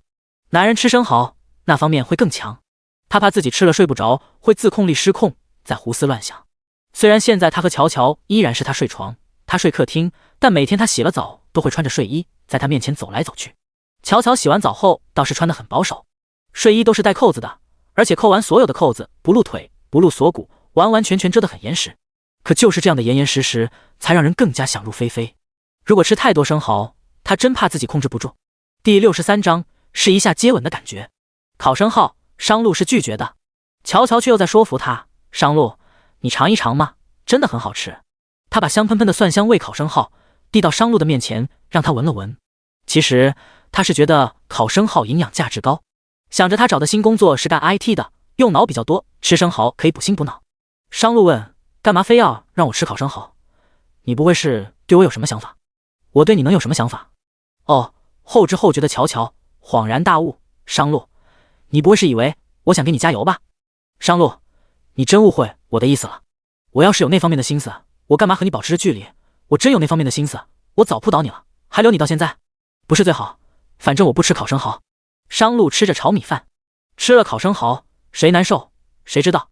他可不想大半夜的把自己架在火上烤，再烤个全身滚烫又寂寞难耐。行，你不吃，我不逼你。乔乔说：不过你替我解决了乔治华和乔大强2个大人渣，我们应该好好庆祝一下。说着，他让地摊老板拿了一瓶江小白。商路问：你喜欢喝白酒？乔乔反问：你喜欢喝啤的？商路：都不喜欢。那你意思一下，跟我碰个杯。你不喝，我喝。今天乔乔就是高兴，因为商路帮他把难缠难搞的乔大强、乔治华2个人轻而易举的给打发走了。如果没有商路，乔治华把乔大强硬塞在他公司，他还真不知道怎么应付。乔大强找得到他的公司地址，他要赖在那里不走，难道他还能硬赶不成？反正是商路替他解决了一个大麻烦，他就是高兴的想要喝点小酒。他的酒量还可以，一高兴喝完一瓶江小白就又叫了一瓶。回去的路上难免有些醉了，商路扶他，他笑出了甜甜的酒窝，挥挥手说：没事，我今天高兴。高兴也不是这么个喝法，2瓶江小白纯粹的300毫升勾兑酒，这么喝下去不醉才怪。刚才商路拦都拦不住。到家了，商路掏出钥匙去开门。这种老式的锁和他家全智能人脸识别的高科技就是没法比，开起门来麻烦死了。但商路也习惯了。门被商路打开，乔乔脱了鞋子，光着脚走进去。商路把拖鞋拿起来，弯腰递到他脚下，皱眉数落着他：“你能不能穿上鞋？你不知道地板是冰的吗？”鞋子已经到了面前了，但乔乔并没有伸脚穿进去。穿上。商路保持着弯腰的动作，拿着鞋子轻轻拍了拍他赤着的一只脚，视线里是一双很漂亮的赤足，踩在茶几前的一方深色的小地毯上，显得越发白皙。商路从来不屑看任何女人的任何身体部位，可这个时候他却觉得乔乔的一双赤足真的很好看。还没反应过来，乔乔已经一屁股跌到身后的沙发，顺带勾着商路的脖子，把他带到了面前。迷醉的眼睛盯着商路超高的颜值看了又看。商路，你怎么这么好看啊？你喝醉了，我去给你倒杯水。他掰开他的手，欲起身。他顺势缠着他劲瘦的腰，用了用力，两人双双卧倒在沙发上。这个角度望上去，乔乔能够清晰地看到商路性感突出的喉结。他伸手摸了摸他的喉结，好性感啊！别乱摸，摸一下又怎么了，小妾。乔乔保持着一手缠着商路的腰身动作，另一只手调皮捣蛋地去摸商路喉结，却被商路拍开了。让你别摸。商路黑了脸，严肃起来。乔乔不当一回事，也许是借了点酒胆的原因，他的手指指腹大胆地落到商路的唇上。商路，你上次不是问我有没有跟别人接过吻吗？有一次我前男友想吻我来着，不过我很快躲开了，我们的嘴巴并没有碰到一起，我也没试过接吻的感觉。今天他想试一下。前些天宋薇问他，他就没有性需求和性渴望的吗？他有，她是个正常的成年女性，28岁了，没有性渴望，可能吗？但只要忙碌起来，根本没那么多时间想这些问题。而今结了婚，商路这么大一个大帅哥转悠在他面前，又让他并不讨厌，他们也是合法夫妻，跟他亲一下嘴也是可以的吧？商路，让我试一下接吻的感觉是什么样的，好不好？他说着就要亲上去。你知不知道你在说什么？商路捂住他的嘴巴。他拿开他的手，当然啊，我说我想跟你试一下接吻的感觉。你不记得领证的时候你说过什么？记得呀，你说你不会跟一个没感情的人睡在一起，我也是这么说的。可是就只是亲一下而已，又不是让你跟我睡觉。商路真的长得太帅了，帅出了银河系，帅出了宇宙，而且超有气质。虽然他不花痴，但太帅的男人总是让人看着赏心悦目。他就是想亲一下，也只是单纯的想亲一下而已，顺便体验一下他28年来一直都没有体验过的接吻的感觉。但他没有任何经验，勾着商路的脖子迎上去亲他时，他只会嘴巴碰到他的嘴巴，没有再多的动作和下一步了。他完全不会。碰了一下后，他皱眉，似乎不满足，微微说接吻的时候会有触电的感觉，可是也没有啊，什么感觉都没有。商路也是个没经验的，他也不会亲女人。但当乔乔带着酒香的唇碰到他的唇时，他的四肢百骸都像是注入了一股神奇的力量，那股力量让他全身定住了。这个醉鬼女人竟然还敢挑逗他，再挑逗下去是会出事的。他黑着脸皱紧了眉头，松开。不松。乔乔，你喝醉了。我没醉。他真的没醉，他知道自己在干什么。商路，我真的没醉，我只是觉得我28岁了，还没跟男人接过吻，还不知道接吻的感觉，好想试一试。你拿我做试验？难不成你想让我去跟别的男人是这种感觉啊？你敢？商路的脸色冷下来，带着某种严肃的警告。第64章，商路，脸呢？这样的反应让乔乔很满意，他打了个酒嗝，笑出了甜甜的酒窝。商路，既然你不允许我跟别人试，那我们再试一下呗。说着，他轻轻地抿了抿双唇。也许是因为喝过酒的原因，他的双唇红红的，又水嫩水嫩的，像是带着某种无言的邀约。商路的喉结不由滚动。迷醉的乔乔迎上来时，他保持着最后一丝随时都会崩塌的理智，把乔乔用力推开。粗鲁的动作让乔乔撞到沙发一角上，有些吃痛。他揉了揉被撞疼的腰，嘀咕了一声：那么凶干什么？就只是试一下而已，又不是真要吃了你。酒也醒了1-2分，但红彤彤的脸色和迷醉不聚焦的眼神让他依然像是一只柔情媚意的小醉猫。商路的意识被扼住，再这样下去真的很危险。他起了身，黑着一张脸，冷冰冰地说：为了避免你乱来，今天晚上我睡房间，你睡沙发，你不许到房间里来。乔乔不高兴道：谁乱来了？我只是心里想什么就做什么，不像某些人明明想要还非要端着。我承认，你对我确实是有吸引力。商路看着他，严肃道，但在没有爱情之前，我不会碰你。你也别越线。商路，谁越线了？我告诉你，下次你求着我，让我亲你，我还不干呢。商路一声不吭地去了卫生间，冲完一个冷水澡出来后，乔乔已经在沙发上睡着了。他卷着身子，抱着抱枕，像极了一只小醉猫。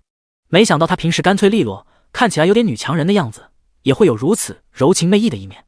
这个女人越来越让他失控。不行，今天晚上他必须睡在房间，以免这个女人半夜又来骚扰他，他还得把门反锁。他可不想那么宝贵的第一次是发生在两个人都没有爱情的基础上。但进房间把门反锁上之前，商路倒了一杯糖水，放在茶几上，以方便半夜乔乔想喝水时随时都能拿到。半夜乔乔口渴难耐的时候，果然把商路倒的那杯糖水喝得一滴不剩。商路听到门外杯子刻在茶几上的声音，他起了身走出去，杯里的水被他喝得精光。他问他难受吗？还要喝水吗？乔乔睡得迷迷糊糊的。别吵我。他翻了个身，背对着商路继续睡。商路怕他一会儿还渴，又给他倒满了一杯水，然后看了看客厅里空调的温度，怕他着凉，他把空调调高了1度，又帮他盖好了毯子，这才回房间。虽然乔乔喝了酒，但早上他照样早起。刚好6点，他醒了，发现自己昨晚澡也没洗就睡了。细细回想了一下昨晚发生的事情，好像都记得，自己也真是够坦率的。心里想着想试一下接吻的感觉，就真的拉着商路亲上去了。不过昨晚具体怎么接吻的，他都记得不太清楚，反正只记得他拉着商路做试验。他觉得自己胆子还蛮大的，不过也不丢脸。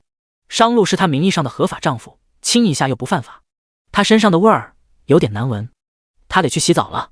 不想吵商路睡觉，他去阳台收了衣服就去洗澡。商路听到动静也爬了起来，这个时间点还早。他想着乔乔昨晚喝了2瓶江小白，胃一定不舒服，就去煮了一锅白粥。乔乔洗完澡出来的时候，商路正拿着勺子搅动着锅里的白粥，锅里冒着腾腾的热气，一缕缕的从商路面前飘过。昨晚喝了酒，他正想喝点白粥，结果商路就起来帮他煮了，真是体贴呢。一大早看到他这么照顾人的这一幕，乔乔嘴上扬，他觉得自己比宋薇幸运多了。宋薇结完婚后，陈亚军各种原形毕露，天天当着大老爷们等着宋薇伺候，从来不肯做家务。但商路却不同了，他高兴地说了一声早啊，商路也回了一声早。看他盆里有洗好的内裤，他的还有他的，他皱眉，你又帮我洗内裤了？我看你昨晚洗了澡没洗，就帮你洗了拿去晒。和你的一起洗的？当然不是，分2个盆洗的，我很爱卫生的好不好？只是一起拿去晒而已。怎么，你不高兴啊？乔乔想起他第一次帮他洗内裤时，他十分不情愿他碰他的贴身衣服。他又说都结婚1个月了，你还不适应啊？再说了，以后你的内裤我不帮你洗，谁帮你洗？谢谢。商路没有再说什么，这一次他好像没有上一次那么抗拒，而且乔乔拿着内裤去晒的时候，他的嘴角还往上扬了扬。吃早餐喝粥的时候，商路问胃舒服点了吗？乔乔很喜欢喝商路煮的粥，又浓又稠，很香，喝起来胃里暖暖的。他咬着嘎嘣脆的萝卜干，大口的就着粥。商路又问昨天晚上你对我做了什么？你还记得吗？乔乔笑了笑，不就是亲了你一下吗？你用得着一大早就兴师问罪吗？看来昨晚你没醉，故意的。我真的是因为从来没有跟别人接过吻，想试一下是什么感觉。作为我老公，你应该感到庆幸，至少我没有去找别的男人试。你还真是够坦率的。优雅的喝着粥的商路面上一副冷静样子，其实他停下了喝粥的动作，端着碗打量着对面一点也不注意吃相的乔乔。28岁的他竟然还没有跟别人接过吻。上次他简单的问过他这个问题，他也只是简单的提了一下。本来还想了解更多，但他端着架子故作不感兴趣的样子，就没有问太多。现在更加的了解了，他忽然觉得乔乔真是个自爱的女孩。现在这个年代，初中生高中生去医院排队打胎的都很多，像她这样28岁还保留着初吻的女孩子，打着灯笼都难找了吧。商路现在有些感谢商仲博，让他娶了个这么个自重自爱的好女孩。商仲博要是知道他的这一系列的心理想法，肯定会问他一句，商路，不是说乔乔只是一个普普通通的女孩，不要太高看她吗？怎么就成了打着灯笼也难找的了？商路，你脸呢？第65章，你女朋友会主动亲你吗？当然，商路是不可能让商仲博听到他的心声的。他看着乔乔，忘了喝粥。乔乔抬头去夹萝卜干配粥，撞上商路盯着他看的目光。他的目光有些深邃，不知道他看着他时在想些什么。他问商路：“你干嘛这样看着我？你不会是防着我，怕我又亲你吧？”商路这才低头喝粥，藏起心思：“放心，我没那么自恋。”“那就好，你也把心放肚子里。没喝酒的时候，我是不会有想亲你的想法的。只是喝了酒的时候，人的自控力难免差了些。你的意思是说，没喝酒的时候，你就蓄谋已久的想要亲我，只是借着酒胆才敢实施？”“商先生，我很坦诚的告诉你，你确实很有魅力，颜值确实让我很欣赏。但是，关于亲你这件事情，我真的只是单纯的想是一试初吻的感觉，而不是对你蓄谋已久。”他不否认商路的高颜值带给他的赏心悦目，但他真的没有对他蓄谋已久，好不好？这件事情还是要解释一下的。前一刻，商路成就感满满，下一刻，商路满心挫败，就只是想试一试初吻的感觉。他皱眉，昨天那种情况，是不是你随便拉个男的都能试下去？当然不是。乔乔解释，我是那么随便的人吗？就算我喝了点酒，自控力确实是有所下降，但我也很有分寸的好不好？要不是你是我老公，我能跟你试吗？闻言，商路得再一次感谢商仲博，让他成为了乔乔合法丈夫的这个角色，否则昨天他是不是没机会让他试？但乔乔只是因为28年来从未体会过接吻的感觉，仅仅只是单纯的想跟他试一试吗？他对他就没有别的什么想法？这个问题一直盘旋在商路的脑海里。早餐后，商路坐着乔乔的电动车到了地铁口，如往常一样，他假装进了地铁站，然后趁乔乔走后，坐上了一辆劳斯莱斯。车子开进集团大厦，在大厦前巍巍壮观的石狮喷泉前停了下来。三爷到公司楼下了。商路思绪飘远，小陈提醒三爷已经到公司了。商路并没有下车，而是看着回头提醒他的小陈，问小陈，你有女朋友吗？小陈，三爷为何突然问这个问题？是怕他谈恋爱耽误工作吗？作为三爷的贴身司机，必须24小时随时待命，所以就算是谈恋爱，他也从来没有好好的陪过女朋友。因为怕陪了女朋友，三爷突然一个电话要用车，他会耽误工作。小陈小心翼翼的，三爷，我没有耽误工作吧？您要是觉得我耽误了工作，我可以和女朋友分手。商路，我平时有这么苛刻你？连个恋爱都不让人谈了？他没这么苛刻吧？小陈，不是，我是怕三爷觉得我耽误工作了。毕竟给三爷当贴身司机这种好差事，别人挤破脑袋也求不来的。小陈可不想丢了这份好工作。商路，我是想问你，你女朋友会主动亲你吗？小陈，三爷这是问的什么问题？商路，没事，你就把我当朋友一样，随便聊一聊。小陈察觉到自己平时过于严肃，让小陈没法放松，商路主动聊起这个话题。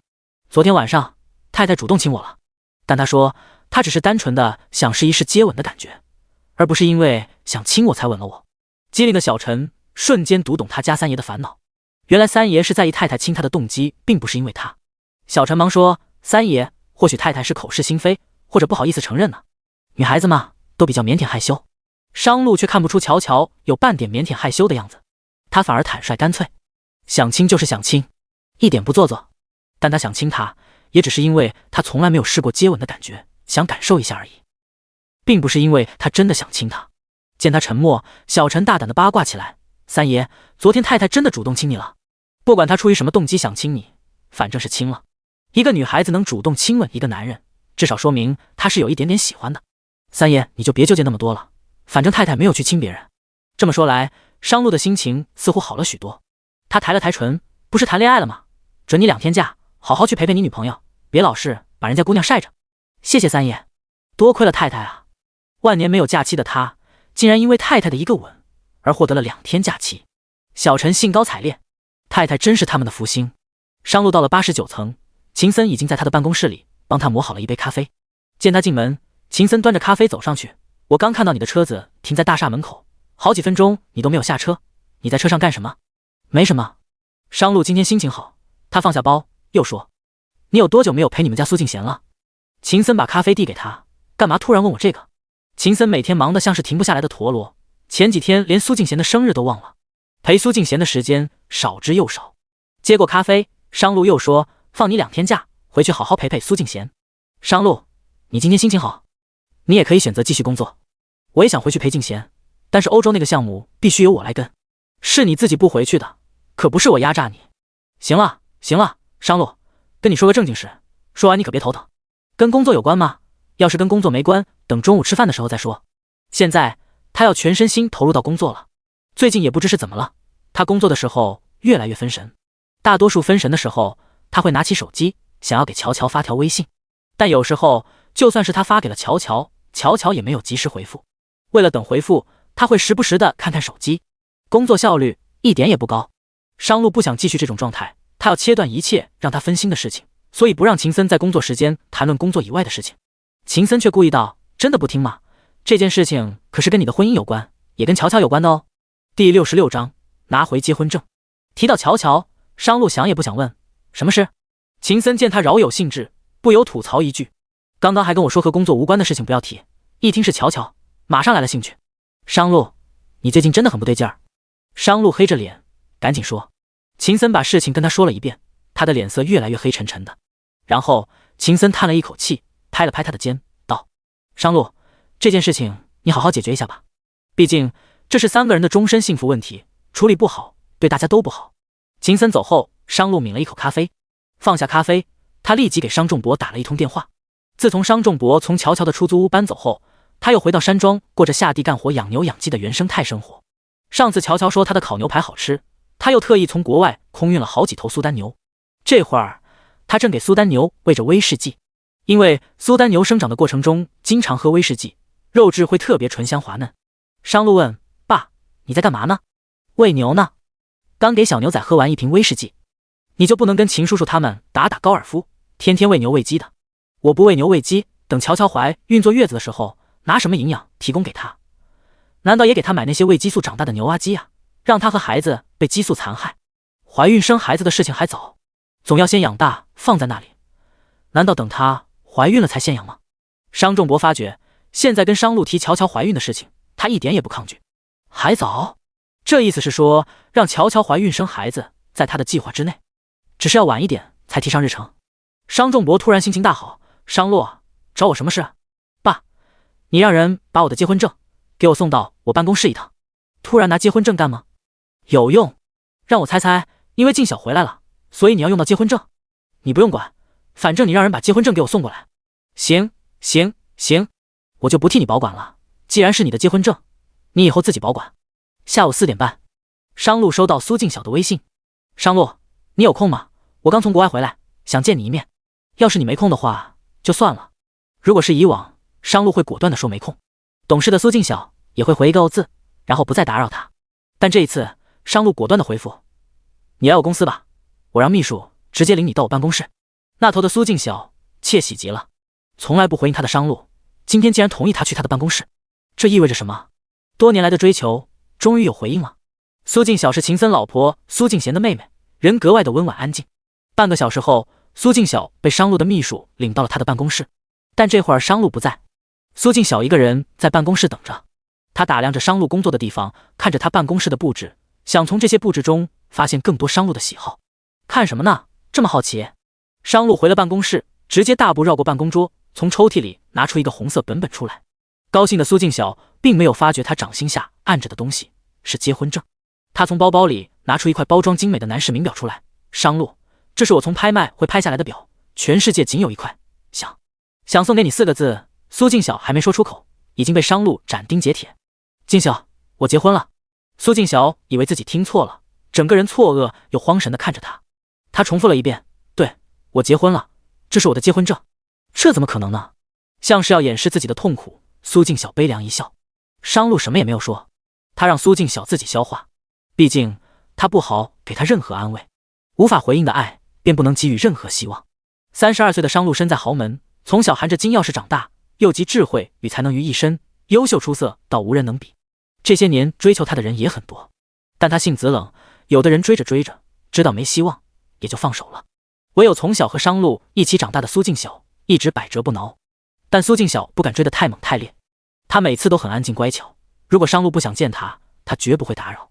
缓了好一会儿，苏静晓才反应过来：“你结婚这么大的事情，为什么大家都不知道？”“没让任何人知道，这事连我自己也觉得很突然。”苏静晓的眼里忽然有了泪，但他忍着不哭。他很有礼貌地问：“我可以看一看你的结婚证吗？商路嗯了一声，苏静晓说了声谢谢，然后颤抖地拿起他的结婚证，钢印、结婚证字号，还有结婚照，以及结婚照上那个长得很有辨识度、很漂亮、很英气的女子。那一刻，苏静晓很想夸一句：“你老婆真漂亮。”但喉咙发硬，声音嘶哑，胸口如堵了进水的棉花，他说不出一句话。他盯着照片上的乔乔，久久地打量，真的很英气，很漂亮呢，也真的是个很有福气的女孩子，竟然嫁给了商路这样出色又洁身自好的好男人。良久后，苏静晓才双手颤抖地合上他的结婚证，痛苦地放回桌上，一如要放下这段20多年的爱恋和仰慕一样。他抬头笑着道：“商路，恭喜你，祝你和你太太百年好合，凤凰于飞。”商路：“会的，谢谢。”商路：“放心，我很有分寸，以后不会再来纠缠你的。我从来不觉得你有纠缠过我，只是我们俩没有缘分，也不合适。缘分真的是个很奇妙的东西，不会因为谁先认识谁就能得到。他就在那个该出现的点一直等着，等到了就是了。”商路觉得他和乔乔必定是有缘分的。听他说这些话时，苏静晓笑了，但笑着笑着就掉眼泪了。他擦掉不争气的泪水，努力保持微笑：“我该回去了。”转身后，苏静晓不知道自己是怎么迈开步子，怎么离开的，一定很狼狈吧。走出去，他碰到了正要找商路有事的秦森。“静晓，姐夫。”秦森看他哭了，用脚趾头也能猜到到底发生了什么事。“商路结婚的事情，他跟你说了。”苏静晓笑了笑：“没事的，这就是命，是你的，终究是你的；不是你的，再怎么执着和坚持，也未见得会开花结果。”苏静晓是个明白人，他不会再纠缠商路的。“你不怪商路吗？这些年他对你够冷漠的。”“有什么好怪的？这些年喜欢他和追求他，从来都是我自愿的。我遵循自愿原则，不怪任何人。”第67章，脱单的男人有底气。苏静晓越是这么懂事，秦森越心疼和担忧。“你没事吧？要不要我打电话让你姐过来接你，让你姐陪陪你？”苏静晓温婉一笑：“不用，没事的。姐夫你别把我当成3岁的小孩子，我已经成年了，不会因为一点点挫折和小事就想不开的。你放心吧。”“这是一点点小事吗？难不成我还能抢婚啊？”“唉。”秦森叹气，虽然说我很想商路喜欢上你，但感情的事情真的不能勉强。姐夫，我知道的，不跟你说了，我想去吃顿海鲜自助餐，也许大吃一顿，心情就能全好起来。我走了呀，我让你姐陪你。”“不用，我想一个人。”苏静晓已经挥了挥手走远。秦森看着他故作坚强的身影进了电梯，这才去到商路的办公室。“我看见静晓了。”“商路，你真残忍，不用这么直接吧？难道你希望我接纳他，再对不起我自己的婚姻？你是不想对不起你自己的婚姻，还是不想对不起乔乔？都一样，至少在婚姻续存期间内，我不会做任何对婚姻不忠的事。”明显就是想对乔乔忠贞，还拿婚姻来当借口。那你对静晓有愧疚之心吗？小姑娘喜欢了你那么多年，何来愧疚？活该你32年一直是条单身狗。我现在不是已经有老婆了，单身狗这个词用在我身上已经不合适了吧？行，以后你是有老婆的人了，更能名正言顺的拒绝任何想追求你的人，拒绝任何想跟你联姻的家族。对了，下周不是要去外国吗？外国皇室可是提了好几次要跟你联姻，你该怎么拒绝？那可是外国皇室得罪不起的。如果我要巴结这方势力，早就答应这门亲事了。那下周去外国，皇室再提起这件事情，你要怎么应付？正准备找你商量，你去把我结婚的事情放到网上去，国内国外的头条热搜都要上。用不着这么夸张吧？买热搜很花钱的，你还要国内国外都占头条，3天之内搞定。受不了你，什么事都让我帮你搞定。苏静晓走出商事大厦后，把给他开车的司机打发走了。他打算自己一个人开着车子在鹏城转一转，兜一兜风。他需要一个人安静安静。商路已经结婚了，他似乎接受不了这样的事实，可这就是事实，能怎么办呢？只能接受。但他真的好痛苦。车子开在鹏城的大街小巷，苏静晓任由自己的泪水肆意的流淌，因为只有自己一个人的时候，他才敢这么流泪。要是让家人看到了，一定会为他担忧的。他不想让任何人替他担忧。开着开着，天色暗下来，他也不知道自己去了哪里，什么时候开到完全陌生的巷子里，也不知道。这里像是鹏城的城中村，拥堵、脏、乱、差，路边还有小商小贩摆着摊。苏静晓想要开出去，毕竟从小生活在豪门里的他，还从来没有来过城中村这样狭窄的小路。突然，一辆飞驰而过的电动车从交叉路口的巷子里撞了出来，乔乔也是吓了一跳。以前他骑电动也撞过别人的车，但从来没有撞过这么豪华的车子。刚刚商路打电话给他，说是已经到地铁口了，他急着去地铁口接他，然后一起去菜市场买菜，再回家一起做饭，开得急了点，忽然就撞上了。他赶紧下车想要去道歉，绕过车头，他看见被撞的车头有个带翅膀的车标后，整个人都不好了。带翅膀的宾利啊！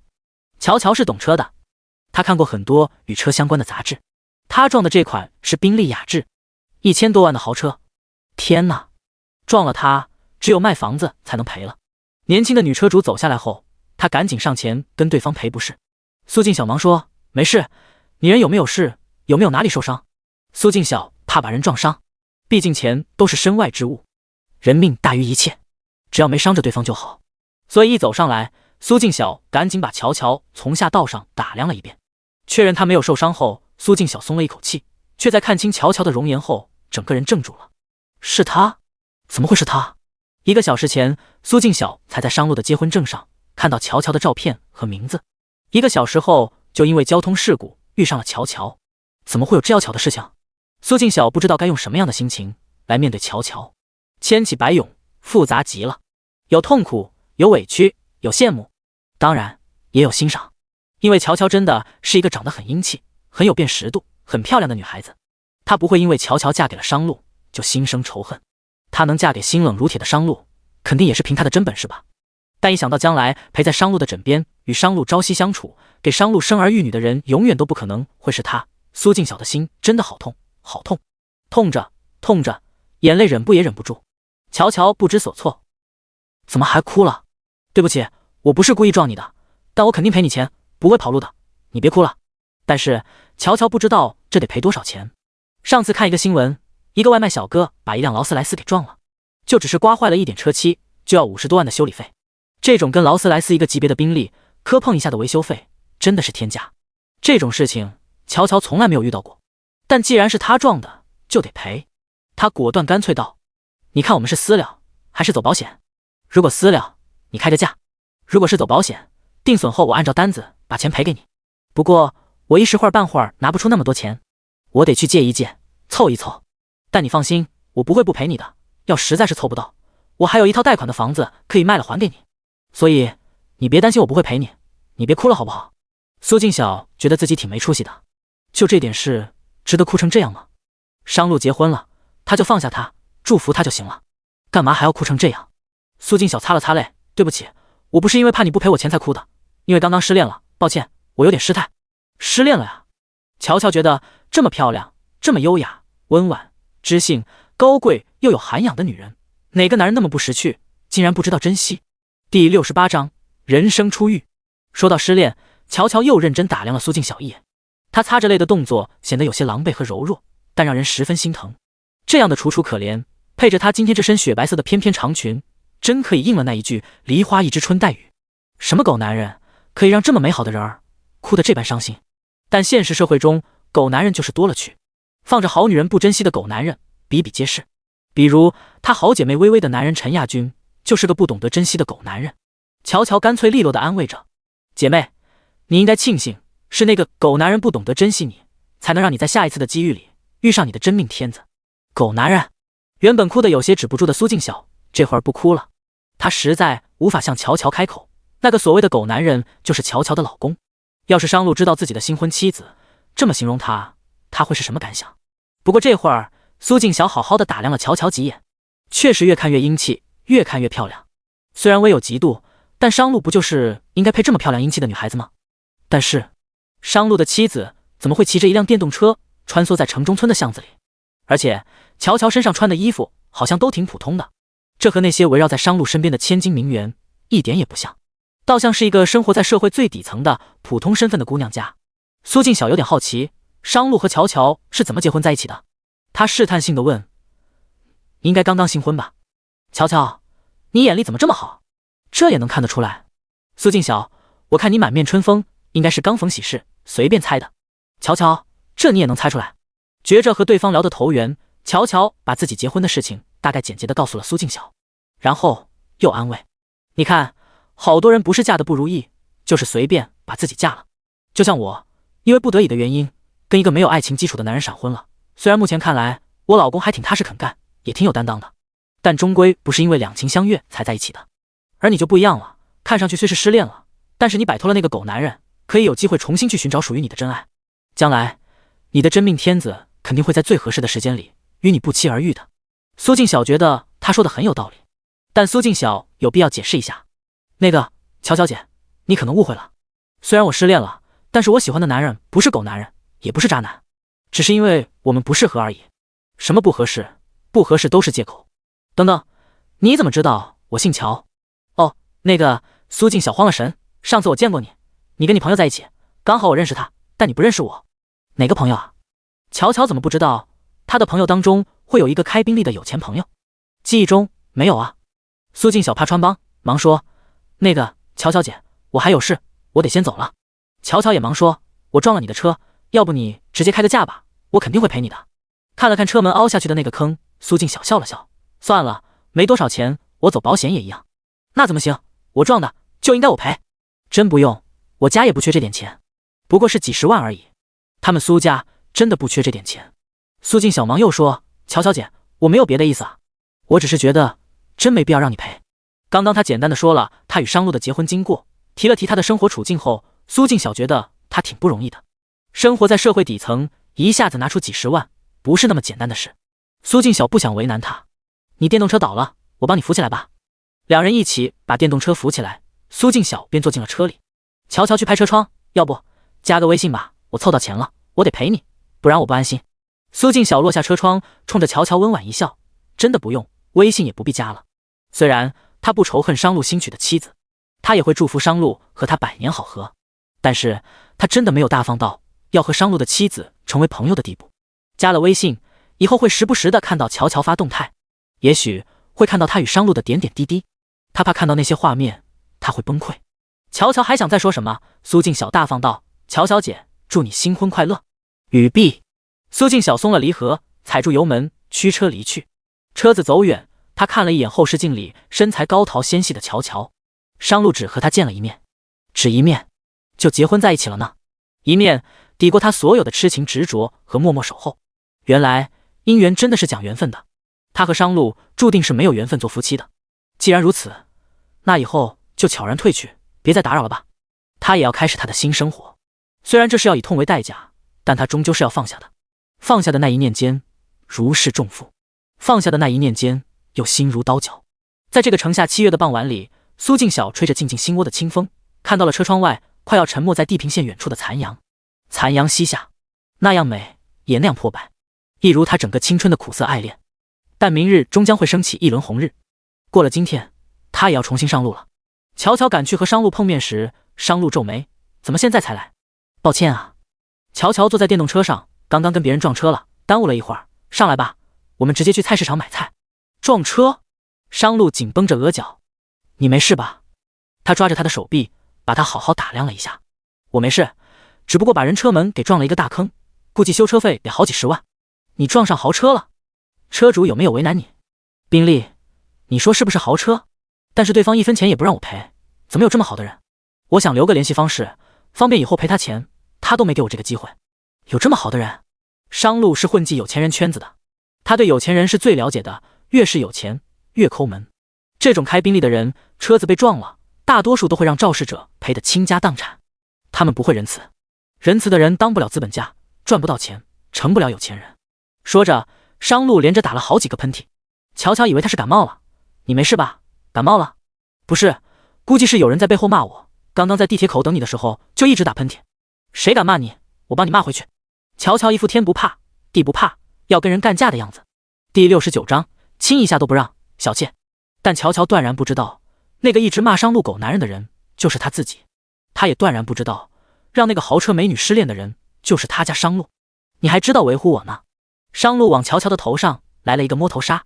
乔乔拍了拍他的手：“你别乱摸我啊，昨天不知道是谁亲一下还那么矫情的。”“行，我跟你保持距离，我们谁也别越线。”商路抽手。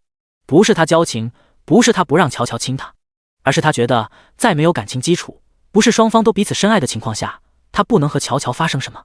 他他更怕被他亲一下，他会控制不住自己，真把乔乔怎么着了。毕竟这段婚姻，他虽是说要相扶相持，好好过日子的，但乔乔并不知道他真实的身份。这中间要是有个什么差池，他们最终没有走到一起，他又要了他，怎么对得起他一个清清白白的好姑娘？发生那种事情，必须是在双方以爱为基础，并且真正打算相爱一辈子的情况下才允许的，要不然商路绝对不允许自己做那种混蛋的事情。乔乔说他矫情就矫情吧，他也不解释，这种事情日久见人心，久了乔乔就会知道他其实是一个很负责任的男人。走吧，回家。商路坐上了乔乔的电动车，乔乔回头，不是要去菜市场买菜吗？不买菜直接回家的话，我们今天晚上吃什么？不用买菜了，爸让进城卖菜的邻居顺路送了些肉菜过来，已经放进家里的冰箱了。商仲博不允许他们吃那些打了农药的菜和为了激素的肉。他们家那么大一个农庄，种了很多纯天然无公害有机蔬菜，养了很多鸡啊、鸭呀、鱼呀、牛啊、羊啊，当然得给儿媳妇吃最好的。回去以后，乔乔看到公公让人送来了这么多菜，还有切好片的鲜羊肉、鲜牛肉，他不由提议：商路，不如今天晚上我们吃火锅吧？你想吃就依你。两口子一起动手做饭，一人摘菜，一人洗，很快就可以开动了。坐在餐桌上，商路帮他烫好了一片鲜牛肉，夹到他的碗里，盯着碗里香喷喷的牛肉，乔乔心绪涌动。距离上一次有人给他夹菜，到底过了多长时间了？若不是和商路结婚，已经许久没人这样温馨的给他夹过菜了吧？商路夹给他的那片牛肉，忽然就不是普通的牛肉了，那是代表着他有家人，他不再只身一人了。他抬头望着对面挺直脊背开始优雅涮东西吃的商路，颇为感慨，然后起身去拿了一瓶红酒。商路，这么好的火锅，不如我们喝点酒吧。又喝酒。商路戒备地看着他，他笑了笑，干脆利落道：放心，今天我喝了酒，不会再亲你的。商路不信，也不知道是谁喝完2瓶江小白，非要拉着他试一试接吻的感觉，勾着他的脖子，死活不松手，死活要亲上去。干嘛这样看着我？这是红酒，不是江小白，酒精度不高的，我喝了不会乱来的。而且我还准备兑点雪碧一起喝的。红酒兑雪白，大概只有穷人才会这样喝。商路是从来没有喝过的，但当乔乔把兑过雪碧的红酒递给他时，他还是尝了尝。红酒兑雪碧，喝起来挺廉价的，却是甜的。商路，干杯，庆祝我们结婚40天了。有40天了吗？刚好40天。40天？过得好快。原来换个如此恶劣的环境，商路也能完全适应。商路，跟你商量个事。再过2天就是宋薇的生日了，但是这些年陈亚军和她婆家从来没把她的生日当一回事。我想陪她过一个生日，并且我还想帮她撑撑腰，让她在婆家硬气一回。乔乔把自己的具体想法跟商路说了说。商路听后皱眉：你要我去宋薇家？那种奇葩的家庭，那些奇葩的人，他可不想接触。看到他犹豫不决，乔乔露出拜托的眼神，满眼恳求又期待的看着他。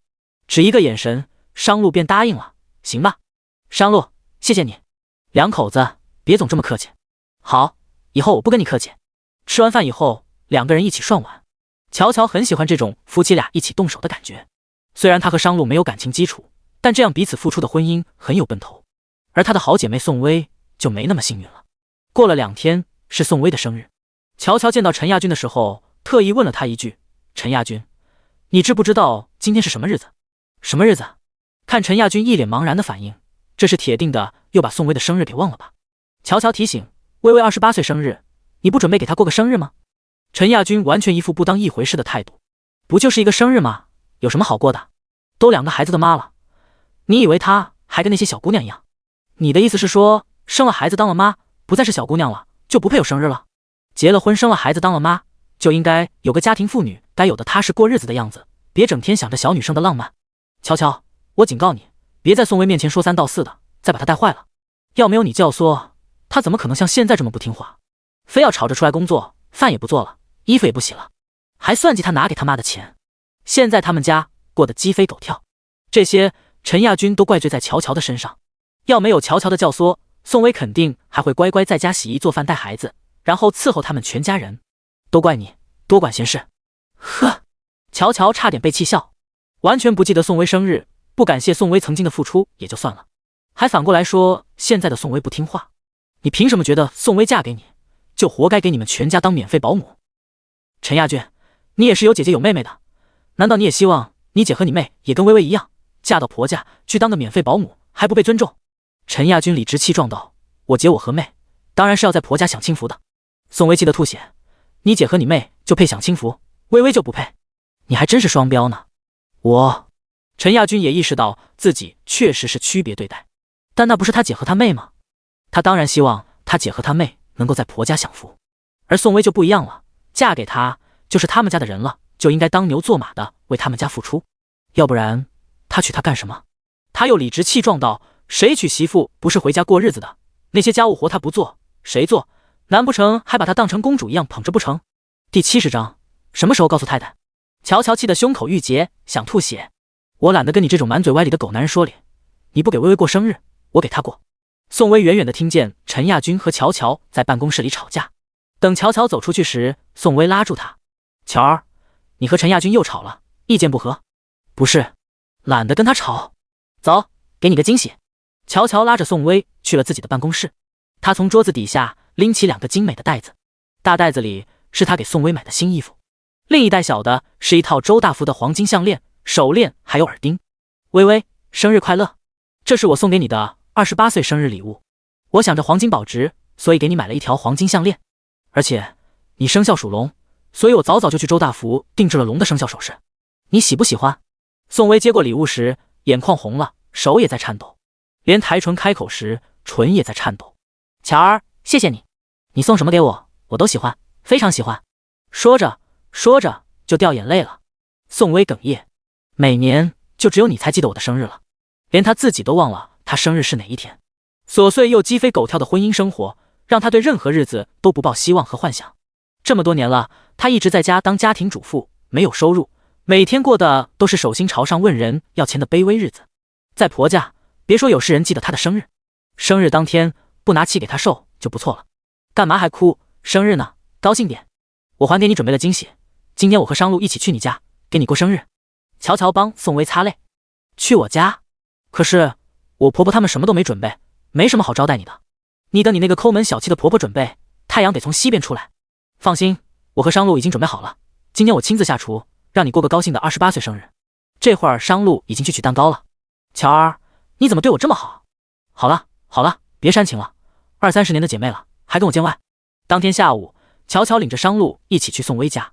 他家住在一个环境比较好的商品房小区。当初他们婚前买房比较早，这套跃层的5室大房子才100来万，现在已经涨价到800-900万了。买房时首付的30多万全是宋薇出的，但当时陈亚军用了宋薇的信用卡，又没有准时还款，导致宋薇征信有问题，所以不能贷款买房，房子就写的陈亚军的名字。宋薇又无法证明首付是他出的，因为当初他拿的现金给陈亚军，如果离婚，宋薇什么也拿不到。乔乔一边走一边把这些告诉了商路。这种夫妻间被算计的事情多了去了，商路没心思关注别人的事，但因为宋薇是乔乔最好的姐妹，商路用心听了。你上次跟我说过，事后我特意咨询过骆律师，宋薇的离婚官司不好打，房子肯定会判给陈亚军，因为是他婚前操作的。哦，对哦，这事儿上次我跟你说过。陈家的人一直骑在微微头上拉屎，我实在是看不下去了。我们能帮宋薇的就多帮点。两人到了宋薇家，家里只有宋薇和吴婶，还有2个孩子。吴婶见到商路，本来想喊声三爷的，但为了不暴露三爷的身份，就没有喊出口。宋薇和乔乔在房间里说话。商路问吴婶，在这边干活你还习惯吗？吴婶，宋薇对我还挺好的，就是陈家的人一家子奇葩，简直没把宋薇当人看，我都看不下去了。商路，宋薇是乔乔最好的朋友，董事长介绍你过来帮他带孩子，就要麻烦你尽心了。吴婶，三爷说的是什么话？我肯定会好好听董事长的话，好好帮太太的朋友带孩子，让他好好出去工作赚钱的。不过三爷，你的身份什么时候告诉太太？商路，还不是时候。房间里，乔乔听后心里有火气，这家人当真是没把你放在眼里。你28岁生日，你婆婆竟然还在外面打麻将。说着，门口传来萧玉凤大嗓子的声音：宋薇，你饭做好了没有？打了一天麻将，我都快饿死了。宋薇家进门就能看见厨房，所以萧玉凤没看到客厅里的商路，在厨房里转了一圈，看见还没做饭，走出来就数落：宋薇，这么晚了你还没做饭，你要饿死我啊！乔乔拉着宋薇走出房间。这会儿萧玉凤才看到家里来了客人，在看到商路时，萧玉凤心想，这肯定就是乔乔闪婚的老公了。这般气宇轩昂，与众不同。他身上带着一种不怒自威的气场，撒泼惯了的萧玉凤在商路面前，竟然有种被压迫的不自在感，气场瞬间没了。当着客人的面，萧玉凤不好再凶宋薇，面上客客气气的：“乔乔来了呀，这是你老公吧？你看，你来也不提前跟阿姨说，阿姨也没买2个好菜招待你。乔乔，萧阿姨，你没买菜啊？你不会不知道今天是薇薇28岁生日吧？”萧玉凤：“生日？什么生日？”果然，这一家子都不记得薇薇的生日，整天就知道让宋薇干活伺候他们一家子。他们是当薇薇娘家没人了吧？想到今天是宋薇的生日，乔乔也不想跟萧玉凤吵，免得宋薇过个生日都不安生。他面上保持着微笑的风度：“阿姨，没关系，你们不记得薇薇生日，我记得。我跟薇薇当了20多年的姐妹，我也算是薇薇娘家人了吧？娘家人来给薇薇过生日，阿姨你不会不欢迎我，把我往外面赶吧？”面上的客气，萧玉凤还是要做足的。当然不会，那就好。薇薇喜欢吃辣火锅，我特意叫了海底捞的上门服务，一会儿就可以开饭了。海底捞火锅上门的时候，陈亚军也回来了。他把宋薇拉到房间里，皱眉质问：“宋薇，你把乔乔和商路带到家里来，又想搞什么事情？”宋薇恶心地撇开陈亚军的猪蹄子：“怎么，你们不记得我生日，还不允许我好姐妹记得我的生日？她能来干什么？不就是来给我过生日的？你不会狭隘到别人给我过生日都不允许？”陈亚军：“宋薇，今天就算了，下次不许你再和乔乔走这么近，免得她越来越把你带坏。宋薇，你没权利决定我跟谁来往。”宋薇走出去的时候，乔乔招呼着大家坐到桌前吃火锅，但在吃火锅前，乔乔又送了宋薇一堆生日礼物。乔儿，在公司的时候，你不是已经送了我衣服和黄金了吗？怎么还送？这套卡地亚的首饰才是压轴。薇薇，我这不是心疼你吗？你过生日，你婆家没一个人记得，别说礼物，连下厨给你做顿好饭好菜都没有。我再不疼你，有的人还以为你活该吃苦受罪呢。这话故意说给陈亚军和萧玉凤听的。陈亚军听了很不舒服：“乔乔，你阴阳怪气的，说给谁听呢？”亚军，今天薇薇生日，少说2句。萧玉凤拉了陈亚军一把。萧玉凤也知道，在外人面前，面子工程还是要做足的。就算是收拾宋薇，也要等外人走了再收拾，免得被人逮着他们家欺负宋薇的把柄。第71章，嫁给彭城首富，这是多幸运啊！陈亚军的手在桌子底下被他妈死死的拽住，这才隐忍没发作。乔乔把卡地亚的手镯给宋薇戴上。宋薇忙问：“卡地亚的镯子不便宜吧？”乔乔：“确实不便宜，3万多一只，不过你是我最好的姐妹，送你再贵的东西我也不觉得贵。反正你放心，有我这个姐妹在，我不会让任何人欺负你的。谁要是敢欺负你，我把他打得满地找牙。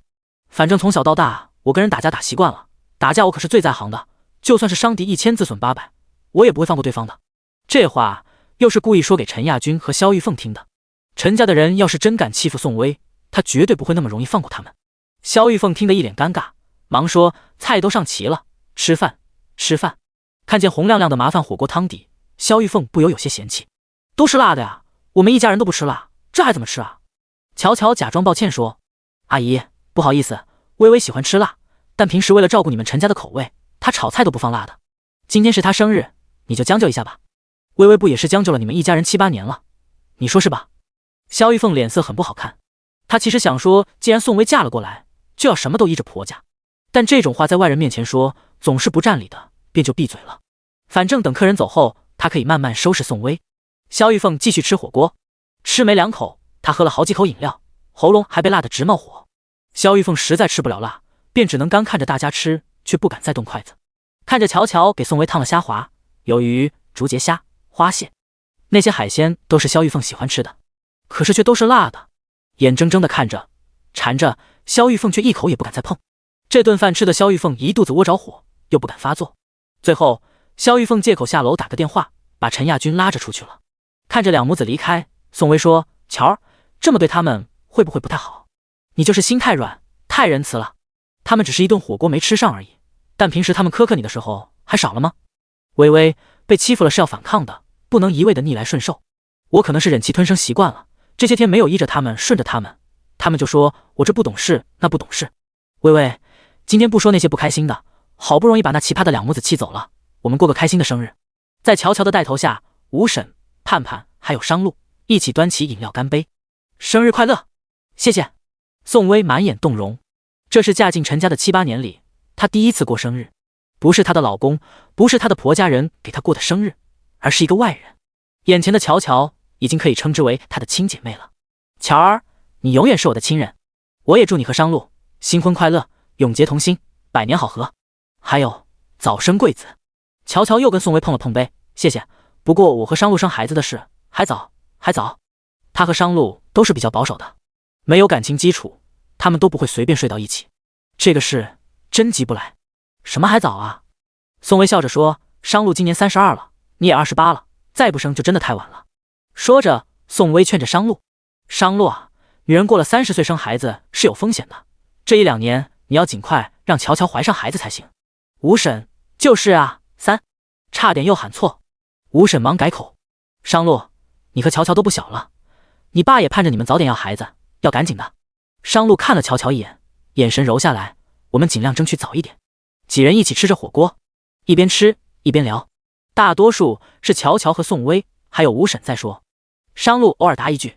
跟乔乔的闺蜜一起吃饭确实挺无聊的，而且这顿火锅也不是商路喜欢吃的，只是勉强能接受，但她还是陪着。期间盼盼吃饱了，问宋薇可不可以看会儿电视，得到允许后，盼盼打开了电视机，刚好跳出一段新闻：32岁彭城首富商先生终于结束单身身份，迎娶一位神秘女子为妻。乔乔听了不由吐槽2句，又是这个彭城首富结婚的新闻，今天我的手机已经收到好几条相关推送了。宋薇也接了一句，你不知道这个新闻是今天的热搜头条吗？网络上、电视上到处都是他，全媒体覆盖。而且啊，我今天登录外网的时候也看到外网上面跳出这条新闻。乔乔，这么夸张的，结个婚用得着昭告天下吗？宋薇，彭城首富吗？身价12位数，全省的 GDP 都靠他撑着。不过话说回来，说到此，宋薇看了一眼对面涮着火锅时一身优雅又身形挺得笔直的商路，又说，商路，你知道吗？彭城首富就是那个骆律师背后的大老板，商氏集团的首席 CEO， 你们都姓商，500年前你们还是一家人呢。商路淡定地涮着火锅，我不关注这种新闻，不太清楚什么彭城首富的事情。宋薇烫着火锅，彭城首富身价12位数的话，个10百千万千亿，天哪，1000亿身家，什么样的神秘女子能够嫁给这么有钱的男人？乔乔喝了一口果汁，反正不是我们这种普通女子，普通女子也不可能嫁进豪门，肯定是娶的门当户对的名媛千金。吴婶偷笑，乔乔，说不定这个彭城首富就是娶的普普通通女子呢，谁又说豪门大老板只能娶名媛千金了？乔乔，怎么可能？身家1000亿的大老板哪可能娶普普通通的人？这种事情啊，只有脑残的电视狗写剧才敢这么拍。吴婶再次偷笑，这么狗血的事情就是发生在了太太身上，太太还不知道呢。吴婶又说，据说啊，这个商先生是为了拒绝外国皇室的联姻，这才把自己娶妻的消息昭告天下的。乔乔，吴婶，这个你也知道？吴婶，现在网络发达，全民都可以用手机看新闻，我也是从网上刷到的。乔乔，这个彭城首富竟然拒绝了外国皇室的联姻，那他娶的那个女子得是有多幸运啊？吴婶再次偷笑，是呀，太太，你就是这么幸运啊！不知道太太要是知道她就是三爷娶的那个幸运女子，会是什么样的反应？吴婶突然很期待。此时全程不怎么主动说话的商路看似静静涮着火锅，其实内心有点忐忑，对乔乔隐瞒了身份，怎么感觉有点不安，也不知道要以怎样的方式告诉他关于他真实身份的事情。乔乔、宋薇继续聊着彭城首富的事情时，商路如芒在背，他涮着火锅时整个背部油绷得又紧又直。第72章不能忍。乔乔侧头看了看商路，商路，你吃个火锅怎么像吃西餐一样？也许他是习惯了商路吃什么东西都很斯文优雅的样子，所以根本看不出商路挺直脊背的身影有什么问题，自然不知道商路如芒在背。商路看似漫不经心地吃着东西，火锅太烫了，得慢慢吃。几个人吃完火锅，海底捞的服务员收拾了卫生，又坐了一会儿，商路和乔乔才离开。宋薇家离乔乔租的房子不是很远，走路10几分钟就到了。两人准备消消食，所以散着步走着回去。商路一直在想着吃火锅时乔乔和宋薇聊的彭城首富的事情，有些心不在焉。乔乔一边走一边跟他讲话时，他都没有回应。商路，你在想什么呢？乔乔停下来看着他，他也停下来，转身正面面对着乔乔。如果我有事情瞒着你，你会怎么样？他想也不想问了出来。乔乔皱眉，突然问这个问题干什么？他猜测你不会破产后在外面欠了很多外债，要我帮你偿还。不是这个。商路答。不是这个。乔乔实在是猜不出来，除了这个，你还能有什么事情隐瞒我？不可能啊。商路不像是骗人的人。乔乔看得很清楚，因为结婚第一天他就跟他坦白他破产了，身无分文，而且没地方住，要他接济他。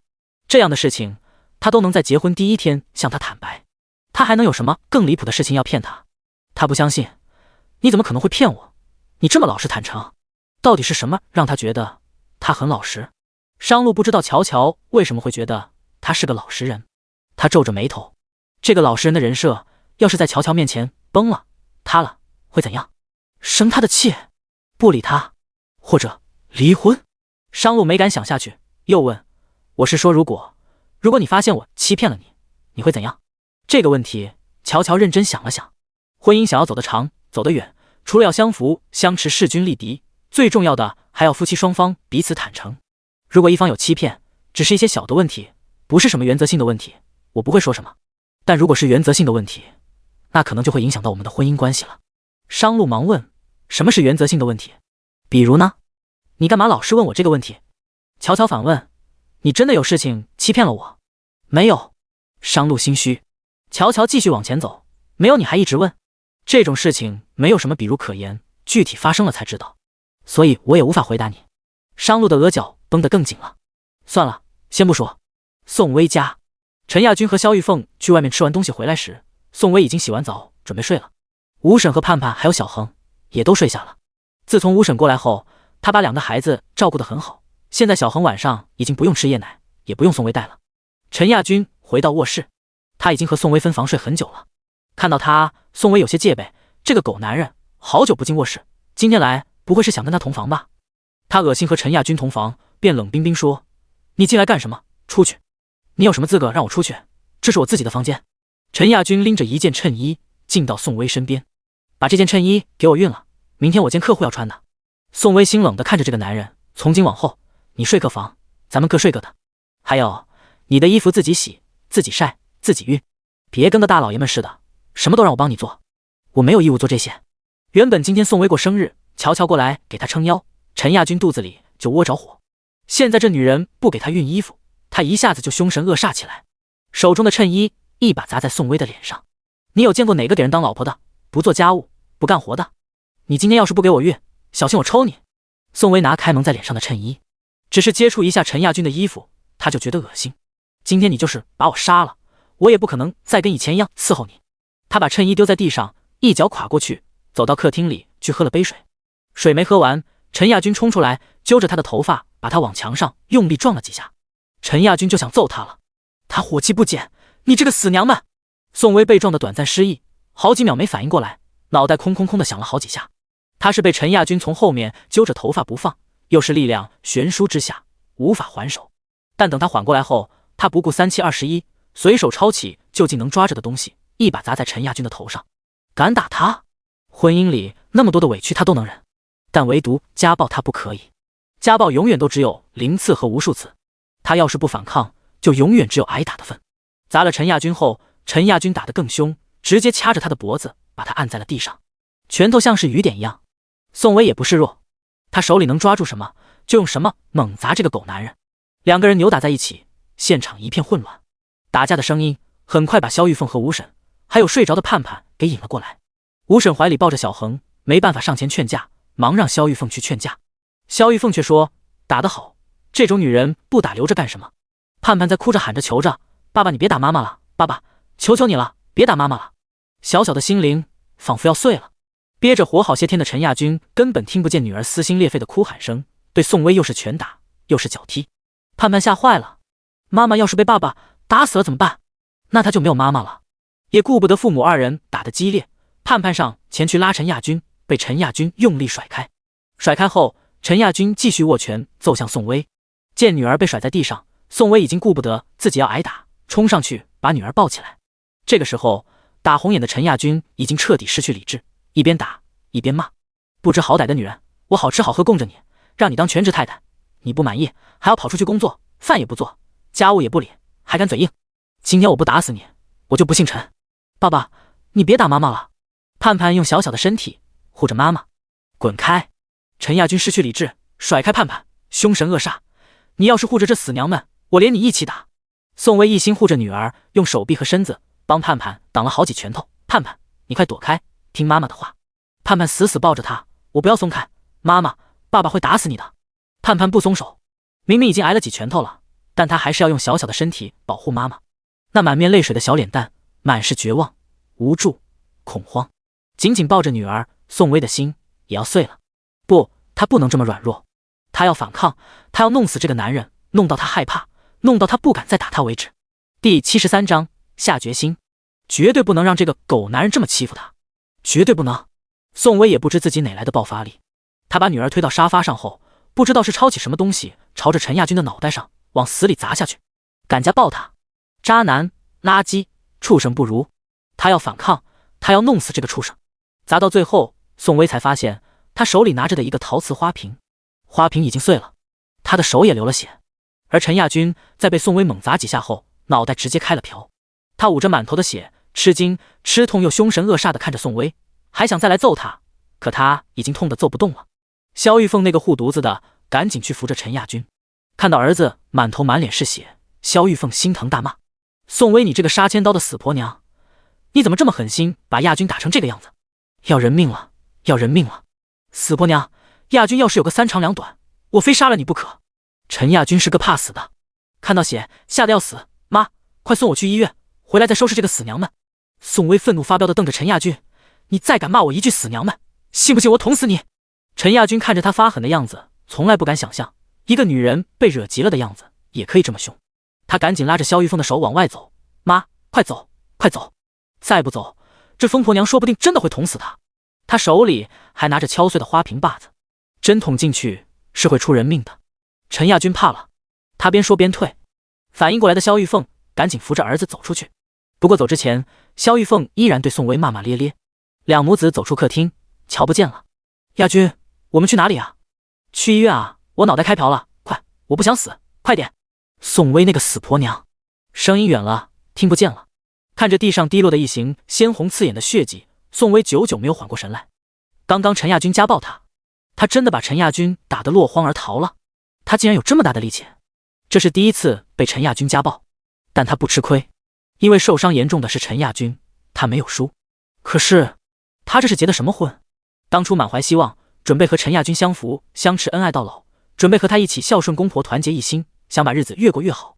可是现在这日子被他过成了什么样子？这何止是一般般的鸡零狗碎？可他明明很努力的经营婚姻了，为什么还是这么糟糕透顶？盼盼和小恒的哭声把宋薇拉回了现实。不，他不能在这个时候哭，他不能让孩子看到自己脆弱无助的一面。把手中的碎陶瓷丢了后，宋薇怕手上的血弄脏盼盼的衣服，忙在身上擦了擦，这才抱紧哭成泪人的盼盼。看到盼盼哭到发抖，他的心真的要碎了。刚刚陈亚军家暴他时，他都不觉得这般心痛，可看到孩子这么害怕痛哭，他的五脏六腑都要碎成渣了。孩子是他最大的软肋，他不想让孩子看到他和陈亚军吵架，再影响他的身心健康。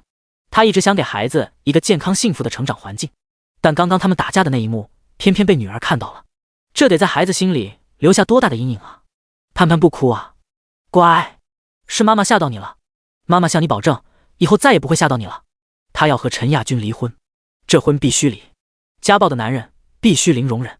他要是再和陈亚军过下去，那他就是自作自受，活该受虐。而且这样三观不正、自私自利，还有家庭暴力的家庭，会让他的孩子身心不健康的。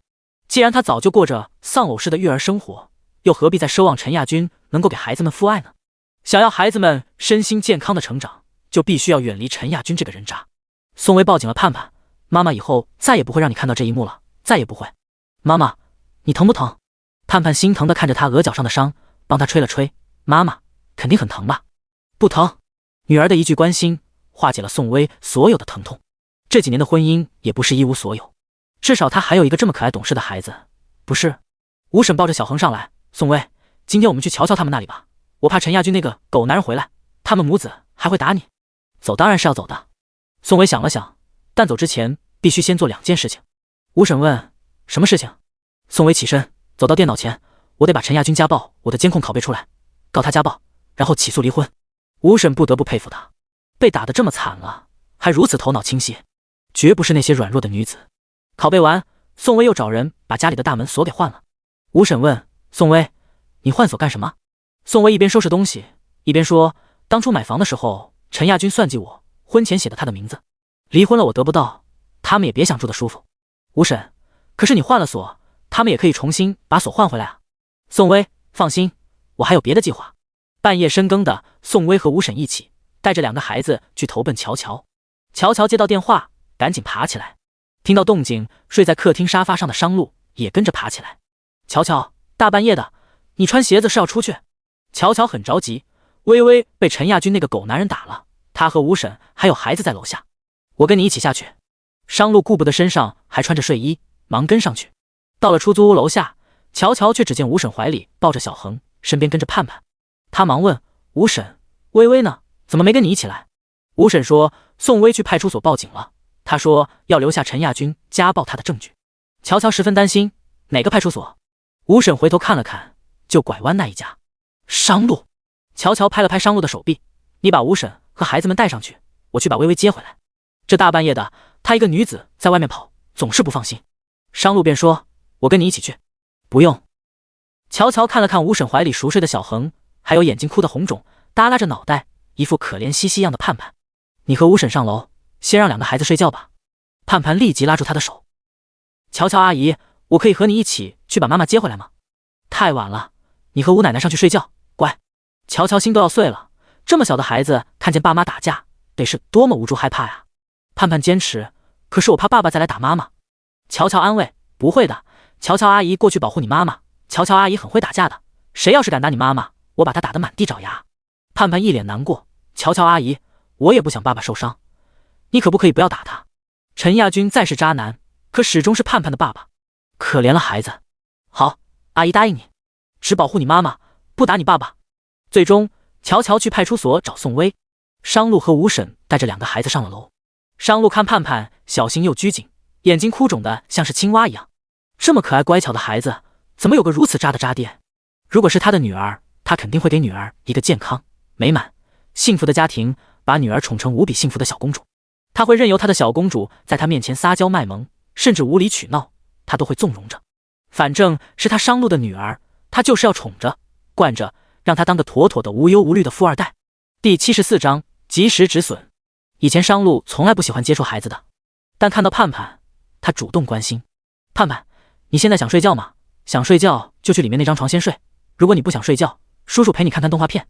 盼盼摇头，他既不想看动画片，也不想睡觉，他满脑子都是妈妈。爸爸打了妈妈，他害怕，特别害怕。无助茫然苦涩的小眼神，让商路的眉间也染上一抹愁容。父母打架肯定会影响到孩子的身心健康，盼盼肯定很难过。还是先转移孩子的注意力吧。有部动漫电影特别好看，叔叔搜给你看看。商路尽量让自己的语气温柔一些，也耐心一些。他点开平板电脑里的《疯狂原始人2》，开始播放。你不看吗？真的很好看。起初盼盼不感兴趣，但商路还是把平板电脑放在盼盼的面前。这半夜2、3点钟，盼盼本应该早就睡了，却因为害怕睡不着，肯定是看到爸爸打妈妈，现在还心有余悸。商路只能耐心的陪着。你看，小姨很勇敢哦，还有她这只大猫。盼盼慢慢被剧情吸引，就凑过去看了看。看着看着，也许是忘了爸爸妈妈打架的痛苦了，盼盼竟然笑了。原来孩子笑起来是这么的可爱甜美，只是眼睛依然肿得像青蛙，可怜死了。商路看着盼盼，有些许同情，目光也柔了下来。如果他和乔乔生个女儿，一定也会很乖巧吧？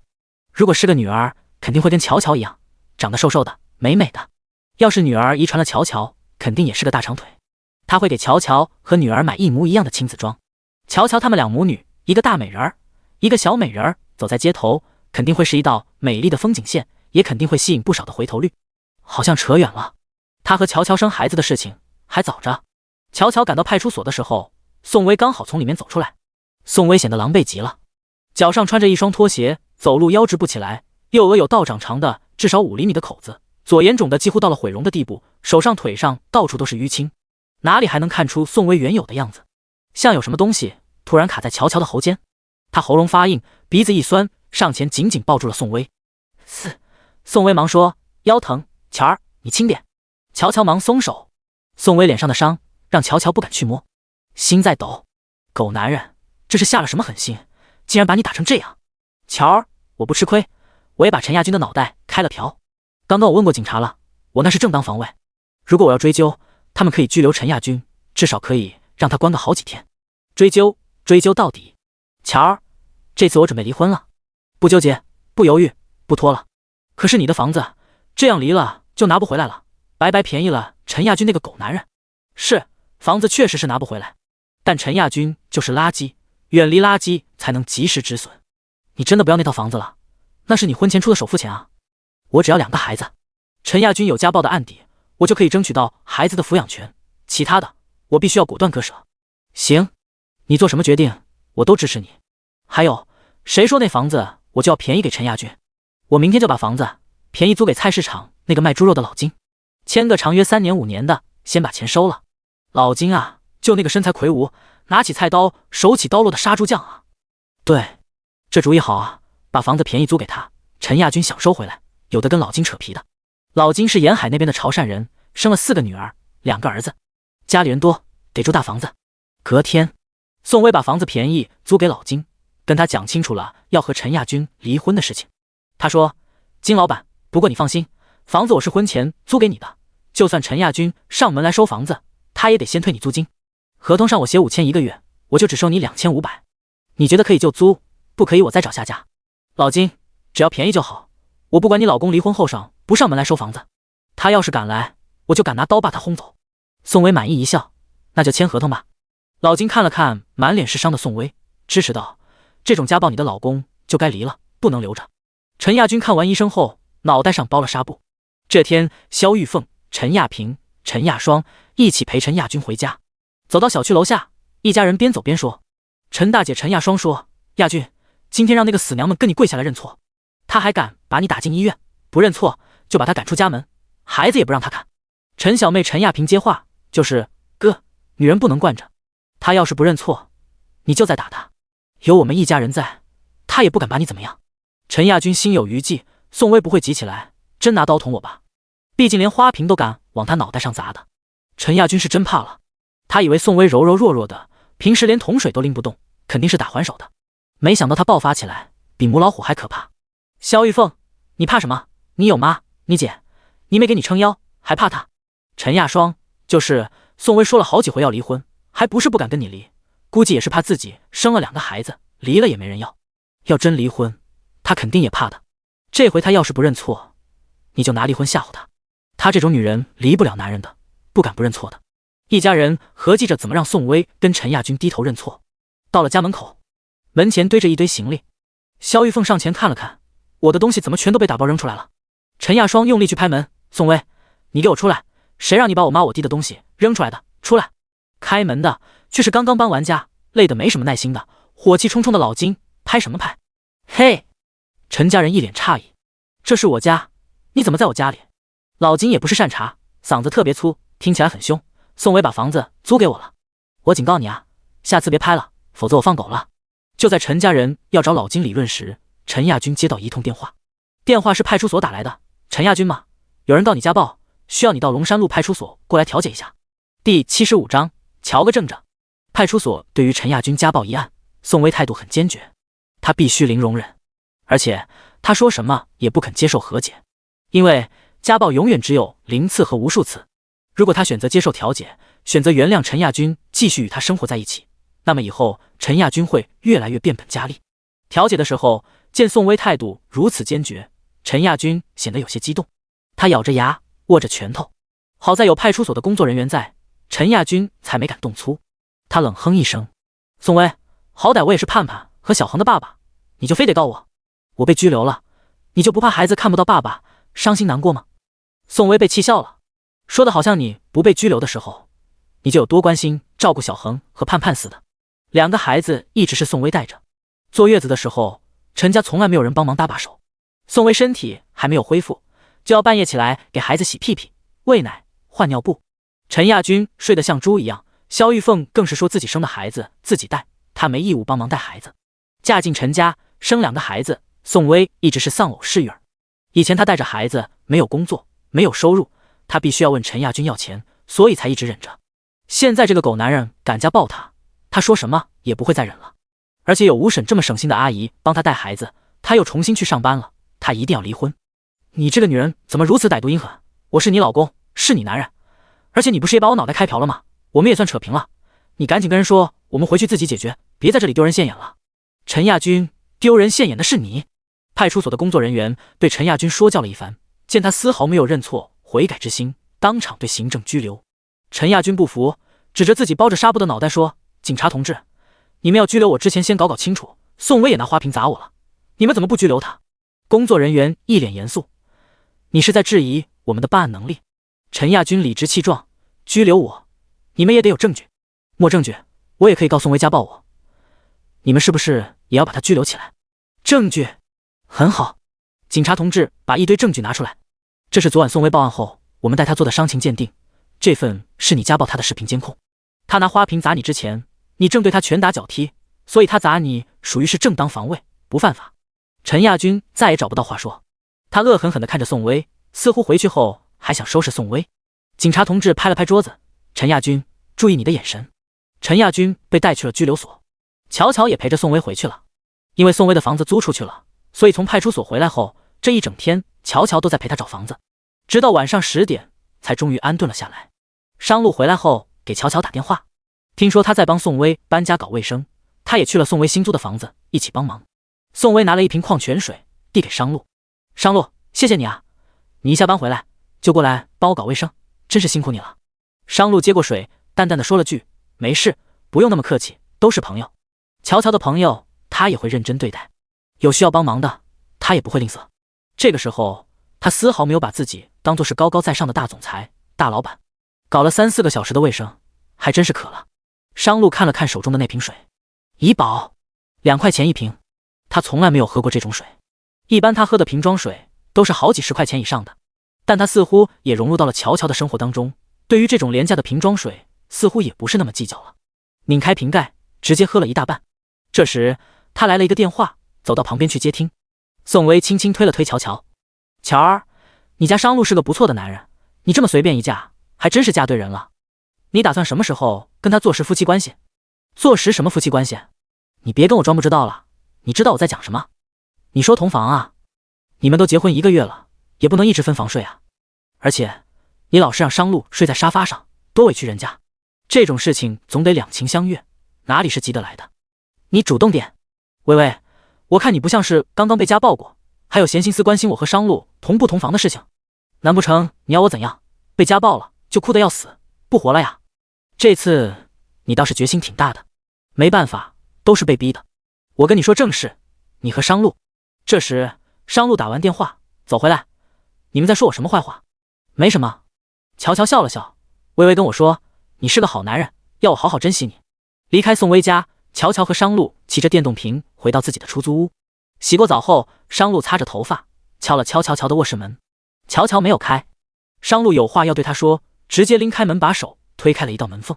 乔乔手伸进衣服里把内衣脱下来的动作刚好被商路瞧个正着。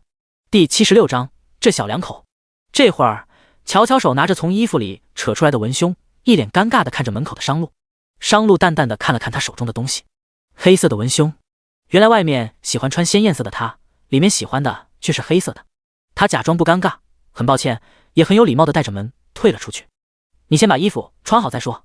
乔乔松了一口气，虽然说上次他帮他擦药已经看过他的身体了，但商路这么突然地闯进来，看到他脱内衣，乔乔还是有些尴尬。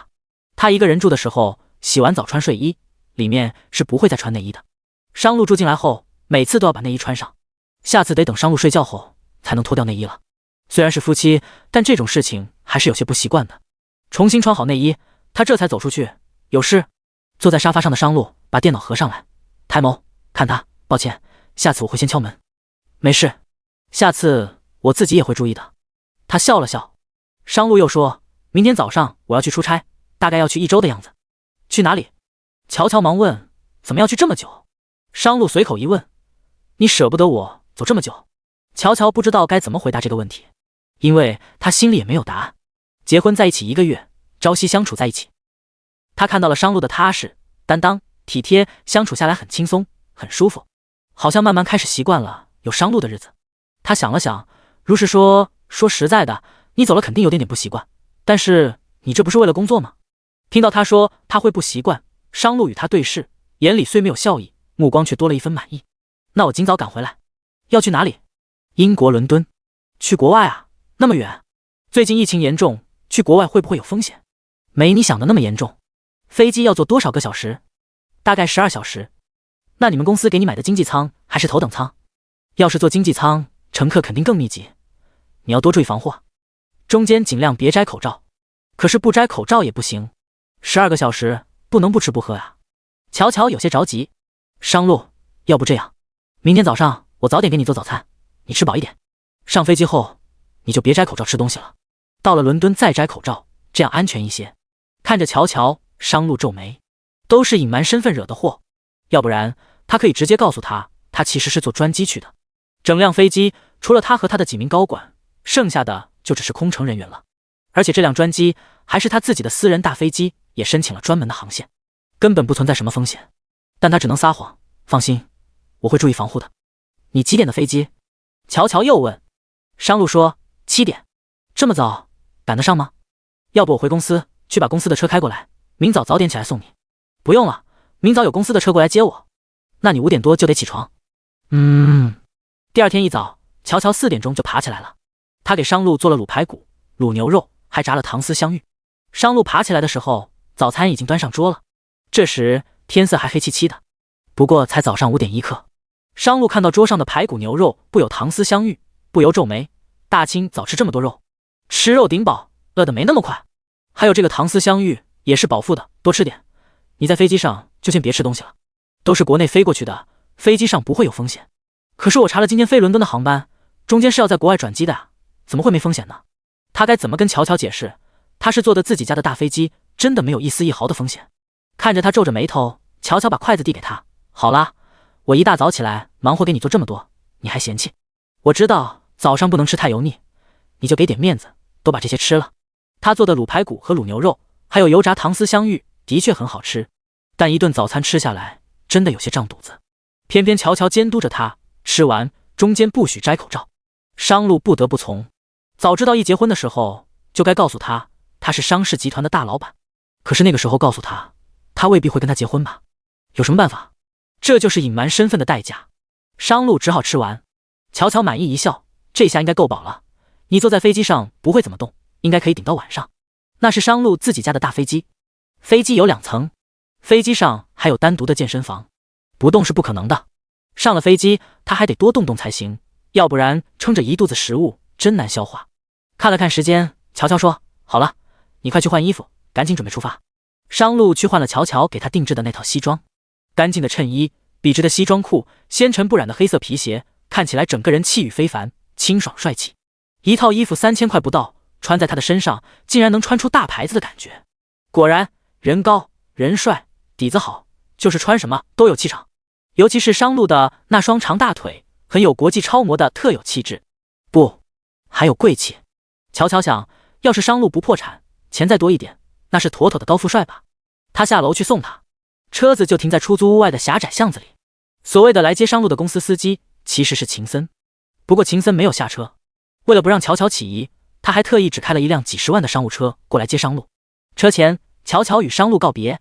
这个点天还没有亮，商路笔直修长的身影映在路灯下，被拉得长长的。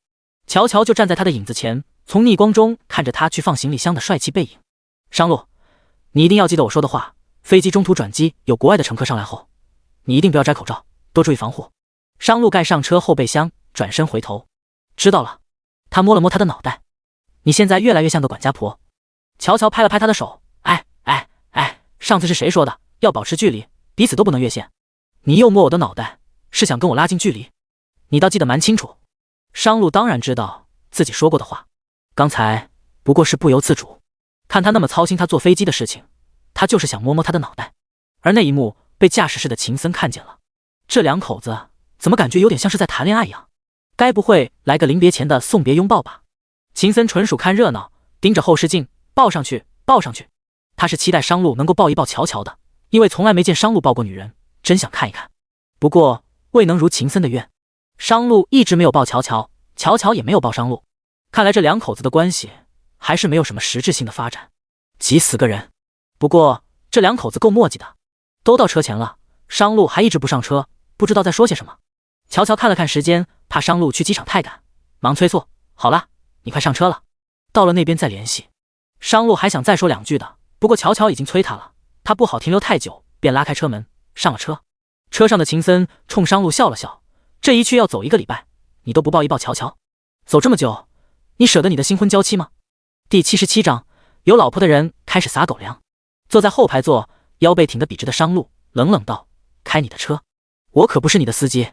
秦森启动引擎，脚踩油门，这么早起来送你，你不感谢我，态度还这么冷，早知道就让小陈送你去了。商路没有搭话，他望向后视镜，本想再看乔乔一眼，但乔乔纤细的身影早就瞧不见了。清晨5点多的幽静巷子里，空荡荡的，好多铺面都是紧闭的。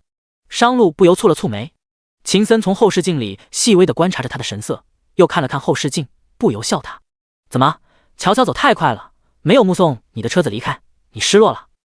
你想多了。商路从后视镜抽回目光，秦森调侃道：那你皱什么眉头？商路不说话，秦森笑了笑，这个男人戳穿心事就只知道装沉默。他又问：商路，你非要让我送你去机场，不是说有事情当面跟我说吗？什么事？我不在的这几天，你帮我盯着点陈亚军。哪个陈亚军？乔乔闺蜜宋薇的老公，也是她公司的合伙人。干嘛要盯着他？乔乔跟我闪婚领证，就是因为他。因为他看乔乔长得漂亮，想占便宜，经常骚扰乔乔。你家乔乔是因为这个原因才跟你闪婚的？确实，自己最好的闺蜜的老公经常骚扰她，对她有意思，对乔乔来说的确是一件很烦恼的事情。但秦森不解，但乔乔也用不着急着找个老公来对闺蜜自证清白啊。我也不明白她的脑回路。商路应了一声。秦森笑道：商路，不过是好事，这个陈亚军如果不骚扰你家乔乔，你也娶不到她。商路，你的意思是说我还应该感谢那个渣男？那种渣男，你恶心他干什么？你放心吧，我会派保镖好好盯着他的。我是让你亲自盯着。为什么要我亲自？你去国外了，我会更忙的。商路把陈亚军家暴宋薇的事情告诉了秦森。秦森听了愤怒极了，谁娶媳妇不是娶回去疼着宠着的？这个渣男竟然还动手打女人。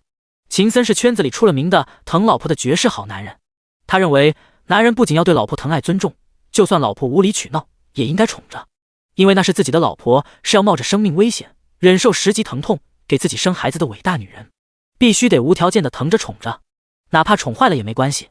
可是陈亚军这种狗男人，不但不感谢宋薇给他生了2个孩子，还家暴。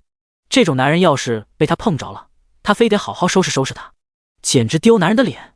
商路又吩咐宋薇和陈亚军正在闹离婚，这是他怪乔乔在中间掺和怂恿，过2天他从拘留所放出来，你亲自盯着点，免得整出什么事来。毕竟陈亚军下手狠，把宋薇眼睛都打肿了，万一心生记恨，不仅报复宋薇，连同乔乔也报复怎么办？那样他在英国也无法安心。放心，既然你都吩咐了，我肯定抽时间亲自盯着。况且这种丢男人脸的渣男已经激起了秦森的愤怒，要是被他逮着，必须好好收拾一下。反正秦森法子多，收拾人的时候从来不手软。乔乔送走商路，回去收拾了一下房间，吃了早餐就去公司了。他去的比较早，以为公司还没人来，却看见宋薇来的比他更早。宋薇坐在电脑前，一边往嘴里塞着包子，一边单手敲打键盘。薇薇，你脸上的伤还没好，怎么跑公司来了？你不怕大家看见吗？有什么好怕的，不就是被家暴了吗？难道因为一点伤就要躲起来不见人？他是要跟陈亚军坚决离婚的人，离了婚他分不到房子，但他必须要拿到孩子的抚养权，以后养孩子要用钱的地方还很多，所以他必须工作。未来的路，不管风也好，雨也好，他都必须靠自己了。乔乔虽然心疼，却十分欣赏微微的这股干劲。被家暴了伤还没好，就这么拼命工作的女人，大概是找不到几个。微微，未来的某一天，你一定会感谢现在这么拼命的自己。乔儿，如果要感谢，我也是感谢你，是你一直陪着我。肉麻又来。大约10点的时候，宋薇接到陈大姐陈亚霜的电话，刚一接听，陈亚霜那尖锐拔高的声音从听筒里刺耳传来：宋薇，你这个贱人，把我妈的行李扔出来，把房子租出去就算了，还把亚军送进拘留所，你是有多歹毒多狠心，日子不想过了是不是？我让我弟休了你，你信不信？宋薇气到胃痛，这陈亚霜是眼瞎吗？他对回去：“你没看到是你弟先把我打得满身是伤在先吗？家暴的男人不送进拘留所，留着他干嘛？还有，不是等你弟来休我，是等他从拘留所出来后，我要跟他离婚，是我不要他了。你一个生过2个孩子的黄脸婆，你还敢跟我弟提离婚？你不照照镜子，看看自己是什么货色？”宋薇不想听陈亚双瞎逼逼，他直接挂断电话，然后拉黑陈亚双，顺便把陈亚军的妹妹陈亚萍以及肖玉凤一起拉黑。陈家的人没一个好人。那头，陈亚双家，肖玉凤问：“怎么就挂了？不是让他去跟派出所说好话，把陈亚军放出来吗？”陈亚双这个死婆娘，她说她要跟亚军离婚。肖玉凤：“就他离了婚，他就是个没人要的二手货，他也敢提离婚？”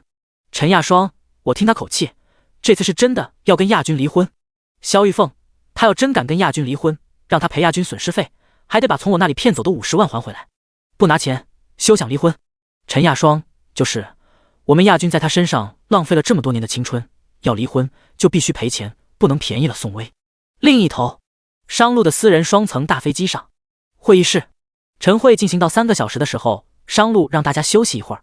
空乘端来早茶，一一送到几个高管的面前。商路却道：“我的那一份不用了，麻烦帮我端出去，谢谢。”股东柯以南端起咖啡抿了一口，看向商路：“商路，你早餐也没吃，早茶也不用，你不饿吗？早上我老婆给我准备的早餐太多了，吃的比较饱，还没消化。”商路起了身，他得去飞机上的健身房运动一会儿，会议半个小时后再继续。柯以南打趣一笑：“商路，这有了老婆的男人就是不一样啊，你也跟秦森一样，学会在我们这些单身狗面前撒狗粮了。你想撒狗粮？”商路挑眉，看向吃着吐司的柯以南：“那你得先有个老婆。”柯以南无可奈何一笑：“是，我没老婆，你有老婆，行了吧？”第78章疼媳妇的好男人。商路没有再应声，他迈开修长笔直的双腿，大步走出会议室。他得去飞机上的健身房运动半小时才行，因为乔乔给他准备的早餐太多了，他又不得不给他面子全部吃完，这会儿胃顶顶的撑着很不舒服。他走后，柯以南看向在座的几个高管：“你们有没有发现，你们的三爷娶了媳妇后，整个人都变了？柯总，三爷是有老婆的人了，把老婆挂在嘴边也很正常呀。你要是羡慕，你也找个老婆去。”柯以南指了指这几个高管，笑道：“你们啊，就帮着商路虐我这个单身狗是吧？”众人齐齐一笑。确实，自从三爷娶了太太后，他们的工作氛围似乎都要欢快许多，这全都得益于太太。众人趁商路不在，开始议论，也不知道太太是个什么样的人啊，哪家的豪门千金？能嫁给三爷的人，肯定是各方面都很优秀的人上人啊。柯以南默默地喝着咖啡，不说话。这些人要是知道商太太其实就是个喜欢在马路边摆地摊赚取外快的普通女子，肯定会惊掉下巴吧。不过缘分就是这么奇妙，谁又说大总裁必须得配豪门千金？娶个生活在市井里的普通人也是挺好的，至少能够跟着沾染些人间烟火气。柯总，你别光是喝咖啡，你快跟我们说说三爷的妻子是谁，我们认识吗？柯以南摇头：“你们都不认识，我也没见过，我也不过是听秦森说起过。豪门圈子里哪家千金我们不认识？你们还是自己去问你们的商三爷吧。这种爆炸性的新闻当然得由商路自己说出来。”远在国内的乔乔一直打着喷嚏，身边敲着电脑的宋薇停下来看向他：“乔儿，你不会感冒了吧？我很少感冒的，不会是有人在背后议论我吧？”“谁会在背后议论你？谁知道？”“薇薇，你还不下班啊？大家都走了。”宋薇正要说话，视线里映入一个人影：陈亚军。“你怎么被放出来了？”宋薇皱眉：“不是至少要拘留5天吗？”陈亚军确实是要被拘留5天，但陈家大姐陈亚双让她老公找了点关系，提前把陈亚军放出来了。宋薇惊讶的同时提高了警惕，这狗男人不会是刚一放出来就想报复他吧？要不然狗男人的眼神为什么恶狠狠的？陈亚军瞪着宋薇：“你恨不得我被多关几天，是不是？”宋薇，你的心怎么如此歹毒？你家暴女人，把宋薇的眼珠子都差点打出来，就不歹毒了吗？乔乔站出来愤怒道。陈亚军却觉得宋薇确实被打死都活该，谁叫他不听话，敢还手还敢报警抓他，甚至趁他不在的时候把房子租出去，让他无家可归。这种女人他要下狠手收拾她一回，把她收拾怕了，他才知道老实。但陈亚军变聪明了，他不会在有监控的地方收拾宋薇，要收拾也得在没人没监控的地方。彻底心冷的宋薇已不想跟陈亚军多说半个字，他拉住乔乔：“乔儿，懒得跟他多说半个字都是在浪费口舌。拿出一份早已准备好的离婚协议书，宋薇果断地递给陈亚军。陈亚军，这婚我必须要离。你不是算计我的首付，算计房子吗？钱和房子，任何身外物，我都一分不要。我只要2个孩子。明天早上去民政局把手续办了。如果你不同意离婚，我就到法院去起诉离婚。我手上有你家暴我的证据，也有你从来不管孩子的证据。盼盼和小恒，我是说什么也要带走的。远离渣男，及时止损。宋薇决心已定。陈亚军拿过离婚协议，撕得稀碎的同时，一声冷笑：宋薇，想离婚？可以啊，你先赔我个180万，或许我就能答应离婚。乔乔握紧拳头：陈亚军，你要不要点脸？宋薇没找你要赔偿就好了，你还反过来问女人要赔偿，你 TM 简直就是人渣中的人渣。乔乔被气得想爆粗口。宋薇再次拉住乔乔：乔儿，懒得理论，我们直接跟他法院见。法官又不会是瞎子，自然知道怎么判。我们走。离开的时候，乔乔骑着电瓶车载着宋薇，坐在乔乔的后面，宋薇吹着风发着呆。乔乔时不时从镜子里看一看发着呆的宋薇，遇到这种渣男真的是倒了8辈子的霉了。他安慰了宋薇一会儿，把她送到了他新租的房子楼下。薇薇，你一定不能让陈亚军知道你租房的地方，免得他们一家子奇葩来骚扰你和孩子。陈亚军确实是不知道宋薇新租的房子在什么位置，但他知道女儿学跳舞的培训班在哪里。今天盼盼刚好要去上舞蹈课，陈亚军堵在宋薇要去接盼盼回家的必经之路。那是一条长长的巷子，很少有人经过。突然钻出来的陈亚军把宋薇吓了一跳，他下意识的想要抓住什么东西自卫，却什么也抓不到。你要干什么？他忙往后退。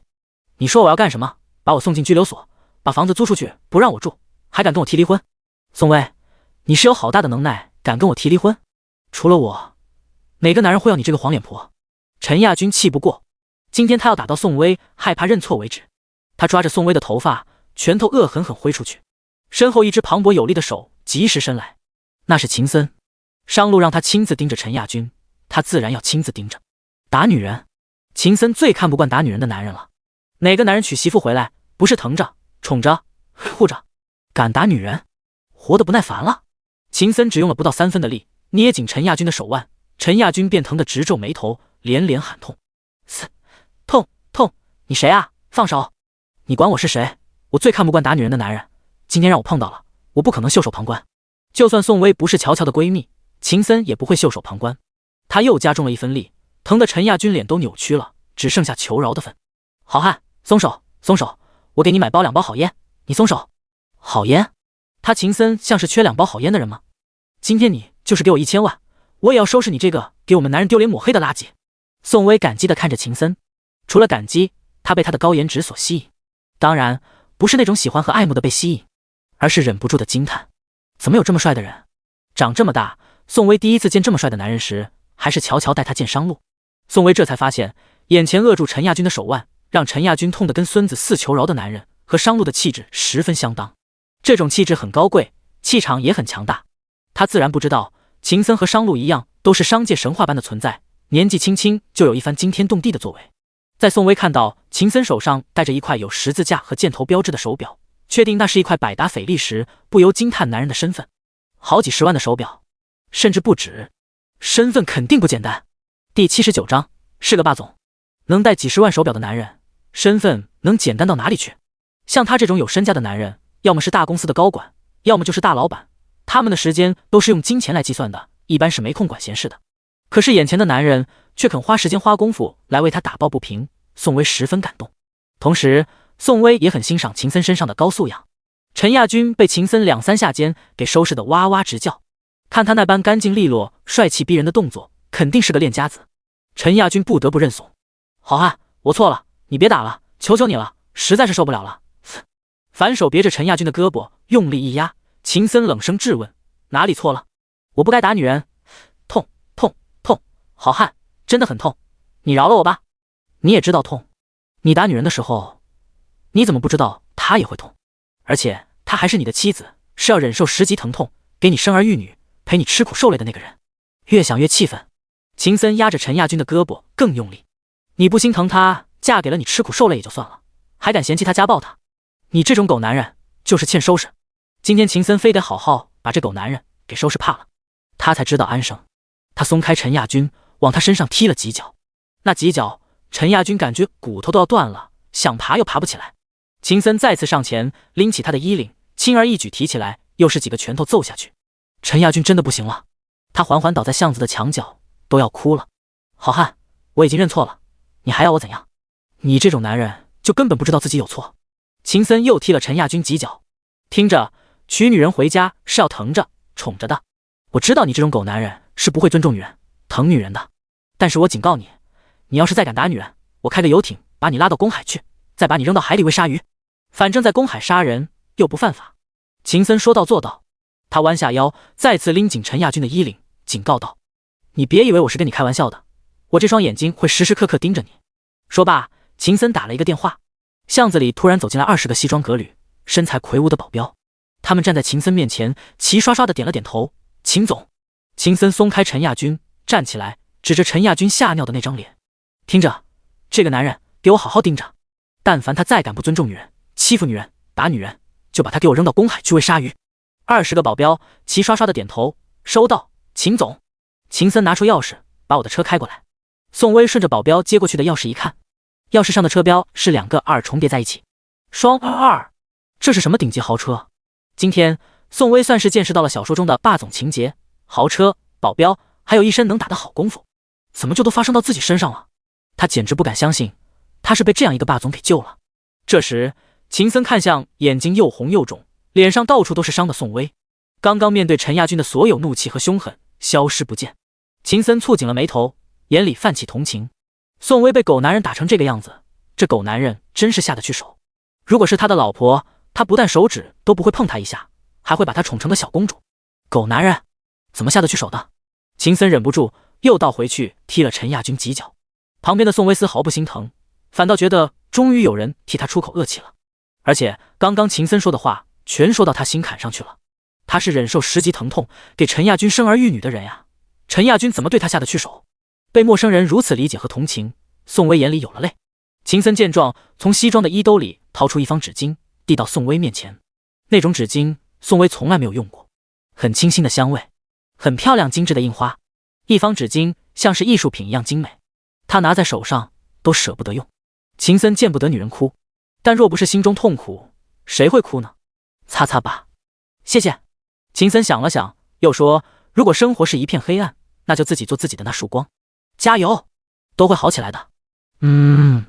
宋威点头时眼泪砸落，谢谢。男人的话像是带着磅礴的力量注入他的心间，他擦了泪，眼神顿时明亮起来。先生，谢谢你，我一定会坚强起来的。秦森点点头，我还有别的事，我先走了。说着，他转身又对20个保镖吩咐了2句，要他们一定要把狗男人看牢了，这才抬起纤尘不染的皮鞋往巷子外走。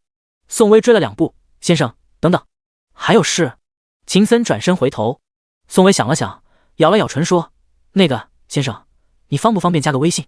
我没有要高攀的意思，我是说你帮了我一个大忙，如果你方便的话，我想请你吃顿饭。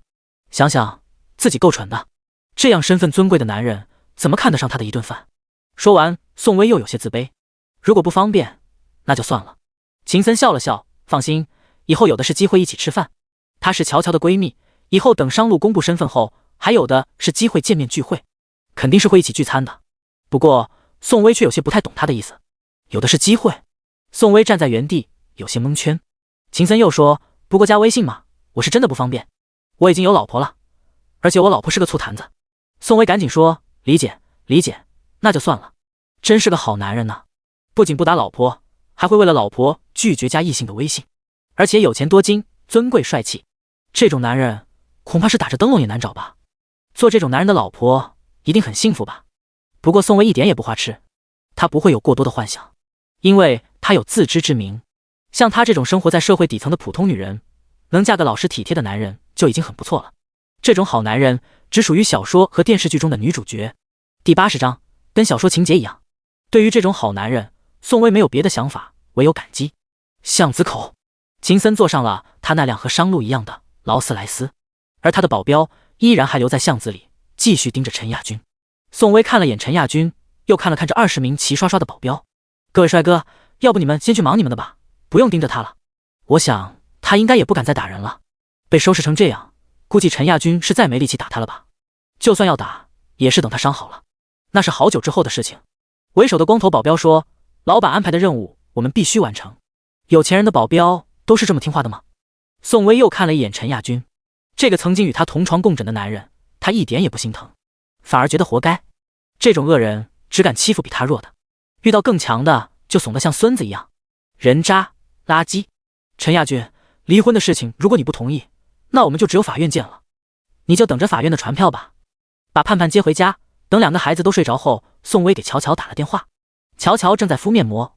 宋薇问：“乔儿，你睡了吗？”“我在敷面膜呢，敷完看会儿书就睡了。”“你们家商路呢？”乔乔躺下来，把正准备看的书放在床头。“忘了跟你说，商路去国外出差了，要1周后才回来。”“啊，一个程序员也用去国外出差吗？”“我也不懂这一行，应该是他业务能力好吧。”“乔儿，我跟你说一件奇事，今天我去接盼盼的路上，被陈亚军堵在那条没有监控的巷子里。陈亚军想打我。”“你没事吧？”乔乔紧张地坐起来。“你怎么现在才跟我说？”“我没事，我被一个有20个保镖的大老板大帅哥给救了，像是小说里的情节一样。”“什么？”宋薇把具体的细节跟乔乔讲了一遍。乔乔听后也觉得像是小说情节一样。“你这是被英雄救美了呀？”“什么英雄救美啊？我当时一脸是伤，都看不出我原来的容貌。本来我满脸蜡黄，到处都是斑，而且人家那位先生是有妻子的，我想加他微信，日后请他吃饭，他都委婉又礼貌地拒绝了。看来这个男人很有素养哦，特别有素养，而且他身上有种商路身上的气质，就是那种社会精英、企业家、成功人士的气质。怎么把我们家商路扯进来了？他破产以前就是个小老板而已，肯定跟你说的英雄救美的先生不是一个阶层的。你不都说你那个英雄救美的先生车钥匙是双 R 吗？那是劳斯莱斯1000多万的车子呢，难怪身边配了20个保镖。乔儿，我怎么感觉你们家商路不像是破产的呢？何以见得？你家商路身上气场可以说是比今天我遇到的这位先生还更加强大，不该破产了呀。破产了就是破产了，难道还能因为他长得帅、有气质、有气场就不破产吗？现在经济萧条，到处都是疫情，生意不好做，破产的比比皆是。商路破产有什么好奇怪的？也是哦。喂喂，不过你说的那位英雄救美的先生把他20个保镖留下来盯着陈亚军的事情是真的吗？反正我走的时候，陈亚军确实是被他们盯着，而且被盯得快要吓尿了。松，这两闺蜜在聊天的同时，刚刚抵达伦敦到了城堡的商路也在和秦森聊天。秦森说：“商路，你猜的没错，陈亚军那个狗男人差点又对乔乔的闺蜜动手，不过被我阻止了，我还狠狠收拾了他一顿，让保镖盯着他。”商路这么大阵仗，宋薇没怀疑什么。秦森有什么好怀疑的？他又不知道我认识你，而且我当时只是假装路过，顺手见义勇为而已。商路，那你加宋薇微信没有？秦森，为什么要加他微信？你又不是不知道，我们家静贤喜欢吃醋。商路，你不加他微信，以后怎么方便间接的帮我老婆处理麻烦？秦森，原来你是为了你家媳妇儿啊？你干嘛要我间接的帮你老婆处理麻烦？你直接坦白身份不行。商路，还不是时候。秦森，行，下次我找机会加上宋薇微信。商路，还有一件事情，有什么事明天再说。商路斩钉截铁，我要给乔乔打视频了。秦森，我再说2句，就是上次那个，明天再说。商路直接挂断。那头的秦森笑了笑，这有了老婆的人果然不一样，多耽误他1秒钟也不行。不过也是好事。老公，什么事让你笑得这么开心呀？洗过澡，穿着真丝吊带睡裙的苏静贤从浴室里走出来。秦森把手机放到一边，商路娶了老婆后明显变了一个人，我估计啊，他很快就要开始谈恋爱了。苏静贤走过去，老公，你是不是跟万年冰山脸的商路待久了，也变得性子冷了？怎么会，我很浪漫的好不好？可是你都大半个月没有碰我了，你是不是对我不感兴趣了？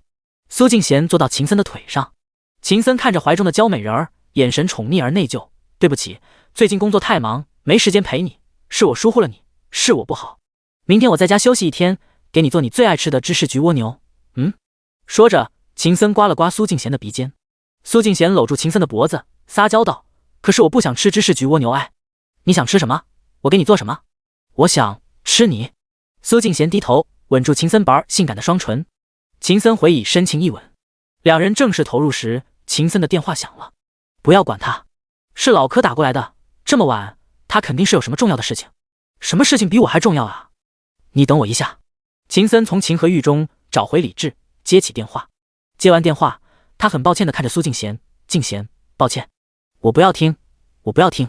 苏静贤捂住耳朵，这件事情关系到集团的股价，而且商路又在国外，我必须马上去处理。今天晚上你要是走了，就别回来了。苏静贤是真的生气了，她知不知道她是个正值忘年的女人，每次正兴的时候都有事，很扫兴的。对不起，我回来给你带礼物。事业心很强的秦森换了衣服，果断离开。而对于生气的苏静贤，他只能等处理好集团的事情后再回来慢慢哄她。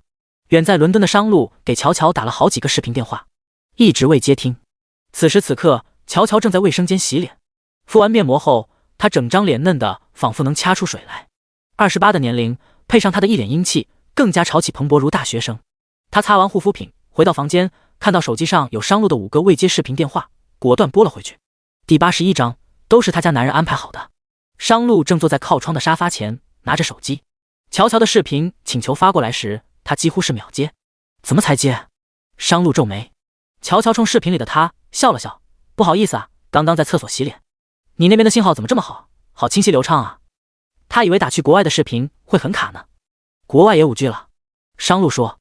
商路，你把摄像头调转一下，让我看看你们公司给你安排的酒店环境怎么样。商路皱眉，不先看看他，倒是要看看他住的酒店环境，眉心不由蹙得更紧。没什么好看的，我就看看吗？怎么让他看？商路现在住的不是花钱开来的酒店，而是自家在国外的城堡庄园。房间里的布置豪华的不像样，怎么能让乔乔看见？他只好挂了电话，去找了一间保姆的卧室，再给乔乔打过去。可是保姆的卧室也足足有40多平米，但这是唯一能忽悠乔乔的了。他重新打过去，乔乔接了。刚刚怎么了？商路撒起谎来，泰然自若。刚刚没信号，不是说都5G了吗？你不是要看我住的环境吗？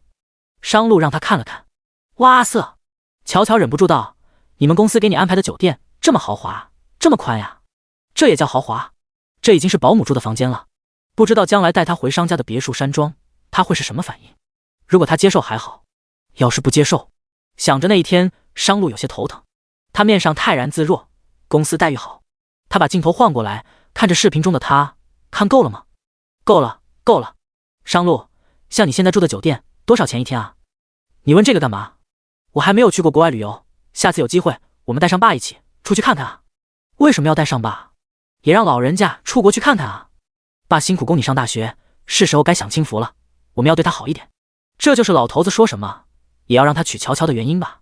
时时刻刻把孝顺老人的事情记在心上，难怪老头子那么喜欢乔乔。商路说，如果你告诉他要带他出国玩，他肯定不愿意。乔乔想了想，爸不会是怕花钱吧？那我们就跟他说机票打折很便宜。商路，不是，他估计是想让我们小两口单独出来，好培养感情，所以你不用想着带他一起，反正他不会跟着我们碍我们的事。商路又说，你要是真想出国玩，下次我单独带你出来看看。乔乔不带爸，那我就不去了。哪有自己跑出去享乐游玩不带长辈的？视频这头，商路的眉头紧紧一蹙。乔乔发现没什么话题好说了，吩咐了他几句，要他在国外多注意，就要挂了。这就要挂了？商路再次拧紧眉头。乔乔问，你还有什么事吗？商路忙说，你喜欢什么礼物，回国给你带回去。不用给我带礼物，你要带就给爸带点。我们每个月要还1万多贷款，房子马上下来，还要装修，到处都要用钱，真别给我带礼物啊。他已经过了小女生追求浪漫的年龄，既然是要和商路好好过日子的，他就得勤俭持家一些。吩咐完，他就把电话挂了。那头的商路看着微信对话框里的对方已挂断，紧蹙的眉心无法舒展。耳畔边乔乔的声音听不见了，像是有些失落。但这一趟他来伦敦是有重要的事情要办的。他回到自己的房间，很快投入到了正事当中。第二天一早，陈亚军从姐姐陈亚双家出来，看到昨天的那20个保镖依旧齐刷刷地站在姐姐家的别墅外，这是阴魂不散了吗？陈亚军快要崩溃了，他怎么如此倒霉，想把宋薇逼到巷子城，好好毒打一顿，却要遇到一个有保镖又见义勇为的大老板出来伸张正义。这大老板还真让他的保镖一直盯着他。陈亚军从昨晚开始一直睡不着，看到那齐刷刷的20个保镖，更是全身发颤，哪里还敢再有打宋薇的想法？这一次，陈亚军是彻头彻尾的不敢再对宋薇对手了。陈亚双看到弟弟被人监视，朝着齐刷刷的一众保镖望去，吓唬道：“你们知不知道，你们这种行为这样是犯法的，我可以告你们。”为首的光头保镖轻蔑一笑，有本事你就去告，怕是不知道他们家老板是谁吧？在彭城，还有谁能告得过他家老板？陈亚双问。亚军，昨天帮宋薇出头的男人到底什么来头啊？连个保镖都这么嚣张。陈亚军，我也不知道啊，我这是倒了8辈子的霉了。陈亚军一路去到公司，这20个盯着他的保镖就一路跟到公司。同样到公司上班的乔乔见了这阵仗，不由惊叹：微微果然是运气好啊，被狗男人家暴也能遇到路见不平拔刀相助的霸道总裁。这霸道总裁还真是太有正义感了，为了收拾这个家暴渣男，竟然安排自己的20个保镖来给陈亚军如此施压。但这20个保镖又不打扰陈亚军的工作，他们只是站在公司外头，随时盯着陈亚军的动静，这样陈亚军就无法报警了。一整天陈亚军都心不在焉的。乔乔经过陈亚军面前时，高兴地说了一句：陈亚军，你也有这么怂的时候啊？陈亚军不敢对乔乔凶，因为昨天那个霸总警告过他，要他尊重女人。陈亚军挨打挨怕了，他就是个欺软怕硬的，怕昨天那个霸总又要收拾他，所以一个字不敢吭声。乔乔高兴惨了，他以为昨天的霸总真的只是顺路路过，并且只是因为正义感才帮了宋薇，殊不知这一切都是他家男人亲自安排好的。第82章，坐上豪车。乔乔看着外面那20个齐刷刷的保镖，一整天都盯着陈亚军这个狗男人，他的心情好到爆。尤其是为首的那个光头保镖，看上去很凶。每一次陈亚军出现在光头保镖的视线里，他都会又凶又狠地瞪陈亚军一眼，似乎是在警告要陈亚军安分一点。陈亚军被瞪了一声不敢吭，怂得跟孙子一样。果然恶人自有恶人磨。乔乔心情大好，他敲了敲宋薇的办公桌：薇薇，你真的太牛了，走个路也能偶遇个霸道总裁。你看他那20个保镖威风不威风？他们今天站在那里可都是为了保护你，你的待遇也太好了，小说情节都不敢这么写。宋薇也未能从昨天的偶遇中缓过来，我也觉得这种好事怎么就发生在了我身上？走在路上偶遇霸道总裁，被霸道总裁救的情节只发生在小说影视剧里，不仅偶遇被救，还有后续的保护。这霸道总裁不是一般的见义勇为和一身正气，连宋薇都有点怀疑昨天那位先生救他的真实目的。可是他身上又没有什么价值啊，想不通。乔乔，你有什么好想不通的？你下定决心要和陈亚军离婚，好运就来了，说不定跟他真正离婚后，你还会走桃花运。宋薇瞪了乔乔一眼：你就别拿我开涮了，我一个生过2个孩子离了婚的女人，要身材没身材，要样貌没样貌，要清白没清白，还能有什么桃花运？我只求和陈亚军离婚的事情能够顺利一些，别再出什么幺蛾子，就万事大吉了。乔乔不知道，他和宋薇聊着天的同时，外面的那些保镖正在议论着他。那个身材高挑扎个马尾的那位就是三爷娶的太太啊，没看到正脸，但是感觉蛮漂亮的，就是身份实在是太普通了一点。也不知道三爷是怎么想的，怎么会娶身份这么普通的女人？三爷喜欢就好，反正她以后就是我们的老板娘了。为首的光头保镖吩咐道：你们以后注意点，别在太太面前暴露了三爷的身份。太太虽然只是一个普通的女人，但是她三观很正，不贪图钱财和名利，要是三爷的身份被太太陡然知道了，三爷怕吓着太太。都听清楚了吗？听清楚了。秦森想着昨天商路吩咐过他，要他加上宋薇的微信，所以5点多的时候，他处理完手上要紧的事情，直接赶了过来。20个保镖看到他，齐刷刷的喊了一声秦总。刚好这时陈亚军从里面走出来，见到秦森，立即脚底抹油，掉头折回。跑什么跑？这个时候乔乔和宋薇一起下班走出来，秦森把注意力落到乔乔和宋薇身上，他假装不认识乔乔，看向宋薇道：又见面了。宋薇点头微笑：又见面了，秦先生。秦森直入主题：我这20个保镖也不能一直安排在你这里，我想了一下，还是留个你的电话，方便日后联系。那狗男人要是再敢家暴你，你立马给我打电话，我帮你收拾他。宋薇思考了一下，旁边的乔乔觉得眼前的霸总好面熟，但一时半会儿想不起来在哪见过。宋薇问：我真的可以留你的电话吗？秦森：当然，你昨天不是还说要请我吃饭？宋薇笑道：秦先生帮了我一个大忙，如果你肯赏脸，我自然是要请你吃顿饭的，就是不知道请他这样的有钱的人吃饭得去什么样的酒店才更体面，反正不能去那些小馆子，至少得有点档次的。可是宋薇没有去过高档的消费场所，还真是难住他了。我想起来了。乔乔看着秦森，突然插了话：秦先生，你就是那天把我的地摊货全部买完的那个大客户，对吧？秦先生，你还有印象吗？秦森假装努力回忆，然后假装后知后觉道：是你呀。演戏这玩意，秦森最不会了，让他撒谎，真是别扭。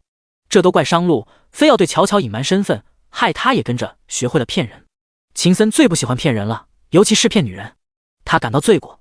寒暄几句后，秦森把话题绕回去。宋小姐，昨天你不是说要请我吃饭？刚好我今天有空。好啊，好啊，只是不知道秦先生喜欢吃什么，中餐还是西餐？秦森想了想，你等我一下，我问一下。他给远在伦敦的商路发了一条微信：你媳妇喜欢吃什么？商路秒回：问这个干什么？秦森，我发现但凡是关于你媳妇的事情，你回复的都挺快的。我那条关于项目进度的信息，为什么不回复？商路答非所问：你和乔乔在一起？秦森，你媳妇认出我来了，她记起我买走她全部地摊货的事情了。商路，乔乔喜欢吃辣的，吃完饭记得说重点。秦森，放心，你交代给我的事情，我什么时候没办好？他和商路发微信的同时，乔乔丝毫不知道这个身份非凡的男人正和自家老公聊着天。他和宋薇礼貌地等候着，聊完，秦森才从手机抬头：我知道有家私房川菜很不错，我们去那里吧。川菜也是宋薇和乔乔喜欢吃的，他俩其实是广东人，是在外面工作后才开始喜欢上川菜的。秦森又说：这样吧，宋小姐，带上你朋友乔小姐一起，乔小姐方便吗？乔乔考虑了一下，一般他不轻易跟不熟的人去吃饭。乔儿，去吧，我一个人去也不方便。宋薇在他身前小声说了一句，他才点头答应。好吧。秦森手握着车钥匙，坐我的车去吧，吃完饭我再送你们回来。那车钥匙上果然是双2的标志，双2，妥妥的劳斯莱斯。乔乔和宋薇无法想象，这辈子他们俩竟然有机会坐上如此顶级的豪车。乔乔是个率真的人，上车后他直接问道：秦先生，我和薇薇还没有坐过豪车，这车子至少1000多万吧？秦森让司机开了车，应该是要1000多万，具体多少我也没问，这是我兄弟送我的，他也有一辆。那个兄弟就是商路。秦森又说：乔小姐也别觉得他有多豪华，就是个代步的工具，日后乔乔也是会经常坐着商路的豪车出入的，只是不知道那一天是什么时候。乔乔心说，有钱人就是不一样，带个布兜用劳斯莱斯，而他们这些普通人的代步工具却是一辆破破旧旧的电动车。人和人啊，还真是不能比。第83章，第一次到高档场所。坐在1000多万的劳斯莱斯上，乔乔和宋薇略显拘谨，毕竟那是1000多万的车，活了这20-30年，他们从来没有在路上见过劳斯莱斯这样的豪车，更何况是亲自坐在上面。车上的东西，宋薇一样也不敢乱碰，小心翼翼的，生怕把什么弄坏了。乔乔倒还好，虽然说没见过什么世面，但他还算镇定。就像秦森说的一样，1000多万的豪车也是用来代步的，不用觉得有多稀奇。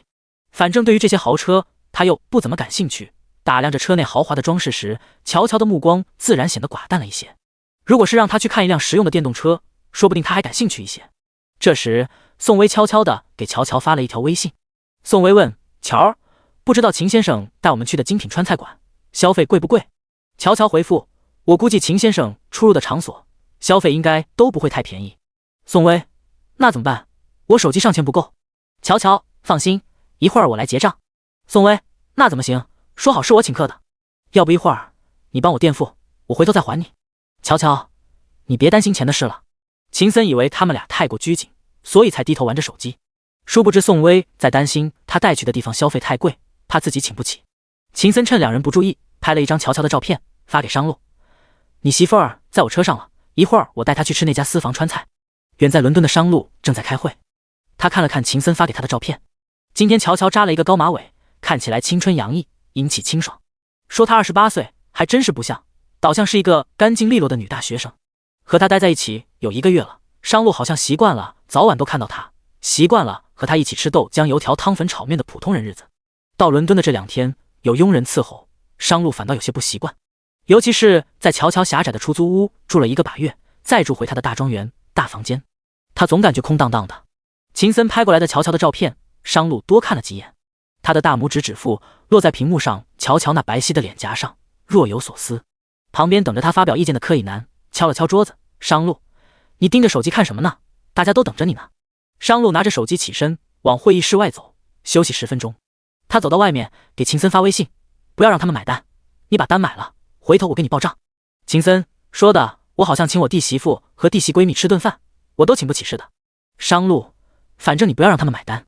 秦森放心，绝对把事情给你办漂亮。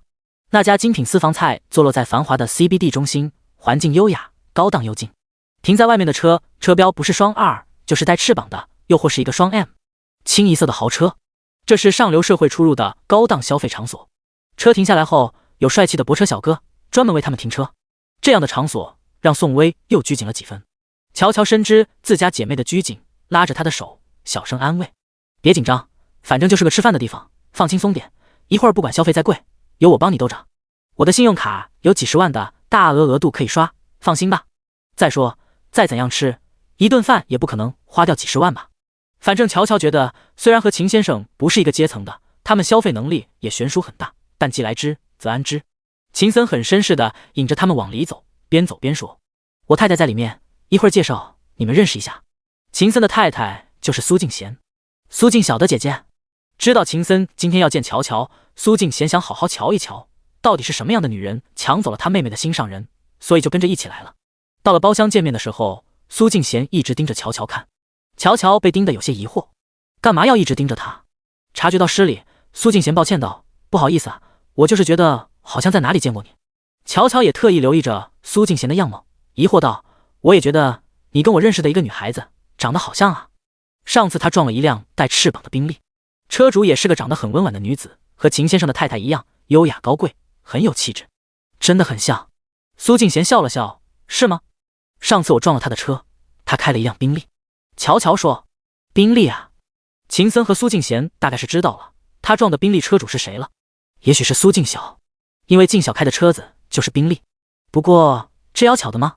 秦森忙说：“你们都别站着，坐呀，坐下来点菜。”他主动把菜单递给乔乔和宋薇二人。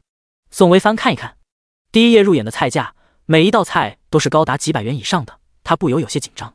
这么高的消费，一会儿买单的时候他们付得起吗？秦森把宋薇的担心尽收眼底，笑了笑说：“这顿饭我请客，你们随便点。”宋薇坚持道：“说好我请的，昨天要不是你刚好路过帮了忙，我免不了又要被我丈夫家暴一顿，本来就应该感谢你的。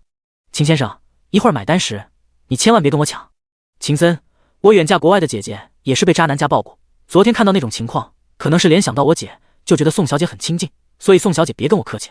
苏静贤插了一句：“宋小姐，我老公确实是最看不惯家暴的男人了，昨天那种情况，他要是不帮忙，那他就不像个男人了。”乔乔和宋薇都觉得秦森夫妻俩挺好的。点了菜，菜很快上进。秦森时不时的给苏静贤夹菜，夹的都是苏静贤喜欢吃的。苏静贤瞪他一眼：“你别光顾着给我夹，你问问两个妹子，这些辣菜她们吃的习惯不？”宋薇加乔乔：“习惯的，我们也喜欢吃辣。”苏静贤：“那你们别客气啊。”吃饭间，苏静贤在桌子底下给自己的妹妹苏静晓发了微信。他说：“静晓，我今天见到商路闪婚的妻子了，长得还挺漂亮的，就是身份普通了一点。”苏静晓秒回：“姐，你怎么会跟乔乔见面？你们在哪里啊？你没有为难他吧？”苏静贤说的你姐好像很狭隘很阴险似的，放心吧，我不会为难她。姐是想跟你说，既然木已成舟，就早点把商路放下。虽然姐觉得这个乔乔的身份一点也配不上商路，但还是不得不接受事实。苏静晓，姐，你别这样说，乔乔的身份虽然是普通了一点，但是人没有3、6、9等之分。他能让商路见上一面，就决定跟他闪婚，肯定是有他的过人之处的。你可千万别为难他，我也不想商路觉得我们苏家的人有嫉妒心。第84章，你会不会嫁了个霸道总裁？苏静贤，知道了，你就是太善解人意了。姐跟你说的相亲的事情，你考虑的怎么样了？苏静晓，姐，你能不能让我喘口气？我刚失恋呢。你好好陪人吃饭吧，别显得不礼貌，别回我了。苏静贤叹了一口气，唉，缘分啊，真的是不能强求。以前苏静贤也是喜欢了一个很多年的男人，但对方不喜欢她，最终她嫁给了默默守护她的秦森。妹妹静晓也是爱了商路那么多年，从小到大的暗恋只能以爱而不得收场，也不知道静晓什么时候能走出来。怎么叹气了？秦森侧头溺爱地看着苏静贤，今天的菜不合你胃口？苏静贤摇了摇头，没有，挺好吃的。旁边的乔乔和宋薇将秦森对妻子的溺宠尽收眼底，在鸡飞狗跳的婚姻当中，早就不相信爱情的宋薇似乎又看到了爱情的样子。原来这个世界上也并不是所有的男人都是渣男，好男人也是有的，只是他运气不好，没有碰到而已。宋薇觉得自己的这一辈子算是被陈亚军给彻底毁了，就算以后成功离了婚，她也不可能再遇到什么好男人了。以后她一个离了婚的二手女人，又还敢奢求什么呢？只求离婚顺利一点，能够成功的拿到2个孩子的抚养权，把孩子好好养大成人，这辈子就算功德圆满了。但她万万没有想到，她真正的良缘就在眼前，就是眼前的秦森，一个打着灯笼也难找的绝世好男人。当然，这都是后话。这顿饭吃下来后，秦森是万万没有想到，乔乔出去打个电话的功夫就把单给买了。他明明吩咐过私房菜的经理，不允许宋薇和乔乔买单的，但乔乔自己扫了付款码，自己把账给结了。服务生过来禀报秦森时，秦森看刚落座的乔乔，皱眉道：“乔小姐，你怎么把单给买了？不是说好我请客的吗？”“秦先生，这顿饭是为了感谢你昨天的对微微的出手相救。”乔乔大大方方道：“哪能让你买单？”秦森，早知道你坚持要买单，我就该拉你们到路边的大排档去，我没别的意思啊，我就是不想让你们破费。乔乔好奇，秦先生这样身份的人也吃路边摊啊？秦森，有什么奇怪的？彭城多少身价上亿的大老板，不都是穿着人字拖大裤衩去吃路边的大排档吗？而且啊，我有个兄弟，身家12位数，还跟他媳妇一起吃10块钱一份的炒米粉，身上穿的也是他媳妇买的80块钱一套的地摊货。身家12位数，个10、100、千、万、千亿。宋薇和乔乔同时在心里默数了一遍，身家1000亿的大老板还吃10块钱一份的炒米饭。乔乔好奇地问：“你这位兄弟挺接地气的呀？”秦森聊起来：“也不是，我这哥们家里有庄园，在自己的庄园种了很多有机蔬菜，养了很多鸡鸭牛羊，那牛是外国进口的，好几千万的苏丹牛。他从来没有吃过路边摊，主要是娶了一个爱吃路边摊的普通人当老婆，生活和饮食习惯都依着他。他这个老婆特别爱吃臭豆腐和螺蛳粉。”我兄弟跟我讲起这些的时候，我都不可思议。乔乔，你这兄弟的老婆这么幸福的啊，竟然嫁给了身家1000亿的大老板，还被霸道总裁如此宠爱着，这简直就是小说里的狗血剧情了。秦森心里偷笑，我兄弟确实很宠他老婆。苏静贤虽然觉得自己的妹妹没有嫁给商路，很是遗憾，但他对乔乔也不会有别的什么坏的想法，反倒是觉得眼前的乔乔嫁给了商路，确实是很幸运。他笑了笑说：“乔乔姐，你结婚了吗？”乔乔点头，刚结婚1个月零几天，我和我老公是闪婚的。秦森，巧了，我那个身价1000亿的兄弟跟他的灰姑娘妻子也是闪婚认识的，也才结婚1个多月。苏静贤笑道：“乔乔姐，你回去问一下你的闪婚老公，他是不是个隐藏的富豪呀？说不定你也闪婚了一个霸道总裁呢。”乔乔也笑了笑：“我哪里有那么好的运气？我老公就是一个普通人。”话说回来，商路除了身份普通了一些，他身上真的有种金贵的气质，但乔乔根本没往他是富豪那方面去想。秦森和苏静贤说的话，他也就随便听一听，不会联想到商路身上。聊了半天，秦森赶紧把话题扯到重点上：“宋小姐，乔小姐，你们方便加个微信吗？日后有什么事情需要我帮忙，随时联系。”宋薇愣了一下，昨天秦先生不是还说了，他老婆不喜欢他加异性的微信？秦森也看出了他的疑惑，笑了笑说：“没事，我老婆不会计较的。”苏静贤也笑了笑：“没事，我不会有意见的。昨天我老公也跟我说了，他看到你差点被家暴的事情，听了后我也很气愤。如果后续还会遇到这种情况，你告诉我老公，我老公帮你收拾那个渣男。”宋薇苦涩一笑：“以后我不会再给他家暴我的机会了，我决定离婚了。苏静贤会好起来的。”宋薇，谢谢，你们夫妻俩人真好。晚上，乔乔独自一人回到1室1厅的出租屋。这是商路去伦敦出差的第3天，家还是那个家，被他收拾得干干净净，纤尘不染。但狭窄的空间让整个家显得满满当当的，可是乔乔却觉得有些空，可能是因为商路不在家，才感觉空荡荡的吧。跟他结婚1个多月了，一起吃饭，一起聊天，一起骑着电动车去上班，虽然还没有发展到有夫妻之实的那一步，但乔乔好像已经习惯了有商路这个丈夫的存在。又或许是他从小到大孤独习惯了，没有感受过家的温暖，但凡是有个人对他稍微好一点，给他温暖和陪伴，他就开始有些依赖了。家里没有商路的身影，好像挺冷清的。他给远在伦敦的商路发了微信：“商路，你那边进行的怎么样？顺利吗？你什么时候回来啊？”不太习惯表达的他也没告诉商路他走了，他有些不习惯的事情。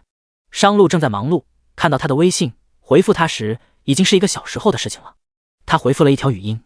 乔乔点开一听，商路好听到爆的低沉撩人声音落入他的耳畔。第85章，怎么，你想我了？商路问。怎么，你想我快点回去？乔乔不知怎么回复。下一秒，商路的电话打过来，又问了一遍：“你想我回去啊？”“没有啊。”乔乔脑袋卡了一下，他也不知道自己回答商路时怎么就说不利索了。握紧手机，沉思片刻，他确定他只是习惯了有商路在身边的日子。他突然不在，他觉得有些冷清，而并不是想他了。这么一想，好像就没那么尴尬和紧张，漏掉的心跳也慢慢恢复正常。这才又说：“商路，你们公司看中你，去伦敦那么重要的事情都派了你去，你好好完成了任务再回来吧。我就是问一问。”那头的商路语气淡淡的：“我以为你想我快点回去。你要是想我快点回去，我明天早上就可以到鹏城。”“不用。”乔乔忙说：“公司是派你去工作的，哪能由得你想回就回啊？”“可不就是他想回就回，他是集团大股东大老板，什么事还不是他说了算。”他又说：“放心，我在这边会好好工作，不会辜负公司对我的栽培和信任。下个月他们要给我涨工资。”“又要涨工资啊？”乔乔惊讶道：“商路，你的业务能力也太好了吧，才去1个多月，刚拿了一笔奖金，又涨工资。创业之前我就一直是做这行的，现在做什么生意都难，既然破产了，就老老实实干回老本行，踏实干吧。”撒起谎来，商路已经得心应手。乔乔真的信了。“那你又涨了多少工资？”“不多，几千块钱。”商路说：“下个月工资到手，我留几百块钱在身上当零花钱，剩下的都交给你保管。”“干嘛要交给我呀？我又不是管家婆。我既然娶你要跟你过日子，以后的财政大权当然都要交到你手上。你勤俭持家，让你管钱我放心。”商路说这话时，乔乔的心窝子有些暖。大概他不同于别的男人，尤其是陈亚军那个狗男人。宋薇结婚后就从来没有见过陈亚军的钱，伸手问他要的每一分钱都十分艰难。可是商路就不同了，主动把财政大权都交给他，可见他真的是一个好男人啊。乔乔很满足：“谢谢信任，那我一定好好打理这个家，让我们的日子越过越好。”“商路，我跟你说一件很狗血的事情。”他把宋薇遇到秦先生，被秦先生顺路救了的事情告诉了商路。商路听后表现得很平静。乔乔问：“商路，你不觉得很狗血，很意外吗？”“大千世界，无奇不有。”商路淡淡道：“没什么好意外的。”乔乔：“这还不意外啊？路上遇到霸总，被霸总救的情节，也就是小说里才能发生，可是被宋薇碰上了。”商路：“乔乔，那个秦先生夫妻俩特别亲和，特别平易近人，不像是那种拽拽的富豪。”商路：“那你以为的富豪是什么样的？”乔乔：“我没跟富豪接触过，我不知道。”商路：“乔乔，还有哦，商路，秦先生说他的兄弟身家有12位数，上千亿的家产，却娶了一个身份很普通的女人。他兄弟每天陪着老婆一起吃10块钱一份的路边摊炒米粉，也不知道那个女人是走了什么好运。”商路试探性问：“怎么，你也幻想能够嫁给这样的富豪？”“我不做不切实际的幻想。”乔乔赶紧说明：“我喜欢脚踏实地的生活，两口子在一起还是得实力相当，才能走得更远。”商路：“乔乔，要真是像秦先生说的那样，一个是千亿富豪，一个是普通的上班族，没有共同话题，圈子也不同，生活习性、兴趣喜好都不一样，哪里可能长久？”今天他只是想和商路多聊聊天，似乎听到他的声音，心里才踏实舒心。以往的每个夜晚，他睡在房间里，商路睡在外面的沙发上，虽是隔着一道门，但门外有他的身影，他就感觉不那么孤单。他走的这2、3天，空荡荡的家让他觉得挺清冷的，也就是想多听听他的声音，所以才主动找了这么多的话题跟他聊着。但他又怕影响他工作，因为现在在国内已经是睡觉的时间，可在伦敦还是白天。他忙问：“商路，你是不是要去忙了？我有没有耽误你工作啊？”“不会。”商路也想和他多说会儿话，似乎听到他的声音，有种很舒心的感觉。实际上，他刚开了一半的早会，10分钟的休息时间已经过了，他该回到会议室了。但他还在和乔乔煲着岳阳长途电话。他又问：“乔乔，如果你也运气好，嫁了一个超级富豪，你会开心吗？”“你是超级富豪吗？”乔乔反问。商路顿了顿：“不是，我是说如果。”“哪有那么多如果？要真嫁个超级富豪，我肯定不干。”“为什么？人家超级富豪看得上我，万一他看上了呢？那可能是做梦，做梦都没有想到的事情，确实是发生在了乔乔身上。”商路怕把他吓跑，终止了这个话题。“你要睡觉了吗？晚上把门关好，我也要忙了。”“那你忙吧。”乔乔想起来，又说：“哦，对了，商路，再过10天是不是爸的生日？”商路问：“你怎么知道？”乔乔：“我上次看到爸的身份证，不知道他是过阳历还是农历。商路，爸一般都是过阳历。乔乔，那就是还有8天，你应该回国了吧？我想和你一起去给爸买个生日礼物。今年是商仲博70大寿，商仲博本来打算好好庆祝一下，商路也替他准备了一场生日宴会。如果乔乔要给他过生日，恐怕……商路皱眉，回去再说吧。乔乔，行，那你先忙吧，等你回来说。挂了电话，乔乔关了灯，准备睡觉。黑漆漆的屋子一下子没了光，乔乔不由抱紧自己的双臂。他果然是习惯了有商路在身边的日子，他这才不在身边3天，连窗前的月光都有些冰凉。人啊，孤独寂寞惯了，突然有一个温暖的人闯进来，是会让人依赖的。他重新拿起手机，给商路发了一条微信：商路，你在伦敦要好好吃饭，照顾好自己哦。远在伦敦的商路刚好返回会议室，坐到位置上，看到微信，他唇角微勾，浅浅一笑，然后回复：快睡了，晚安。坐在对面的柯以南笑了笑问：商路，给你老婆发信息吧。商路收了笑容，一脸严肃，继续。翌日下午，乔乔要去海关办事，他和宋威开展的国际站业务终于有了一点起色，有批货物要从海关运出去。去海关的路有些远，他没有再骑电动车，他开了公司的那辆10万块钱的比亚迪。上了高架桥后，前面突然跑出来一条白色的小狗，为了避开那只狗狗，乔乔猛打一个急转弯，砰，与前车撞了。惯性使然的他撞在方向盘上，好一会儿才缓过来，幸好他只是头皮擦伤，没什么大事。前方被他撞的车子跑到车前，用力拍打车窗，下来，你看看你怎么开的车，眼睛长屁股后面了。解开安全带，乔乔赶紧下车，各种道歉赔礼。不好意思，不好意思，我刚刚是想避开那条小狗才撞上你的，是我的责任，我赔你。赔？睁开你的狗眼睛瞧瞧，我这车你赔得起？什么叫狗眼？眼前的黄毛年轻小伙也太目中无人了。乔乔有些愤怒，但当他的目光瞥向被他撞的那辆车，看到是一辆车身线条无比流畅的跑车时，顿时没了底气。尾部的大写 B 和 Bucktail 车标，还有88888车牌号，让他瞬间慌了神。布加迪跑车，这是倒了什么霉运，撞了一辆至少上千万的豪车？最近是怎么了？老是撞豪车，这下真的要卖房子了。瞎了狗眼，开个破比亚迪还敢撞我的车，我让你赔到倾家荡产。年轻黄毛一边骂一边打交警电话。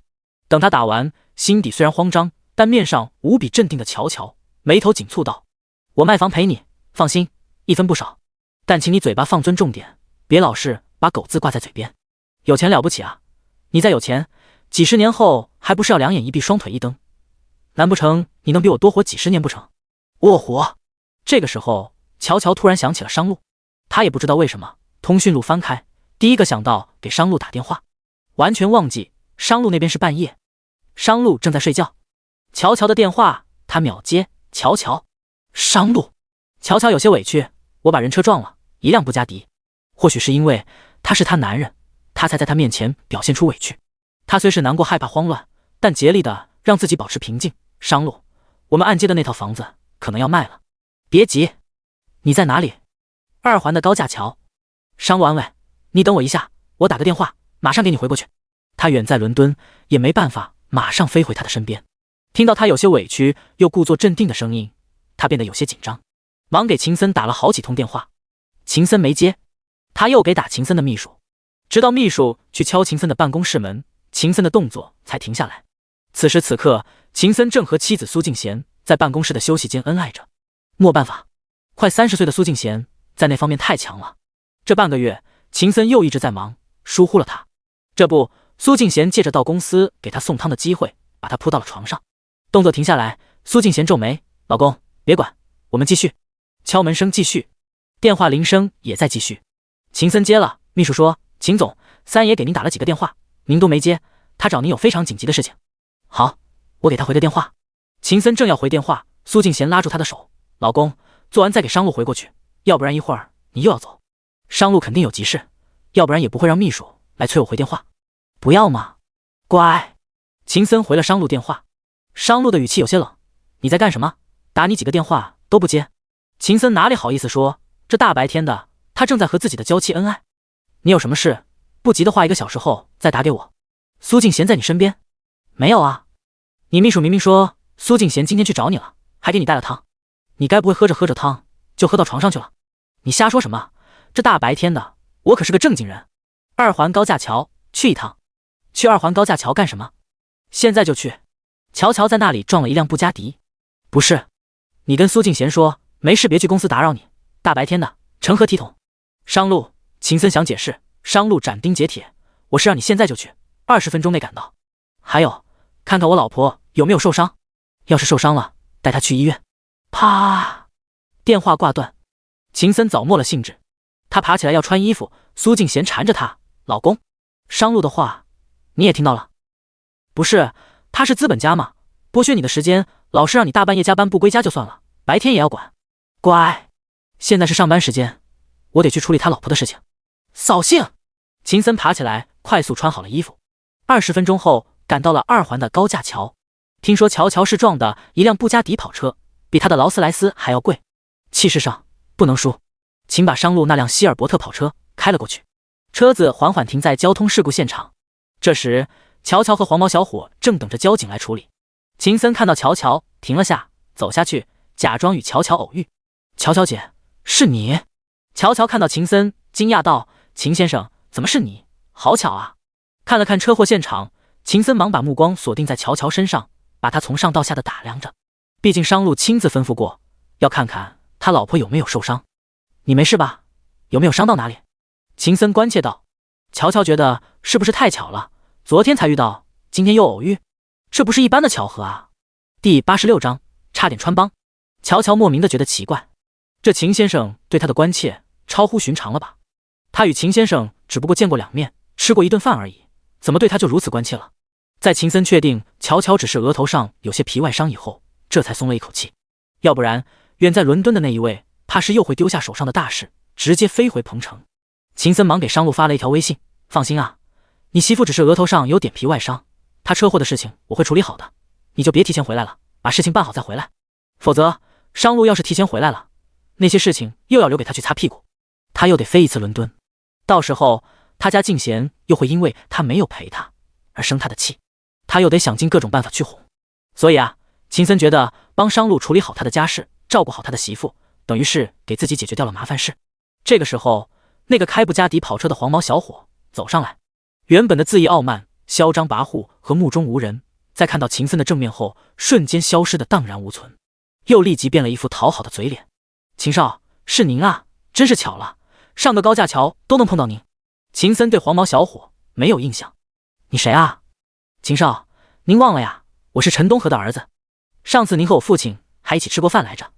陈东河，就是东河集团，上次那个新能源的项目，我父亲还让我给过您方案的。秦森隐隐约约想起来了，点点头道：“记起来了。不过这是怎么回事？”秦森指的是车祸的事情。他又说：“乔乔是我自家的妹子，是你在前面挡了道，让我妹子撞上了。”黄毛小子立即变了一副讨好的嘴脸，对乔乔各种道歉：“乔乔姐，是吧？实在是不好意思，不知道是自家人。是我不会开车，是我踩了刹车才让你撞上来的，真是抱歉。乔乔姐，您看，您这车我给您拖去修，修完了我再给您送回去，您看行吧？”呵，乔乔心里一声冷笑，这人啊，真是势利。来了个更有钱更有势力的秦先生，这黄毛小伙就立即变得一副低声下气的讨好样子，开口闭口一个您，刚才还一口一个狗言狗嘴的。他今天也就是沾了秦先生的光。见他皱眉，黄毛小伙赶紧道歉：“乔乔姐，刚才真是我有眼不识泰山，您大人不计小人过，高抬贵手，高抬贵手。”乔乔冷声：“你这话我可受不起，是我撞了你的车，该我赔我就赔。”黄毛小伙要哭了：“别，要不是我眼瞎了，非把车子开您前面，您也不会撞上来，我哪敢让您赔？您的车我保证1天之内给您修好，再给您还回去。”秦森出面：“乔乔姐，让他修吧，你额头受伤了，我带你去看看。”乔乔额头确实受伤了，他触手一摸，手上沾了不少的血迹，破皮的地方也有些疼。在秦森的再三劝说下，他坐上了秦森的那辆希尔伯特跑车。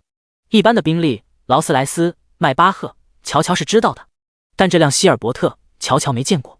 他特意搜了下车标，盾牌的钻石车标，希尔伯特，几千万一辆的跑车。贫穷真是限制了他的想象，他以为最贵的车也就是上千万的宾利和劳斯莱斯了，没想到还有几千万一辆的希尔伯特。也难怪刚刚黄毛小伙见到秦先生时，一改嘴脸，变得那般阿谀奉承。秦先生，今天真多亏了你，真的很谢谢你。嗨，秦森开着车，都是自己人，客气什么？你没事就好。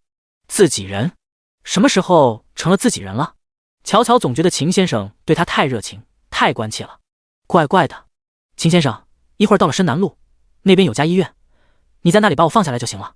那怎么行？怎么能让你自己去医院？不敢太麻烦你。乔乔姐，你这样说就太见外了。这样吧，以后我叫你乔乔，也不叫你乔小姐了，倒显得我自己见外了。以后你就把我当大哥一样。秦先生，我很好奇，你我身份悬殊如此之大，一个在天，一个在地，我身上应该也没有什么利用价值，为什么你对我这么关心照顾？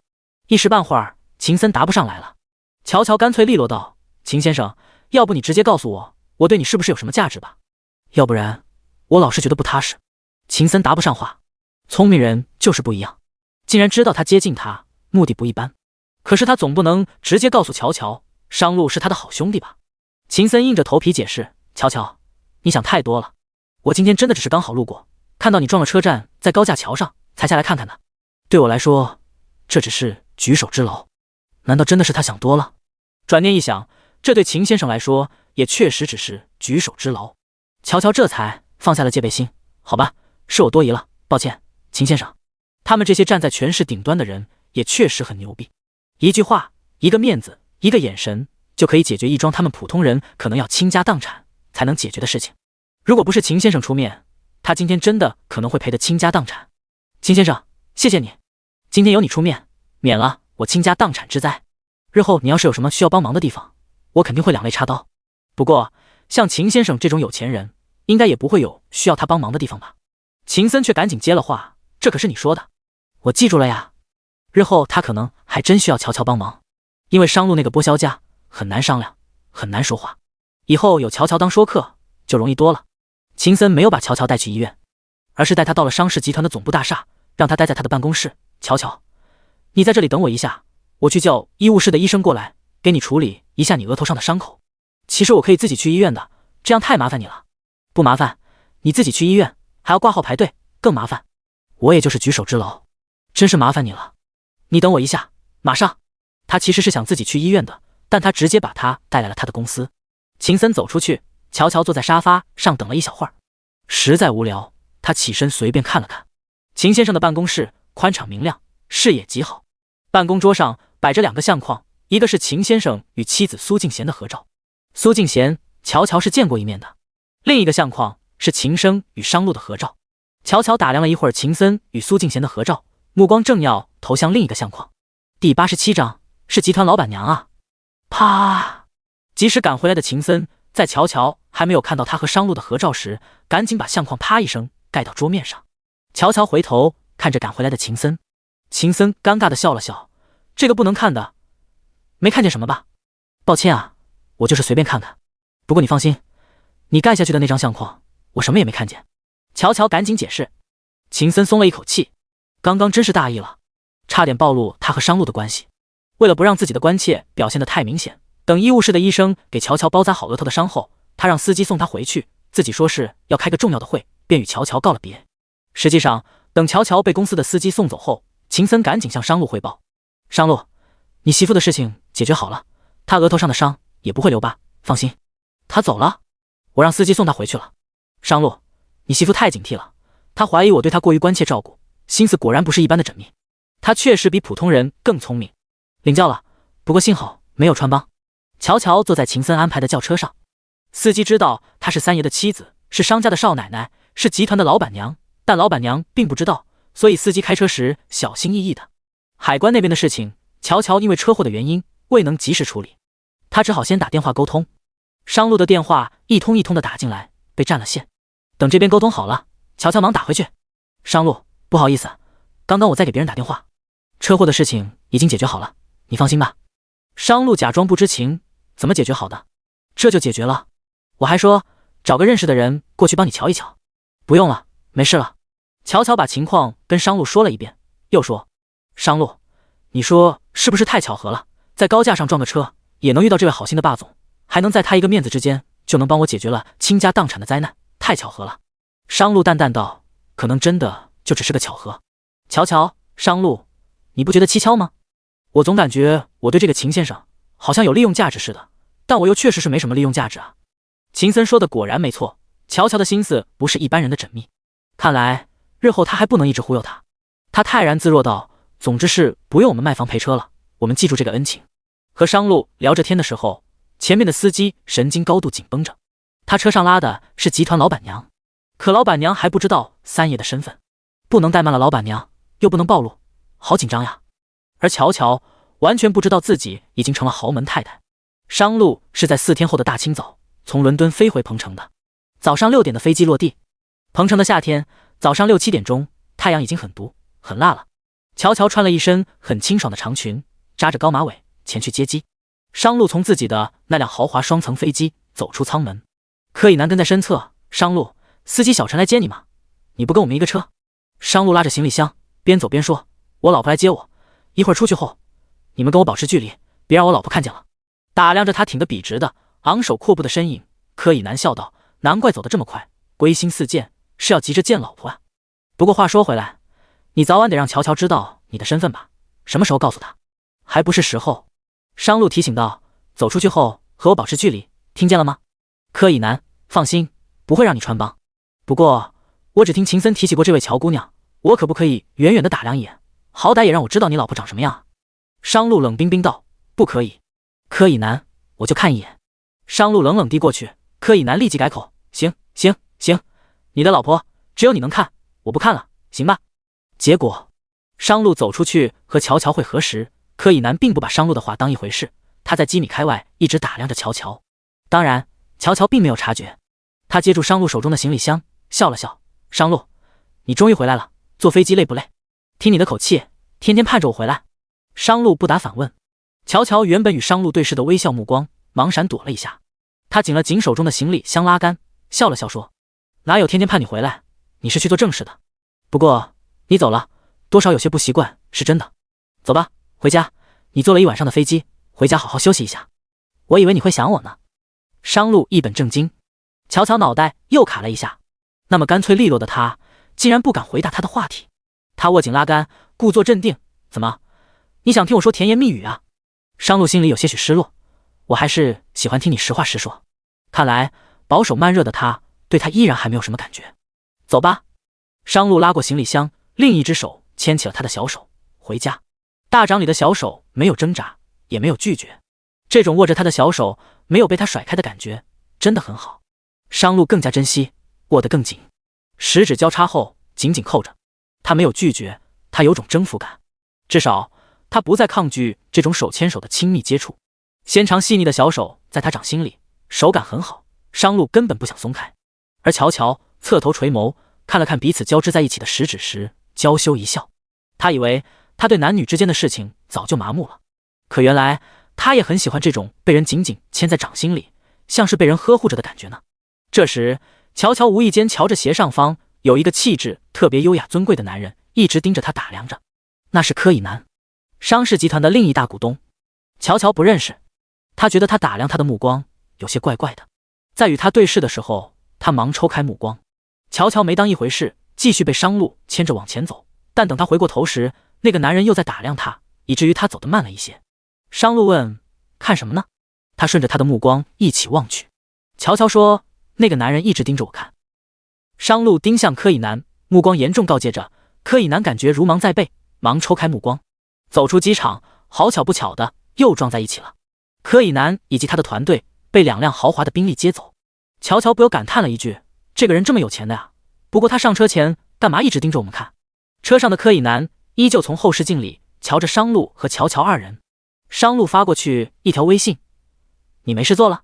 柯以南回复，商路，你老婆开一辆比亚迪来接你，会不会太掉价了？你做的习惯吗？商路，要你管，我喜欢。柯以南，是，只要是跟你老婆在一起，哪怕是坐电动车也是浪漫温馨的。那我们就先走一步了。乔乔摇了摇正在发微信的商路，商路，你看那个坐宾利的男的又探出车窗看我们，感觉怪怪的。第88章，踮起脚尖抱了他一下。商路淡淡的说了一句，不用管他。那2辆宾利开走了，乔乔也没有再当一回事。我们上车吧。他打开后备箱，让商路把行李放进去。怕他坐了一夜的飞机会累会疲惫，所以他主动坐进了驾驶室，由他开车离开机场。实际上，商路在飞机上根本累不着，因为那是他自己家的豪华双层飞机，飞机上连健身房都有，更何况是休息室。商路在飞机上睡了一觉，根本不觉得累。坐进车里，乔乔忙关切道：“商路，你在飞机上坐了10几个小时，昨晚肯定没睡好吧？你眯一会儿，到家了我叫你。”“我不累，没事的。”商路看着乔乔开车有些猛，他不由提醒：“你平时骑电动车就骑得飞快，开车也这么快的，注意点安全，开慢点。”“放心了，我8年的老司机了，不会把你开到沟沟里去的。”商路警惕地看着车前方的路况。乔乔笑了笑：“怎么了？坐我的车，你害怕了？没见过开车这么野的女孩子。”商路其实是怕她以后开车不安全，毕竟他不可能每次都盯着她提醒她。“我不是怕你坐车太累了，想你快点回家休息吗？”“行，我开慢点。”他减缓了车速。商路又吩咐了一句：“以后你一个人，不管是骑车还是开车，速度都慢一点，注意一点，别野得像个男人似的。”“知道了。”乔乔开怀一笑，这就是被关心的感觉吧？原来2个人在一起真的是有好处的，至少会被人关心。乔乔慢慢的开始喜欢上了这种有人关心的感觉。他一边开车一边说：“商路，爸是不是喜欢戴戒指啊？”商路皱眉，老爷子为了不让乔乔发现，特意把手上价值好几千万的戒指取了。这也能被发现？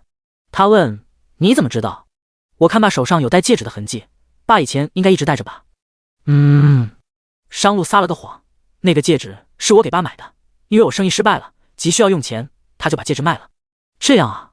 你看，爸为了你真是太操心了，连戒指都卖了。”“商路，既然爸喜欢戴戒指，过几天爸生日，我们送他一枚新的戒指吧。”当天晚上吃过晚饭，乔乔飞拉着商路去商场。他们到了一家全国连锁的大金店。商路走近一看，这是进了自己家的金店。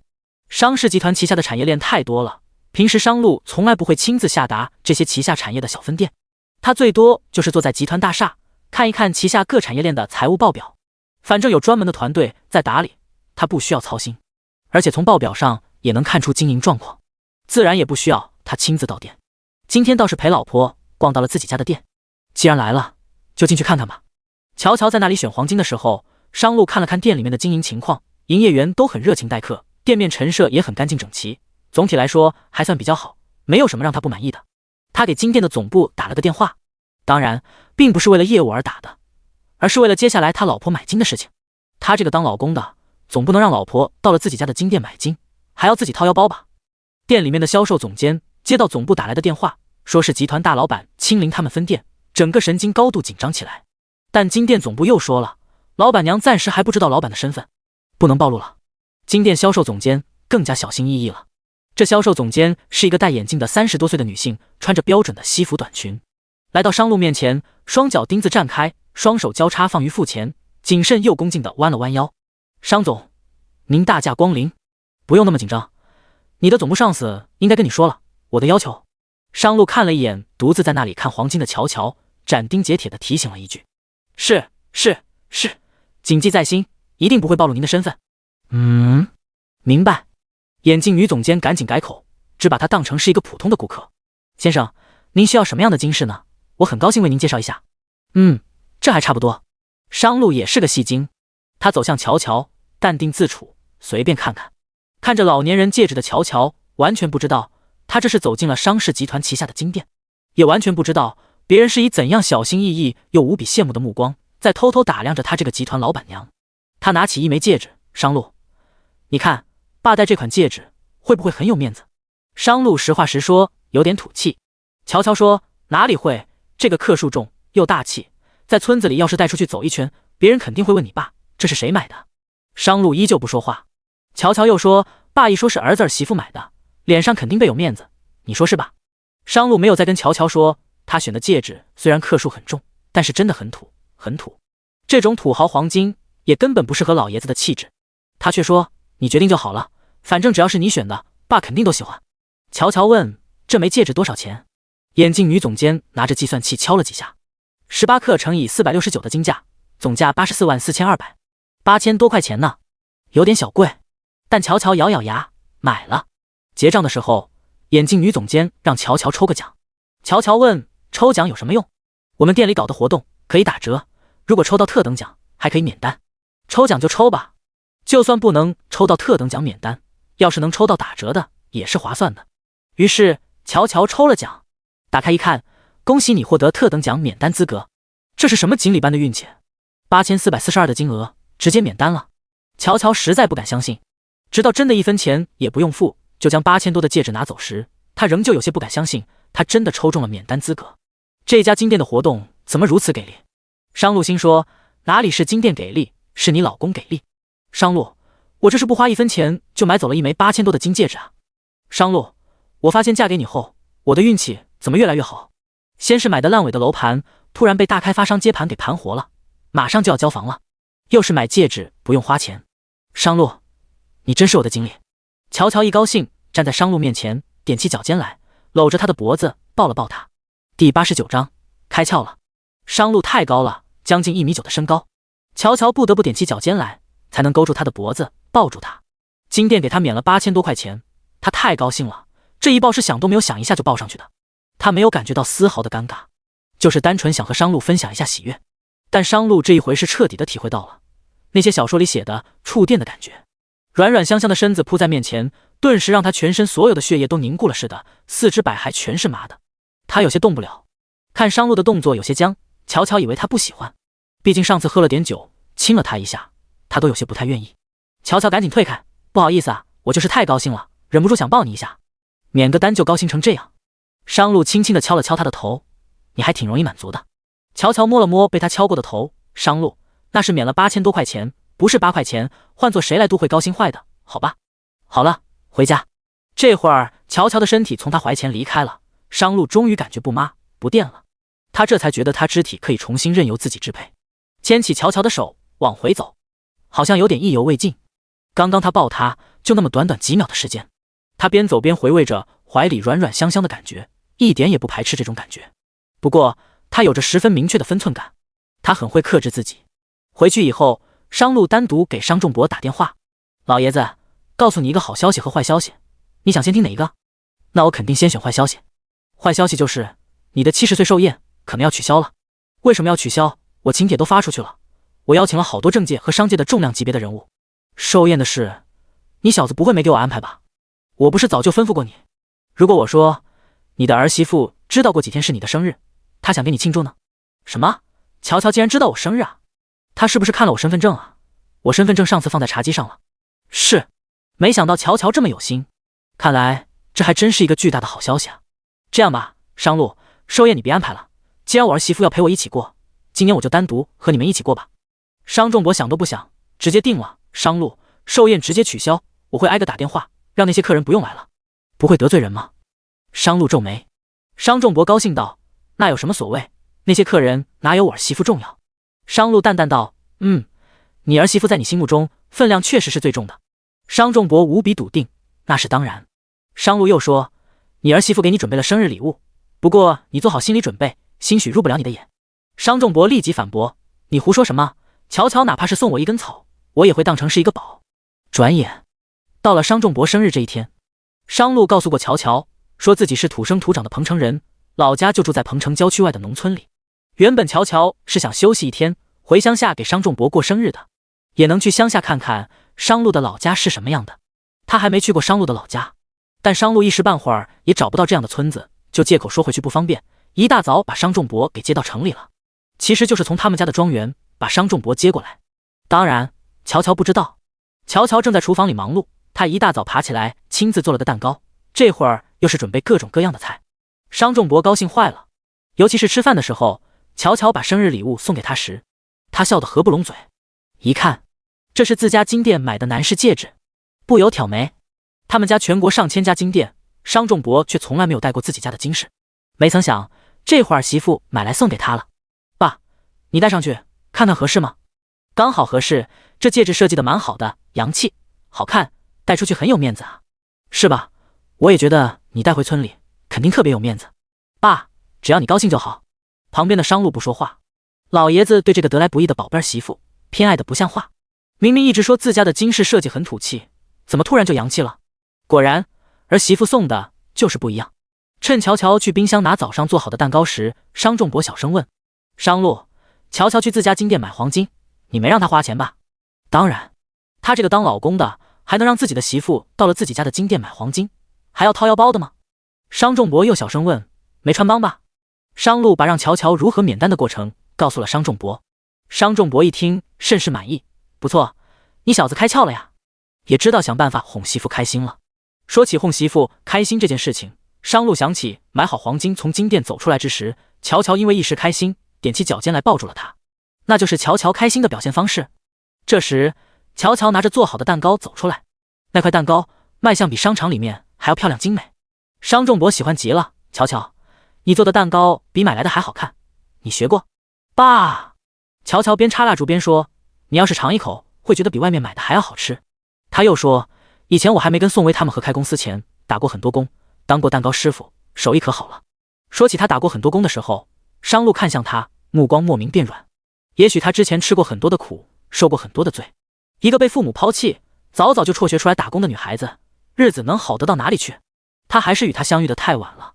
乔乔嘴甜，爸，祝你生日快乐，身体健康，长命百岁，寿比南山。以后的每一年，我和商路都要好好给你过生日，让你开心快乐。商仲博泪眼朦胧，他是感动的。他点点头，谢谢，谢谢我的好儿媳妇。以后你的生日，爸和商路也要好好为你庆祝。以后我们一家人要好好在一起。一家人。乔乔也有些泪眼朦胧。从今往后，他有家了，有一个疼他的好公公，有一个踏实工作，即便是破产了，依然肯好好打工赚钱的，肯为他分担家里的经济压力以及各种家务活的好老公。以后一家人可以在一起开开心心的过生日，他再也不会是一个人了。第90章，用亲吻表达高兴。今天乔乔是高兴过头了，有些热泪盈眶。商仲博也是。商路看着这两翁媳，不由皱眉，你们两人用不用这么煽情？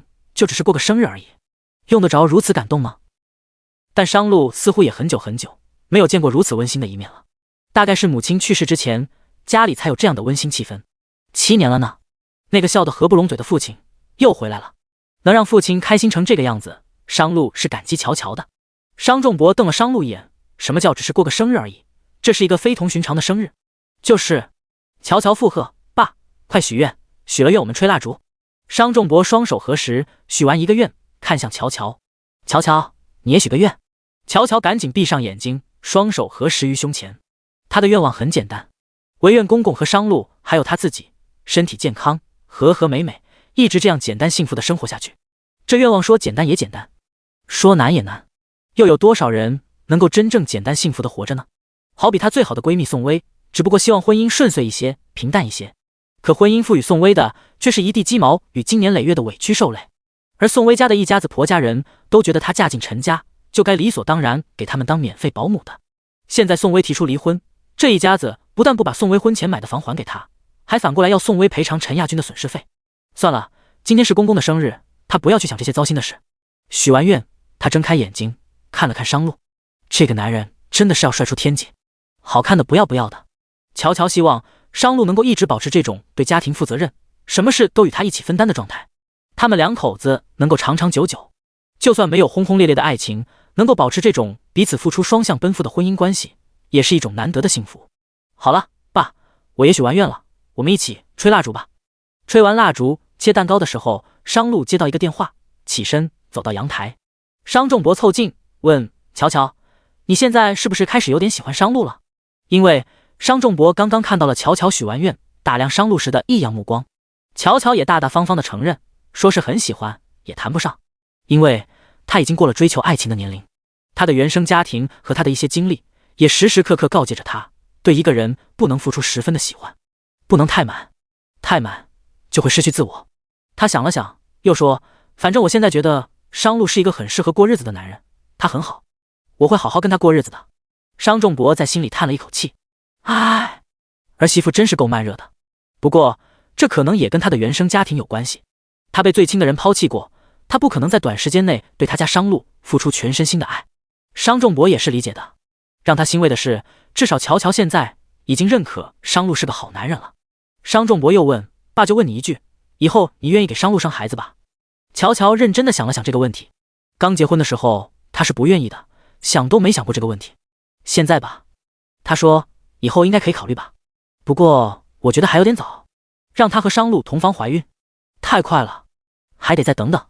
商仲博不知道该高兴还是该愁。行吧，反正你是愿意了，不管你和商路要准备多久，爸都等你们。他盼望已久的小孙女，晚一点来就晚一点来吧。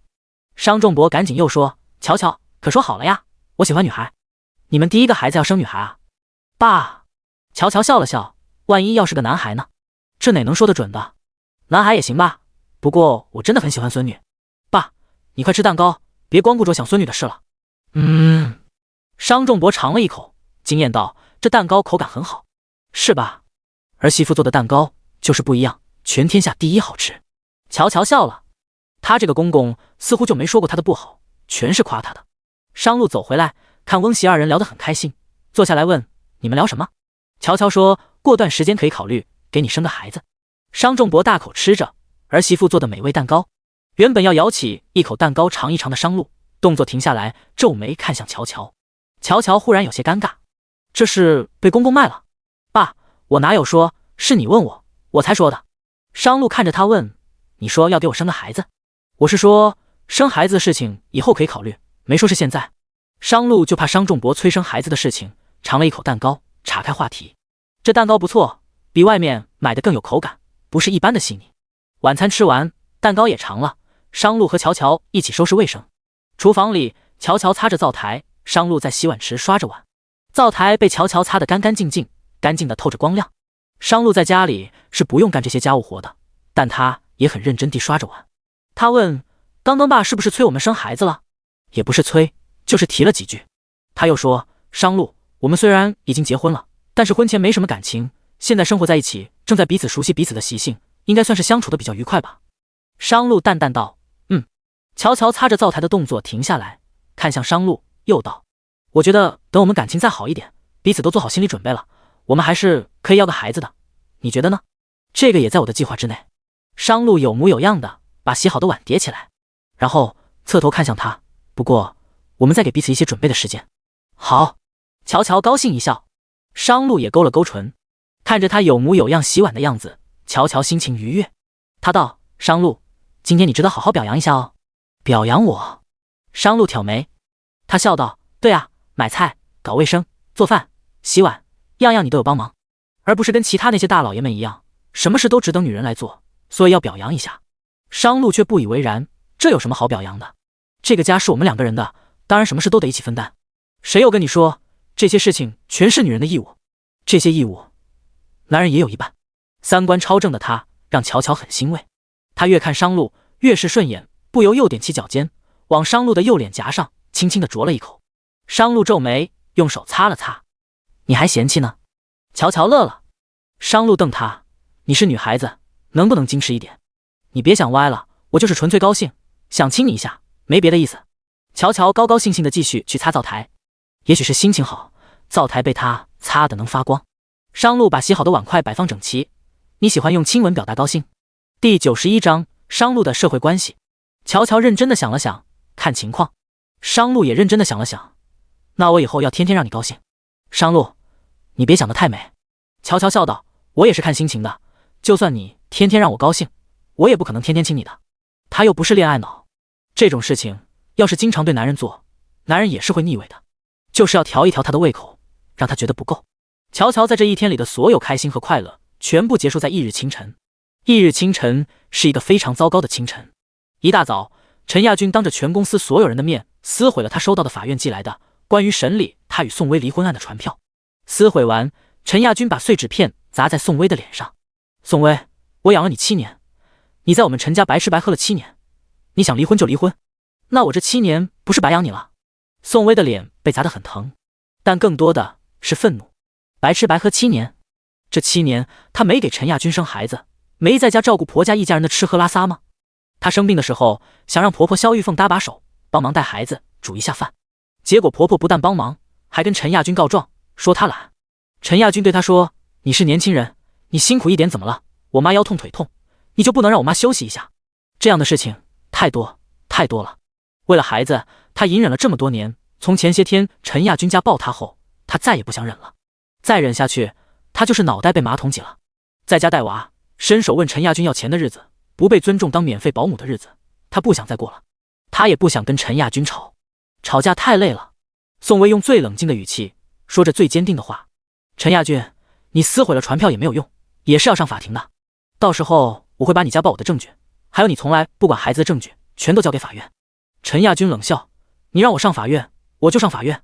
我可以说我没收到传票，我以不知情为由拒绝出庭。你明明就收到了。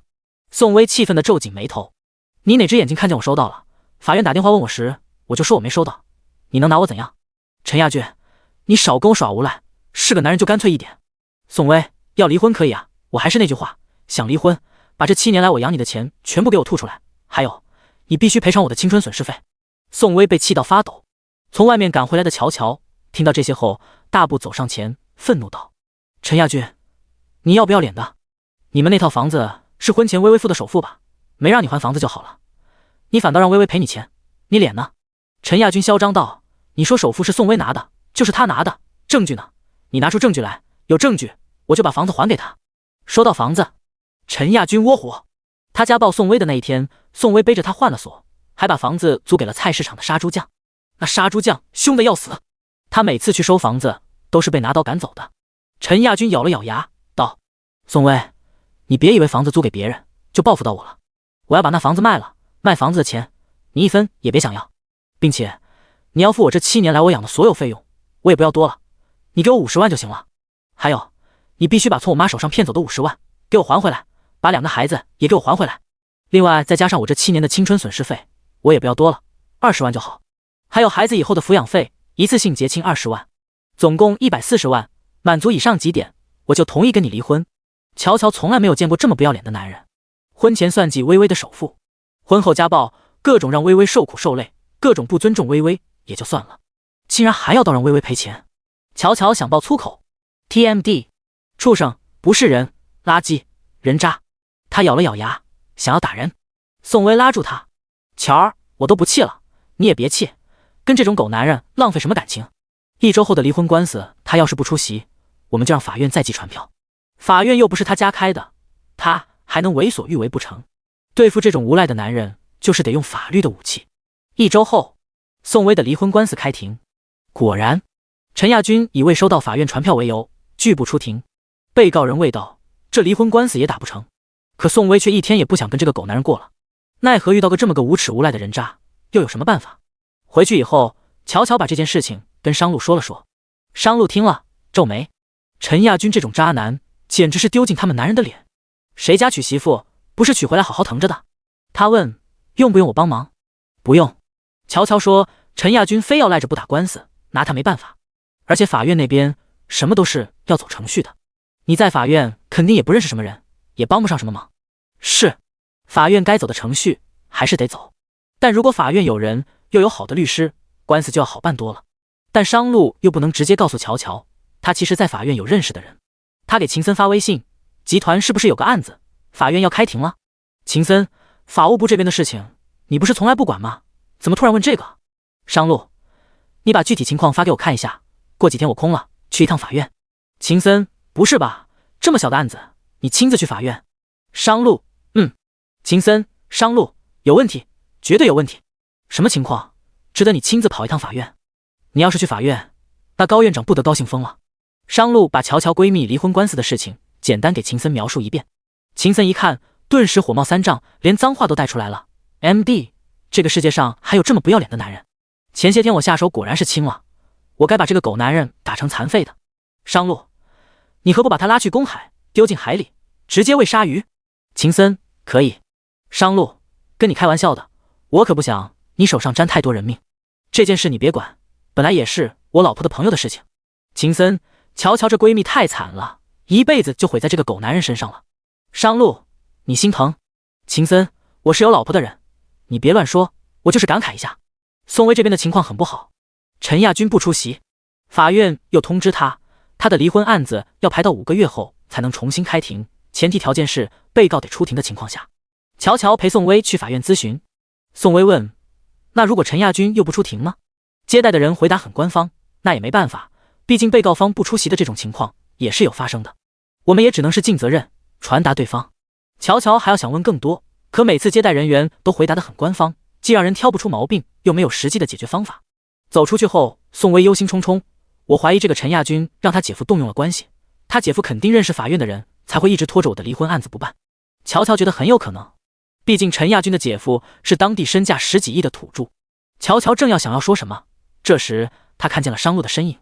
商路正在和一个人法院的人握手，他身姿笔挺地站在那里，气场很强大。和他握手的人身后一堆人拥簇着，看上去身份很不简单的样子。宋薇好奇道：“乔儿，你家商路怎么在那里啊？而且他好像一个大人物出场哦，竟然被这么多人拥簇着。”第92章商路的正式介绍。乔乔走过去，想和商路打声招呼的，但商路不经意地抬眸间，看到自家女人挽着闺蜜的手走了过来。巧了，他正说明天带他和宋薇来一趟法院，既然他们巧合地出现在这里，那他现在就把事情办了吧。法院的高院长顺着商路的目光一起望过去，商路从容地朝乔乔和宋薇招了招手。院长，这是说曹操。曹操道：“这位是我妻子乔乔，那位是我妻子的闺蜜宋薇。”说着，他看向乔乔。乔乔问他：“商路，你怎么也在法院啊？”旁边的宋薇给商路打了招呼后，他应了一声，这才回答乔乔的问题：“我们公司给法院写了一个程序，正好是我对接的，刚刚和高院长沟通完。他是个撒谎精，撒起谎来脸不红心不跳。”高院长也帮着商路撒谎道：“乔乔姐，你家先生写的程序那是非常了得呀。”这是商路提前和高院长串通好的。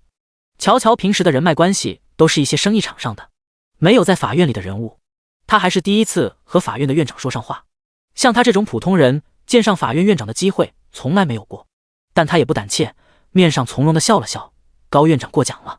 宋薇的事情挺让他着急的，也不知道能不能托高院长帮个忙，但乔乔不太好开口，毕竟他家商路跟高院长也不是很熟。商路像是他肚子里的蛔虫似的，说：“乔乔，刚刚我还跟高院长说起宋薇离婚官司的事情。”乔乔和宋薇同时紧张起来，两人相视一望，难道能托高院长帮忙，让离婚官司快点排期吗？高院长比了一个请的姿势，既然来了，要不进去谈。大约半小时的谈话下来后，宋薇的离婚官司很快有了眉目。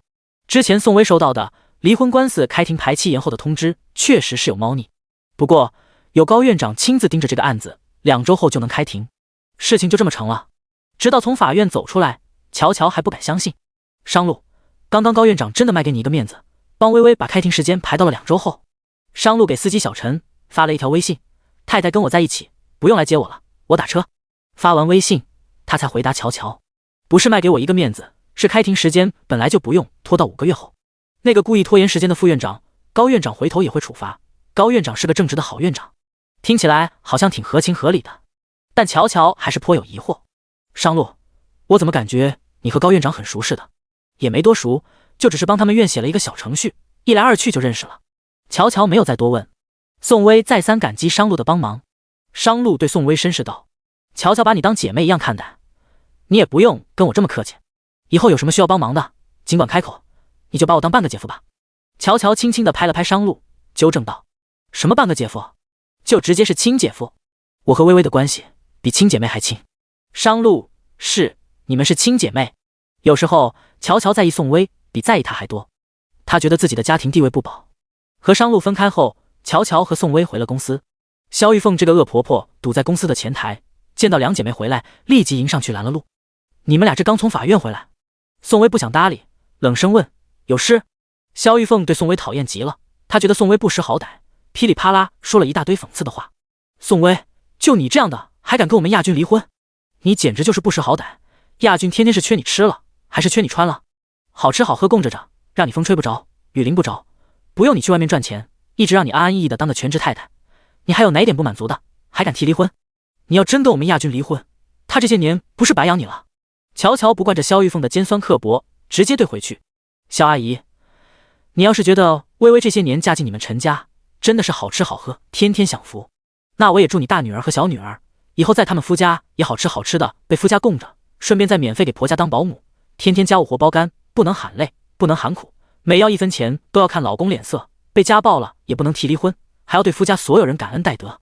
哦，对了，最好是你大女儿和小女儿被打死了，却只能换回一句打死活该。”肖玉凤黑了脸：“乔乔，你咒谁呢？”乔乔气得沸腾：“你也知道这叫诅咒啊！你女儿不能被诅咒，不能过这种苦日子，我们微微就活该吗？”果然是痛不在自己身上。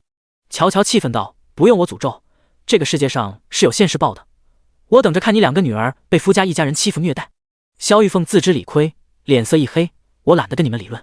像萧玉凤这种恶人，恶事做尽也是不怕报应的。宋薇，还是亚军的那句话，你一次性补偿亚军140万，他就同意跟你离婚。你要是赔不起，就乖乖回去当你的家庭主妇，别出来丢人现眼。不怕告诉你，亚军姐夫在法院有人，你的官司只会一拖再拖，不会开庭的。还有，就算你有本事赔140万，真跟亚军离婚，2个孩子也是绝对不会给你的。小恒是要为我们陈家传宗接代的，至于盼盼嘛，我们把他养到6岁了，不能白养，将来他必须给陈家拿回一笔嫁人的彩礼钱，这孩子自然也不可能给你。”正是这个时候，法院来人了。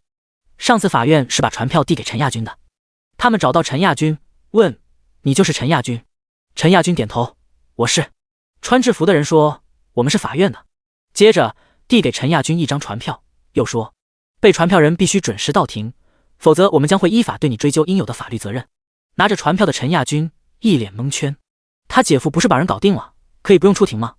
这时萧玉凤接到陈亚双的电话：“妈，亚军离婚官司的事情，你别让我老公托关系打点了。那个副院长被查了，你女婿也因涉嫌贿赂被查了，真是麻烦大了。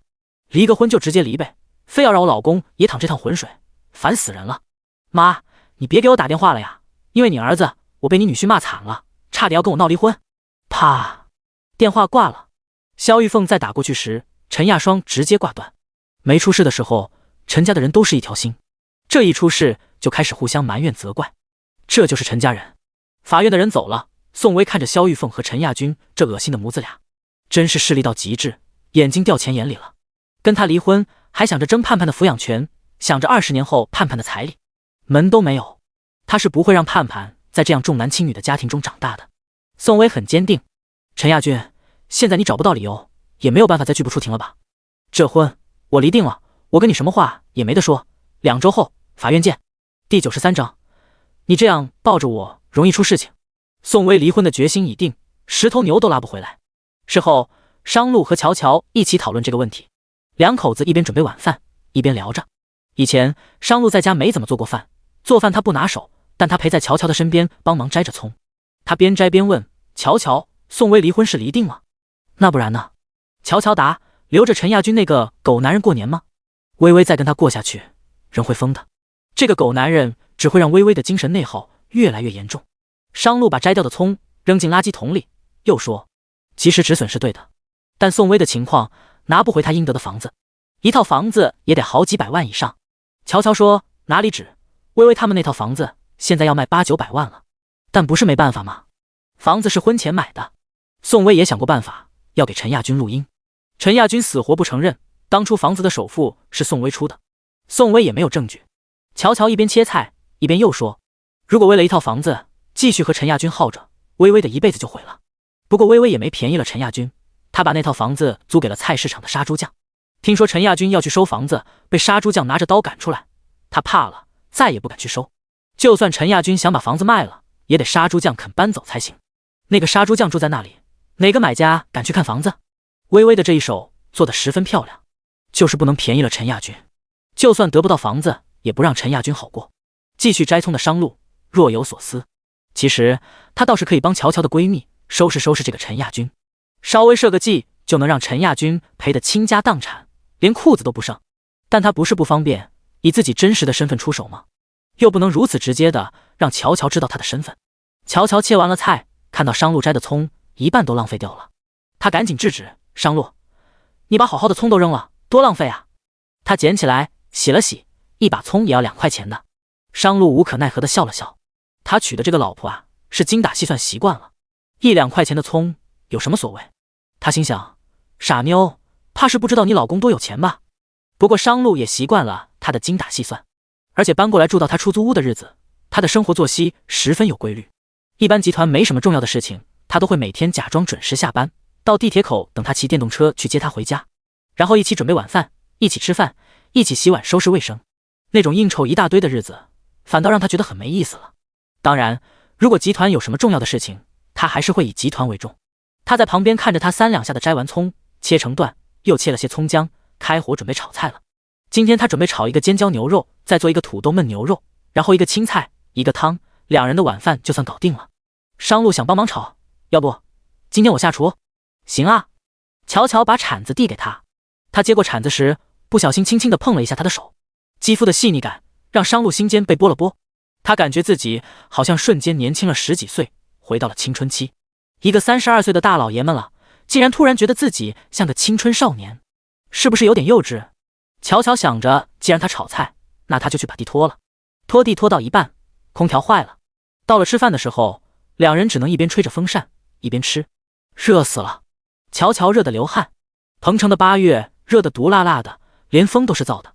没一会儿，乔乔的衣服湿了，他明明是汗流浃背，可商路看来他却更美了。清澈的汗滴顺着她红润的脸颊和白皙纤长的脖颈一路往下淌，淌到她漂亮的锁骨上，往下还有一道若隐若现的沟。要命了！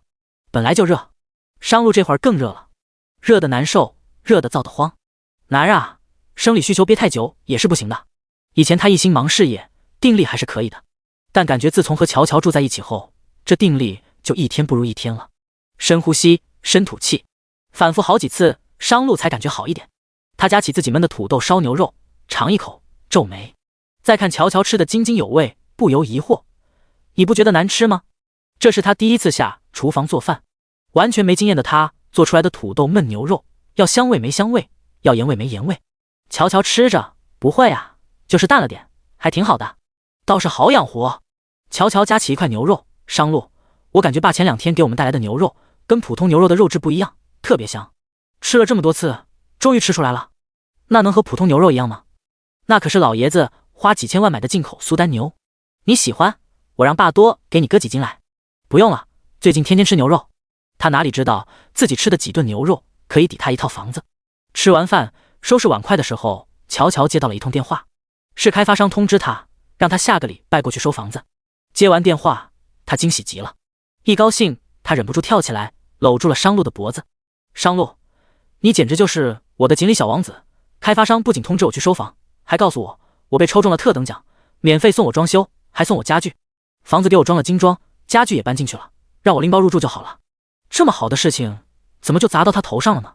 起初他还不相信，对方再三解释，说的像模像样，他才慢慢相信这么好的事情确实是砸到了他的头上。商路心想，房子装好了，终于不用跟他挤在这简陋的出租屋了。乔乔抱着商路，高兴的要跳起来，在他身上蹭了几下。商路皱眉看着他，严肃道：乔乔，你这样抱着我是很容易出事情的。第94章，你太调皮了。哈哈，乔乔这才松开商路，退开半步能出什么事情。他开心一笑，商路，我相信你的定力。你说过，在没有感情基础之下，你是不会那啥的。除非……他又调皮一笑，你是爱上我了。说着，乔乔特意凑上前，想看一看商路的眼神变化，但商路眸色如深井，依旧高深莫测，且平静无波，实在看不穿。商路也没有正面回答他的问题，他刮了刮他的鼻尖，皱眉道：你也有如此调皮的时候，我也不死板，好吗？他坐回椅子里，心里美滋滋的。商路，既然开发商送了我们精装修，还送了我全套家具，那过些天我们就搬家吧。我给咱爸单独留个房间，他想来住时随时来，但我希望咱爸能够天天跟我们住在一起。商路继续收拾碗筷，把菜盘和碗都叠在一起。爸喜欢在乡下种地，养鸡鸭牛羊，估计在城里是住不习惯的。乔乔想了想，道：商路，既然爸喜欢在乡下住，等过段时间再攒些钱，我们回乡下把老家的房子翻修一下，也好好装修一下吧。为什么？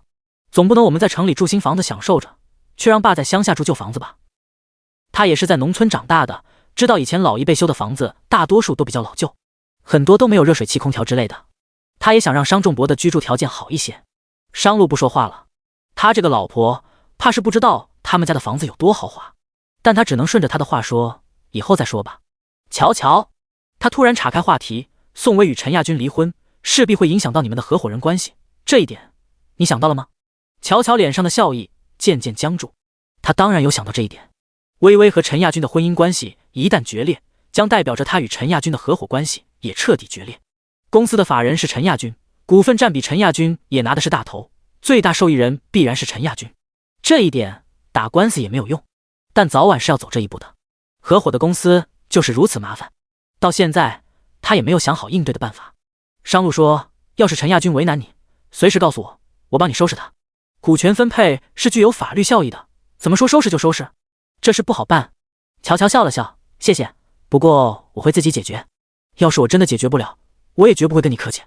他是她的老公，她当然不会跟他见外，但任何事情她还是喜欢先自己解决。她从来不喜欢依赖任何人，保持独立是她一直坚持的事情。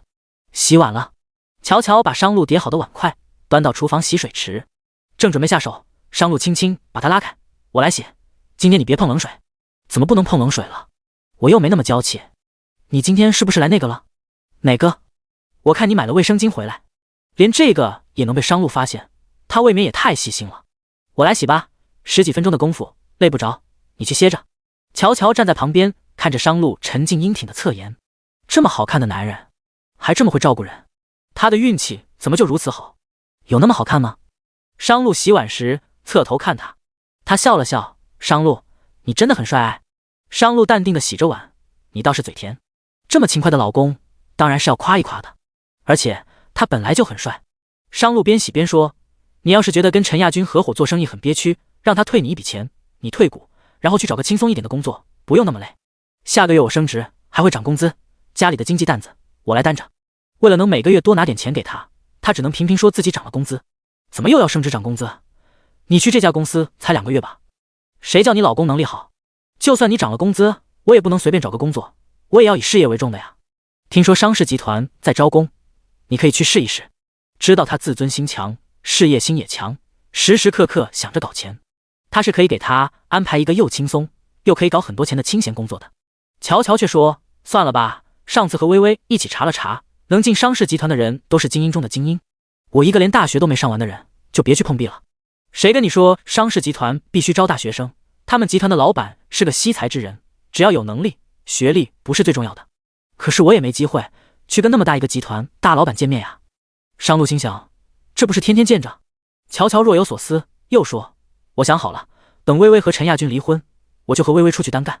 商路又想出去开公司？乔乔，我一没学历，二没背景，找不到什么好工作的，还是自己找点生意做吧。商路劝道，现在大环境不好，全球经济低迷，小企业很难生存的，我觉得你还是去找个稳定的工作。我在商氏集团有认识的人，我介绍你进去。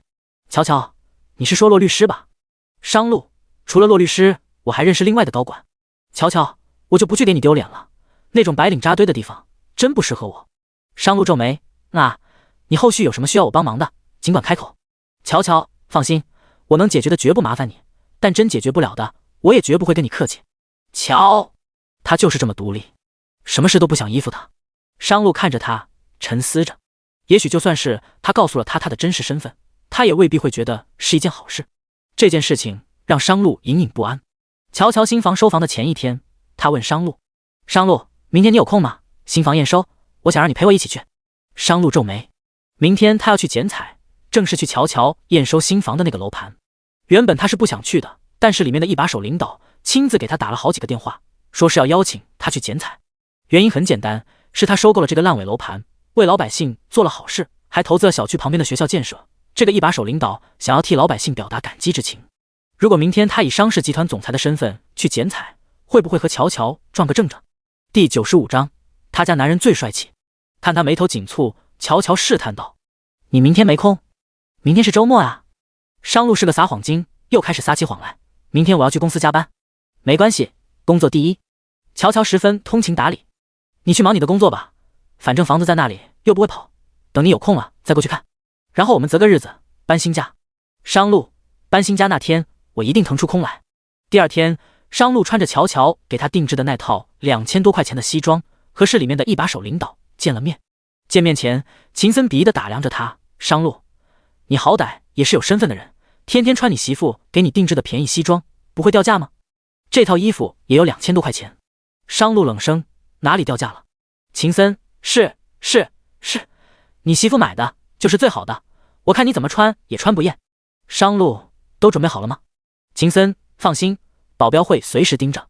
这一天，乔乔要验收新房，他的心情是美滋滋的，总感觉今天的天格外的蓝，阳光也格外的明媚，大概是心情好，看什么都美好的。宋薇陪着乔乔一起去验收新房，那边在剪彩，宋薇拉住乔乔，乔儿，听说今天商氏集团的总裁过来剪彩了，要不要去一睹风采？不知道会不会是个很有魅力很帅的男人？乔乔不以为然，边走边说，这种大老板怎么可能会长得帅？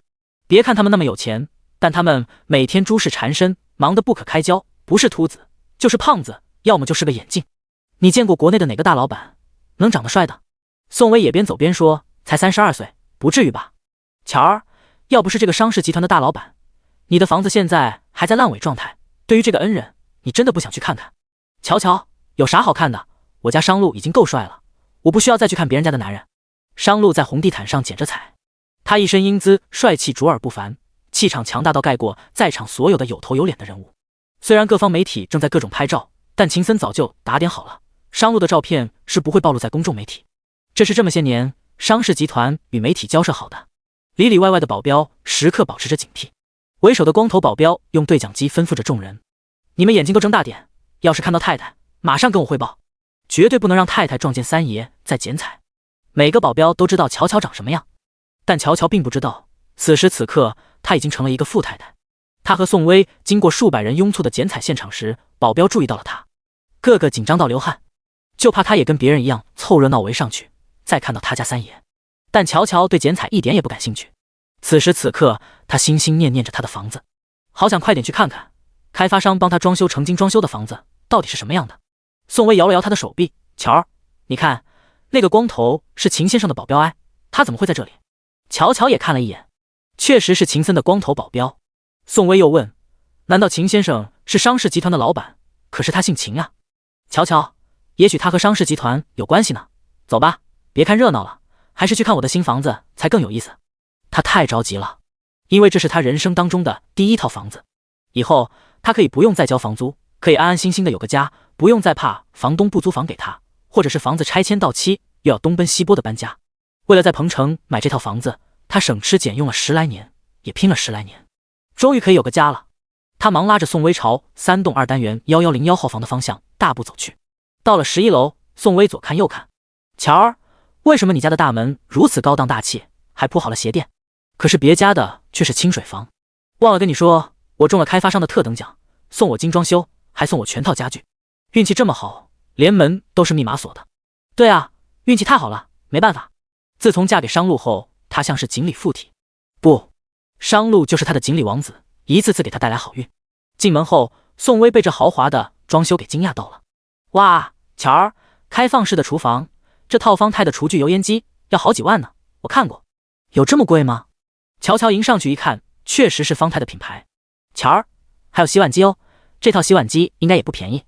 从厨房进了客厅，那高档大气的波沙发也是十分稀情，还有卧室里的寝具，宋威一一看了看，都是一线大品牌，就连2个卫生间的智能马桶也要上万的单价。宋威是装修过房子的人，这些他都比较清楚。两姐妹把整个房子转了一圈，讨论着，乔儿，你这是什么好运气？这完全可以拎包入住了呀。乔乔打开鞋柜，更是惊喜，不是吧，连拖鞋都准备好了。什么开发商这么大发，贵到几万块的厨具，小到鞋柜里的拖鞋也都一并送了，想得如此周到。正是这个时候，商路走到了门口。咦，乔乔望去，商路，你怎么来了？你不是说公司要加班吗？商路走进来，赶过去时，公司又临时通知不加班了。你怎么知道我们的新房在这一栋这一层？商路撒起谎来，根本不用打草稿。刚刚在楼下看到你们，没追上，看到你们停在11层，接了个电话就跟上来了。而且这一层又只有这一套精装修，门又开着。宋威说，商路，你们家的装修太到位了，这开发商真是太大方了，你快参观参观你家的新房。商路假装看了一圈，然后回到客厅问乔乔，这样的装修和这些家具用品你喜欢吗？喜欢是喜欢，但微微说光是那个方太的厨具就要好几万块钱一套。宋威看走眼了，那套厨具不止几万块，是几十万。商路亲自挑选的，他走过去假装看了看，点头道，看起来应该是要值好几万。乔乔有感而发，这个开发商怕不是脑袋有包吧？就算送金装修，随便敷衍一下就行了，这么费钱他不亏吗？再次被说是脑袋有包的商路脸色突然一沉。第96章，他就是商氏集团的大总裁。商路的神色未被乔乔发现，他摸了摸他家厨房里的油烟机，拿着手机二维码一扫，官网显示的价格是1800万人民币，把乔乔吓了一跳。天啊，这个油烟机的价格是18万！什么天价油烟机？打死乔乔他也不肯相信，开发商会如此厚道大方，送他一个18万的油烟机，不会是假货吧？不过就算是假货，这开发商能送给我，我也觉得赚大了。脸色黑沉沉的商路为了证明那不是假货，他一通操作，教乔乔如何在官网验证真假。一验证，结果它就是个正品，妥妥的如假包换的正品，确实是要卖到1800万人民币。宋威不可思议道：“乔乔，商氏集团的老板有这么大方的吗？现在这些做企业的不都是唯利是图吗？”是啊，乔乔一边欣赏着家里的高档升降式油烟机，一边附和：“资本家都很抠门的，现在奸商当道。可是这个商氏集团的老板大方到让人有点不敢相信。他要不是脑袋有包，怎么可能下血本送业主如此豪华的家装？”商路替自己解释，也许这个开发商老板他是个很厚道的企业家。我听说商氏集团在国内国外都有做很多公益事业，是个良心的大企业。这话一点也不假。商路每年都会让自己的首席财务官专门拨一笔款项，用于各种公益事业，并且这笔款项还不少。他并不是乔乔嘴里所说的奸商，也不是脑袋有包。乔乔却还是觉得，再是良心大企业，也不可能这么下血本的送业主如此豪华的装修。我看这开发商老板就是脑袋有包，不过我还是很感谢他的。商路的脸色依旧黑沉沉的，这脑袋有包的帽子是戴定了。他问乔乔：“你准备怎么感谢他？”乔乔认真的想了想，我呀，真心真意祝他身体健康，长命百岁。他要真是个良心企业家，就多多做善事，别打着良心企业家的名号，却干些不干净的勾当，赚不该赚的钱。现在啊，哪有什么良心企业家？资本都是很可怕的，他们除了压榨，还会昧良心。另外，希望这位开发商大老板别的什么花柳、淋病、梅毒什么的。商路的脸色越来越黑沉沉的，哪有你这样感谢人的？乔乔干脆利落道：“我说的是实在话，这些大老板钱这么多，肯定女人也多。我真心祝他不得这些病，也是表达谢意的一种真诚的方式。”商路再次替自己辩驳：“你怎么知道这开发商背后的大老板是个女人很多的男人？万一他洁身自好呢？怎么可能？”乔乔嗤之以鼻，他钱那么多，哪个有钱人会不玩弄女人的？他又说：“那些又有钱又年轻的大老板、大总裁，能洁身自好、感情专一的，都只出现在狗血的霸总文小说里。现实社会里，这些大总裁虽然被媒体报道的很好，但谁知道他们的私生活有多混乱？”商路心想，那以后就让你见识见识，现实生活中又年轻又多金又洁身自好的大总裁是确确实实真实存在的。乔乔皱了皱眉：“商路，你怎么这么维护这个商氏集团背后的大总裁？”宋维开着玩笑道：“商路，你也姓商，这商氏集团背后的大总裁该不会是你亲戚吧？”商路，姓商只是巧合，我跟商氏集团没有任何关系。我要能攀上这门亲戚，也不会破产了去给别人打工。乔乔，那你干嘛如此维护他？商路，好歹人家商大老板送了我们这么豪华的精装修，感激之情总是该有的。乔乔，我感激啊，所以我才真心真意祝他不得那些病啊。又绕回来了。被乔乔如此误会，商路有些憋屈，真想现在就跟他说，他就是那个商氏集团的大总裁。但是如此突然，会不会吓跑乔乔？他深知乔乔是一个不会为钱权和名利所折服的女子，如此贸然说出去，肯定不妥。算了，还是晚些时候再告诉他，免得真把他吓跑了。商路岔开话题：“你要不要去试一试卧室的床垫怎么样？”“行啊。”乔乔边说边往卧室那边走。商路倒是轻车熟路，到了一间卧室门口，停下来：“我觉得你睡这间比较合适，这间房是你喜欢的田园风风格。”乔乔和宋威走进去一看，一起被惊喜到了。哇，好美好舒服的田园风格。乔儿，你这落地窗帘也太美太漂亮了吧，外面还有一个大阳台啊。哇，阳台上还帮你种好了花花草草，这开发商想得太周到了。乔乔纳闷，我记得我买房的时候卧室是没有阳台的呀，怎么多出来一个阳台？而且完全是按照他的喜好装成田园风格的，这种田园风格精致到让人不敢相信。乔乔不由感叹，我怎么感觉这个开发商好像懂我的心思似的，他特意装了我喜欢的田园风。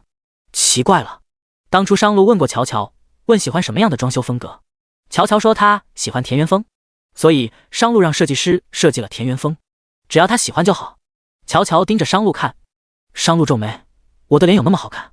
商路，乔乔逼问，你老实说，你是不是认识商氏集团的人？商路一本正经地撒着谎，不认识。乔乔越想越不对劲儿，全小区几千名业主，为什么偏偏只有他中了精装修送家具的特等奖？而且送的家具家电全是富人才用得起的，装修风格还是他喜欢的田园风，这要巧合的吗？他满眼疑惑地盯着商路，想从商路的眼神中找出蛛丝马迹，但商路的眼神平静无波，泰然自若。我真不认识，也许只是巧合，他们刚好装了田园风。撒谎撒得多了，商路脸不红心不跳。乔乔想，也许自己多虑了。商路若真是认识商氏集团的人，也不至于落到房子被查封、没地方住的地步。这时，商路指了指另一间房，说：“乔乔，你睡这间，我睡你隔壁。”宋薇看着二人，不是吧？你们夫妻二人结婚2个月了，到现在还是各睡各的？乔乔答：“这有什么好奇怪的？这是我们婚前的约定。”乔儿，宋薇轻轻拍了拍他的胳膊：“你不能这么不厚道啊！你应该尽到你作为妻子的义务。结婚这么久，怎么都还不让商路跟你睡一张床的？”第97章，三观很正。乔乔把目光投向商路：“商路，你是不是应该跟我的闺蜜好好解释一下，婚后各睡各的，可是你主动提出来的，不然她还以为我虐待你、苛刻你了。”商路大大方方道：“是我的意思。”事后，商路接了个电话，走开了。宋薇拉着乔乔问：“乔儿，要真是商路的意思，他每天看到你这么一个长腿大美女，一点也没那种想法，会不会是那方面不正常？”“你想多了。”乔乔坦诚道：“商路对我有生理反应，只不过他比较克制保守。这得保守到什么程度，才能见着你这么个长腿大美女？克制了2个月，说明我家商路干净呗，他不是随随便便的人。他怕不会是个童吧？”“想什么呢？”乔乔轻轻掐了掐宋薇，维护自己的男人道：“我家商路是个正常男人，好不好？”宋薇笑了：“这就维护上了？”“当然啊。”乔乔也笑了：“那是我男人啊。”打完电话的商路走回来，看着满脸微笑的二人，问：“你们俩聊什么？聊得这么高兴？”乔乔说：“哦，我说过2天我们搬家，让微微过来热闹热闹。”乔迁之喜，本来也要热闹一点才行。他又说：“商路，我在彭城就只有微微一个好朋友，其他生意场上认识的，我也不想带到家里来。你也带几个朋友亲戚来家里庆祝一下吧。”商路，我在彭城也没什么朋友，他那些朋友都是功成名就，在彭城乃至国内国外都很有名气的，圈子里就他不喜欢接受采访，不让媒体爆出他的照片，其余的朋友可都是公众人物，不是大企业家就是富二代。现在网络如此发达，乔乔和宋薇肯定都知道，找他们来不就穿帮了吗？乔乔却说：“你上次问我借10万块钱，不是说你哥们把钱给你送来了，不用我再转给你吗？那不是你朋友啊，你们关系应该很好才对啊。”好像推不掉了，商路只好硬着头皮答应：“那我叫他过来帮忙庆祝热闹一下。”乔乔又把新房转了一圈，本来他想看看要不要再添置点什么生活用品，转完一圈后才发现这开发商送的东西太多了，连牙刷、牙膏、杯子、纸巾这些东西都一并送了，他还真不需要再买什么用品，直接搬过来就行了。只是纳闷，怎么会有这么好的开发商？回去以后，乔乔便和商路商量好了，乔迁之喜的日子定在下周6。他特意吩咐商路一定要把你朋友叫来啊，要不然人太少了，显得不热闹。搬新房一定要热热闹闹的才行。商路答应了。周一，去到商氏集团大厦，商路在他们几个大佬群里发了一条消息：10分钟后会议室开个会。能进这个大佬群的都是商路集团里的大股东，也大多数是他的得力干将，有的是从小一起长到大的，有的是多年的同学。大家准时到了会议室，以为商路要召开什么大会，结果商路坐下来却是说着与工作无关的事情：“周6我家乔迁之喜，你们中间挑几个人跟我一起去热闹热闹。”柯以南：“商路，什么乔迁之喜？你要换别墅了？”秦森：“哪里是他换别墅，是他媳妇那套商品房小套3交房了，装修还是我跑前跑后弄的。”商路：“乔迁之喜，我肯定是要去的。”商路看了秦森一眼：“你不能去。”秦森：“我为什么不能去？你不能这么不厚道啊！我帮你跑前跑后的忙装修，还不让我去喝2杯酒。”商路：“暂时不准备让乔乔知道我的身份，你去不是曝光了？”柯以南：“那我去刚好，乔乔不认识我，我也没上过什么媒体采访。商路，我不会暴露你大总裁的身份的。”能让商路娶进家门的女人，柯以南早就想见识见识了，他期待极了。秦森却愁眉苦脸：“这么好的机会，却没我的份。商路，我就问你，你什么时候把我正式介绍给你媳妇？”商路：“不是时候。”秦森：“我还想问一问乔乔，她那个闺蜜宋薇离婚官司打得怎么样了？但我又不好主动跟宋薇发微信。商路，怎么？你对人有意思？秦森，你说什么呢？我可是有老婆的人，我只是看不习惯男人打女人，希望宋薇脱离苦海。我自己也是有姐姐的人，我知道被家暴的女人有多不容易。秦森突然想到柯以南还是单身，他别有深意地打量着柯以南，笑道：老柯，你到现在都还单着，要不等乔乔这闺蜜离婚了，再等商路真实身份告诉乔乔后，让她把她这闺蜜介绍给你。柯以南，开什么玩笑，我怎么会娶一个离过婚的女人？秦森批评道：老柯，你这就不对了，离过婚的女人怎么了？哪个女人结婚的时候不是一心想着跟她老公白头到老的？除非她不是想过日子的，不是被逼无奈。哪个女人想离婚？秦森的姐姐就离过婚，她深知离婚的女人不容易，所以她从不会看不起离婚的女人。她开始她的长篇大论，对柯以南说着离婚女人的种种不易，种种值得被珍惜。柯以南听得头大，行，你喜欢离婚的女人，你和你家苏静贤离了婚，然后再去娶一个离婚的女人，行吧？秦森，我怎么可能让我家静贤成为离婚的女人？我也是冲着要跟她白头到老而去的。第98章解脱了。商路对大家讨论的问题不怎么感兴趣，他敲了敲桌子，众人安静下来后，他望向柯以南：老柯，就这么定了，下周六你和我一起去，其余人就别露面了。众人一脸失落，这么好的见商太太的机会就此泡汤了。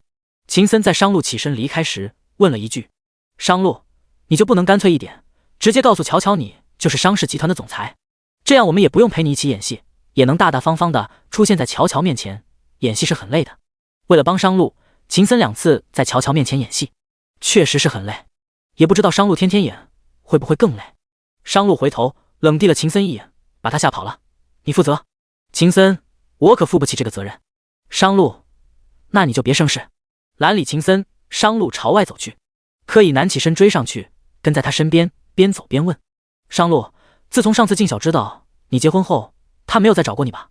商路侧眸：你问他干嘛？就随便问问。柯以南看似漫不经心，实则每一根神经都被吊了起来。商路停下来打量着柯以南，柯以南被他打量的有些心虚，笑了笑说：商路，我觉得这次你把静晓伤得够彻底的。你喜欢苏静晓？商路问。柯以南吊郎当的笑了笑：开什么玩笑，我喜欢辣一点、嫩一点、活泼一点的女生，怎么可能会喜欢那么安静的苏静晓？再说了，她一心一意喜欢着你，我喜欢她不是找虐吗？我又不傻，既然不喜欢她，就别去伤害她。她是个不错的姑娘，这算是商路的警告。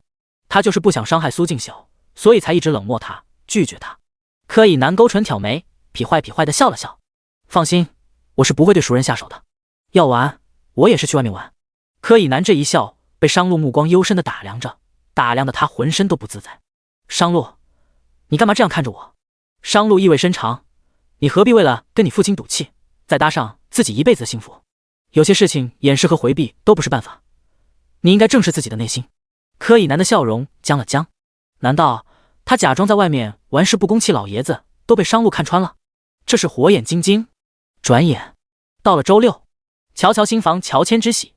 虽然东山林地的新房是精装修，家电家具生活用品一应俱全，但是节省习惯了的乔乔还是把出租房所有能用的东西都用蛇皮编织袋打包好了，全往新房搬。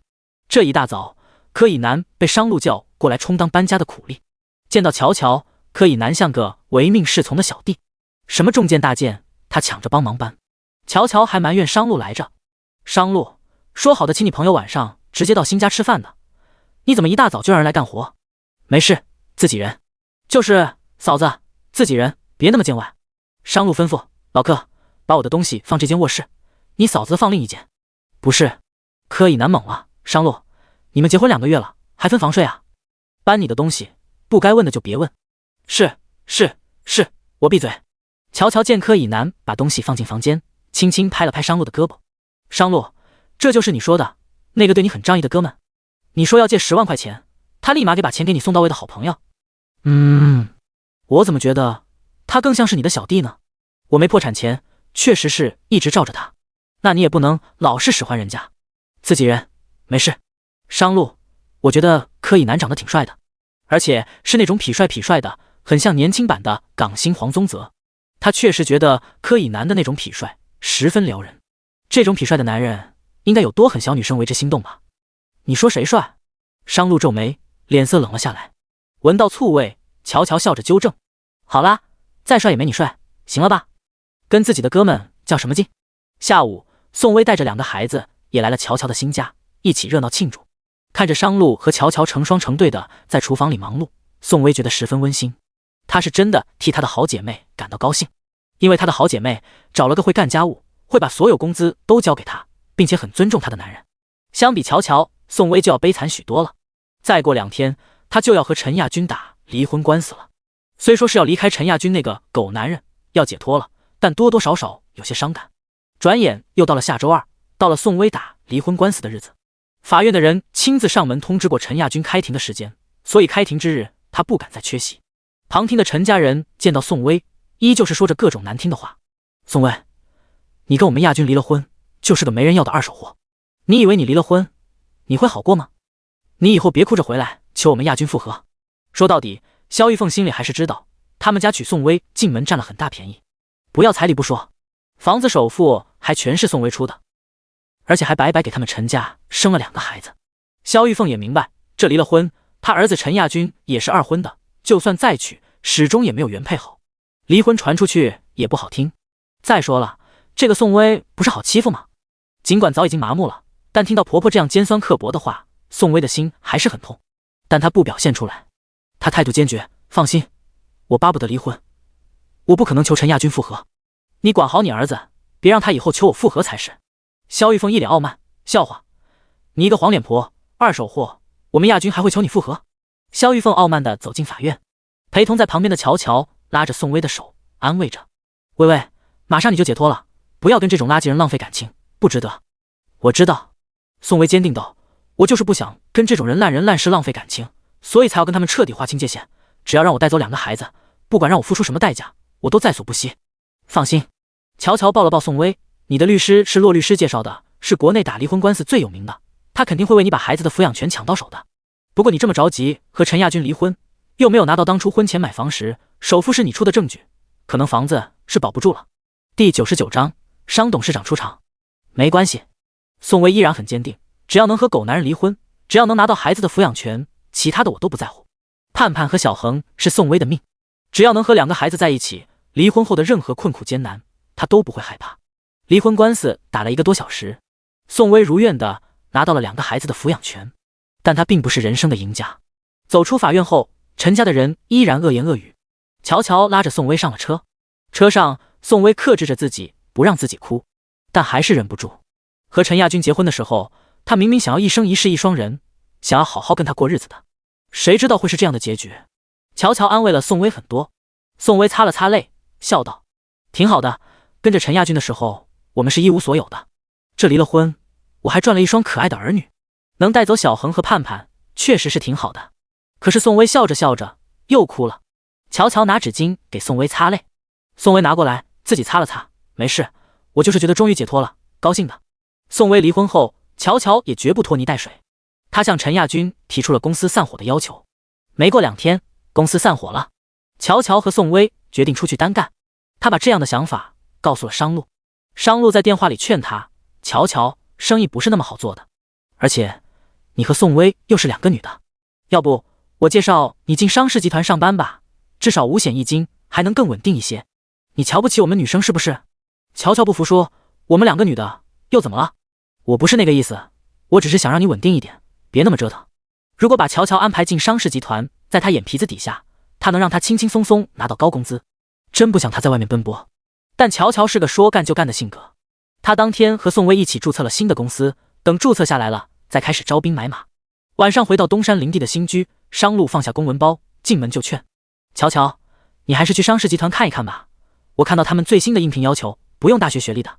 乔乔在开放式的厨房做着晚饭，炖着汤。他回头看了看他：你以为那商事集团是你开的呀？想进去就进去。一是我不想去，二是我真的没什么文凭，三也是我真想自己创业。上班能搞几个钱？像他这种，可能就算进商事集团，也只是个端茶送水的。他把汤里的浮钱打掉，看着来到身前的商路，又说：我工作的事情你别操心了，过渡一段时间，我和薇薇肯定会有起色的。商路说不通他，乔乔把火关小了一些，转身又说：“明天我要去明珠大厦收一笔拖了几年的欠款，我还要去准备一下，再过20分钟你把汤关了。”明珠大厦，商路皱眉，若有所思。明珠大厦他是去过的，那是有钱人进出的高档场所，想要进去必须穿正装。他要不要提醒一下乔乔？商路问：“你几点去？”乔乔说：“早上10点，跟那个不要脸的欠钱的人约好的。欠了你多少钱？欠了多久？10几万，欠了5、6年了。眼下开公司急需用钱，这钱必须收回来。”翌日，宋薇和乔乔一起去了明珠大厦。今天宋薇穿的是 T 恤衫、牛仔裤，而乔乔想着今天肯定要和这个欠钱的不要脸的人大干一场，所以他穿了宽松的能够伸展开手脚的运动装。结果到了明珠大厦的大门口，年轻白净的男接待生将二人拦了下来。“不好意思，你们不能进去。”乔乔和宋薇一头雾水。乔乔看了看那些穿着优雅得体的人，问：“为什么他们都能进去，我们不能？我们也是进去消费的。二位，这里最低消费要5000以上，你们是不是不清楚这一点？”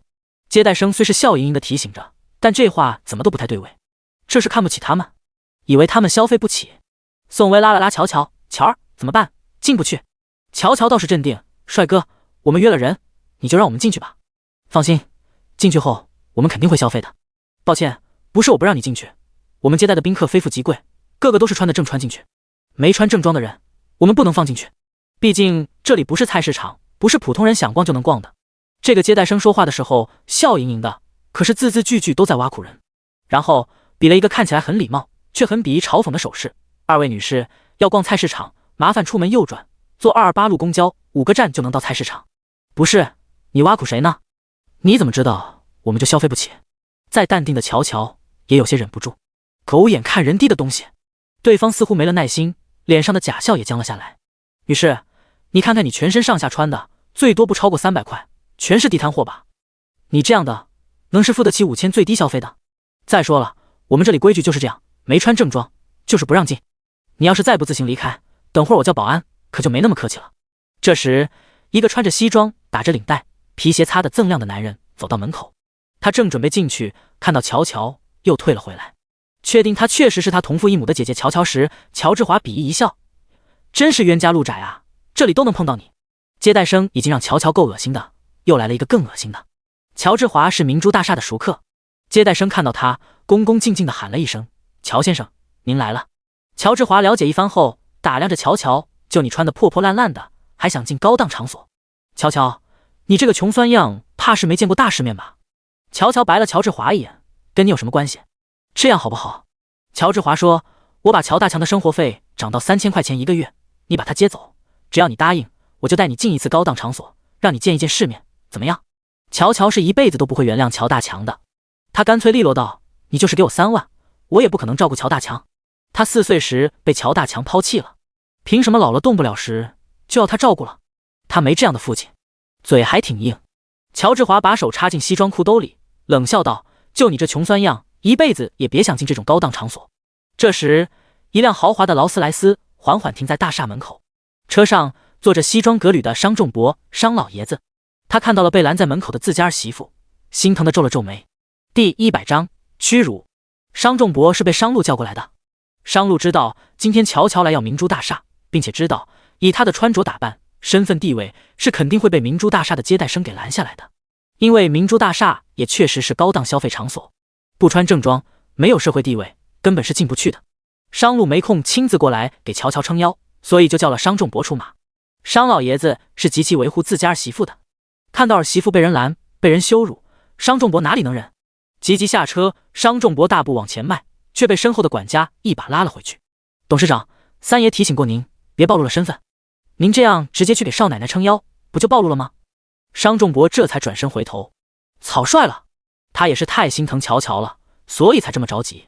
尤其是看到那个乔治华在那里寒酸侮辱乔乔时，真想走过去扇乔治华一个耳光。上个月乔乔被乔大强、乔治华父子俩道德绑架，商仲博想把乔治华从商氏集团旗下的分公司直接给炒鱿鱼。是商路说，这种人要留着慢慢收拾，他才没有下手。敢这么侮辱他的儿媳妇，他同意了吗？老张，你给老赵打个电话，让他马上拨款，把明珠大厦买下来，5分钟之内搞定。老赵是商氏集团的首席财务官。不是，董事长，买下来。这就买下来了吗？一栋明珠大厦可是要好几十亿啊！张叔迟疑的片刻，商仲博自己拿出手机，拨通了商氏集团首席财务官的电话。董事长，您找我有事？老赵啊，把明珠大厦给我买下来，现在就去办，5分钟之内办好。董事长，5分钟也办不下来啊？董事长是认真的吗？我了解好了，明珠大厦是老申的，你给老申打电话，就说我要买他的大厦，立马打钱，1分钱也不拖欠他。办好了，给我回个电话。商仲博对上流社会的豪门圈子比较熟悉，这明珠大厦是谁家的，他一查就知道。他在车前打着电话，不远处，乔乔和宋薇无可奈何地离开。宋薇问乔儿怎么办？我们连门都进不去，怎么收这笔欠款啊？乔乔也有些发愁，以前他觉得他每个月能够赚2、3万、3、4万，已经超越了一小部分人，算是收入比较稳定的，也有一小丢优越感。可说到底，他还是处于社会的最底层。到了这种有钱人出入的场所，他什么也不是，连门槛都够不到，他还是有点失落的。倒不是虚荣心作祟，而是欠他钱的那个人非要把他约到这里，说是今天他能准时出现，就把欠了多年的10几万全部如数还给他。他进不去就收不回来钱，他着急啊！他愁着脸，我们就在外面等吧。那个张总肯定也要从这里出来，他出来时再找他拿钱。宋薇，乔儿，可你不是也说了，张总的钱很难收回来？他也强调了，你要是不准时出现，他可就不还这笔钱了。乔乔真想爆粗口，这张总为人不厚道，分明是故意的。身家上亿的人欠他10几万，却一直赖着不还。越是有钱的人，越为非作歹，而他们这些处在社会底层的，只能老老实实。乔乔的胸口堵着一口恶气。张叔看到少奶奶和她闺蜜走过来，忙扯了扯商仲博的西服袖子，小声提醒着：“董事长，少奶奶走过来了。”商仲博的身体赶紧向右转了90度，背对着乔乔，不作声。而乔乔根本没有发现他与自己的公公擦肩而过。商仲博透过车窗看到儿媳妇一脸的失落，心疼极了。他知道被那群狗眼看人低的人羞辱驱赶离开会是多么难受的滋味。商氏集团能有今天，商仲博也经历了许许多多的起起落落。得意之时，那些趋炎附势的人都是巴结讨好的嘴脸；相反，失意之时，他看尽了人间冷暖与世态炎凉。看着儿媳妇被这样羞辱，他真的心疼极了。他发信息催集团的首席财务官：“老赵，办好了没有？快点，快点！”乔志华明明看着宋薇和乔乔已经离开了，但他还不打算放过他们。在乔大强的赡养问题上，乔志华一直是有怒气的。他觉得乔乔也是乔大强的女儿，让乔乔赡养乔大强是他该尽的责任和义务。他已经愿意出3000块钱的生活费了，乔乔还不肯赡养乔大强，就是他大逆不道。而且乔大强腿瘸了，又是乡下的，乔志华是真的有些嫌弃。他将来是要娶豪门千金的，有这么个残疾又没用的父亲，真是丢他的脸。乔乔越是不把乔大强接走，乔志华越是想报复他。他看着乔乔的背影，对大厦门口的接待生说：“都什么人啊？穿地摊货的货色，还想进明珠大厦？你赶紧找保安把他们赶走，别影响我心情。”孰轻孰重，接待生自然分得清。他赶紧一副讨好的嘴脸：“乔先生，实在抱歉，影响您的愉悦心情了，我们马上把人赶走。”为了一个穿地摊货的货色，自然是不能得罪了乔先生这样的贵客。毕竟乔先生可是这里的常客，是商氏集团的高管，母家在彭城也有一些势力，得罪不起。接待生很快拿起对讲机，叫了保安，把大厦门口那个穿牛仔裤 T 恤衫和运动服的2个女的马上给赶走。很快，几个保安来到乔乔和宋薇的面前，将他们围住。乔乔警惕起来：“你们要干什么？”保安先是客客气气的：“2位女士，我们大厦门口是不可以逗留太久的，请你们赶紧离开。我们站在这里，碍你们什么事了？”乔乔一口恶气提上来：“你们的身份不适合来我们这里，请马上离开。我站在大厦外面，这里是露天的，也碍着你们了。这里也是属于我们大厦的，请你马上离开，否则一会儿难堪的是你们。”恶气堵在胸口，乔乔却不能发作。这就是现实的社会，没钱就是低人一等。行，我们走，不用你们赶，我们自己有脚。这都什么世道？乔乔满心屈辱地拉开宋薇，准备离开。这时，实在是看不下去的商仲博朝2人迈开了大步。